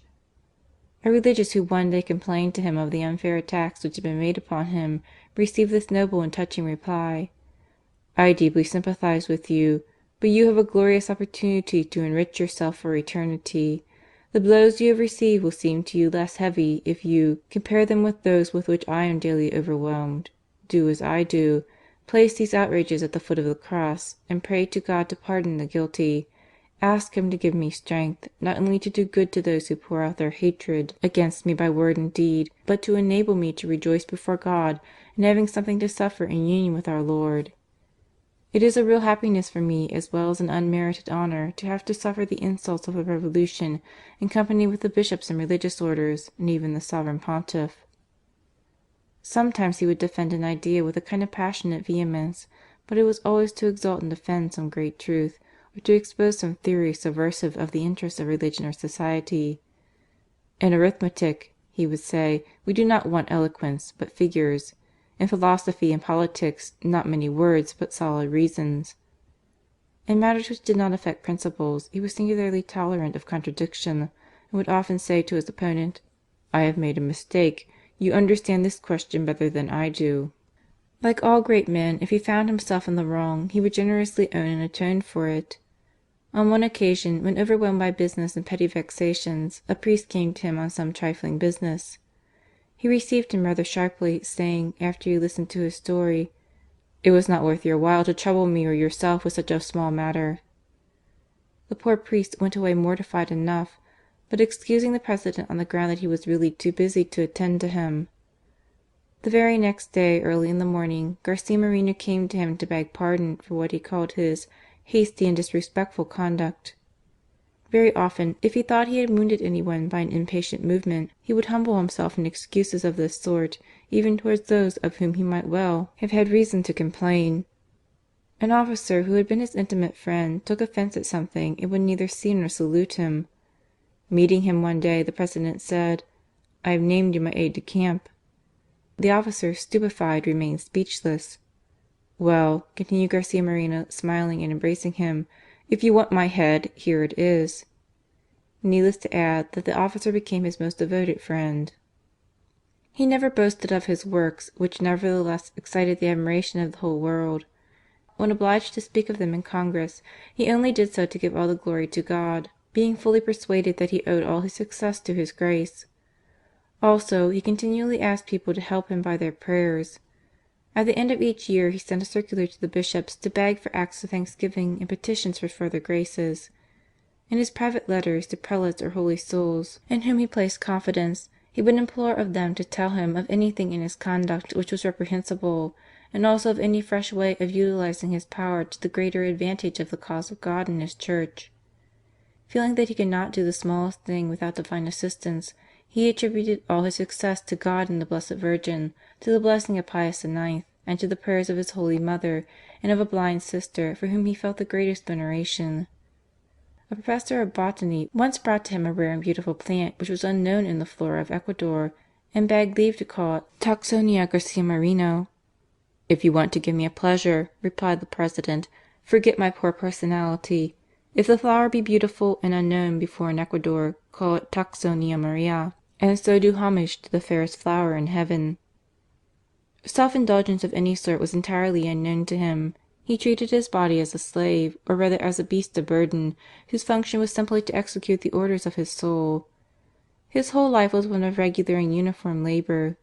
Up at 5 o'clock every morning, he was always at church by 6 o'clock, when he heard Mass and made his meditation. At 7 o'clock he would go and see the sick in the hospital, and then shut himself up in his room to work hard until 10 o'clock. Then, after a short and frugal breakfast, he went to Government House, where he worked with his ministers till 3 o'clock. He dined at 4, and then paid some necessary visits, inspected public works, or settled any disputes submitted to him.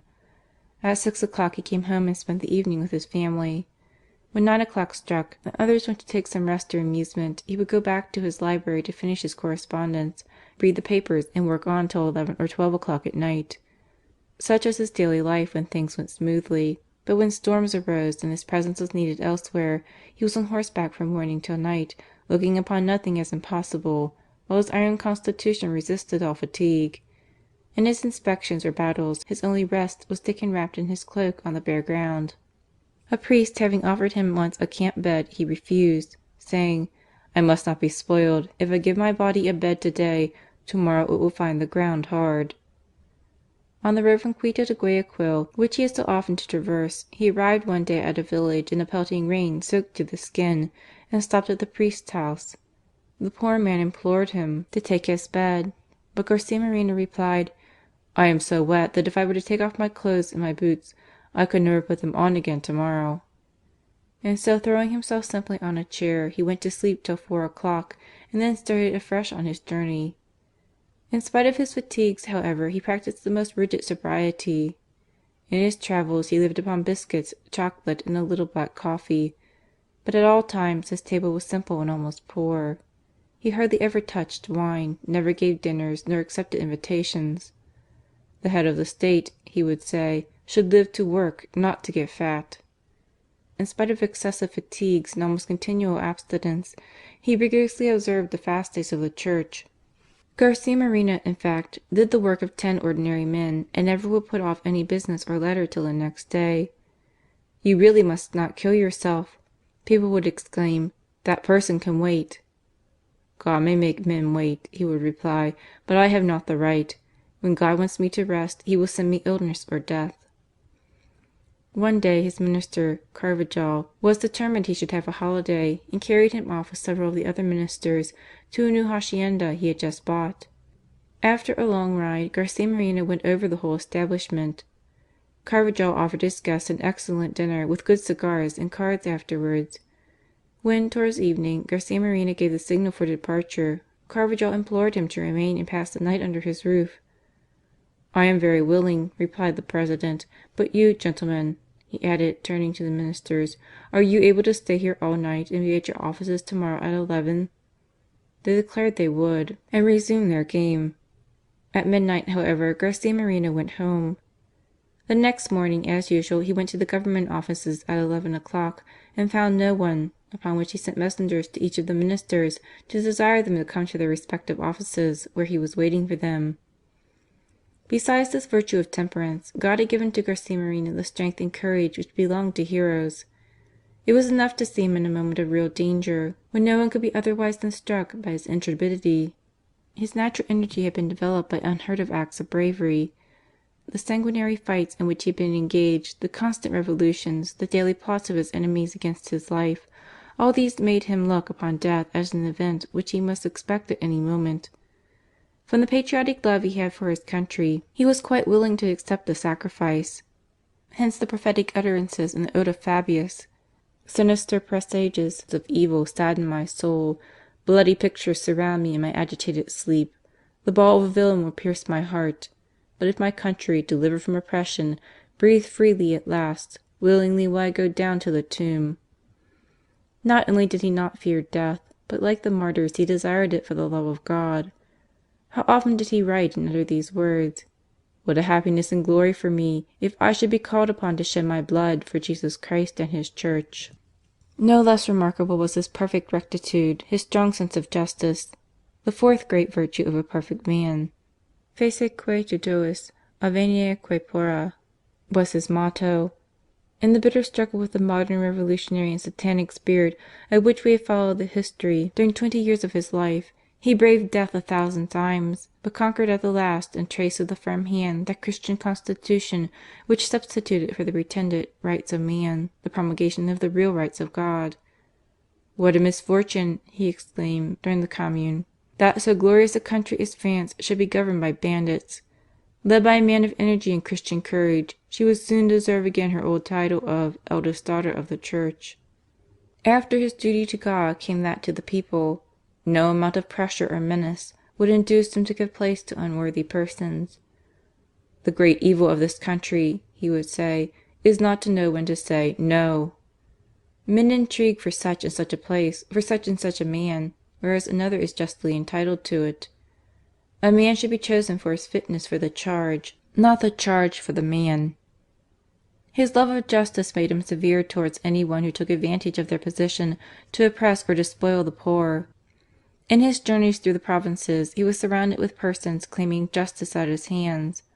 He received them with paternal kindness, heard all their complaints like St. Louis under the oak of Vincennes, and when he had satisfied himself as to the truth of their statements, gave judgment on the spot. One day he found that a rich proprietor, to round off his property, had seized some land belonging to some Indians, who were too poor to plead their rights. He obliged this gentleman to restore the ground, and deprived him of his office. Another time he found a poor widow from whom 10,000 piastres had been extorted unjustly. Garcia Moreno called for his treasurer and told him to pay her the money. "And who will repay so large a sum?" he exclaimed. "And," replied Garcia Moreno, naming the thief, whom he sent for and forced him to give the 10,000 piastres at once, while he bitterly reproached him for his crime. On another occasion he found a poor woman who had sold all her little property to bring up her children to a man who had forced her to give a receipt for the sale before the money had been paid, and then had taken advantage of her innocence and refused to pay her a farthing. Garcia Moreno summoned the man before him, and simply stating that the poor woman was in want of her money, begged him not to delay the payment any longer. The rogue swore by his gods that he had paid her, and showed the receipt in due form. "My friend," replied Garcia Moreno, feigning surprise, "I am sorry I suspected you unjustly, and so I owe you a reparation. For some time I have wanted a man as Governor of the Islands of Galapagos, and I will appoint you." As it would not be proper that you should go without an escort, 2 police agents will accompany you to your house, where you will make immediate preparations for departure." The rogue, finding himself detected, threw himself at the feet of the widow, paid her the money, and implored her to get his sentence revoked. The poor woman went and pleaded for him to the President, who said smiling: "Yet I had appointed him governor. However, if he does not like his new dignity, I will allow him to resign." Neither did Garcia Moreno knowingly commit an injustice towards his neighbour. During the war of 1859 some soldiers had destroyed a house to obtain some firing. He remembered it and sent to the Bishop to find out the owner, to whom he instantly forwarded an indemnity. His enemies always did homage to his justice, but declared he was often inexorable. The truth is that he often sinned by pardoning people too easily. One of the leaders of the Revolution, Colonel Vivero, found himself reduced to hide himself in the neighbourhood of the capital, and at last determined to leave the country. For this purpose he asked a merchant for some money which he had left in his hands. The tradesman put off the payment on various pretexts, and at last begged him to come to receive it on a certain night, while he, in the meanwhile, treacherously informed Garcia Moreno of his movements, so that he might be arrested.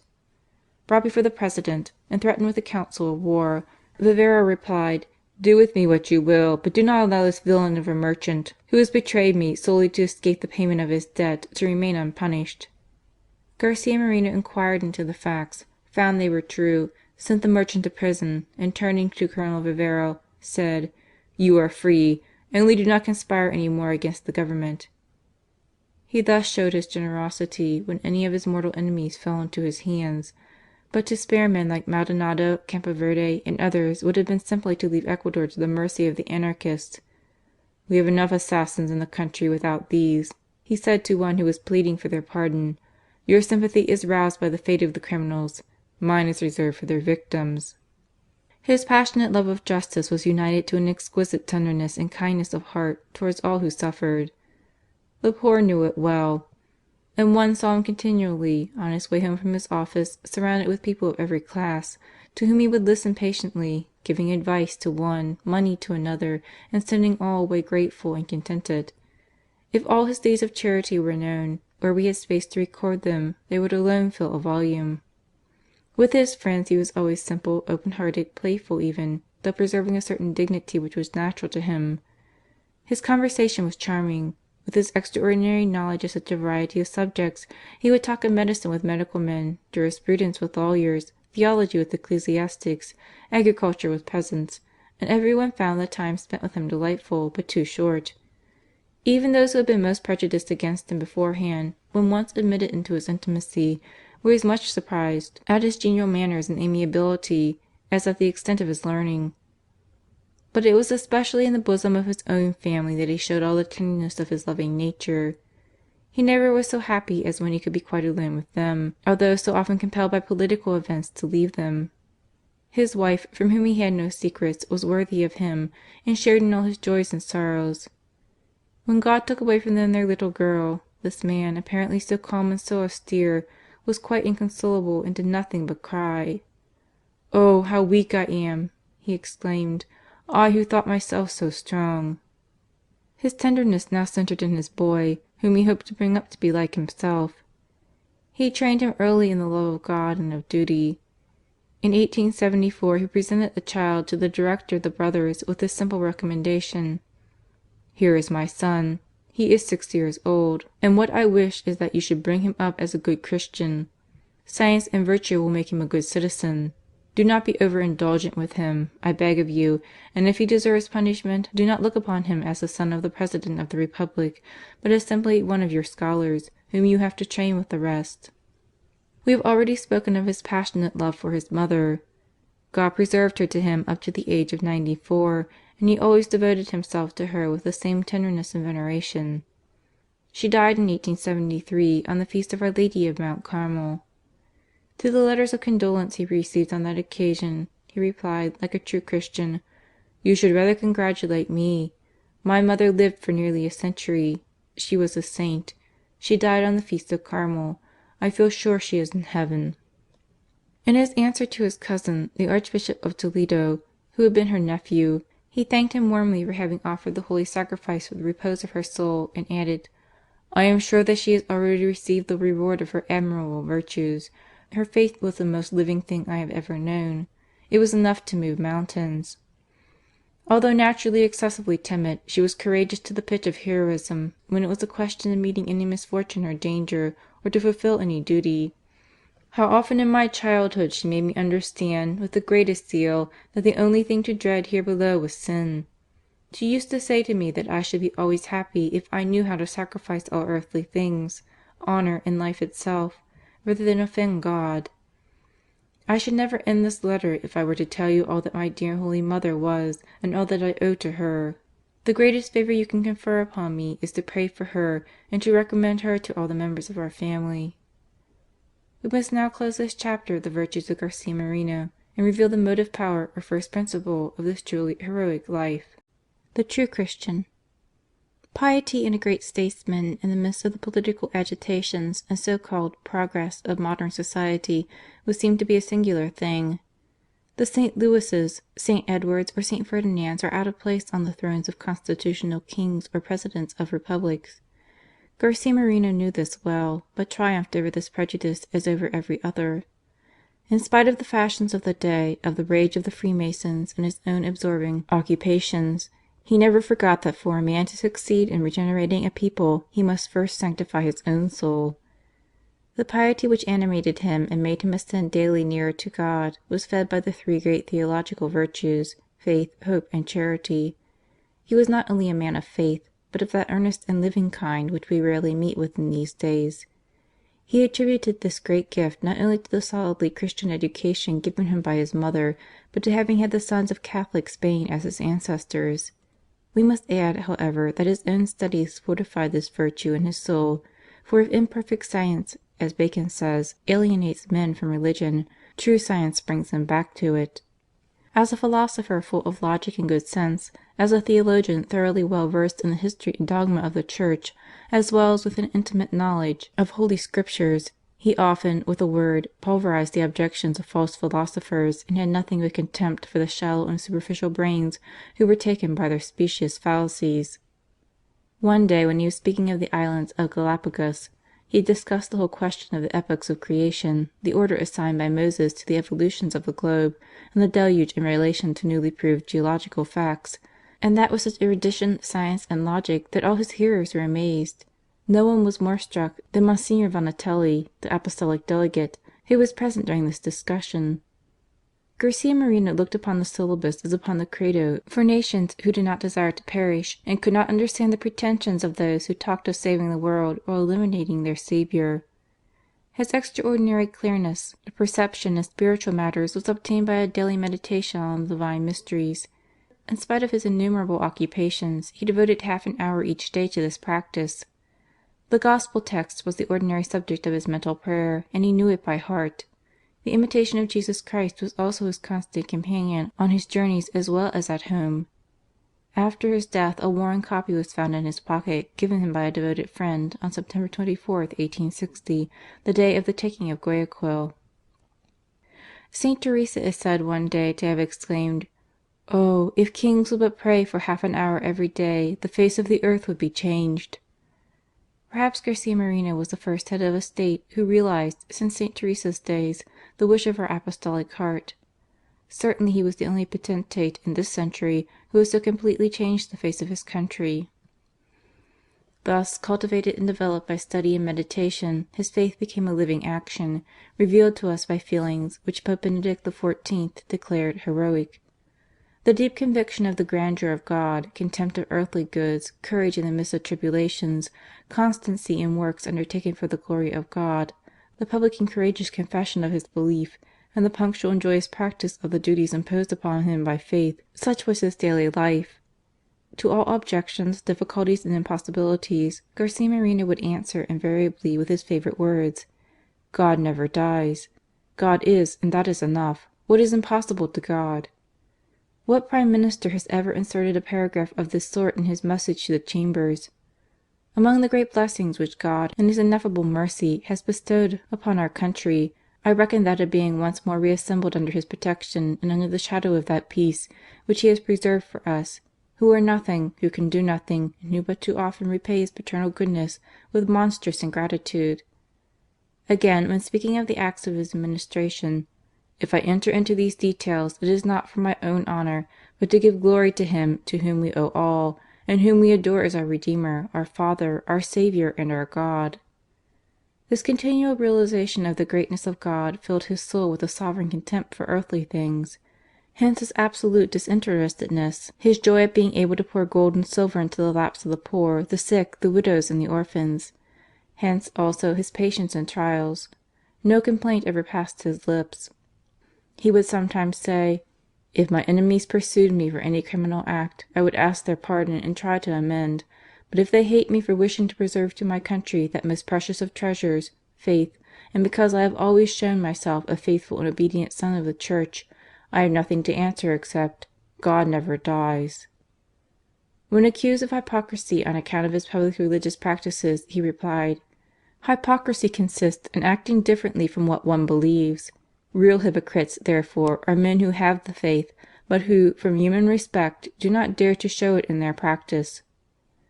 Any grave infraction of the commandments of God or any public scandal would sadden him terribly.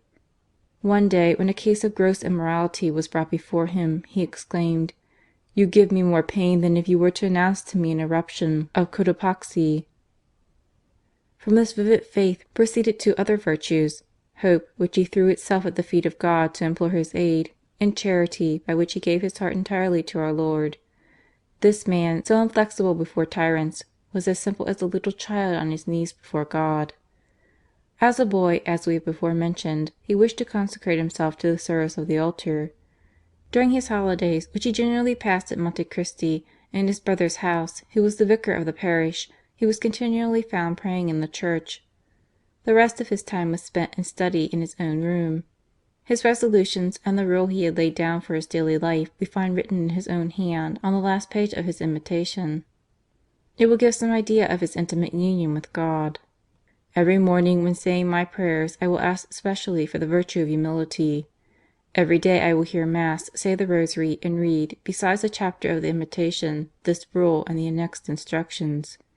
I will take care to keep myself as much as possible in the presence of God, especially in conversation, so as not to speak useless words. I will constantly offer my heart to God, and principally before beginning any action. I will say to myself continually, 'I am worse than a demon and deserve that hell should be my dwelling place.' When I am tempted, I will add, 'What shall I think of this in the hour of my last agony?' In my room, never to pray sitting, when I can do so on my knees or standing. Practice daily little acts of humility, like kissing the ground, for example. Desire all kinds of humiliations, while taking care at the same time not to deserve them. To rejoice when my actions or my person are abused and censured. Never to speak of myself, unless it be to own my defects or faults. To make every effort by the thought of Jesus and Mary to restrain my impatience and contradict my natural inclinations. To be patient and amiable even with people who bore me. Never to speak evil of my enemies. Every morning, before beginning my work, I will write down what I have to do, being very careful to distribute my time well, to give myself only to useful and necessary business, and to continue it with zeal and perseverance. I will scrupulously observe the laws of justice and truth, and have no intention in all my actions save the greater glory of God. I will make a particular examen twice a day on my exercise of different virtues, and a general examination every evening. I will go to confession every week. I will avoid all familiarities, even the most innocent, as prudence requires. I will never pass more than an hour in any amusement, and in general never before 8 o'clock in the evening." This rule of life unveils the soul of Garcia Moreno. Those who knew him best bear witness to with what conscientiousness and even scrupulous fidelity he acted up to it. He never omitted any pious exercise. In camp or in his hurried journeys, he would kneel in some hut or corner of his tent, or in the woods, and say the Rosary with his aide de camp or any one else who was present. However long and weary might be the distance he had to go, he always found means to hear Mass on Sundays and feast days, and often served it himself in the place of the Indian or other person whose business it was. Sometimes, when he had travelled on horseback for 2 or 3 days and nights together, he arrived at his home, worn out with fatigue, but he never would go and rest till he had heard Mass. a German professor of the Polytechnic School, who during the long years passed at Quito had known the President intimately and who had often been with him to his hacienda, writes: "He always edified me more than I can express by his goodness, his simplicity, his charming yet serious amiability, and above all by his deep and fervent piety. In the morning, when the hour drew near for Mass, he would go to the chapel, prepare the vestments, and serve the Mass himself, in presence of his family and the inhabitants of the village. If you could only have seen him with his tall and commanding figure, his noble features, his white hair, his military air, and yet the expression on his face of the ardent faith and loving charity with which his whole soul was filled, you would understand the respect and veneration felt by every one for this man who was truly one after God's own heart." This same edifying sight was renewed in the evening. Surrounded by his family, his servants and aide de camp, the President read the night prayers, to which he added a pious reading of some book on which he would often comment by expressing the love and confidence in God with which his whole heart was filled. On Sundays and feast days he would explain the Catechism to the servants and assist at all the offices of the Church with the greatest respect, accompanied by his wife and son. On great solemnities he would attend the cathedral officially in uniform, surrounded by his ministers and all the civil and military dignitaries. His noble, dignified, and recollected demeanour, and his pious and sustained attention during Mass, edified all who saw him. He exacted the like respect for all religious ceremonies from those around him, and any one who was wanting in it was certain not to escape a grave reproof. On the occasion of a jubilee which exacted the attendance at 3 processions to gain the indulgence, it was observed to him that owing to the pressure and importance of his work he could demand a commutation of the decree. "God forbid!" he exclaimed. "I am nothing but a poor Christian like the rest." And he followed the 3 processions between his wife and child, and bareheaded in spite of the burning sun. He made a like answer to the superior of a religious house, who, to spare him a quarter of an hour's walk, offered to send him as confessor. "My father," he replied, "it is the duty of a sinner to go and find his judge, and not for the judge to be running after the sinner." His great devotion was for the Blessed Sacrament, to which he paid daily visits, kneeling with the greatest devotion before the altar. He went to communion every Sunday, and often in the week as well. If the host was being carried to a dying person, he used to consider it an honour to escort it, bearing a lighted candle or torch in the midst of his people. When Corpus Christi came, he would put on his general's uniform and all his orders, and seizing the banner, walk first before the dais, as a servant announcing the coming of his master, while his officers who held the canopy used to shelter themselves under the shade of the wall. The President walked boldly on in front, in spite of the tropical sun, and when implored to put on his hat to avoid a sunstroke, he protested that never would he cover his head before his God. His tender veneration to Our Lady we have before mentioned, but to belong to her more particularly he entered into a congregation which the Jesuits had established at Quito, composed of 2 classes, persons of rank and workmen. He insisted on being enrolled among the latter, and to the objections raised simply answered: "You make a mistake. My place is among the people." He made a point of assisting regularly at all their meetings, proud of wearing the medal of Mary among his "dear workmen," and they delighted at having their beloved President amongst them. When Pius IX. Solemnly proclaimed St. Joseph patron of the Universal Church, and raised his feast to one of obligation, Garcia Moreno at once established it in Ecuador, where it was celebrated with the greatest solemnity. Besides the Holy Family, the people of Ecuador have a special devotion to Blessed Mariana of Jesus, a native of their country, and called the Lily of Quito. The first time Garcia Moreno was President, he restored her chapel, which had fallen into decay, to which her relics were transferred in 1865, and afterwards placed in a magnificent shrine. In 1873 he added one more act to perpetuate the reign of God in his country, and that was to consecrate Ecuador by an official decree to the Sacred Heart. He proposed it first to the bishops at the 3rd Council of Quito, who received the idea with enthusiasm. Garcia Moreno then submitted it to the Chambers, who voted it without one dissenting voice. This decree of a 19th century Parliament is too curious not to be inserted here. "Considering that the 3rd Council of Quito, by a special decree, has consecrated the Republic to the Sacred Heart of Jesus, and placed it under his defence and protection, and that it is right for the representatives of the nation to associate themselves with an act which will ensure the safety and prosperity of the State, The Congress decrees that the Republic, thus consecrated to the Sacred Heart, shall adopt it as its patron and protector. The Feast of the Sacred Heart, as a civil feast of the first class, shall be celebrated in all the cathedrals with the greatest possible solemnity. While to excite the zeal and piety of the faithful, in each large church an altar shall be raised to the Sacred Heart, in which at the cost of the state shall be placed a stone commemorating the present decree. Soon after, at the same day and hour, the feast was celebrated in every church of the Republic. Garcia Moreno attended it officially in the cathedral with all the civil and military authorities. After the Archbishop had pronounced the act of consecration in the name of the Church, Garcia Moreno repeated the same formula in the name of the state. Never had the people assisted at a more touching sight, or one dearer to the heart of our Divine Lord.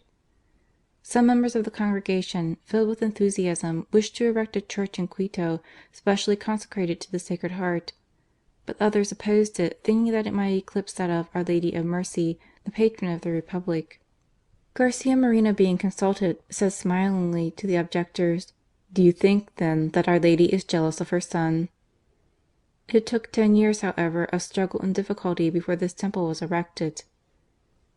Before concluding this chapter, we must say a few words of the apostolic spirit of Garcia Moreno. Had he been a priest, he would have been another St. Francis Xavier, but even as a layman his burning thirst for souls was visible in every act of his life. The reign of God in the souls of men, that was his fixed idea, the one ambition of his noble heart, the motive of all his public and private labours. When he went into the country, the peasants relate that he went to see them all, sparing neither rewards to the good nor corrections to the bad. He used to explain Christian doctrine to the ignorant, say the Rosary with us all, prepare us for confession and communion, explain the Gospel to us, and insist upon our all going to Mass. Peace and charity and abundance then reign among us. For the mere presence of our excellent Master seemed to drive away all evil. He had invited some Irish labourers from the United States to manage certain large sawmills which he had set up. On his first visit, having carefully examined their work, he invited them to an open-air dinner, and then questioned his guests about the religious customs of their country, ending by asking them if they knew any hymns to Our Lady. The Irishmen sang with a will. "You love the Blessed Virgin then in your country?" asked the President. "Oh, yes, with all our hearts." "Well then, my children, let us kneel down all together and say her Rosary, that you may preserve in loving and serving God." This was done amidst the tears of the poor fellows, who never forgot his kindness and condescension. His zeal suggested to him the most ingenious methods of winning souls to Jesus Christ. He had a friend at Quito who was always ready to help him, even with large sums of money, whenever he needed them, but who never approached the sacraments. It is a custom at Quito that, at the end of the month of Mary, the faithful offer Our Lady, instead of flowers, their good resolutions for the future, in writing. Garcia Moreno asked his friend one day whether he had done this. His friend understood the allusion and wanted to escape. "Wait a moment," the President exclaimed. "I myself have offered her a beautiful bouquet, and, as usual, you must bear the cost of it." "You know my purse is always open to you," replied his friend. "May I reckon upon you?" "Certainly." "Well, I have promised the Blessed Virgin that you will go to communion with me the last day of her month. You see that, without you, I cannot offer my bouquet." The poor man, greatly embarrassed, said he had very odd ideas, and that an action of such importance needed great preparation. "That is the reason I have told you beforehand," replied Garcia Moreno. Touched by his intense anxiety for his soul, his friend left him, but only to go into retreat for some days, and when the close of the month of Mary came, he was found kneeling at the altar by the side of the President, who was perfectly overjoyed at the success of his scheme. He was equally happy when the papers announced any important conversion in any part of the world. "Glory to God and the Church," he wrote in 1874, "for the number of important conversions which have lately taken place, especially those of Lord Ripon, Lord Bury, and Her Majesty the Queen Mother of Bavaria. Such examples cannot fail to exercise a great influence on all right-minded Protestants."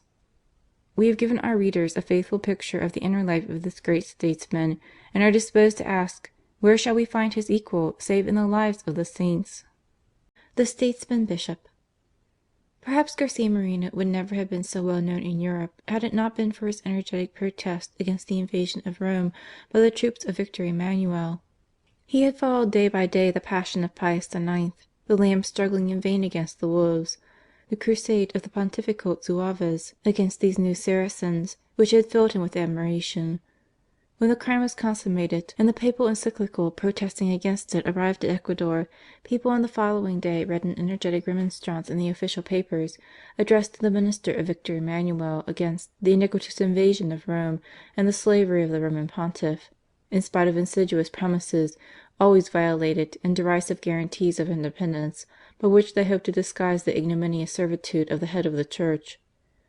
Not content with his personal protest, he sent copies to all the governments of America, exhorting them warmly to reprove with him the violent and unjust occupation of Rome. If the kings of the Old World keep silent, at least let Victor Emmanuel find in the New World the energetic reprobation of both people and governments. Alas, no potentate echoed his words, and he scarcely expected they would. He only wished to accomplish his duty as a Catholic and to render his protest as public as possible. After all, he added, what does it signify? God has no need of us, nor of anything, to accomplish his promise, and he will accomplish it in spite of hell and its satellites, the Freemasons, who are more or less masters of modern governments. But if kings and presidents were silent, the effects of Garcia Moreno's protest on the people was immense, and produced a real national manifestation, in which clergy and laity were equally associated. In a magnificent address to the Apostolic Delegate they wrote: "We can do nothing against these odious acts, but we reprove and condemn them with all our hearts, and we implore the God of nations and of armies to abridge these days of tribulation by giving back to the head of the Church his liberty and independence." The Catholic world universally applauded the noble protest of the President. "Ecuador," exclaimed the leading journal of Bogota, "would do nothing without Garcia Moreno, and this illustrious man, in spite of his genius, would be nothing without his intrepid defence of the Roman Church. Honour and glory to him who has dared to say, 'A Catholic people cannot socially deny Jesus Christ.' This man has saved the honour of our century, and in the nimbus of glory which surrounds him, one forgets the feebleness of the nation which has taken upon itself to speak in the name of all." A Spanish journal, La Cruz, was still more enthusiastic, and after stigmatizing the shameful silence of European kings and governments, turns to the little Republic of Ecuador, small in a certain sense, but great in her faith, and adds: "Honour and glory to its noble chief, who, as a faithful interpreter of its modern aspirations, has known how to avenge the oppression of the Church, the outrage on religion, and the sad spectacle of Rome invaded by hordes of savages 1,000 times more worthy of malediction than the hordes of Attila." The French Catholic press was equally warm in its admiration of the action of the President, and speaks of Ecuador as "the only Catholic state which, profiting by its rights as a free country, has so nobly protested against this flagrant violation of the rights of nations." On reading Garcia Moreno's energetic reprobation of the sacrilegious acts of the Piedmontese government, Pius IX exclaimed: "Ah, if he were but the king of a powerful nation, the Pope would have someone to support him in this world."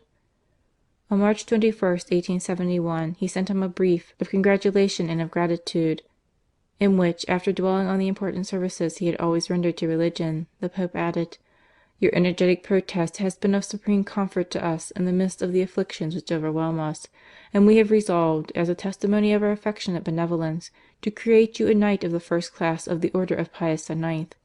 Admitted into this glorious corporation, you can henceforth wear the great decoration of this order and enjoy all the distinctions and privileges with which we have enriched it."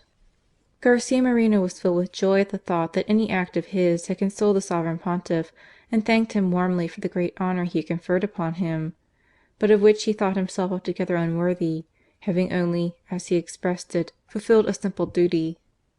He resolved on showing his gratitude by an act of spontaneous generosity, of which the usurpation of the temporal power gave him the occasion. The Pope, deprived of his states and his revenues, was reduced to beggary. To cover the expenses of his enormous ecclesiastical administration, Catholics had started the offering called Peter's Pence. Garcia Moreno asked himself why Catholic governments should not send their offering to the Pope as well as families and individuals. At the Congress of 1873, after having shown the prosperous state of the finances, he boldly brought forward his proposal as follows: "A special duty is laid upon us to succour our Holy Father the Pope, now deprived of his revenues. You can appropriate to his use 10% of the tithe conceded to the State. The offering will not be large, but it will enable us to prove that we are loyal and affectionate sons of the common Father of the faithful, and we will continue it through the ephemeral triumph of the Italian usurpation. As we have the happiness to be Catholics, let us be so logically and openly, in our public as well as in our private lives, and let us confirm the truth of our words and feelings by the public testimony of our deeds." Carried away by the enthusiasm which his words had aroused, the Congress unanimously voted the sum of 10,000 piastres (footnote: about 52,000 francs or £2,080 sterling) to the Holy Father as a national gift, "the humble offering of our little Republic," as the deputies expressed it to the Apostolic Delegate, "which we implore you to offer to the immortal Pius IX on behalf of a people who revere his virtues and admire his grandeur." "Cease to represent your Republic as humble and small," replied the Papal Delegate. "States who raise themselves by such acts of generosity cease to be small." The good Pope was deeply touched at this filial gift, and wrote a beautiful letter to the President, in which he enumerated, one by one, the great things he had effected in Ecuador during so short a time, while praising the prudence, zeal, and charity of which he had given so striking an example. This warm and detailed praise of his acts by the highest authority on earth frightened the modesty of Garcia Moreno, who answered the Pope as follows: "Most Holy Father, I cannot express to you the profound gratitude I feel for your Holiness's most paternal and affectionate letter. The approbation which you have deigned to give to my humble efforts is the greatest reward I could wish for on earth, but I consider it very much beyond my deserts. I feel and confess that all is owing to God, not only the growing prosperity of our little state, but the means I have employed to develop it, and the desire with which He has inspired me to labour for His glory. I do not, then, deserve any reward. I have, on the contrary, more reason to fear that God will judge me as responsible for all the good I could have done with the help of His grace and did not do. May your Holiness then deign to implore Him to pardon and save me in spite of my faults. May He enlighten and direct me in all things, and give me the grace to die in defence of the faith and of Holy Church. With these feelings, Most Holy Father, I implore once more a blessing for the Republic, for my family, and for myself. With your apostolic benediction, I feel an increase of confidence in God, the source of all strength and courage." Such were the mutual relations between Pius IX and Garcia Moreno. Pius IX loved in Garcia Moreno the noble, high-minded, and just man who alone had the courage to resist the revolutionary spirit of the day. On his side, Garcia Moreno felt a passionate devotion towards the heroic Pontiff who was always on the breach to defend the rights and interests of the Church. These two souls were as one in their love of truth. Pius IX preached it as the great bishop within the Church. Garcia Moreno, as the statesman bishop without, was ever at hand to help him and to offer him, if necessary, the sacrifice of his life. Writing to one of his friends who had had an audience at the Vatican, he says: "I envy you the happiness of being able to kiss the feet of the Vicar of Jesus Christ and to talk freely to him, for I love him as a father, and for his defence and his liberty I would give even the life of my son." Both Pius IX and Garcia Moreno merited the supreme honour of sharing in the Passion of Jesus Christ. One was given up to the jailers of the Revolution, the other to its assassins. His re-election, 1874-1875. We have seen how completely the whole face of the country was changed since Garcia Moreno had resumed supreme power. But when the year 1874 drew towards its close, the great question of the new presidential election began to agitate men's minds. There was no doubt that Garcia Moreno, the idol and benefactor of the people, would obtain an immense majority of votes over any other candidate, and endless addresses, signed by thousands of electors, were issued in favour of his re-election. This exasperated the Radical party, who, beaten in 1869, hoped to have their revenge in 1875. Not to shock the people too much, they chose for their candidate the liberal Catholic Borrero. Garcia Moreno had in vain tried to disarm this old friend by offering him office. He always refused point blank. Again, when, in 1873, the Governor of Cuenca seized and exiled Borrero, Garcia Moreno reversed the sentence and brought Borrero home. But this "Cato of Ecuador," as he was called, refused all his advances. Between these two men, in fact, union was impossible. When people spoke to Garcia Moreno about the fusion of parties, he replied without hesitation: "I have always held that the struggle between good and evil was eternal. Consequently, the cause of right and religion cannot be amalgamated with that of our opponents. We will welcome all those who wish to join our ranks. We will prosecute no one except for crime.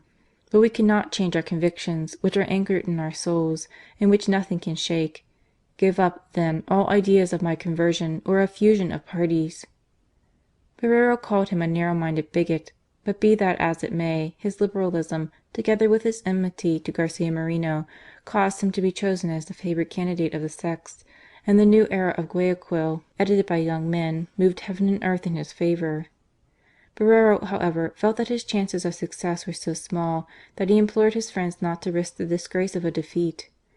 Then the refugees of Lima and other places tried to intimidate the electors by frantic articles against Garcia Moreno.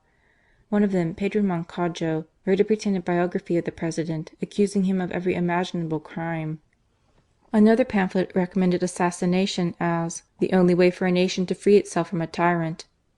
The atheist, Juan Montalvo, published a pamphlet called The Perpetual Dictatorship, but which was nothing but a tissue of outrages and blasphemies against Garcia Moreno and the Church, and called forth an indignant reply from the United States Minister. "These accusations," he wrote, "make one smile with pity and contempt for their author, especially when one knows Garcia Moreno and his history. Having resided in Ecuador for many years, and being perfectly cognizant of all that has passed, I speak with a thorough knowledge of my subject, and I do not exaggerate when I say that Garcia Moreno is the most illustrious man in South America." Garcia Moreno himself received these insults with joy. God has permitted that a pamphlet should appear by Juan Montalvo against me and the Church, in which I am stigmatized as a tyrant and a thief. I have reason to know that it is the work of the Freemasons, who have already distributed 2,000 copies. But once more, I thank God that I am calumniated as a Catholic. All these manoeuvres to prevent his re-election affected him the less, as he had long wished to retire into private life. He only consented to be put in nomination if such were the absolute will of the nation, but strictly forbade his subordinates to make any efforts in favour of his candidature. On July 29, 1874, his father-in-law, Ignacio de Alcazar, wrote to reproach him for his indifferentism, adding: "If the sects triumph, religion will be persecuted and public works abandoned. Civil war will recommence, and you will be assassinated in order to get rid of you." Garcia Moreno replied: "You have forgotten that I have never intrigued to obtain the presidency, and even if I wished for it, I have no right to do anything to obtain the votes of the electors. If, by the will of God, the people give me their suffrages, I will accept the presidency, because in that case I could not refuse without being wanting in my duty to the nation." Again, on the 12th of September, Ignacio returned to the charge, complaining of his inactivity when his enemies were moving heaven and earth against him. "I do not understand," answered Garcia Moreno, "what you want my ministers to do. As private persons they are free to vote as they like, but as public functionaries I exact that they shall not take part in any propaganda in my favour." These letters to a relation whom he so tenderly loved proved that Garcia Moreno submitted to his re-election, but did not wish for it. The people, however, did not take that view, and determined to re-elect him at whatever cost, so that finally Borrero withdrew his candidature, but after a furious diatribe against Garcia Moreno in the new era, declaring that the article in the Constitution which authorized his re-election was simply an invention of his own to ensure his perpetual presidency. But the editors had reckoned too far on Garcia Moreno's patience. He summoned Proano and Valverde before the court at Guayaquil for their seditious articles, and when the judge acquitted them from fear of the revolutionists, Garcia Moreno appealed to the tribunal of Quito. Letters from Cuenca at the same time warned him that the revolution was about to break out in Guayaquil under the leadership of a certain Colonel Polanco, an officer of artillery. The Government accordingly degraded Polanco, and when the Quito tribunal, with the cowardice of their Guayaquil brethren, refused to give judgment in the matter of the newspaper articles, Garcia Moreno took the matter in his own hands. Having shown his council the fresh dangers with which the country was threatened, he placed the provinces of Guayaquil and Cuenca in a state of siege, and having summoned before him Proano and Valverde, ordered them to disavow publicly their infamous articles. On their refusal, he exiled them to Peru, while Dr. Arizaga, the alter ego of Borrero, was imprisoned in Quito. These affairs took place in the beginning of January 1875. 50 days of the state of siege sufficed to put down the radical insurrection.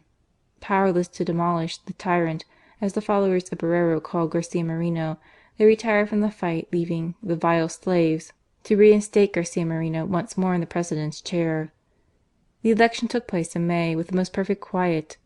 Without promises or menaces or any excitement, 23,000 electors spontaneously and joyfully gave their votes for the man whom they justly called the saviour of their country.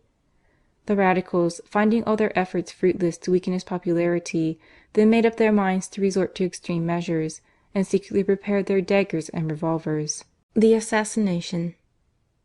It is impossible in these days to ignore the existence of a secret society called Freemasonry, of which the secret consists in uniting itself with the devil to destroy the reign of God upon the earth. For a long time they dissimulated their infamous designs under the specious guise of philanthropy, but now they work openly. "Écrasez l'infâme," they cried with Voltaire, which in plain English means "destroy Jesus Christ." "Clericalism is the great enemy," exclaimed the other day one of their heads, but when he used the word clericalism he meant Christianity. The whole of the horrible ritual of the sects may be summed up in the words of Proudhon, one of their leaders: "Listen to my words. The first duty of every intelligent man is to drive the idea of God from his mind and conscience. Lying spirit, imbecile God, thy reign is at an end. Seek for other victims among the beasts. Thou art dethroned and broken in pieces. Come, Satan, come, though calumniated by priests and kings, let me embrace thee and hug thee to my breast. Thou knowest me for a long while, and I know thee. God is hypocrisy and lies. God is tyranny and misery. God is the real spirit of evil. Thou alone, O Satan, canst ennoble work and place the seal on virtue." All Freemasons do not use as strong language as Proudhon, but all have in their hearts the same hatred of good and the same love of evil.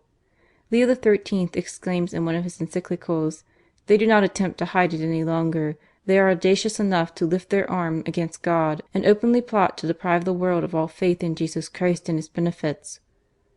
We can easily understand, therefore, what was their rage against Garcia Moreno, who had exposed and defeated their schemes throughout Ecuador. All the Freemason newspapers throughout the world, in Europe as in America, held him up to public execration, and finally he was solemnly condemned to death by the Great Council of the Order. The plots for his assassination became so notorious that many people implored him to take extra precautions and not to expose so precious a life needlessly. But he would not listen. In answer to a religious who wrote to him on the subject, he wrote: "I am very grateful for your charitable advice, though it tells me nothing new. I know very well that certain men wish for my death, but these wishes only injure those who form them. Tell the person who gave you the warning that I fear God, but God alone. I forgive my enemies with all my heart. I would do good to them if I knew who they were, and if they gave me the opportunity." To Don Ignacio and other devoted friends he made similar answers.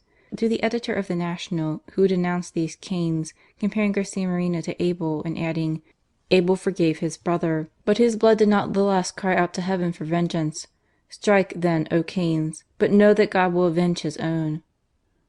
Garcia Moreno wrote, saying: "This is not the language a government should hold which is striving to do what is right without fear of the consequences. If these men desire to kill me, let them come. They will not slaughter us as timid sheep. God will be our buckler against the enemy. If I fall, nothing can be more desirable or glorious for a Catholic, for the recompense is an eternal one." The inhabitants of Quito, however, watched with increasing anxiety nightly meetings in the house of the Peruvian minister of men who were well known enemies of the President.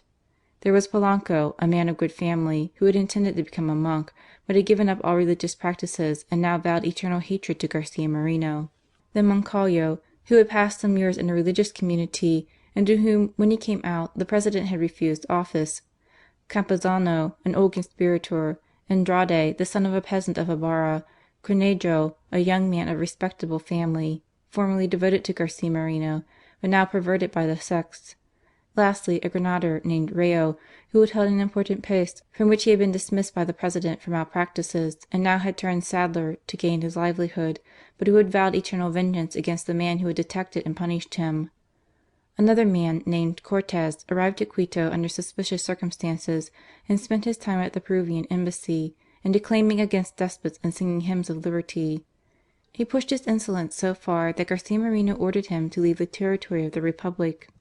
But the conspirators continued their secret correspondence with their accomplices at Lima, and that in the most audacious manner. The aide-de-camp of Garcia Moreno found one day certain letters on his desk, waiting for the Government stamp. Suspecting their nature, Garcia Moreno opened them and found they were for Urbina, from the revolutionists of Quito.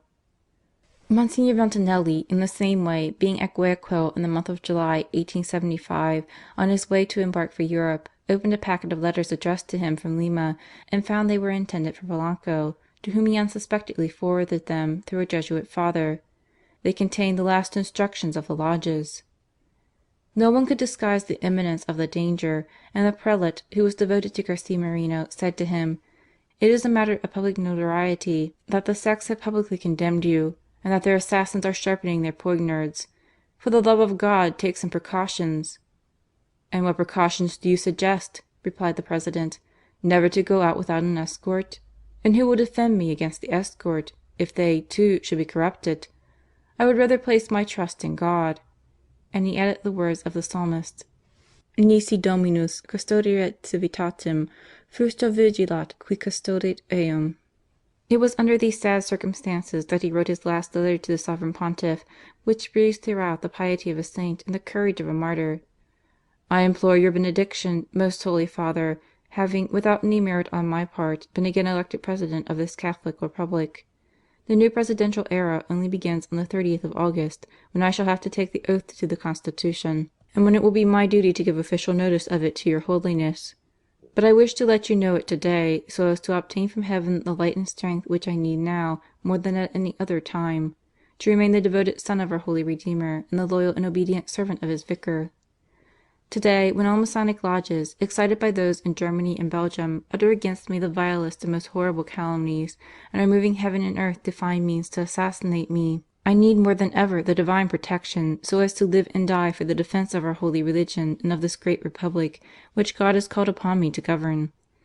What greater happiness can be awarded to me, Most Holy Father, than to see myself detested and calumniated for the love of our divine Redeemer? But what still greater happiness would it be if your benediction could obtain from Heaven the grace to shed my blood for Him who, being God, has deigned to shed every drop of His at the pillar and upon the cross." He then asked two favours of the Pope: one, some nuns for the leper hospital; the other, the relics of St. Peter Claver, abandoned at Carthagena. "Your Holiness," he continued, "has beatified this apostle of Catholic charity, and cannot wish his precious remains to lie in a place where they are neither appreciated nor venerated. Our poor Ecuador neither seeks for nor desires other protection than that of God, and will be too happy to have, then, another advocate in Heaven." Full of these holy thoughts, Garcia Moreno set himself quietly to work to prepare his message for the coming Congress, which was to open on the 10th of August. On the feast of St. Anne, 26th July, who was the patroness of his wife, among the many letters of congratulation which she received was one warning her to watch with still greater vigilance over her husband's life, as his assassins were determined before long to carry out their threats. On this occasion his friends again renewed their entreaties for him to take measures lest he should fall into their hands. He only replied joyously: "Well, what does a traveller wish but to arrive at the end of his journey, or a sailor but to see the shores of his own country after a bad and dangerous voyage? I cannot consent to have a guard. My fate is in the hands of God, who will take me out of this world when and how it may please Him." On the 2nd of August a religious wrote to him from Latacunga that the conspiracy would break out in a few days, and that a man named Rayo was amongst them.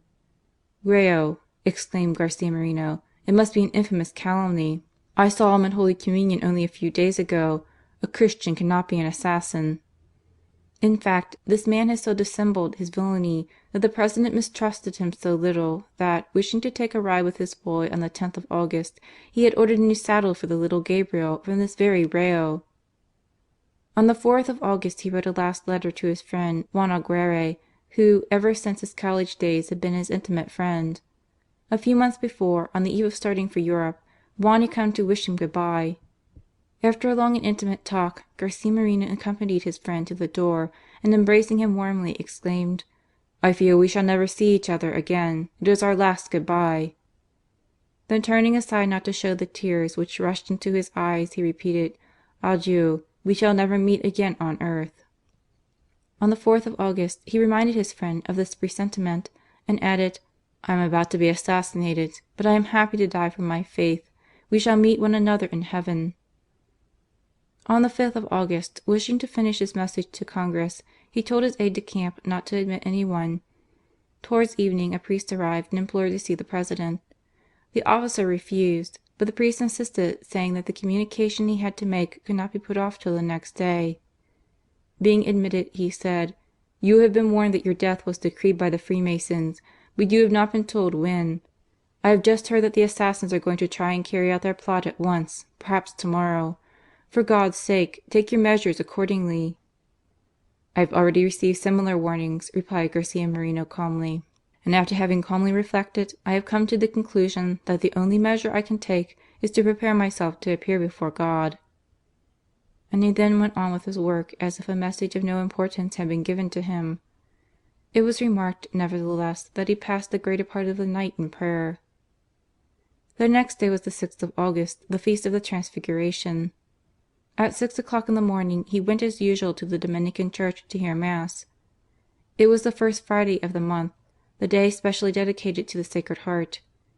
With many others of the faithful, the President drew near to the altar and received the God of the Eucharist as the Viaticum for his last journey, for after having received so many warnings he could not doubt that he was in danger of death. He prolonged his thanksgiving and prayer till 8 o'clock. The conspirators had been watching him all the morning and were stationed in the square opposite the church in little groups, where they remained during Mass. They meant to attack him on coming out of church, but were deterred by the number of people who came out at the same time. He therefore came back safely to his own house, spent some time with his wife and son, and then went to his own room to give the last touches to his message, which he was to communicate that day to his ministers. Towards 1 o'clock, with his manuscript in his hand, he went with his aide-de-camp towards the palace, stopping on his way at a relation of his wife's, whose house was on the Plaza Major. As the heat was extreme, he took some cooling drink, which put him in a perspiration, and obliged him to button up his coat on going out. An insignificant act, which nevertheless had fatal consequences. At this moment the conspirators were in a cafe in the square watching the movements of their victim. As soon as they perceived him, they went out, one by one, and hid behind the columns of the peristyle, each in the place assigned to him by Polanco, who himself went to the other side of the square to watch the event. The President, before going to the palace, wished to adore the Blessed Sacrament, which that day was exposed in the cathedral. [Footnote: The cathedral and the palace or government house form one of the angles of the Plaza Major. For a long time he remained kneeling on the floor of the church, absorbed in recollection and prayer. As, at the approach of night, created objects disappear, and nature seems to repose in a solemn calm, God at the supreme moment dispelled all earthly thoughts from the soul of His servant and drew him nearer to Himself in the repose of a celestial union. One of the assassins, Rayo, impatient of a delay which might prove fatal to their plans, sent a messenger to the President to say that he was wanted for some pressing business. Garcia Moreno rose at once, left the cathedral, and had already made 3 or 4 steps towards the door of the palace, when Rayo, drawing a huge cutlass, called in the country a machete, from under his cloak, inflicted a terrible wound on his shoulder. "Vile assassin!" cried the President, trying in vain to seize his revolver in his buttoned-up coat, while Rayo inflicted a fresh wound on his head, and the other conspirators fired at him with their revolvers. At that moment a young man sprang upon Rayo and tried to disarm him, but was wounded himself and had to let go his hold. Pierced with balls, and with his head bleeding, the heroic victim still tried to defend himself and disengage his revolver, when Rayo, with a double blow of his cutlass, severed his left arm and cut off his right hand. A second discharge threw the martyr to the bottom of the steps, where, stretched on the ground and covered with blood, he remained motionless when the ferocious Rayo again assaulted him, crying out, "Die, destroyer of liberty!" "Dios no muere," murmured for the last time the Christian hero. All this was the work of a moment. The noise of the firing drew everyone to the windows, while a panic filled every heart. The public functionaries barricaded the palace, thinking that they were all about to be murdered. The aide-de-camp had rushed off to the barracks for help, while Polanco, Cornejo, and Andrade took to flight, crying, "The tyrant is dead!" Women flew to help the President from their shops under the arcade, rending the air with their cries. In a few minutes the square was filled with people, the soldiers in vain seeking for the assassins, the priest of the cathedral hurrying to give the last consolation of religion to the murdered man, if he were still breathing. He could not answer them or move, but his eyes showed that he was not unconscious. He was carried into the cathedral and laid at the feet of Our Lady of Seven Dolours. A surgeon tried to stop his gaping wounds, but it was useless. His livid and discoloured lips showed that he was on the point of expiring. A priest asked him to forgive his murderers. His dying look answered that he had done so. The pardon of God descended upon him with the absolution. Extreme unction was administered to him in the midst of the sobs and tears of all the assistants, and a quarter of an hour later he expired. During this quarter of an hour of agony another scene took place in the square. A ball intended for the President struck Rayo in the leg so that he could not escape with arrest. Thinking to provoke a radical demonstration, he brandished his weapon in the air, glorying in having immolated the tyrant. One of the soldiers, furious at the death of his beloved general, pointed his gun at him.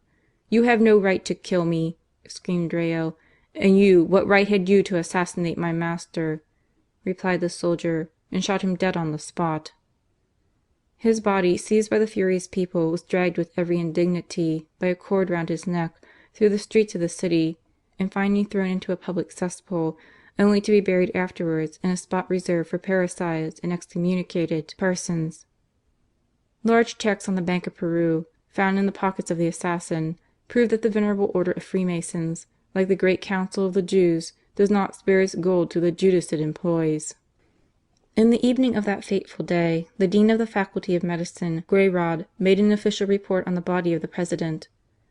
The martyr had received 5 or 6 bullets and 14 blows of the terrible cutlass, one of which had pierced his brain. He had, in fact, 7 or 8 mortal wounds. On the breast of the President was a relic of the True Cross, the scapular of the Passion and that of the Sacred Heart. Round his neck they found his rosary, to which a medal was attached, representing on one side Pope Pius IX and on the other the Vatican Council. The effigy of Pius IX was stained with his blood, as if to prove by this touching symbolism that the love of the Church and its head had caused the death of the glorious martyr. An agenda of his daily notes was also found upon him. On the last page he had, on that very day, written in pencil these few words which are worthy of a saint: "My Saviour, Jesus Christ, give me greater love for Thee and profound humility, and teach me what I should do this day for Thy greater glory and service." If we ask ourselves why God permitted that the blood of one whom He had created expressly, as it seemed, for the regeneration of His country and the triumph of the Church, should be shed by vile criminals, we can only answer that it pleases God to glorify in a special manner those who have the most bravely confessed His truth. The supreme glory is to seal with one's blood the truth one has defended by word and deed. God gave this glory to His Son, to the martyrs of the Church throughout all ages, and to Garcia Moreno. But did the people, so devoted to him, deserve this chastisement? No, but let them take courage. As the blood of the martyr was the seed of the Church, so the blood of Garcia Moreno will produce, not only in Ecuador, but in other nations, true champions of the people and of the Church of God. A man dies, but God does not. Dios no muere.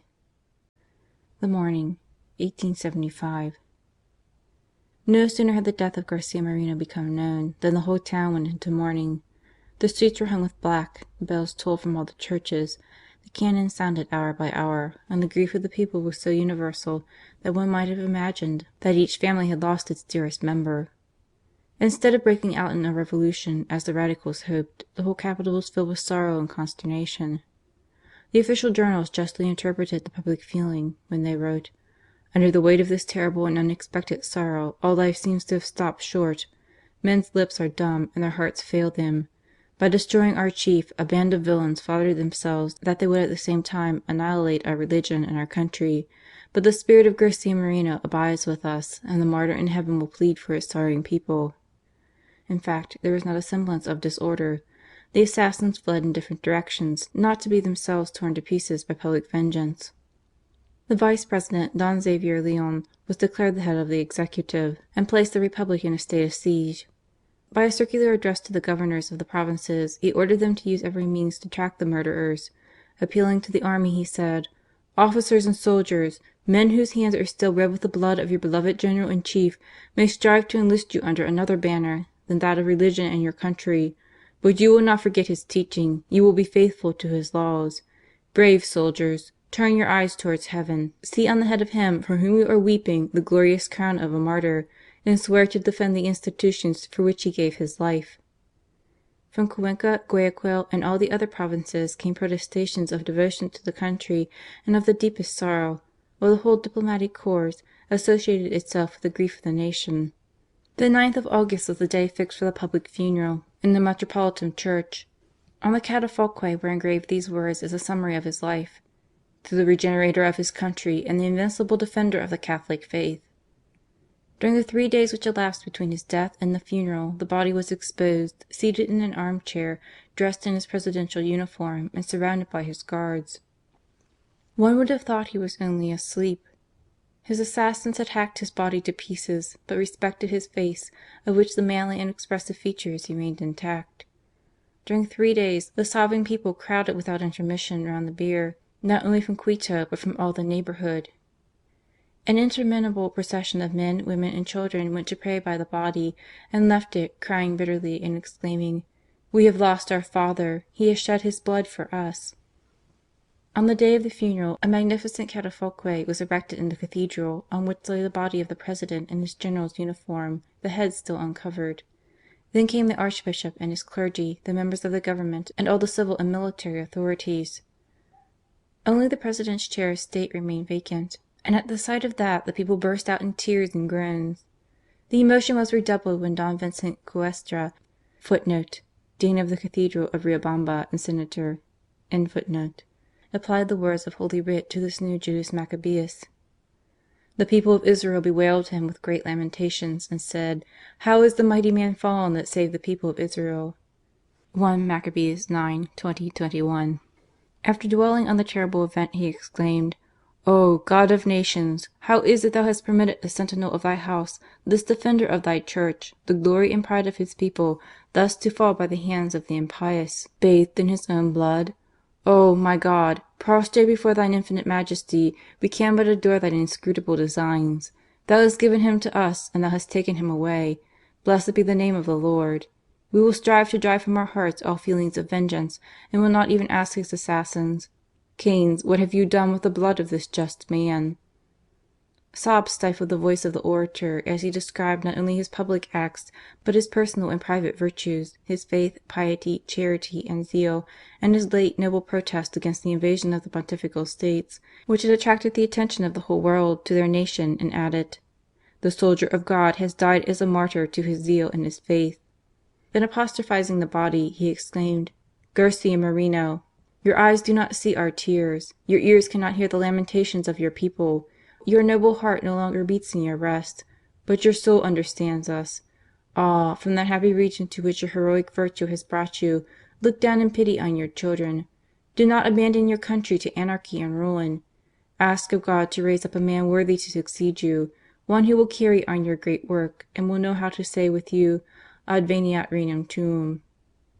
Towards the end of the ceremony the rumour spread among the people that an attempt had been made to murder little Gabriel, the late President's son, and that some men had disinterred Rayo to place him in consecrated ground. The body of Garcia Moreno was, in consequence, secretly and provisionally placed in an unknown grave, so as to save it from the risk of sacrilegious profanation. These infamies so exasperated the people that they were determined to make an end of the assassins. Polanco and Campuzano were already in prison. The former hoped that a radical pronunciamiento would follow on the President's assassination, but on seeing the indignation of the people and the fury of the soldiers, he ran to take refuge in a shop, and afterwards tried to escape to a safer retreat. But the soldiers followed and seized him. Young Cornejo had hid himself in a hut on the mountains, and sent a servant to get his things, but this man found the house deserted. Cornejo's parents, inconsolable at the crime of their son, had disappeared, so that all he could do was to go with a light and try and collect some of the clothes of the fugitive. One of the neighbours watched and followed him. The servant was arrested and condemned to be instantly shot unless he revealed Cornejo's hiding place. Cornejo, hearing through an Indian of the approach of the troops, escaped to the woods. The soldiers surrounded them, but finding that he could not be dislodged from the thickets, the exasperated peasants set fire to the forest.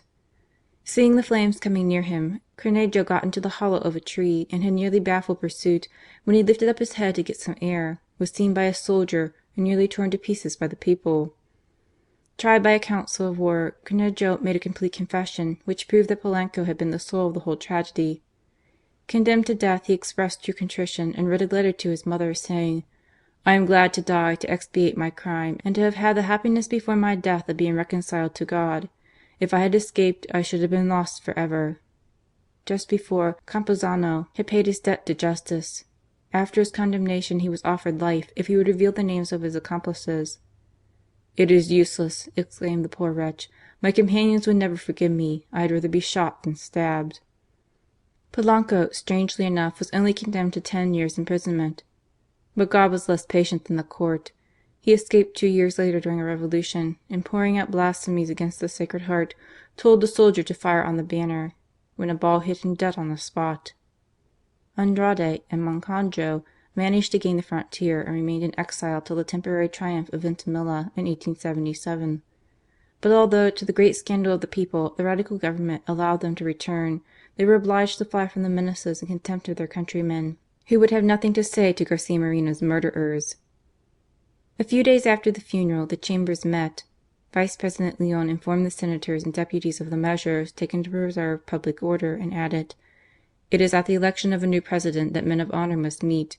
We will leave revolt and assassination to others. As for me, I only wish to return into private life. I should prefer exile to supreme power, when I see what has been the reward given to the most noble and generous of men.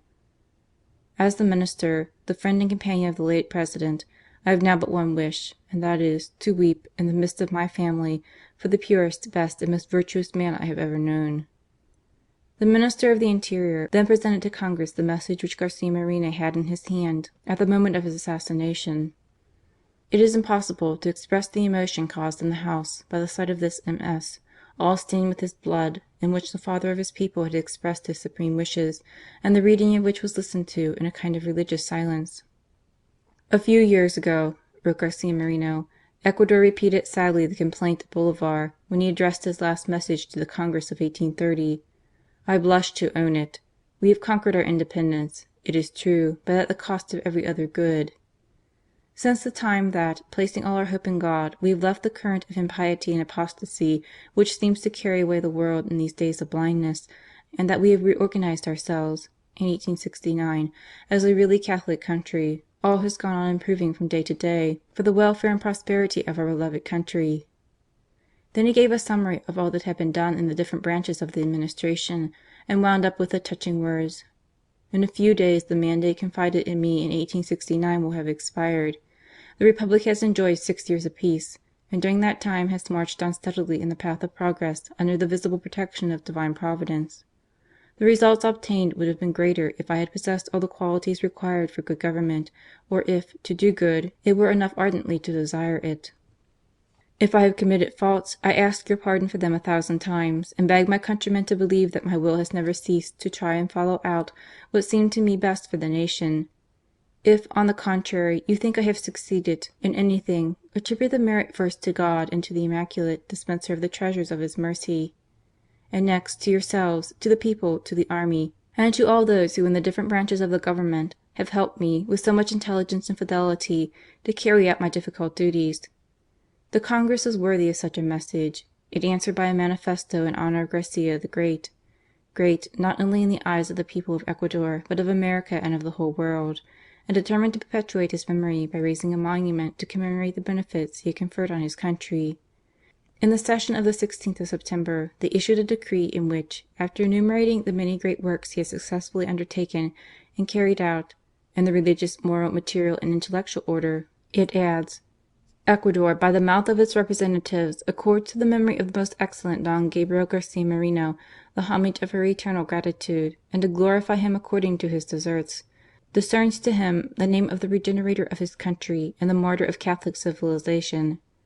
To preserve his mortal remains, a mausoleum shall be raised worthy of this great and noble man, on a site chosen by the Executive. To recommend his glorious name to the esteem and respect of posterity, a marble statue shall be raised in his honour, which shall bear on its pedestal the following inscription: To Garcia Moreno, the most noble of the sons of Ecuador, dying for religion and his country, a grateful Republic. In the halls of the Municipal Council and other official assemblies, the bust of Garcia Moreno shall be also placed with the inscription: to the regenerator of his country, to the martyr of Catholic civilization. The great national road and the railroad, which were the principal material works of the late President, shall both bear the name of Garcia Moreno. We must go far back in history before we shall find a man grand enough to deserve such praises, or a man just enough to award them. But all nations combined to do him honour, not only in New Granada and Chile, but in Buenos Aires, Lima, and in North America. The most eloquent panegyrics of the hero and martyr appeared in every paper. The Confraternity of St. Michael at New York decreed that on the 6th of August a solemn Mass should be offered up yearly on this glorious anniversary, at which all the members of the Confraternity should assist, with the intention of asking God, through the intercession of this great Christian martyr, that his heroism should fill the hearts of all Catholics from one end of America to the other. In Europe the sensation caused by his death was almost as great. The papers in Spain, France, Germany, Italy, Belgium, and England vied with one another in describing the episodes of his glorious life and still more heroic death. In Paris, at St. Sulpice, solemn obsequies were celebrated in his honour, while at Notre Dame an eloquent sermon preached by a well-known Jesuit orator asked his hearers to recognize in Garcia Moreno the just man of our century. Louis Violat, in the Universe of September 27, 1875, read a magnificent leader in his honour.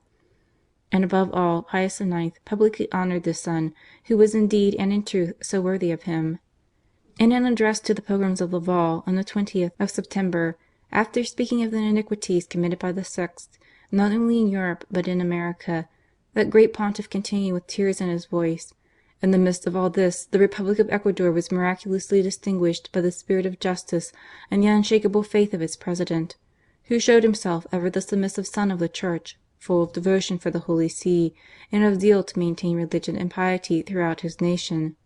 And now the impious, in their blind fury, look as an insult upon their pretended modern civilization, upon the existence of a government which, while consecrating itself to the material well-being of the people, strives at the same time to assure its moral and spiritual progress.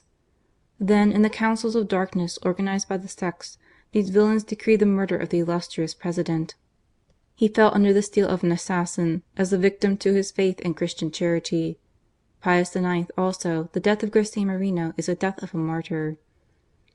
The Pope did not limit himself to words.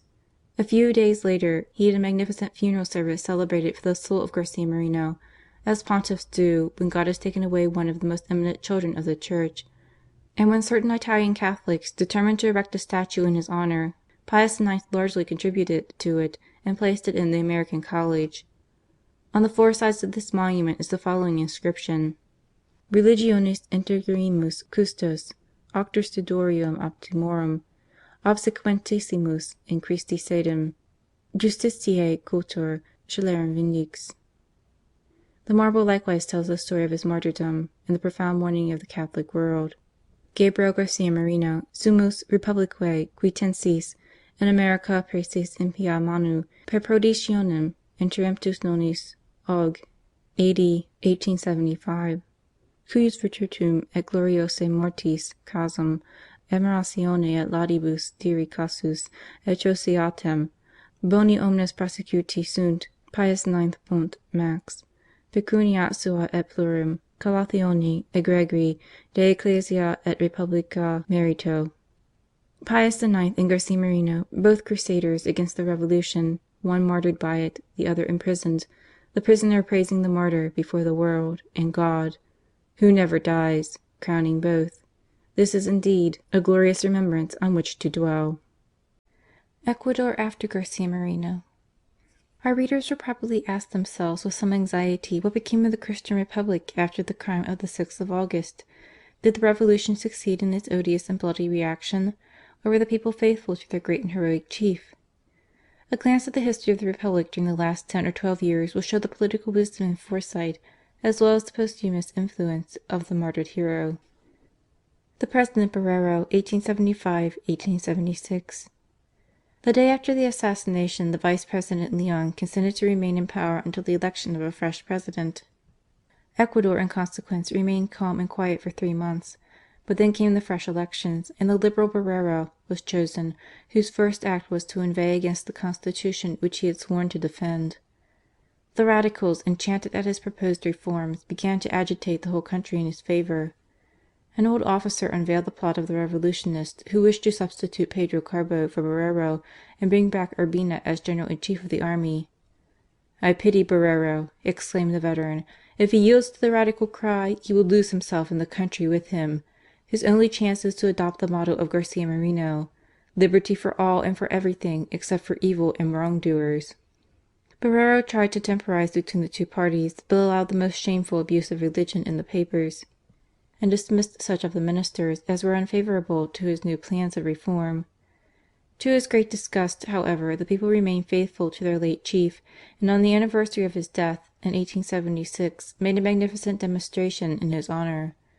The whole city went into mourning, while at his solemn obsequies in the cathedral every one attended save Borrero himself and a few of his officials. Don Miguel Garces pronounced the funeral oration, in which he declared that, if Constantine were considered great for having given peace to the Church, Theodosius for having protected it, and Charlemagne for having saved it from the barbarians, Garcia Moreno, with still more faith, zeal, and energy, had made himself the champion of the holiest of causes, and that to eclipse all other heroes he had only needed a wider field for his great genius. But Borrero continued blind to the political wisdom of his predecessor. To try their strength, the Radicals organized a revolution in Guayaquil, which was easily put down, but the leaders of which were pardoned by Borrero. To find a more effective tool, they then pitched upon Veintimilla, a man without faith or principle, ignorant, stupid, a drunkard and a gambler, whom they insisted on having as commandant of the troops at Guayaquil. Even Borrero was startled at this demand, but too weak to resist, he gave him the appointment. Veintimilla began by dismissing all the good and faithful officers to replace them with his accomplices. Borrero, warned of his treason, wrote to expostulate. Veintimilla replied that if he had changed his subordinates it was only because he suspected their loyalty, they having served the tyrant, Garcia Moreno, for 15 years.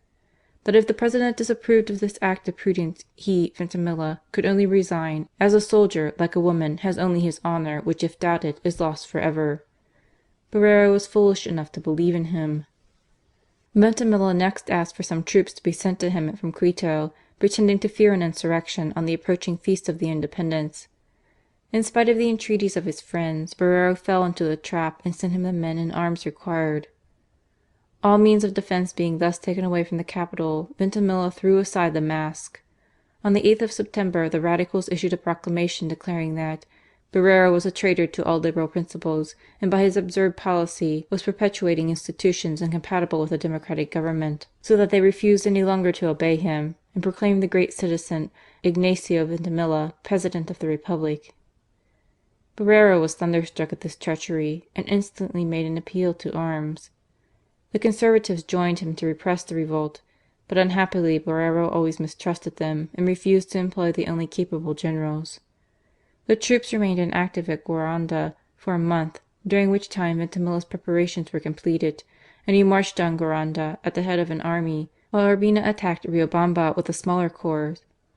General Sanz, having only a small force at Guaranda, went to meet Urbina, who defeated him in the Battle of Gote, while Veintimilla, having passed through the feeble troops at Guaranda, arrived in triumph at Quito. The country fell altogether into the hands of the Red Republicans. Borrero was thrown into prison, where he lingered for 2 months, and was finally exiled to Lima. And thus the great work of Garcia Moreno was threatened with entire destruction. The Dictator Veintimilla, 1877 to 1883. Under the specious name of Regeneration, Veintimilla brought to his country ruin and death. A decree of February 1, 1877, on the secularization of education inaugurated the era of persecution. The bishops and clergy protested. They were threatened with exile. Then the Archbishop of Quito, Monsignor Chica, declared that he would oppose with all his strength the propagation of error in his diocese. A fortnight later this holy and venerable prelate was poisoned on Good Friday, strychnine having been put into the wine used for the Holy Sacrifice. Then the government ordered a funeral service to be celebrated in memory of the soldiers who had fallen in the revolt of Veintimilla, victims of their devotion to liberty and their hatred of tyrants. Needless to say that the bishops refused to allow their ministry to be thus profaned. Veintimilla vowed to be revenged, and chose for his next victim Dr. Ansenio Andrade, Victor Capitular of Quito. A body of young men without arms had striven to resist the tyrant and been defeated. Veintimilla ordered the church bells to be rung to celebrate the victory. Andrade refused. Veintimilla inflicted a fine on all the clergy of the capital. Andrade forbade them to pay it, and then feeling sure of arrest, left in the hands of the chapter a decree of interdict on all the churches, which was to be carried out 24 hours after his seizure. This was done. The churches were all closed, and the people in sorrow and consternation met in the public squares, exasperated against the government, and organized public processions of penance to disarm the wrath of God. 2 days later the great volcano of Cotopaxi burst into eruption, bridges were destroyed, clouds of ashes darkened the air, whole villages disappeared, and for 3 days the thickest darkness covered the whole country, so that the frightened people thought the hour of the Last Judgment was at hand. But neither the terrors of God nor of man arrested the action of the government. A decree of the 28th of June suspended the Concordat and re-established the law of patronage. The bishops protested as one man. The Bishop of Riobamba pronounced a sentence of excommunication against all, whether priest or layman, who should obey the new decree. Andrade withdrew the interdict from compassion for the faithful, and, concealed in the woods of Pichincha, lived as an anchorite while administering as well as he could to the needs of the Church at Quito. Veintimilla then tried to starve the clergy into submission by declaring that every bishop and priest, unless they obeyed his orders, should be deprived of their ecclesiastical revenues. The venerable Archbishop of Cuenca tried to reason with him upon these attempts at sacrilege, and exclaimed: "You incur one anathema and excommunication after the other. Have you forgotten, General Veintimilla, that you have a soul? Do you think God will not demand of you an account of your actions? Have you made a pact with death, or do you fancy there is no hell?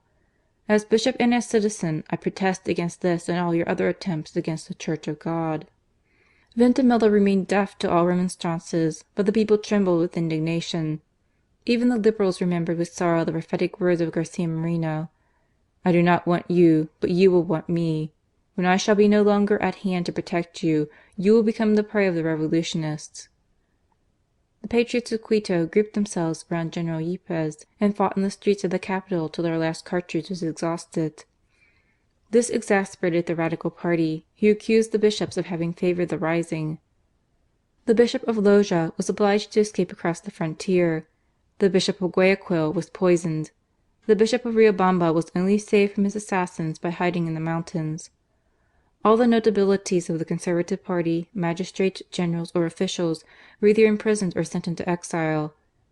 Veintimilla hoped thus to induce the people to submit, but he was mistaken. The public indignation rose to such a height, and the oaths of "Down with Veintimilla" became so menacing, that the dictator found himself compelled either to fly or to change his policy. He made up his mind at last to get rid of Urbina and Montalvo, and to be reconciled with the bishops and the Church. He did so by placing himself under the protection of the Convention, which met again in 1878. When Pedro Carbo proposed to suppress the clause which declared the Catholic religion to be that of the State, Julio Castro, the Vice President, opposed the motion on the ground of inexpediency, and asserted that the government was bound to support the actual state of things, which was unity of belief. Then 28 deputies proposed the abrogation of the decree suspending the Concordat, but the violence of Urbina stopped for a time this act of justice. The question of the liberty of the press next came under discussion, and restrictive laws were imposed to the rage of the Radicals. But Veintimilla had suddenly become a Conservative, and decreed that all the priests should be recalled from exile, and that Dr. Andrada and others, who had been pursued from political motives, should enjoy henceforth perfect liberty. Veintimilla, in fact, only wished to have an opportunity to indulge his passions and live at his ease. During the 4 succeeding years, the revenue of the state were entirely absorbed in pandering to the vice and luxuries of the President, and to paying off Urbina and his insatiable friends for the damages they pretended to have suffered under the reign of the "tyrant" Garcia Moreno. The dilapidation of the public finances was such that no finance minister had the courage to give in his accounts. All public works were stopped. Even the new roads were allowed to fall into decay. The university and colleges closed, the professors dismissed, the students scattered. Such, at the commencement of 1882, was the sad spectacle offered by Ecuador. The Conservatives rejoiced to see the end approaching of this fatal presidency, but Veintimilla only listened to his ambition, went to Guayaquil and got himself elected by his friends as a permanent dictator, and then, hoping to throw dust in the eyes of the Conservatives, he solemnly received the Apostolic Nuncio, to whom he declared that his only anxiety was to preserve and even draw closer the links which bound the nation to the Holy See. As a proof of his sincerity, he restored the Concordat and appointed his old enemy, Riobamba, as Archbishop of Quito. But he had reckoned too long on the patience of the people. They had tolerated a constitutional president. They could not stand a permanent dictator. The whole nation flew to arms. In the name of Garcia Moreno, of Ascasubi, and of Flores, they appealed to the army to become once more the real defenders of their country. On the 10th of January, the patriots surrounded and entered Quito, and after a sanguinary battle, took possession of the capital. 6 months later, Veintimilla was driven out of Guayaquil, his last refuge, as, 25 years before, Garcia Moreno had driven out Franco, the last of Urbina's lieutenants, and the reign of tyranny was at an end. The Republic of the Sacred Heart, 1883–1886. The Republic of Ecuador could then calculate what the abandonment of the principles of Garcia Moreno had lost her. In 8 months the liberalism of Borrero had thrown her into the hands of the Radicals, and during the following 8 years the country had been completely ruined. All the public works of Garcia Moreno had been stopped, the treasury was empty, the schools and colleges closed, and nothing but bloodshed, poisonings, and plots were heard on every side. 3 things only had, to a certain degree, arrested the total destruction of all Garcia Moreno's labours. The conduct of the clergy, who, in spite of persecutions and exile, had held to their high Catholic standard, the strong Catholic feeling of the people, who had clung to their bishops, and, in many cases, forced the Radicals to draw back, and above all, God, who does not die, become, by the consecration of the Republic to the Sacred Heart, the official protector of Ecuador, had at last delivered the country from the hands of her tyrants. Garcia Moreno had prophesied, "After my death, Ecuador will fall again into the hands of the revolutionists, who will govern her as despots under the specious name of liberalism. But the Sacred Heart of Jesus, to whom I have consecrated my country, will save her once more, that she may live honoured and free under the safeguard of true Catholic principles." The Provisional Government, grateful for their unexpected victory, echoed the feelings of the people by decreeing immediately the erection of a national church dedicated to the Sacred Heart, to be built at the cost of the State, though aided by voluntary contributions. Of course, this proposal met with violent opposition from the Radical benches in the Chambers. They, pretending that God did not need temples made with hands to show gratitude for His benefits. But Dr. Montevelle, as champion of the Catholic cause, showed how the object of this monumental church was not to increase the number of churches, but to make a public, solemn, and national manifestation of the Catholic faith. "Gentlemen," the orator exclaimed, "the great crime of our days is the mean and cowardly apostasy of all the nations of the earth. All governments have ceased to recognize the social rights of Jesus Christ and of His Church. What we desire is that the Convention of 1884 should fall on its knees before the Divine Head of all the kingdoms of the earth, that the Republic should renew her original consecration, and raise a durable monument to attest to all future generations that Ecuador is the Republic of the Sacred Heart, not of the imaginary God of the pantheists, but of the true God, our Lord Jesus Christ." Moved by these noble words, more than 3/4 of the deputies voted for the proposal. The work of Garcia Moreno had thus borne its fruit, and proved that his memory was profoundly anchored in the hearts of his people. The Honourable José María Caamano, one of the leading men of the Conservative party, had been elected President a year before the 10th anniversary of the terrible drama at Quito, and he determined on a solemn glorification of the Christian hero, whom the miserable tyrants of the preceding years had so wantonly insulted. On the 6th of August, the whole city being hung with black, a magnificent service was held in the cathedral in the presence of all the bishops, the President, and the civil and military dignitaries. All eyes turned lovingly to the young Gabriel, then 15 years of age, who for the first time publicly led the mourning for his noble father. Around him were grouped the widow and relations of Garcia Moreno, the circle of "young Catholics" which he had established, the nobility of Quito, and an innumerable number of people of all ranks. The Apostolic Nuncio officiated amidst the tears of the assistants, and a beautiful funeral oration was pronounced by F. Perano, S.J., in which he dwelt on his noble nature, his admirable character, and the signal benefits he had conferred on his country, winding up with the words, "His murderers declared that August 6, 1875, would open out to the country a new era of peace and prosperity, that the death of the Ecuador Colossus would give a fresh start to civilization and progress. Fools! How have they kept their promise? Et nunc regis intelligite. The new President was worthy to listen to these great lessons. Conservative and Catholic, devoted to the Church and to the people, he did not understand a policy which made a pact with revolution. It is said that the day when he was to swear on the Gospels not to undertake anything against the Catholic Church, he went to see the widow of Garcia Moreno and asked her to lend him the scarf of her illustrious and noble husband.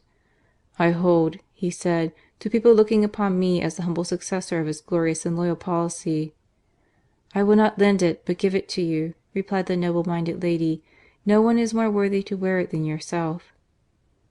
On June 21st, 1886, a great Eucharistic Congress was held in Quito to celebrate the second centenary of the public worship of the Church to the Sacred Heart. The chambers were closed on that day, so that the whole of the deputies, with the President at their head, should celebrate this national fete. At sunrise, salvos of artillery woke the whole city. At 7 o'clock, the whole of the churches were filled with men and women of every rank to receive Holy Communion. In the cathedral alone, 10,000 souls received the bread of life. Then followed a solemn act of faith and reparation, pronounced by the Archbishop in presence of all the civil, military, and ecclesiastical authorities. It ran as follows: "King of kings and Lord of lords, on whom alone depend all the empires and nations of the earth, in gratitude for thy great mercies, the public authorities of Church and State, prostrated at thy feet, offer to thy divine heart, and consecrate to it for ever the Republic of Ecuador. Deign to accept this people as thy heritage, to reign over them for ever, to deliver them from their enemies, and to show to the whole world the happiness enjoyed by a nation which has chosen thee for its Saviour and its God." Then began, amidst the tears of the assistants, the act of expiation and reparation for all the offences committed against the Divine Majesty. "Lord and God, our Creator and Master, by whom alone all kings reign and legislatures rule the nations of the world, to Thee are due solemn acts of praise and thanksgiving, for having defended us from our enemies and overwhelmed us with Thy gifts. But alas, instead of corresponding with Thy goodness, we have sinned against Thee, we have trodden underfoot Thy divine laws, and deserved all Thy chastisements. Look not upon our iniquities, O Lord, but only upon Thy mercy." Then followed the litany of reparation, the responses being said by the whole people: "For all our iniquities, pardon us, good Lord. For the sins of Thy priests, pardon, pardon. For the injustices of our rulers, for the faults of our magistrates, for the sins of fathers of families, for the crimes of unworthy men, for their impieties and blasphemies, for their perjuries and sacrileges, for our revolutions and fratricidal wars, for the attacks against ecclesiastical authority, for the plots against civil authority, for the horrible crimes of the 6th of August and the 30th of March, for the shameful excesses of the press, for our political crimes, for our public scandals, in a word, for all our social iniquities. Pardon us, good Lord, pardon us," cried the whole immense multitude as with one voice. A few days after this act of public expiation, the Feast of the Sacred Heart reunited again all the ecclesiastical and civil authorities, who, with the President at their head, consecrated themselves, one by one, anew to the Sacred Heart. Their example was followed by the whole city, and until the end of that great day, soldiers, judges, fathers and mothers of families, young men and children filled the great basilica, renewing one by one their act of consecration. This scene, worthy of the heroic ages of faith, proved that the work of Garcia Moreno had not died with him. But an equally strong proof was given in 1887, when the whole world prepared to celebrate the Jubilee of our Holy Father, Leo XIII. After a magnificent speech from President Caamano, the Congress voted a decree of congratulation to the Pope and a protestation of unalterable fidelity, while the sum of 50,000 francs was voted as the offering of the nation, and the 31st of December was appointed as a national fete, when the Te Deum was to be sung in all the churches in presence of the authorities. The Archbishop of Quito also presented to the Pope, in the name of the faithful, a massive silver reliquary containing a relic of the Blessed Marianne de Jesus, beautifully cased with emblematic devices, which included a medallion of the President martyred Garcia Moreno.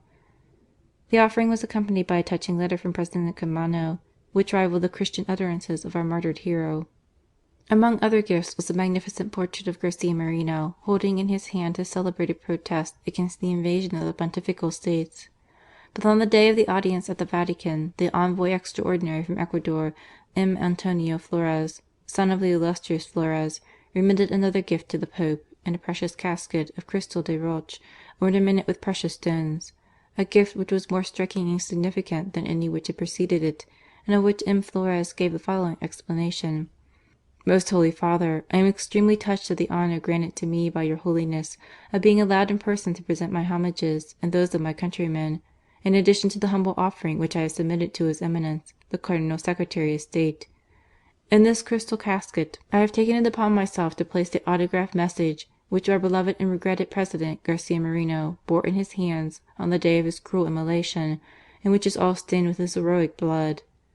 I implore your Holiness to accept this offering, which I have the honour to make in my own name and in that of a Catholic writer, M. Eloy Perano y Vega, who picked up this precious document on the site of the crime, which was read to the Chambers after his martyrdom, and which he sent to me abroad, where I have carefully kept it for the last 9 years. Greatly touched at the sight of this relic, Leo XIII. Answered the ambassador: "We offer our most ardent wishes for the prosperity of Ecuador and its President, to whom we earnestly recommend the interests of the Catholic faith, which will ensure the happiness of the people. We accept also with joy the precious gift which Your Excellency has presented to us on this our happy anniversary. This autograph message which the illustrious Garcia Moreno proposed to read to Congress before he was struck down by the hands of assassins, we shall religiously preserve as a touching remembrance of a man who was the champion of the Catholic faith, and to whom may be justly applied the words made use of by the Church to celebrate the memory of the holy martyrs, St. Thomas of Canterbury and St. Stanislaus of Poland, pro ecclesia gladis emporium occubuit." We will close this biography with these words of the great Pontiff, and we venture to hope that a new era of prosperity is opening for Ecuador under the shadow of the Cross, for the President elected in 1888 is the same Antonio Flores who presented the bloody message of his martyred predecessor to the Pope, a man of wisdom and experience, having had occasion during his many diplomatic missions both in Europe and America to meditate on the evils which ruin nations and on the errors which destroy governments. He is thoroughly inspired with the two maxims of Garcia Moreno: liberty for all and for everything, except for evil and wrongdoers; and again, seek ye first the kingdom of God and His justice, and all other things shall be added unto you. May the God, who never dies, maintain His sovereignty over this nation of our martyred hero, and preserve it as the type and model of a truly Christian state. End of Epilogue, Chapter 3. End of Garcia Moreno, President of Ecuador, 1821 to 1875, by Augustine Berthe.